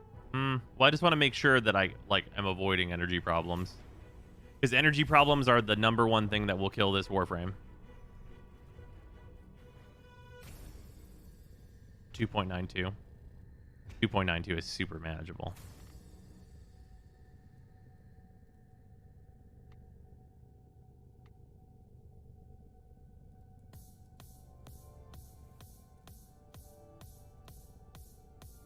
Shut up and take my money. Oop, trigger. Give the resub. Much appreciated. What's new with Banshee? What's new with Banshee is using Gloom on her, and then Sisters of Parvos are very weak to sonar.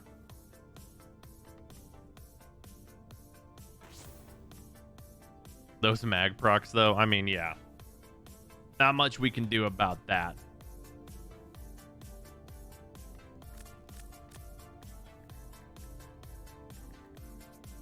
All right, it's... Always forget it's not A-U-G-E-R.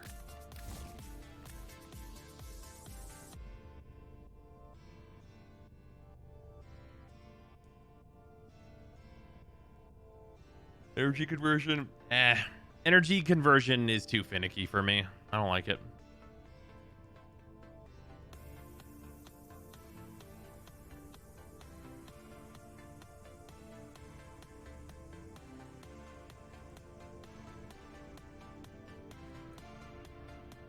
Sisters and Liches are also weak to Nyx's Psychic Bolts, to the point where I was one-shotting each of the damage gates with the Kuvasar's shotgun mode. Interesting.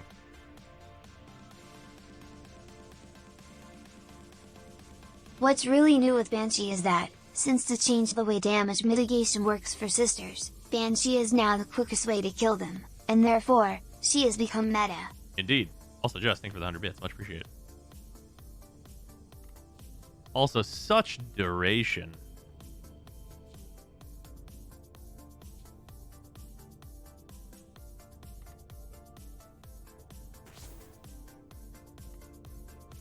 What about just 128%?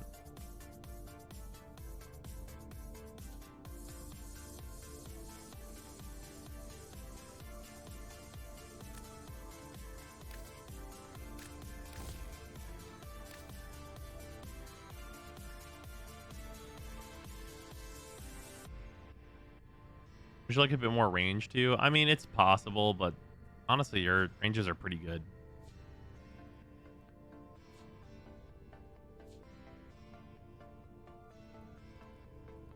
Like, I'm gonna try Augur Reach on her.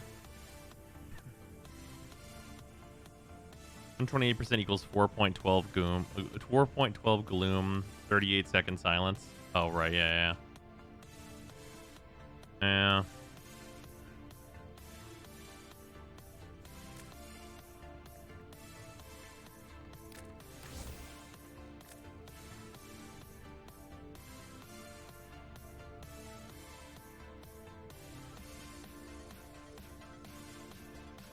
Just try an energy siphon instead of gross projection. Ah, yes, of course. Yeah, I mean, this will be growing power for sure.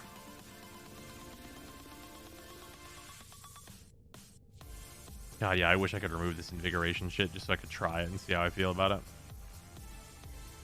I literally am not allowed to. That's the biggest mistake, is like not like with this invigoration system, the biggest mistake is not being able to immediately remove it.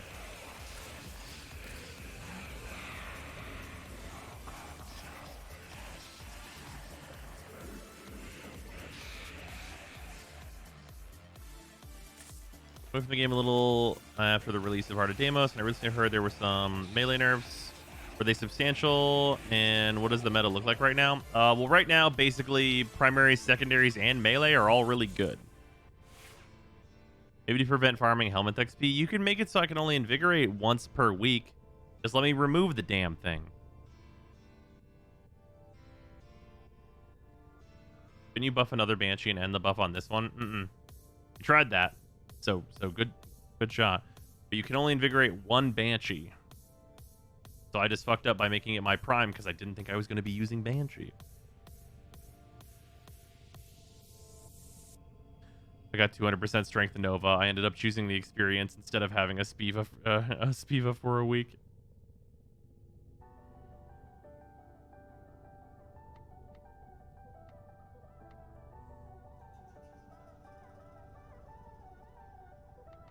Oh, yeah, there you go. Colors for Banshee.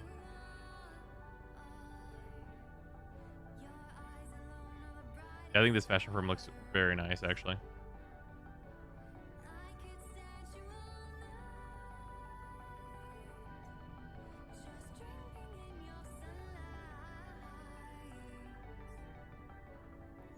Much form on regular Banshee. Can't check the mods on her. Yeah, not enough form on her. What's up with the arc guns? They are buffed too, like primary. They are not. Shut up and take my money.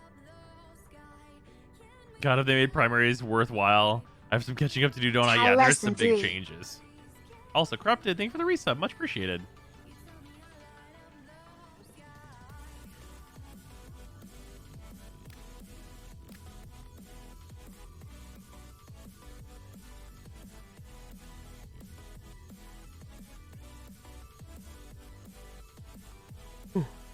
Yeah, primaries are quite good now, which is great. That's exactly what we wanted. That's what their goal was. So hooray.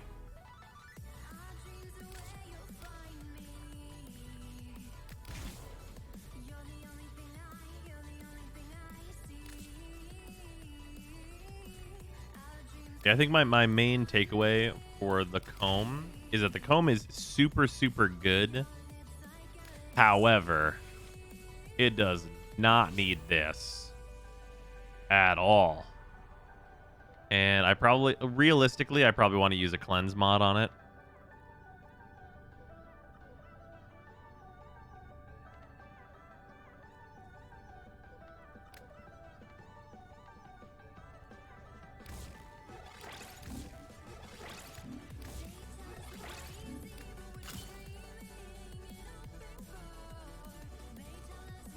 More crit chance? I mean, I guess I could use like laser sight. Wouldn't it be funny if we put this in though? You guys want to do something really fucking unnecessary?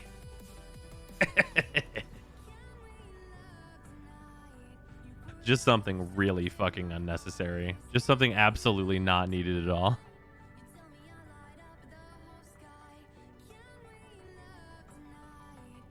See, that's just stupid.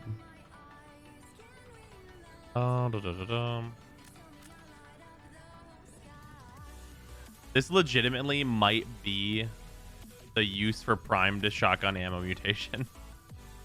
Like, actually max this fucking mod and just be like, here it goes. This is where it goes.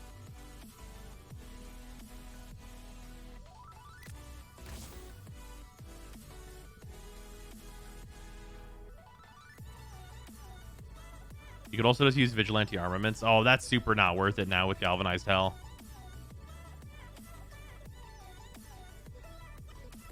Aren't we only having the ammo problem because of the fire rate, though? I mean, yes and also no. Yo, dog, we heard you like slash procs, so we put crit and hum on your comb, so you can bleed while you bleed while you bleed while you bleed while you bleed. God fucking damn it. Just thank you for the 100 bits. Also, yeah, I guess Vigilante Supplies is better, just very strictly. We do get that 5% chance to enhance crits, which is also just so necessary. Just so needed. Just so absolutely, just needed, right? Just absolutely necessary. Some fucking dumbass shit in here.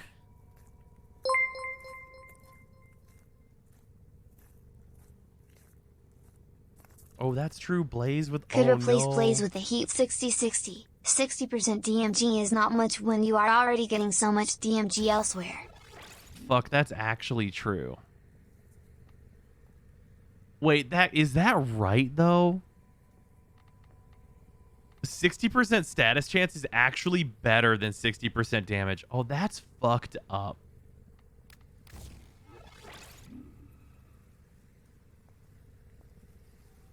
Oh, yeah, that's fucked up.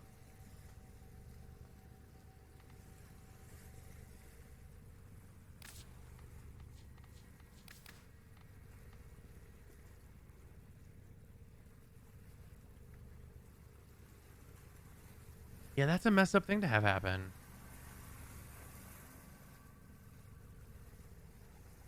Is that right? Do you mean mechanically or morally? God damn it, Fatal. Thank you for the 100 bits. Is that right though? Do you mean mechanically or morally? I just want to go see what it do. We're just gonna go down to the sim. Oh, here, let's go into the Kuva Fortress. Fuck it. Fuck the sim. Can't even spawn these dudes in the sim. They're tough as nails.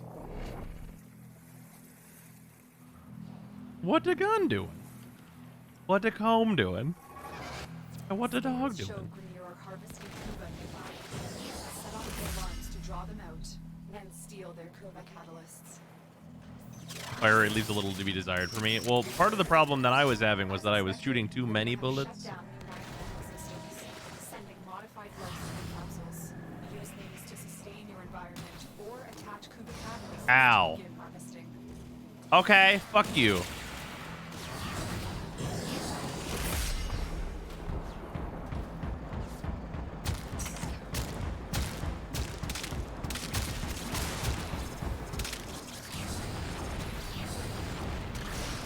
Fucking hell, dude.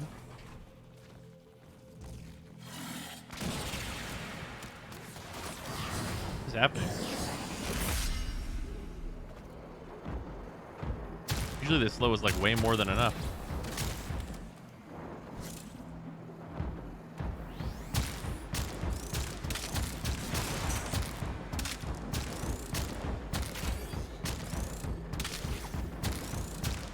Oh, it's the turret.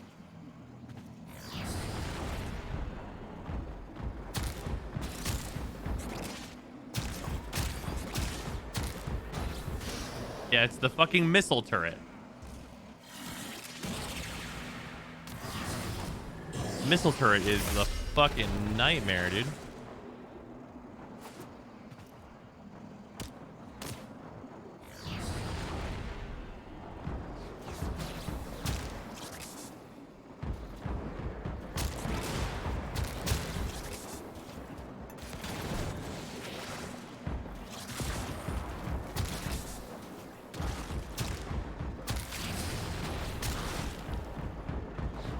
Holy shit. There's so many fucking enemies. This was not this way whenever we went into the mission multiplayer. Jesus Christ. Is the fucking golden patch exclusive to single player? Jesus.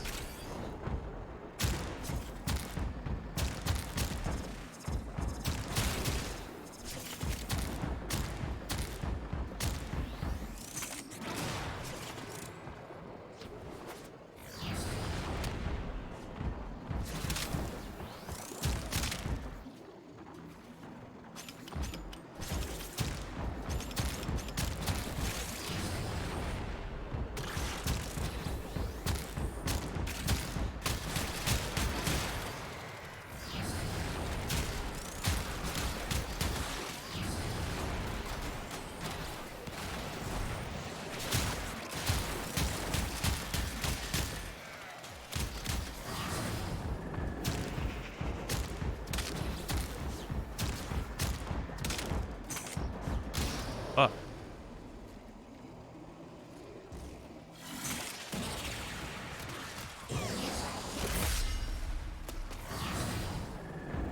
It feels like they're not staying stunned for as long as they were.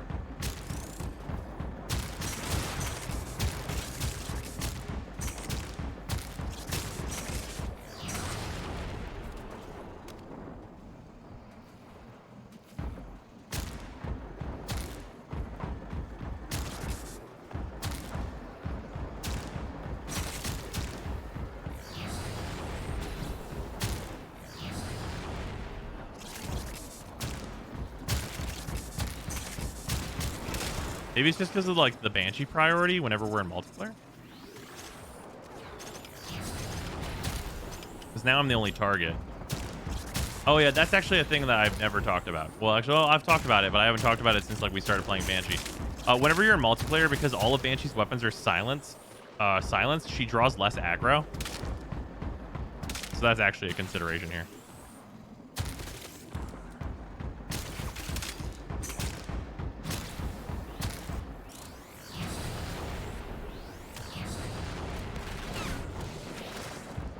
Shredding these 120s. Yeah, these are Steel Path 120s too. Yeah, it's not definitely not the killing them that's the problem, but Jesus, man, they fucking kill me. After a moment of thought, I spoke. Yeah, it definitely is very, very tough to stay alive there. I know that you do. Quick thinking, that's not gonna help. Is it because power strength? Did I like fuck my build up by accident or something? Oh, I'm at 223.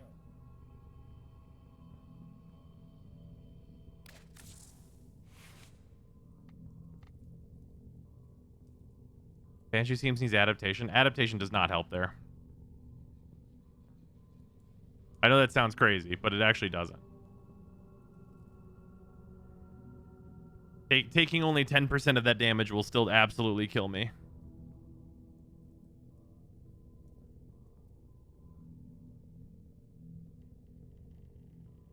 Try the Sly Vulpa. It's essentially a second shield gate.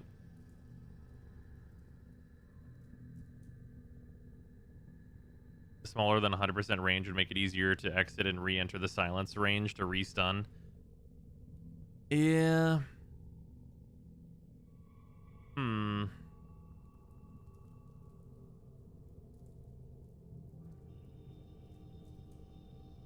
Maybe it's just the Kuva Comb.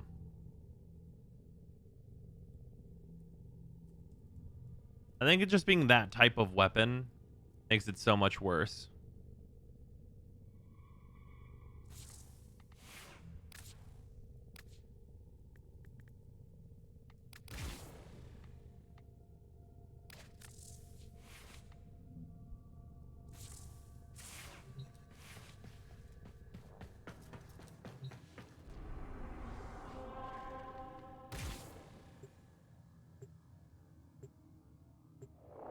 Yeah, the Sea-Doo was stunning all the enemies. Yeah, that just fucks everything up super hard.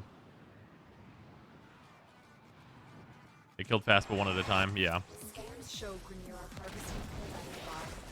Set off the alarm to draw them out, then steal their Kuva powers. Predictable. As expected, Grenier will shut down the environmental systems, sending modified types of blood capsules. Use these to sustain your environment or attach Kuva capsules to begin harvesting.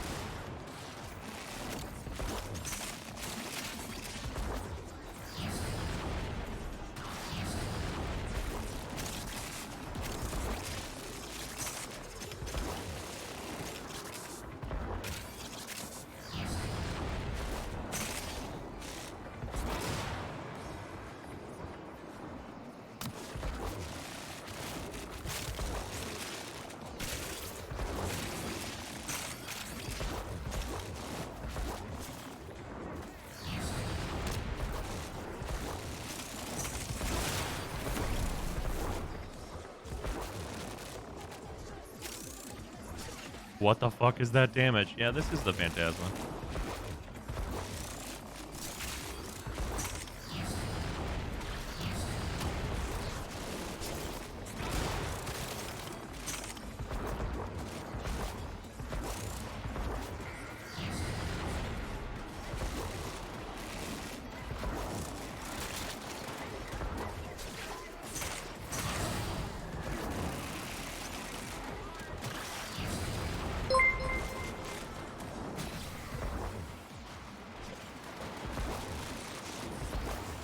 Did you replace Yep. place on it? I don't think I did, actually. I think wait, no, this one's running both, I believe. For the heat waiting.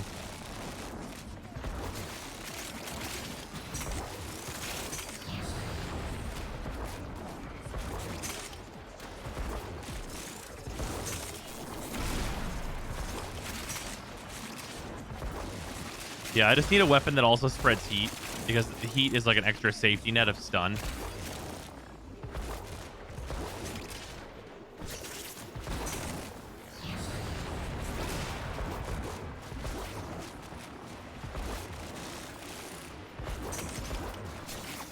It was just a Kuba Comb. The Kuba Comb's just not a good fit for Banshee.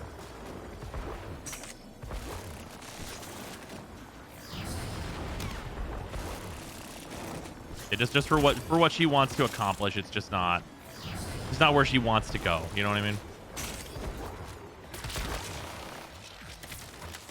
Do you really need Banshee? You basically just attach the health part of the Phantasma. I mean, you make an excellent point.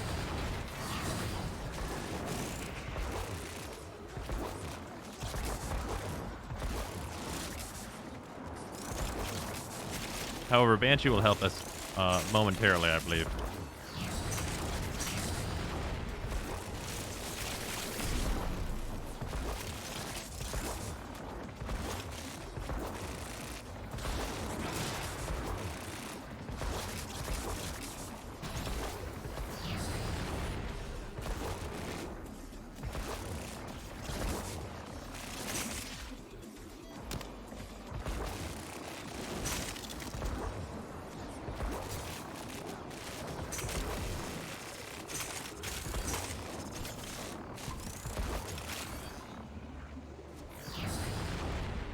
The Phantasma really do just be an any percent war crime speedrun. Yeah. Just full on war crimes all the time, every day.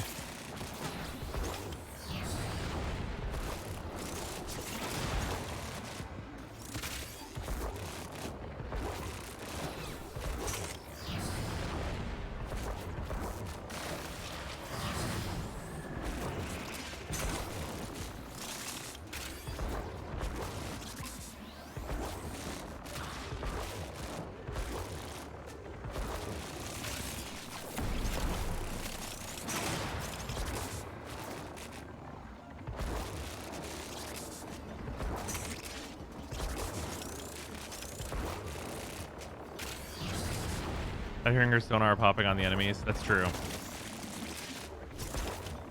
Yeah, the Phantasma may not be able to hit sonar spots.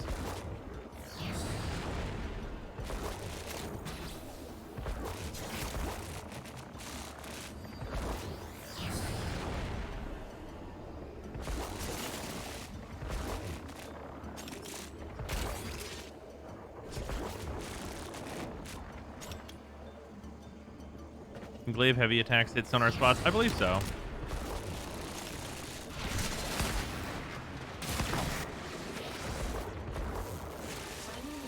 Extraction is ready.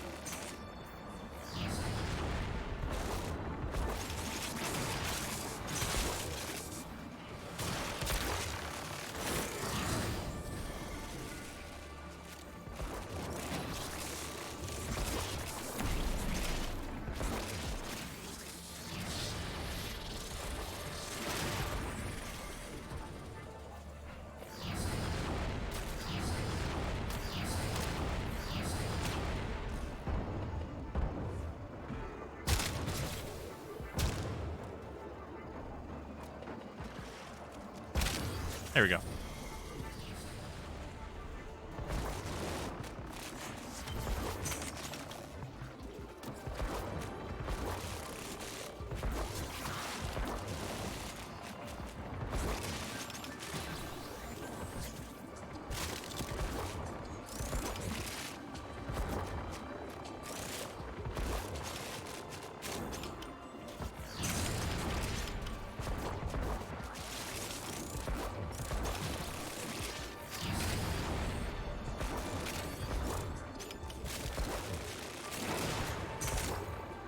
Yeah, it seems alright.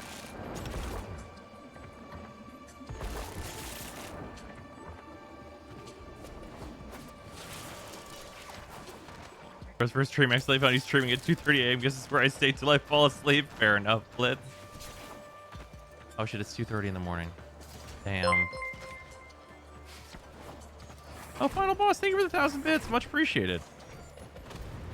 To the Warframe channel, keeping it real.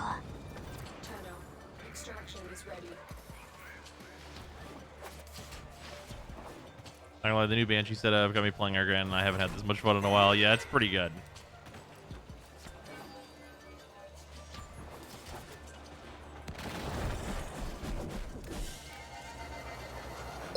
Alright, yeah, it's definitely just like a weapon. Just think for the I hadn't 100 thought bits. of that. Shy's erection is going to break her keyboard when she finds out Banshee is not only good, but meta.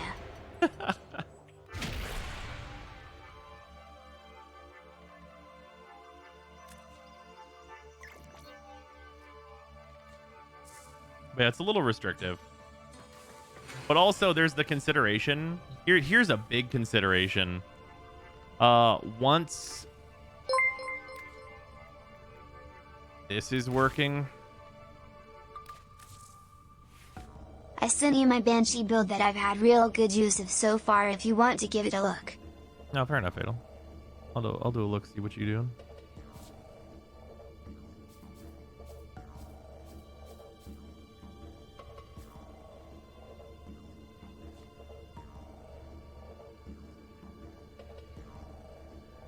Yeah, this makes sense. I think we were on about this at one point.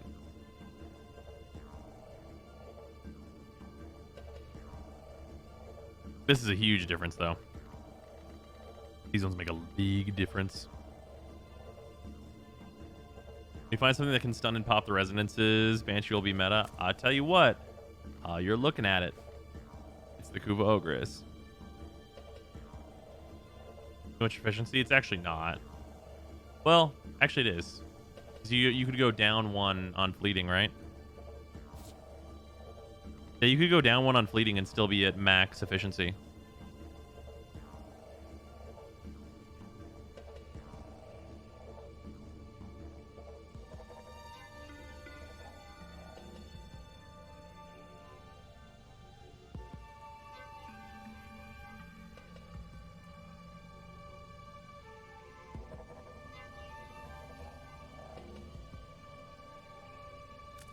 Yeah, so the big thing you'd be able to do with the Kuva Ogress is that obviously because Night Watch Napalm, it spreads fire fucking everywhere and kills everyone. So that's consideration. But outside of that, Galvanized Aptitude, once this starts working on this, is a huge damage increase. So you would just fire fucking rockets. And if you were doing this, the extra 30% range from Augur Reach would start mattering a lot more because you wouldn't want to be inside the explosion radius because you're using Power Drift, not primed sure-footed. Is there a better option, though? I mean, wait a minute. The Ignis can pop the resonances, can't it? Can't the fucking Ignis pop the resonances? Hey, wait a minute.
Oh, yeah, I guess we wouldn't need that. We would go with this.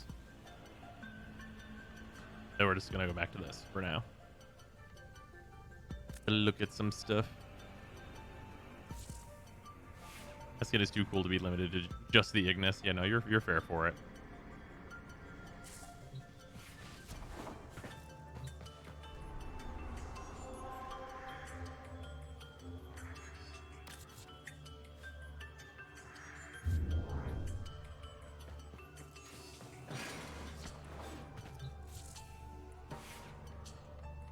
You can fit cunning in the X list.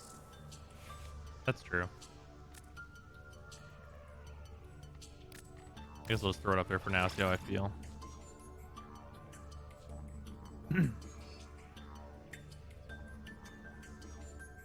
Where's the augment for armor strip? Oh, we don't need that where we're going.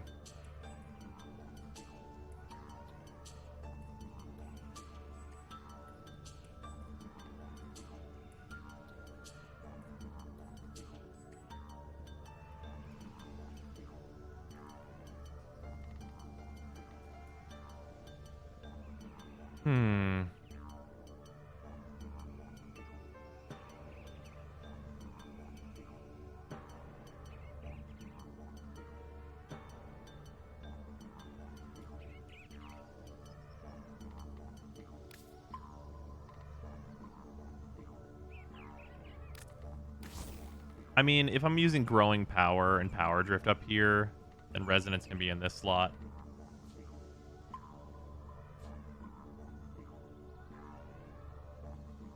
Yeah, let's just try it this way and see how we feel. This is going to be less safe because Gloom is going to be a considerably lower level. Also, did I actually do the right build on this Ignis? That's very important, actually. Nope. Ah, I need to go grab another adapter. This build's mega outdated.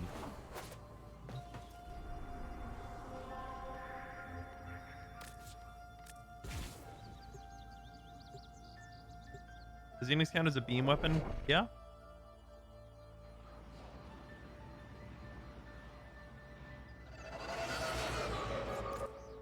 Still the Genshin Impact 2.0 live stream? I did. It was awesome. It looks sweet. I cannot wait for Inazuma.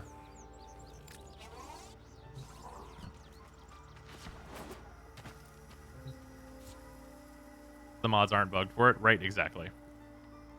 Okay, Steel Path Honors.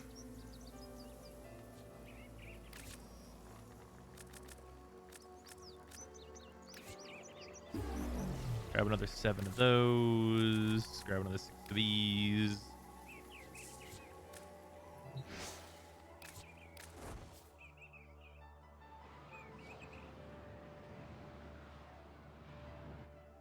You're gonna hit the A soon? Yeah, fairly soon here. I do want to test this though.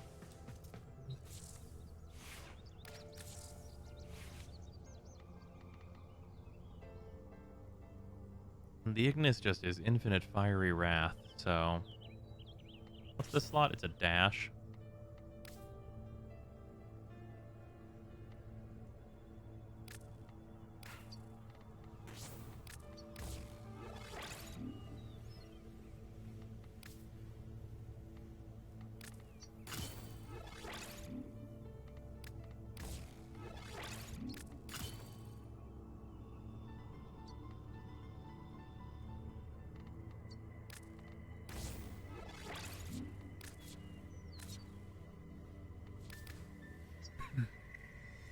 This is fucking horrifying.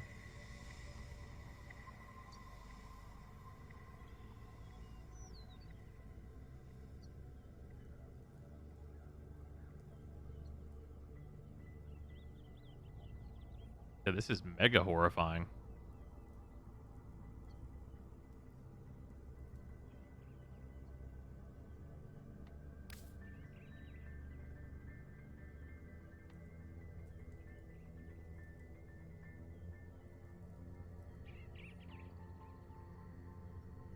Why do people not use Serration anymore? The new Arcanes and Galvanized Aptitude.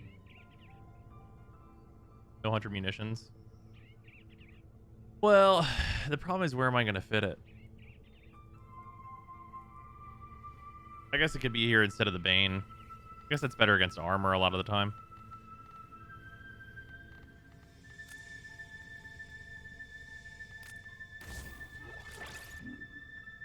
Can you fit Sinister reaching the Exilus? I think it only cost 1 more.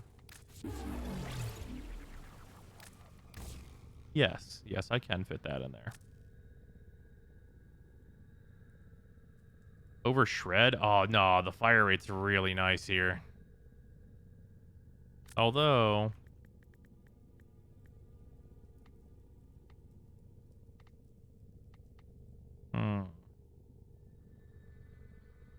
Isle Acceleration instead is a consideration.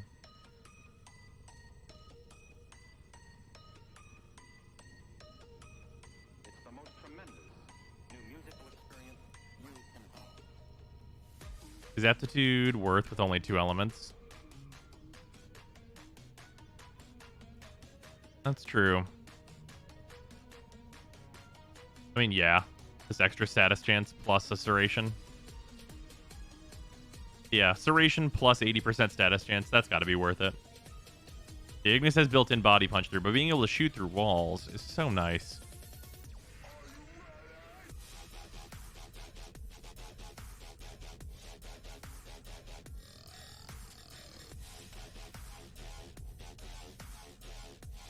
Oh yeah, 100 munitions does make a 3rd. That's true. Then that's immediately way better. Right. That's true.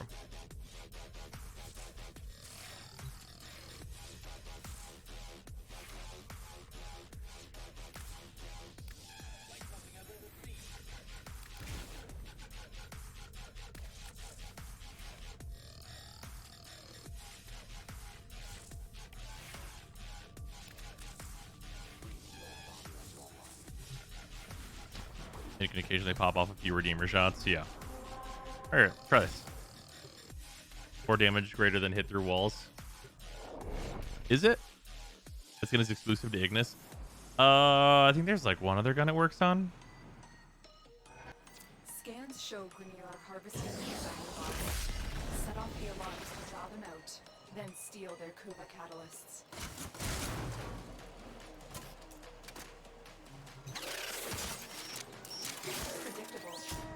expected, Predictable. shut down the environmental systems, sending modified life support capsules. Use these to sustain your environment or attach them to catalysts to begin harvesting.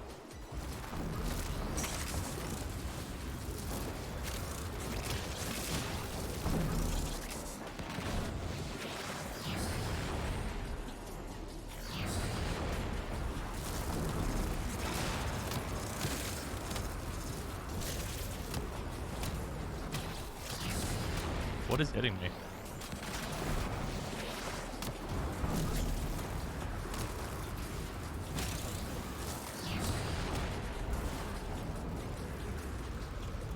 Fuck you.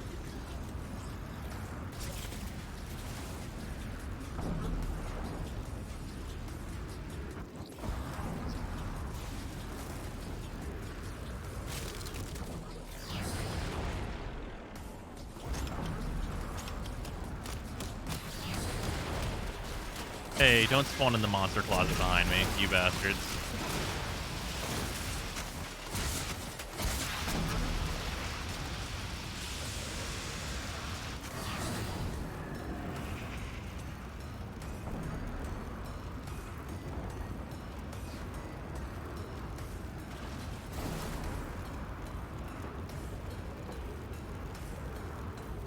This whole Sinister Reach thing is pretty fucked up here.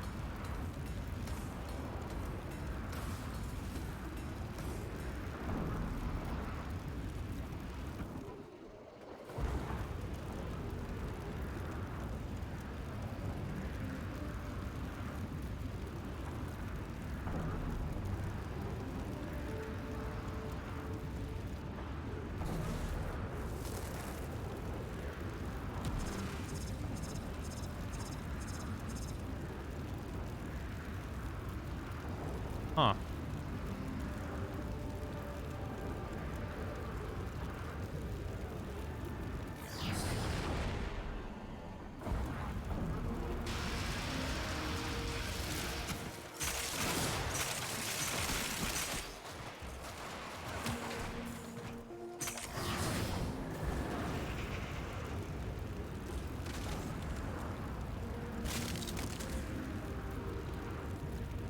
Old legendary Atarax. Yeah, this is some stuff right here.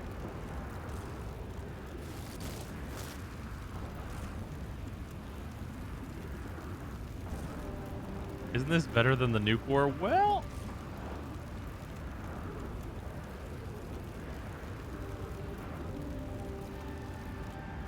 depends on how you look at it.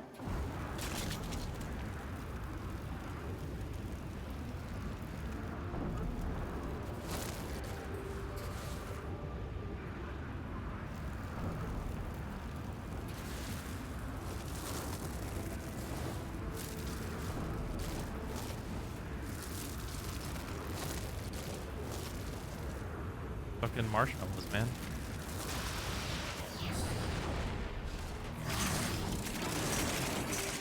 Can I get that? Thanks.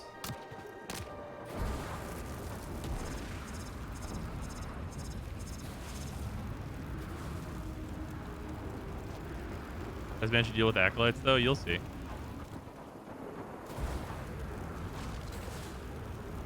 We tell them kindly and firmly to leave. Finally, the game as it was meant to be played. Yeah, just a fucking Ignis in a hallway. Like a really long hallway. I mean, look. I have like 400 kills, my man.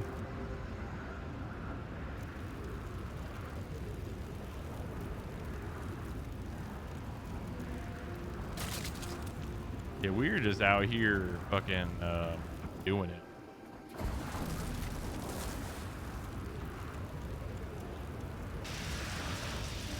I believe this is the proverbial doing.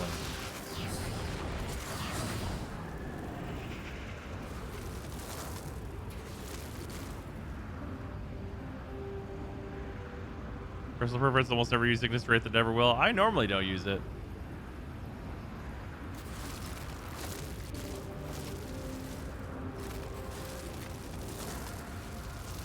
This right here is some stuff that's happening.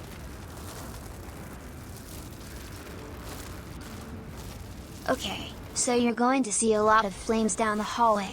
Now, you're gonna go run at them really fast. Go get that Chino Squoom.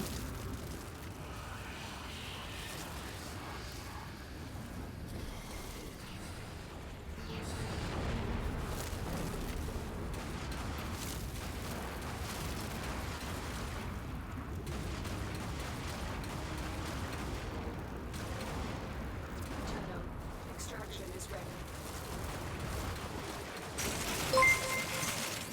Life support. This is just a vibe with this music. Performance in there somewhere. There they go.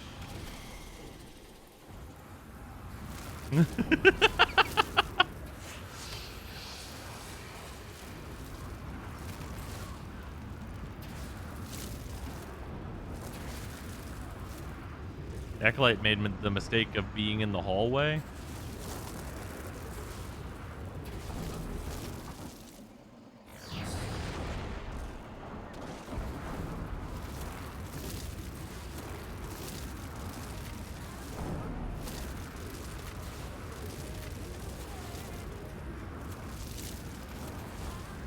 Is it bad that I have the morbid curiosity as to when this stops working?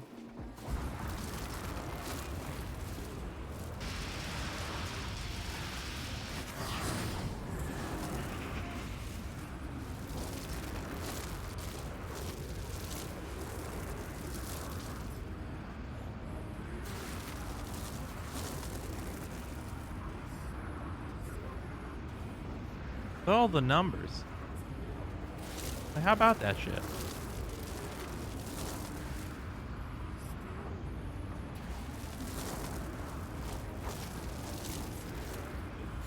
There's Lotus normal again. Oh, it's like content creator, like spoiler mode.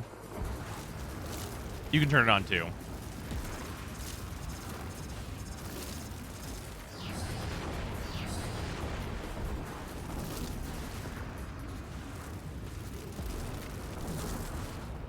Critical life support levels. Oh, you don't say. Extraction is your best option. Disagree.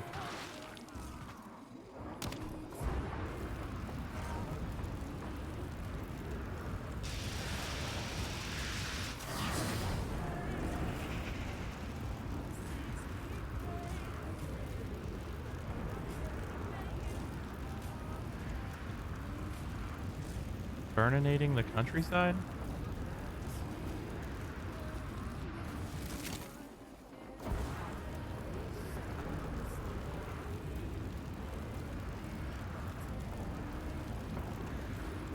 The amount of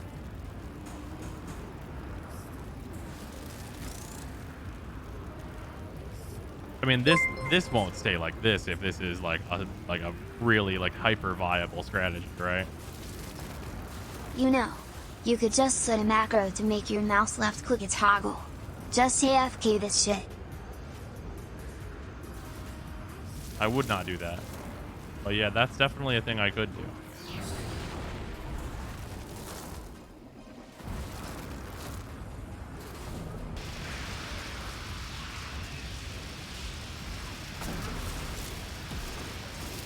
Yeah, like full on automation gets your account banned, so don't do that.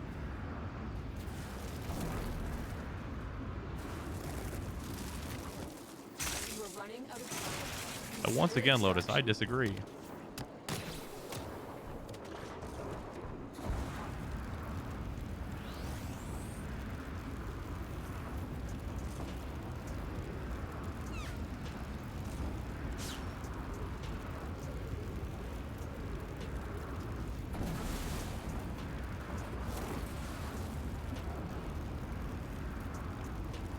I am manually holding the button down. That's true facts.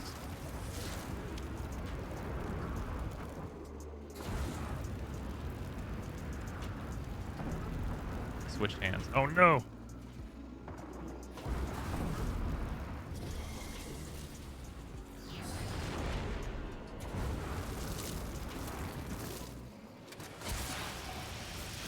Hey Mania, how you doing?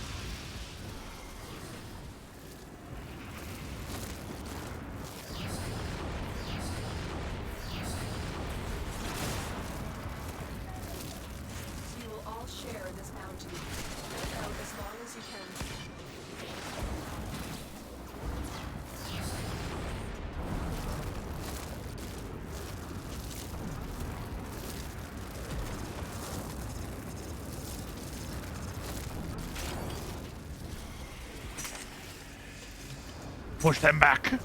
Push them back.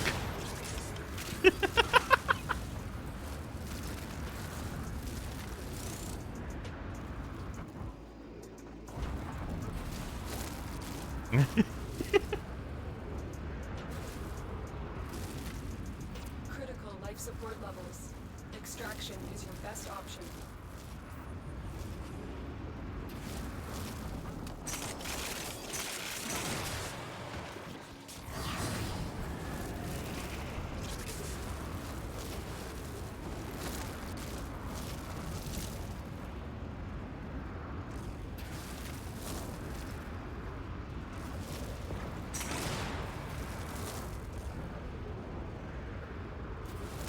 Life support isn't going down because they're like getting rid of the air. It's because I'm burning all of the oxygen entering the ship.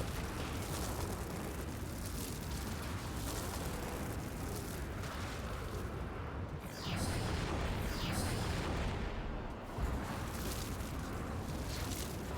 are running out of time. Consider extraction.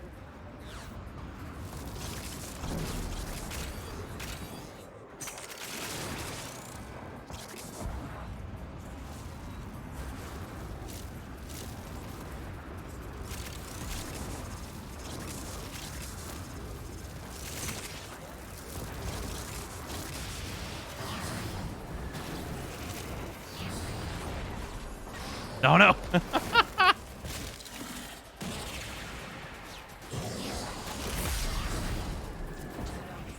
Yeah, I have a duration invigoration on this Banshee, but that doesn't really matter.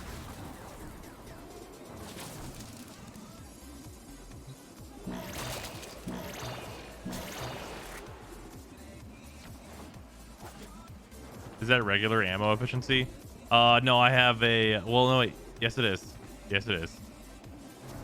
Yeah, this weapon's always been incredibly efficient.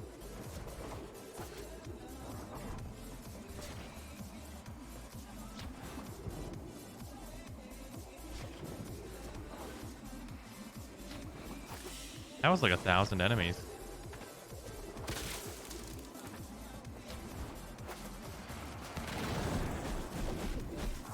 You are running out of time. Consider extraction.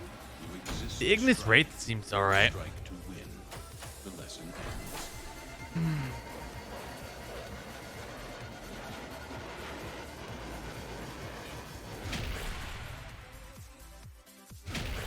Bad weapon, not good.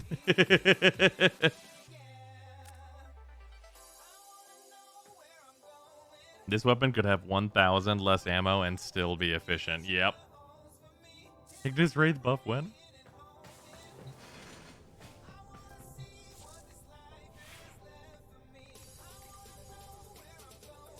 Yeah, so the Ignis Wraith is...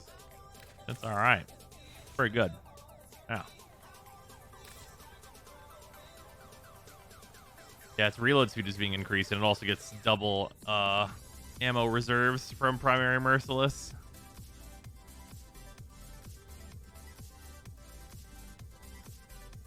Means there are a lot of good primary weapons this patch, and it should stay that way. Oh, you're right. Oh, you're right. You are correct.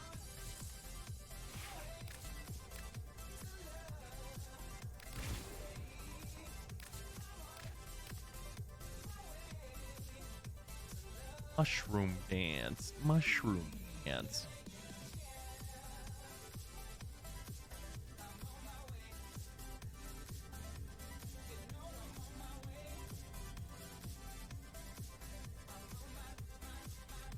You try playing with the Bubonico? Oh yeah, I have not messed with the Bubonico. That's probably fuck it. Oh wait, no. The Bubonico shouldn't be working right now because it's... Well, it's at least its alternate fire is not working properly. Because it's a projectiles-based weapon. So it's not working with the thing that would make it really good. So whenever that gets patched, that's when we'll get into stuff like the Bubonico. Although I guess... Is the mushroom gun working with galvanized shot? Because I was using this earlier and it was gross as fuck.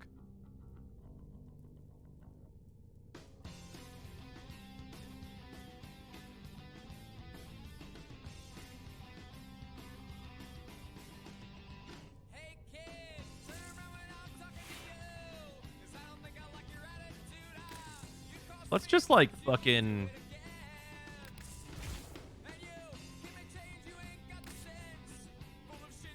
Like, let's just go classic as fuck.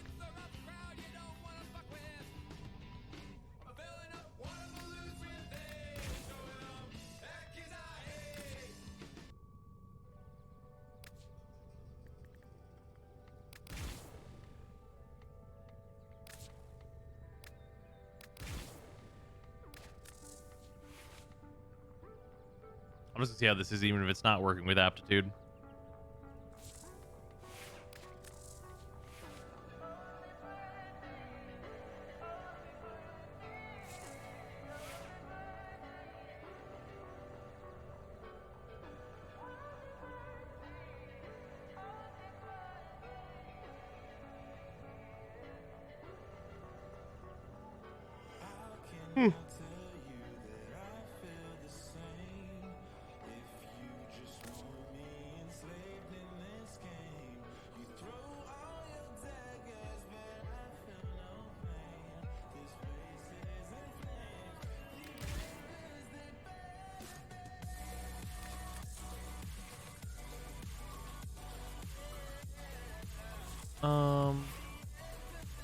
Let's put this one on.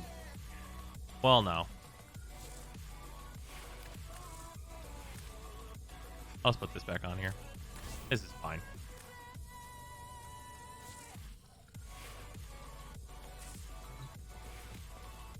Yeah, let's just do some looking. Let's do a little look-see. I just want to see what we're working with whenever we add a rhino buff to things. Like, not even a particularly strong rhino buff.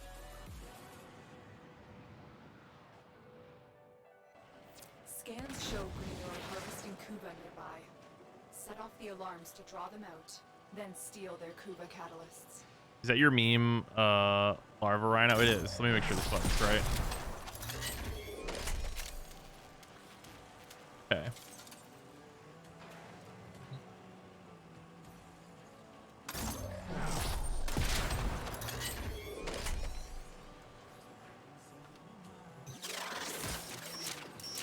Predictable. As expected, Grenier have shut down environmental systems, sending modified life capsules. Use them to sustain environment or attach Kuba catalysts to begin harvesting.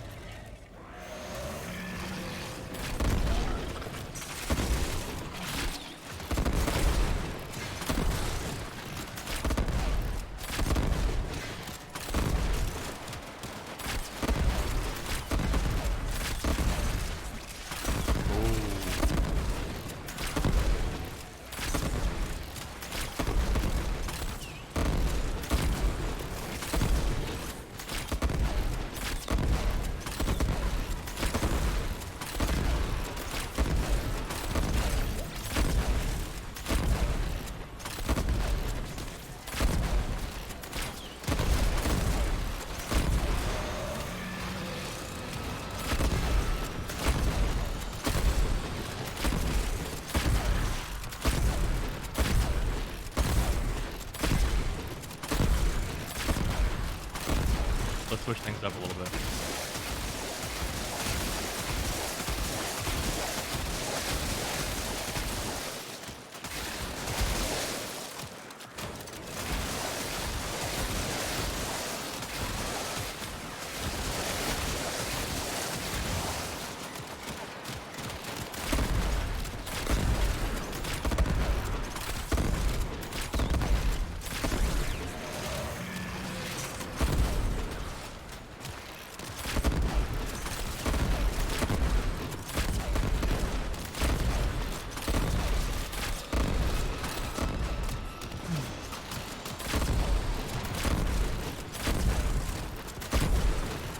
Yeah, bitrate who? We don't know her.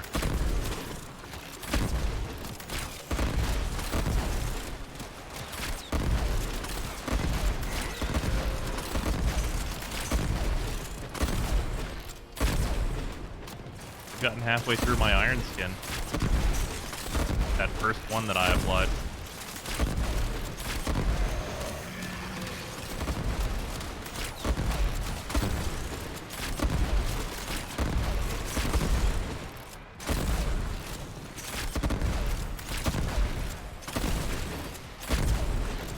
DK iron skin, laugh.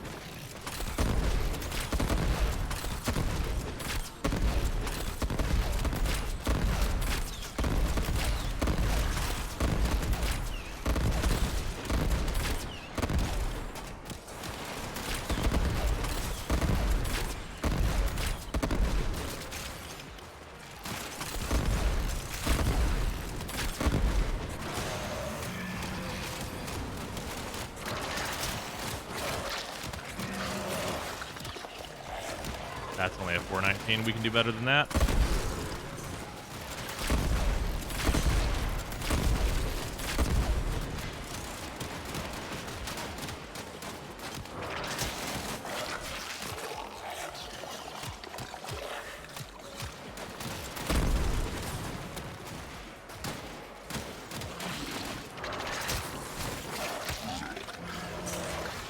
Much better.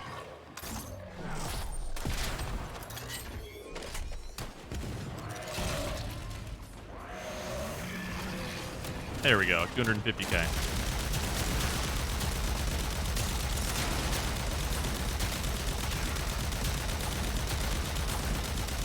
I just like firing this thing.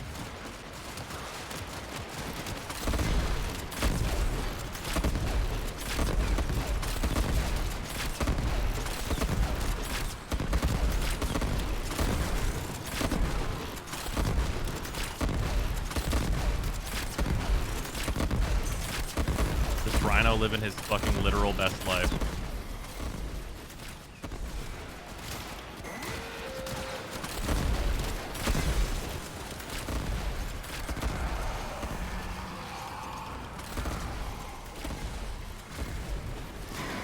I turned off my powers. Fucking goddamn it. Of course, violence is the one that shows up.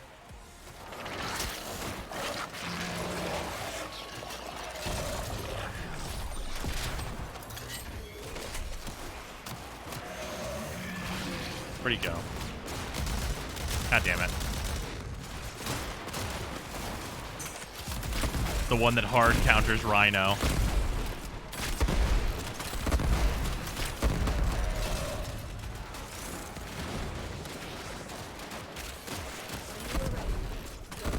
I only needed to fire one more arrow and kill him.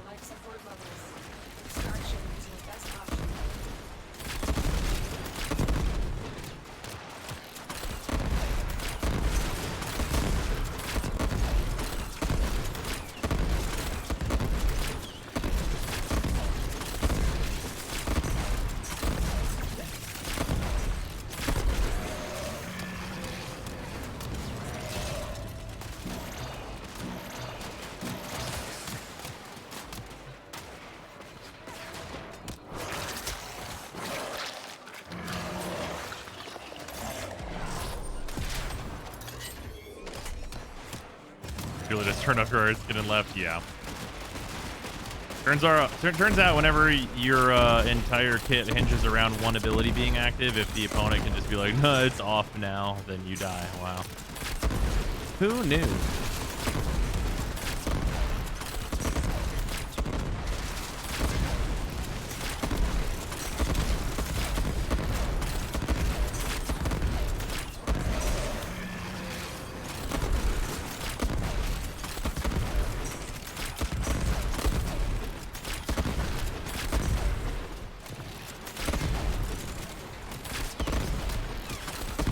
Chroma Phantasma? That just sounds unnecessary.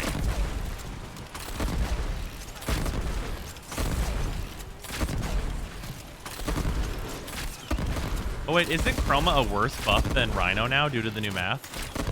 Because you get so much of the Serration buff now, and that's what Chroma's buff is. Doesn't that make Rhino better than Chroma now? In terms of damage buffing? I think it does. Yeah.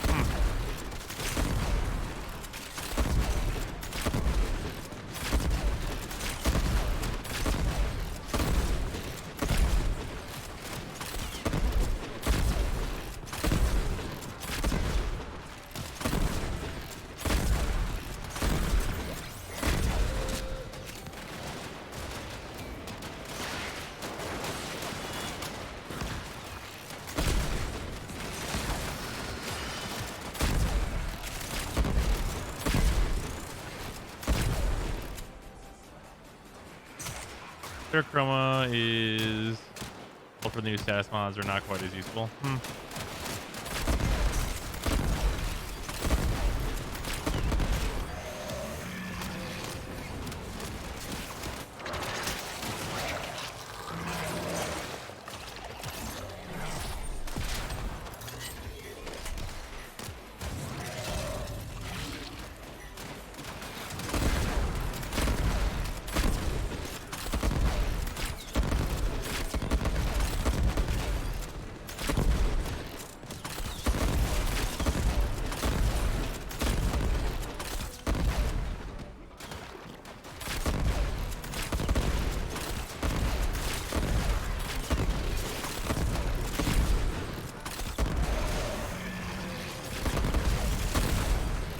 I mean, the fucking Kuva Brahma is really showing its stuff here, huh? It's really making an impressive show of it.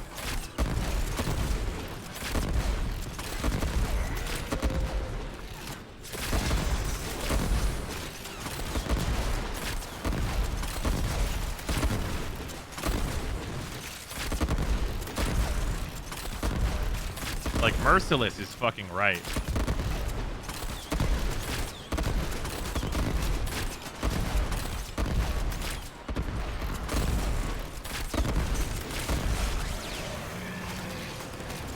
Reminder, galvanized aptitude is bugged. Yeah, I'm missing out on like at least 160% damage, like pretty much all the time.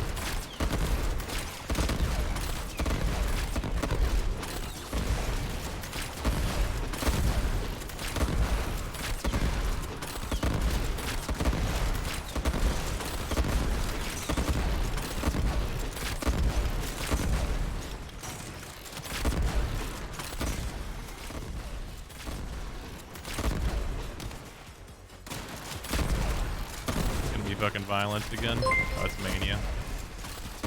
Right, Mania should just die.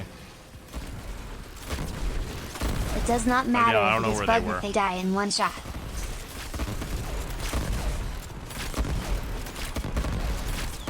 I think I saw Mania. I'm not 100% on that.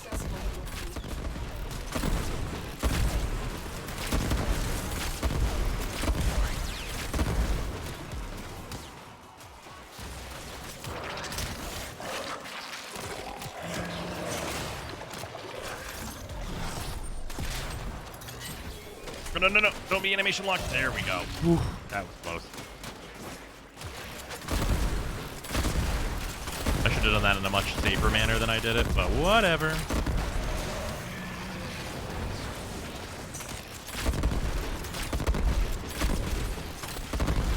Wukong with roar. Okay, shut the fuck up. That's stupid. Don't say that. That's dumb as hell. Why would you say something like that?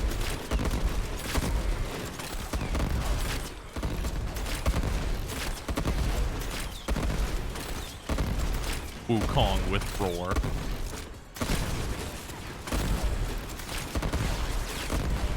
Don't give anyone ideas.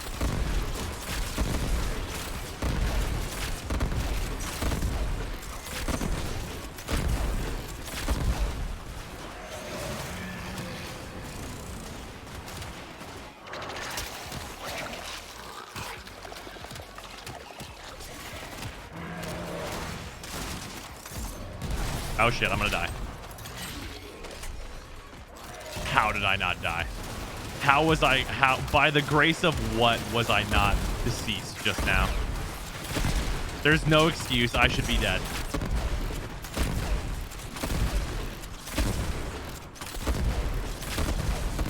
I should have perished.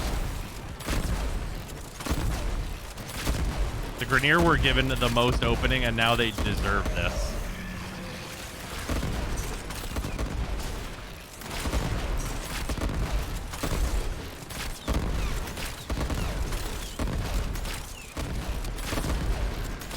I was shieldless.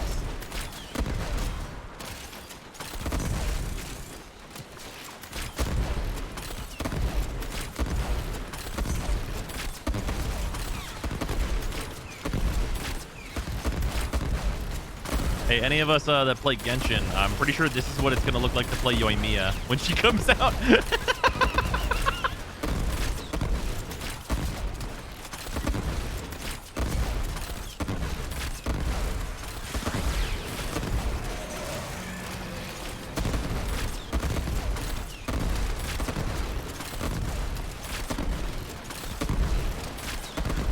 I'm definitely rolling for her then, yeah.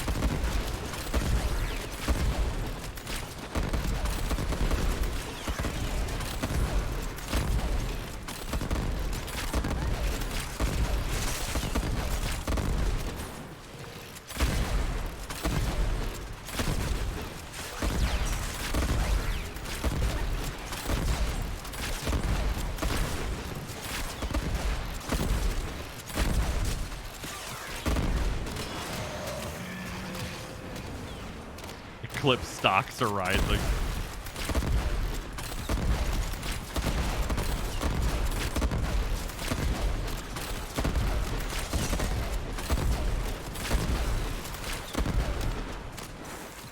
I ran out of ammo. It happened.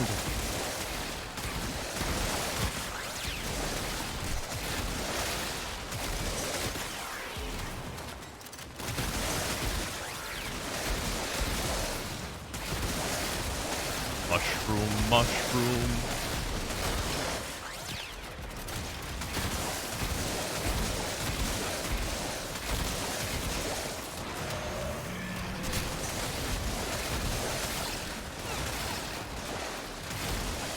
What is this energy color besides vomit? Death.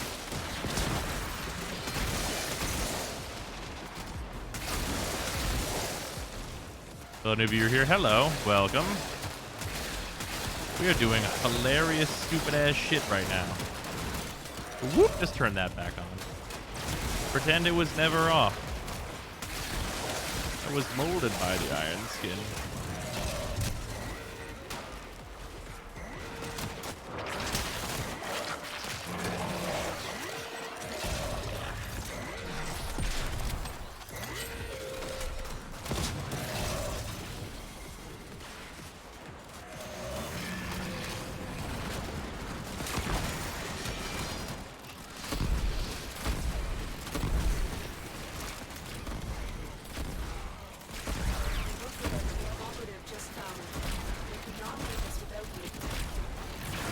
Goddamn, wait, what? I don't know what did that much damage to me. Didn't I have like a full, I had like a full iron skin, didn't I?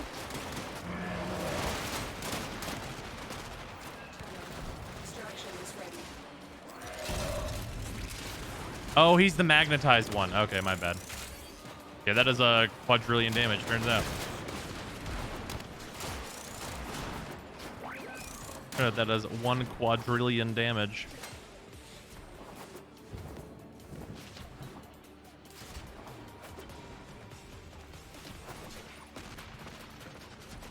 Plus shield gating. I think it makes me kill me. So I don't think I get a shield gate whenever my damage kills me.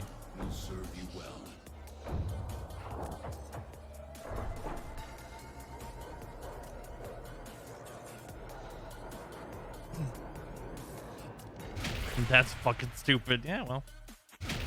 Backlight is very annoying. Yeah, depends. None of them are very annoying depending on what Warframe you are, but like for Rhino, he's not particularly well suited to fighting them.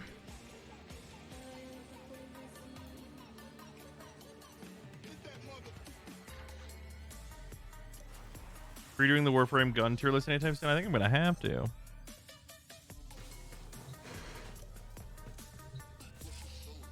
Yeah, a lot of the acolytes are just like very anti Rhino's game plan. Damage output very impressive though. Is he the Brahma build? Yep.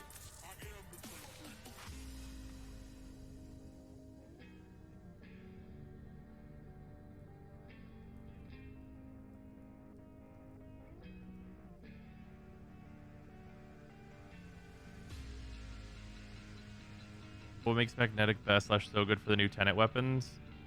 It's only good on like one.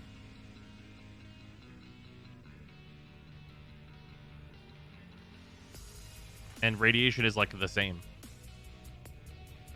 I tried the Catabolist and Atomos and the Atomos. Yeah, the Atomos, no. Catabolist, I messed with a little bit, but that was back before I had like my maxed out Arcanes and stuff. That was just like whenever the patch came out.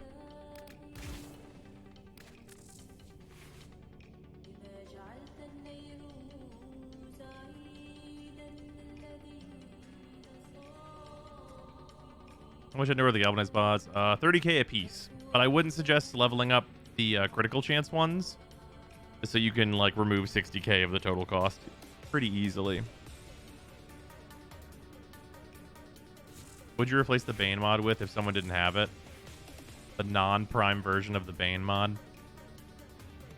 No, but realistically,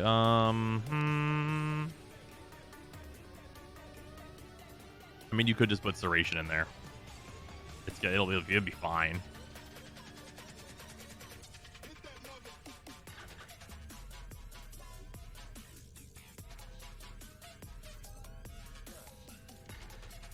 You got the bit. It is 3:30 a.m. God damn it.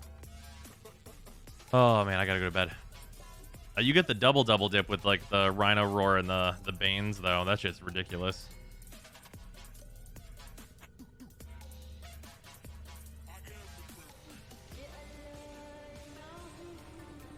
We tried the Kubazar yet? I do not have it yet.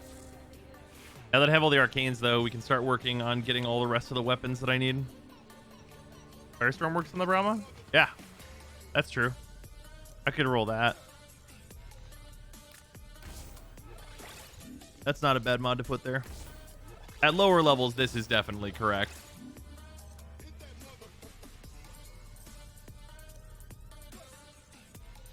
As for farming Endo, if you need to farm it really, really fast, Vodunoi, but also you can just do arbitrations.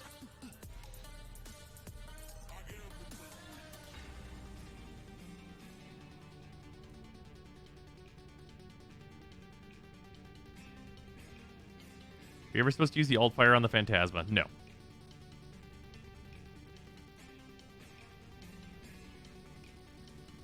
Galvanized mods work now. Aptitude doesn't work on projectile weapons like this one, but like just put it on here. You're gonna end up with it anyway.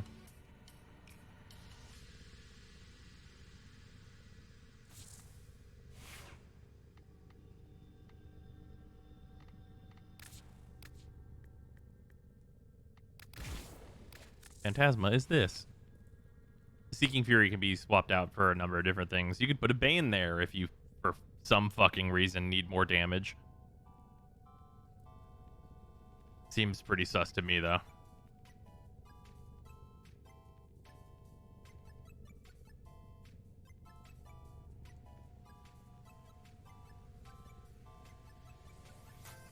Phantasma All Fire could be good when the mods get patched. Doubt it, but maybe.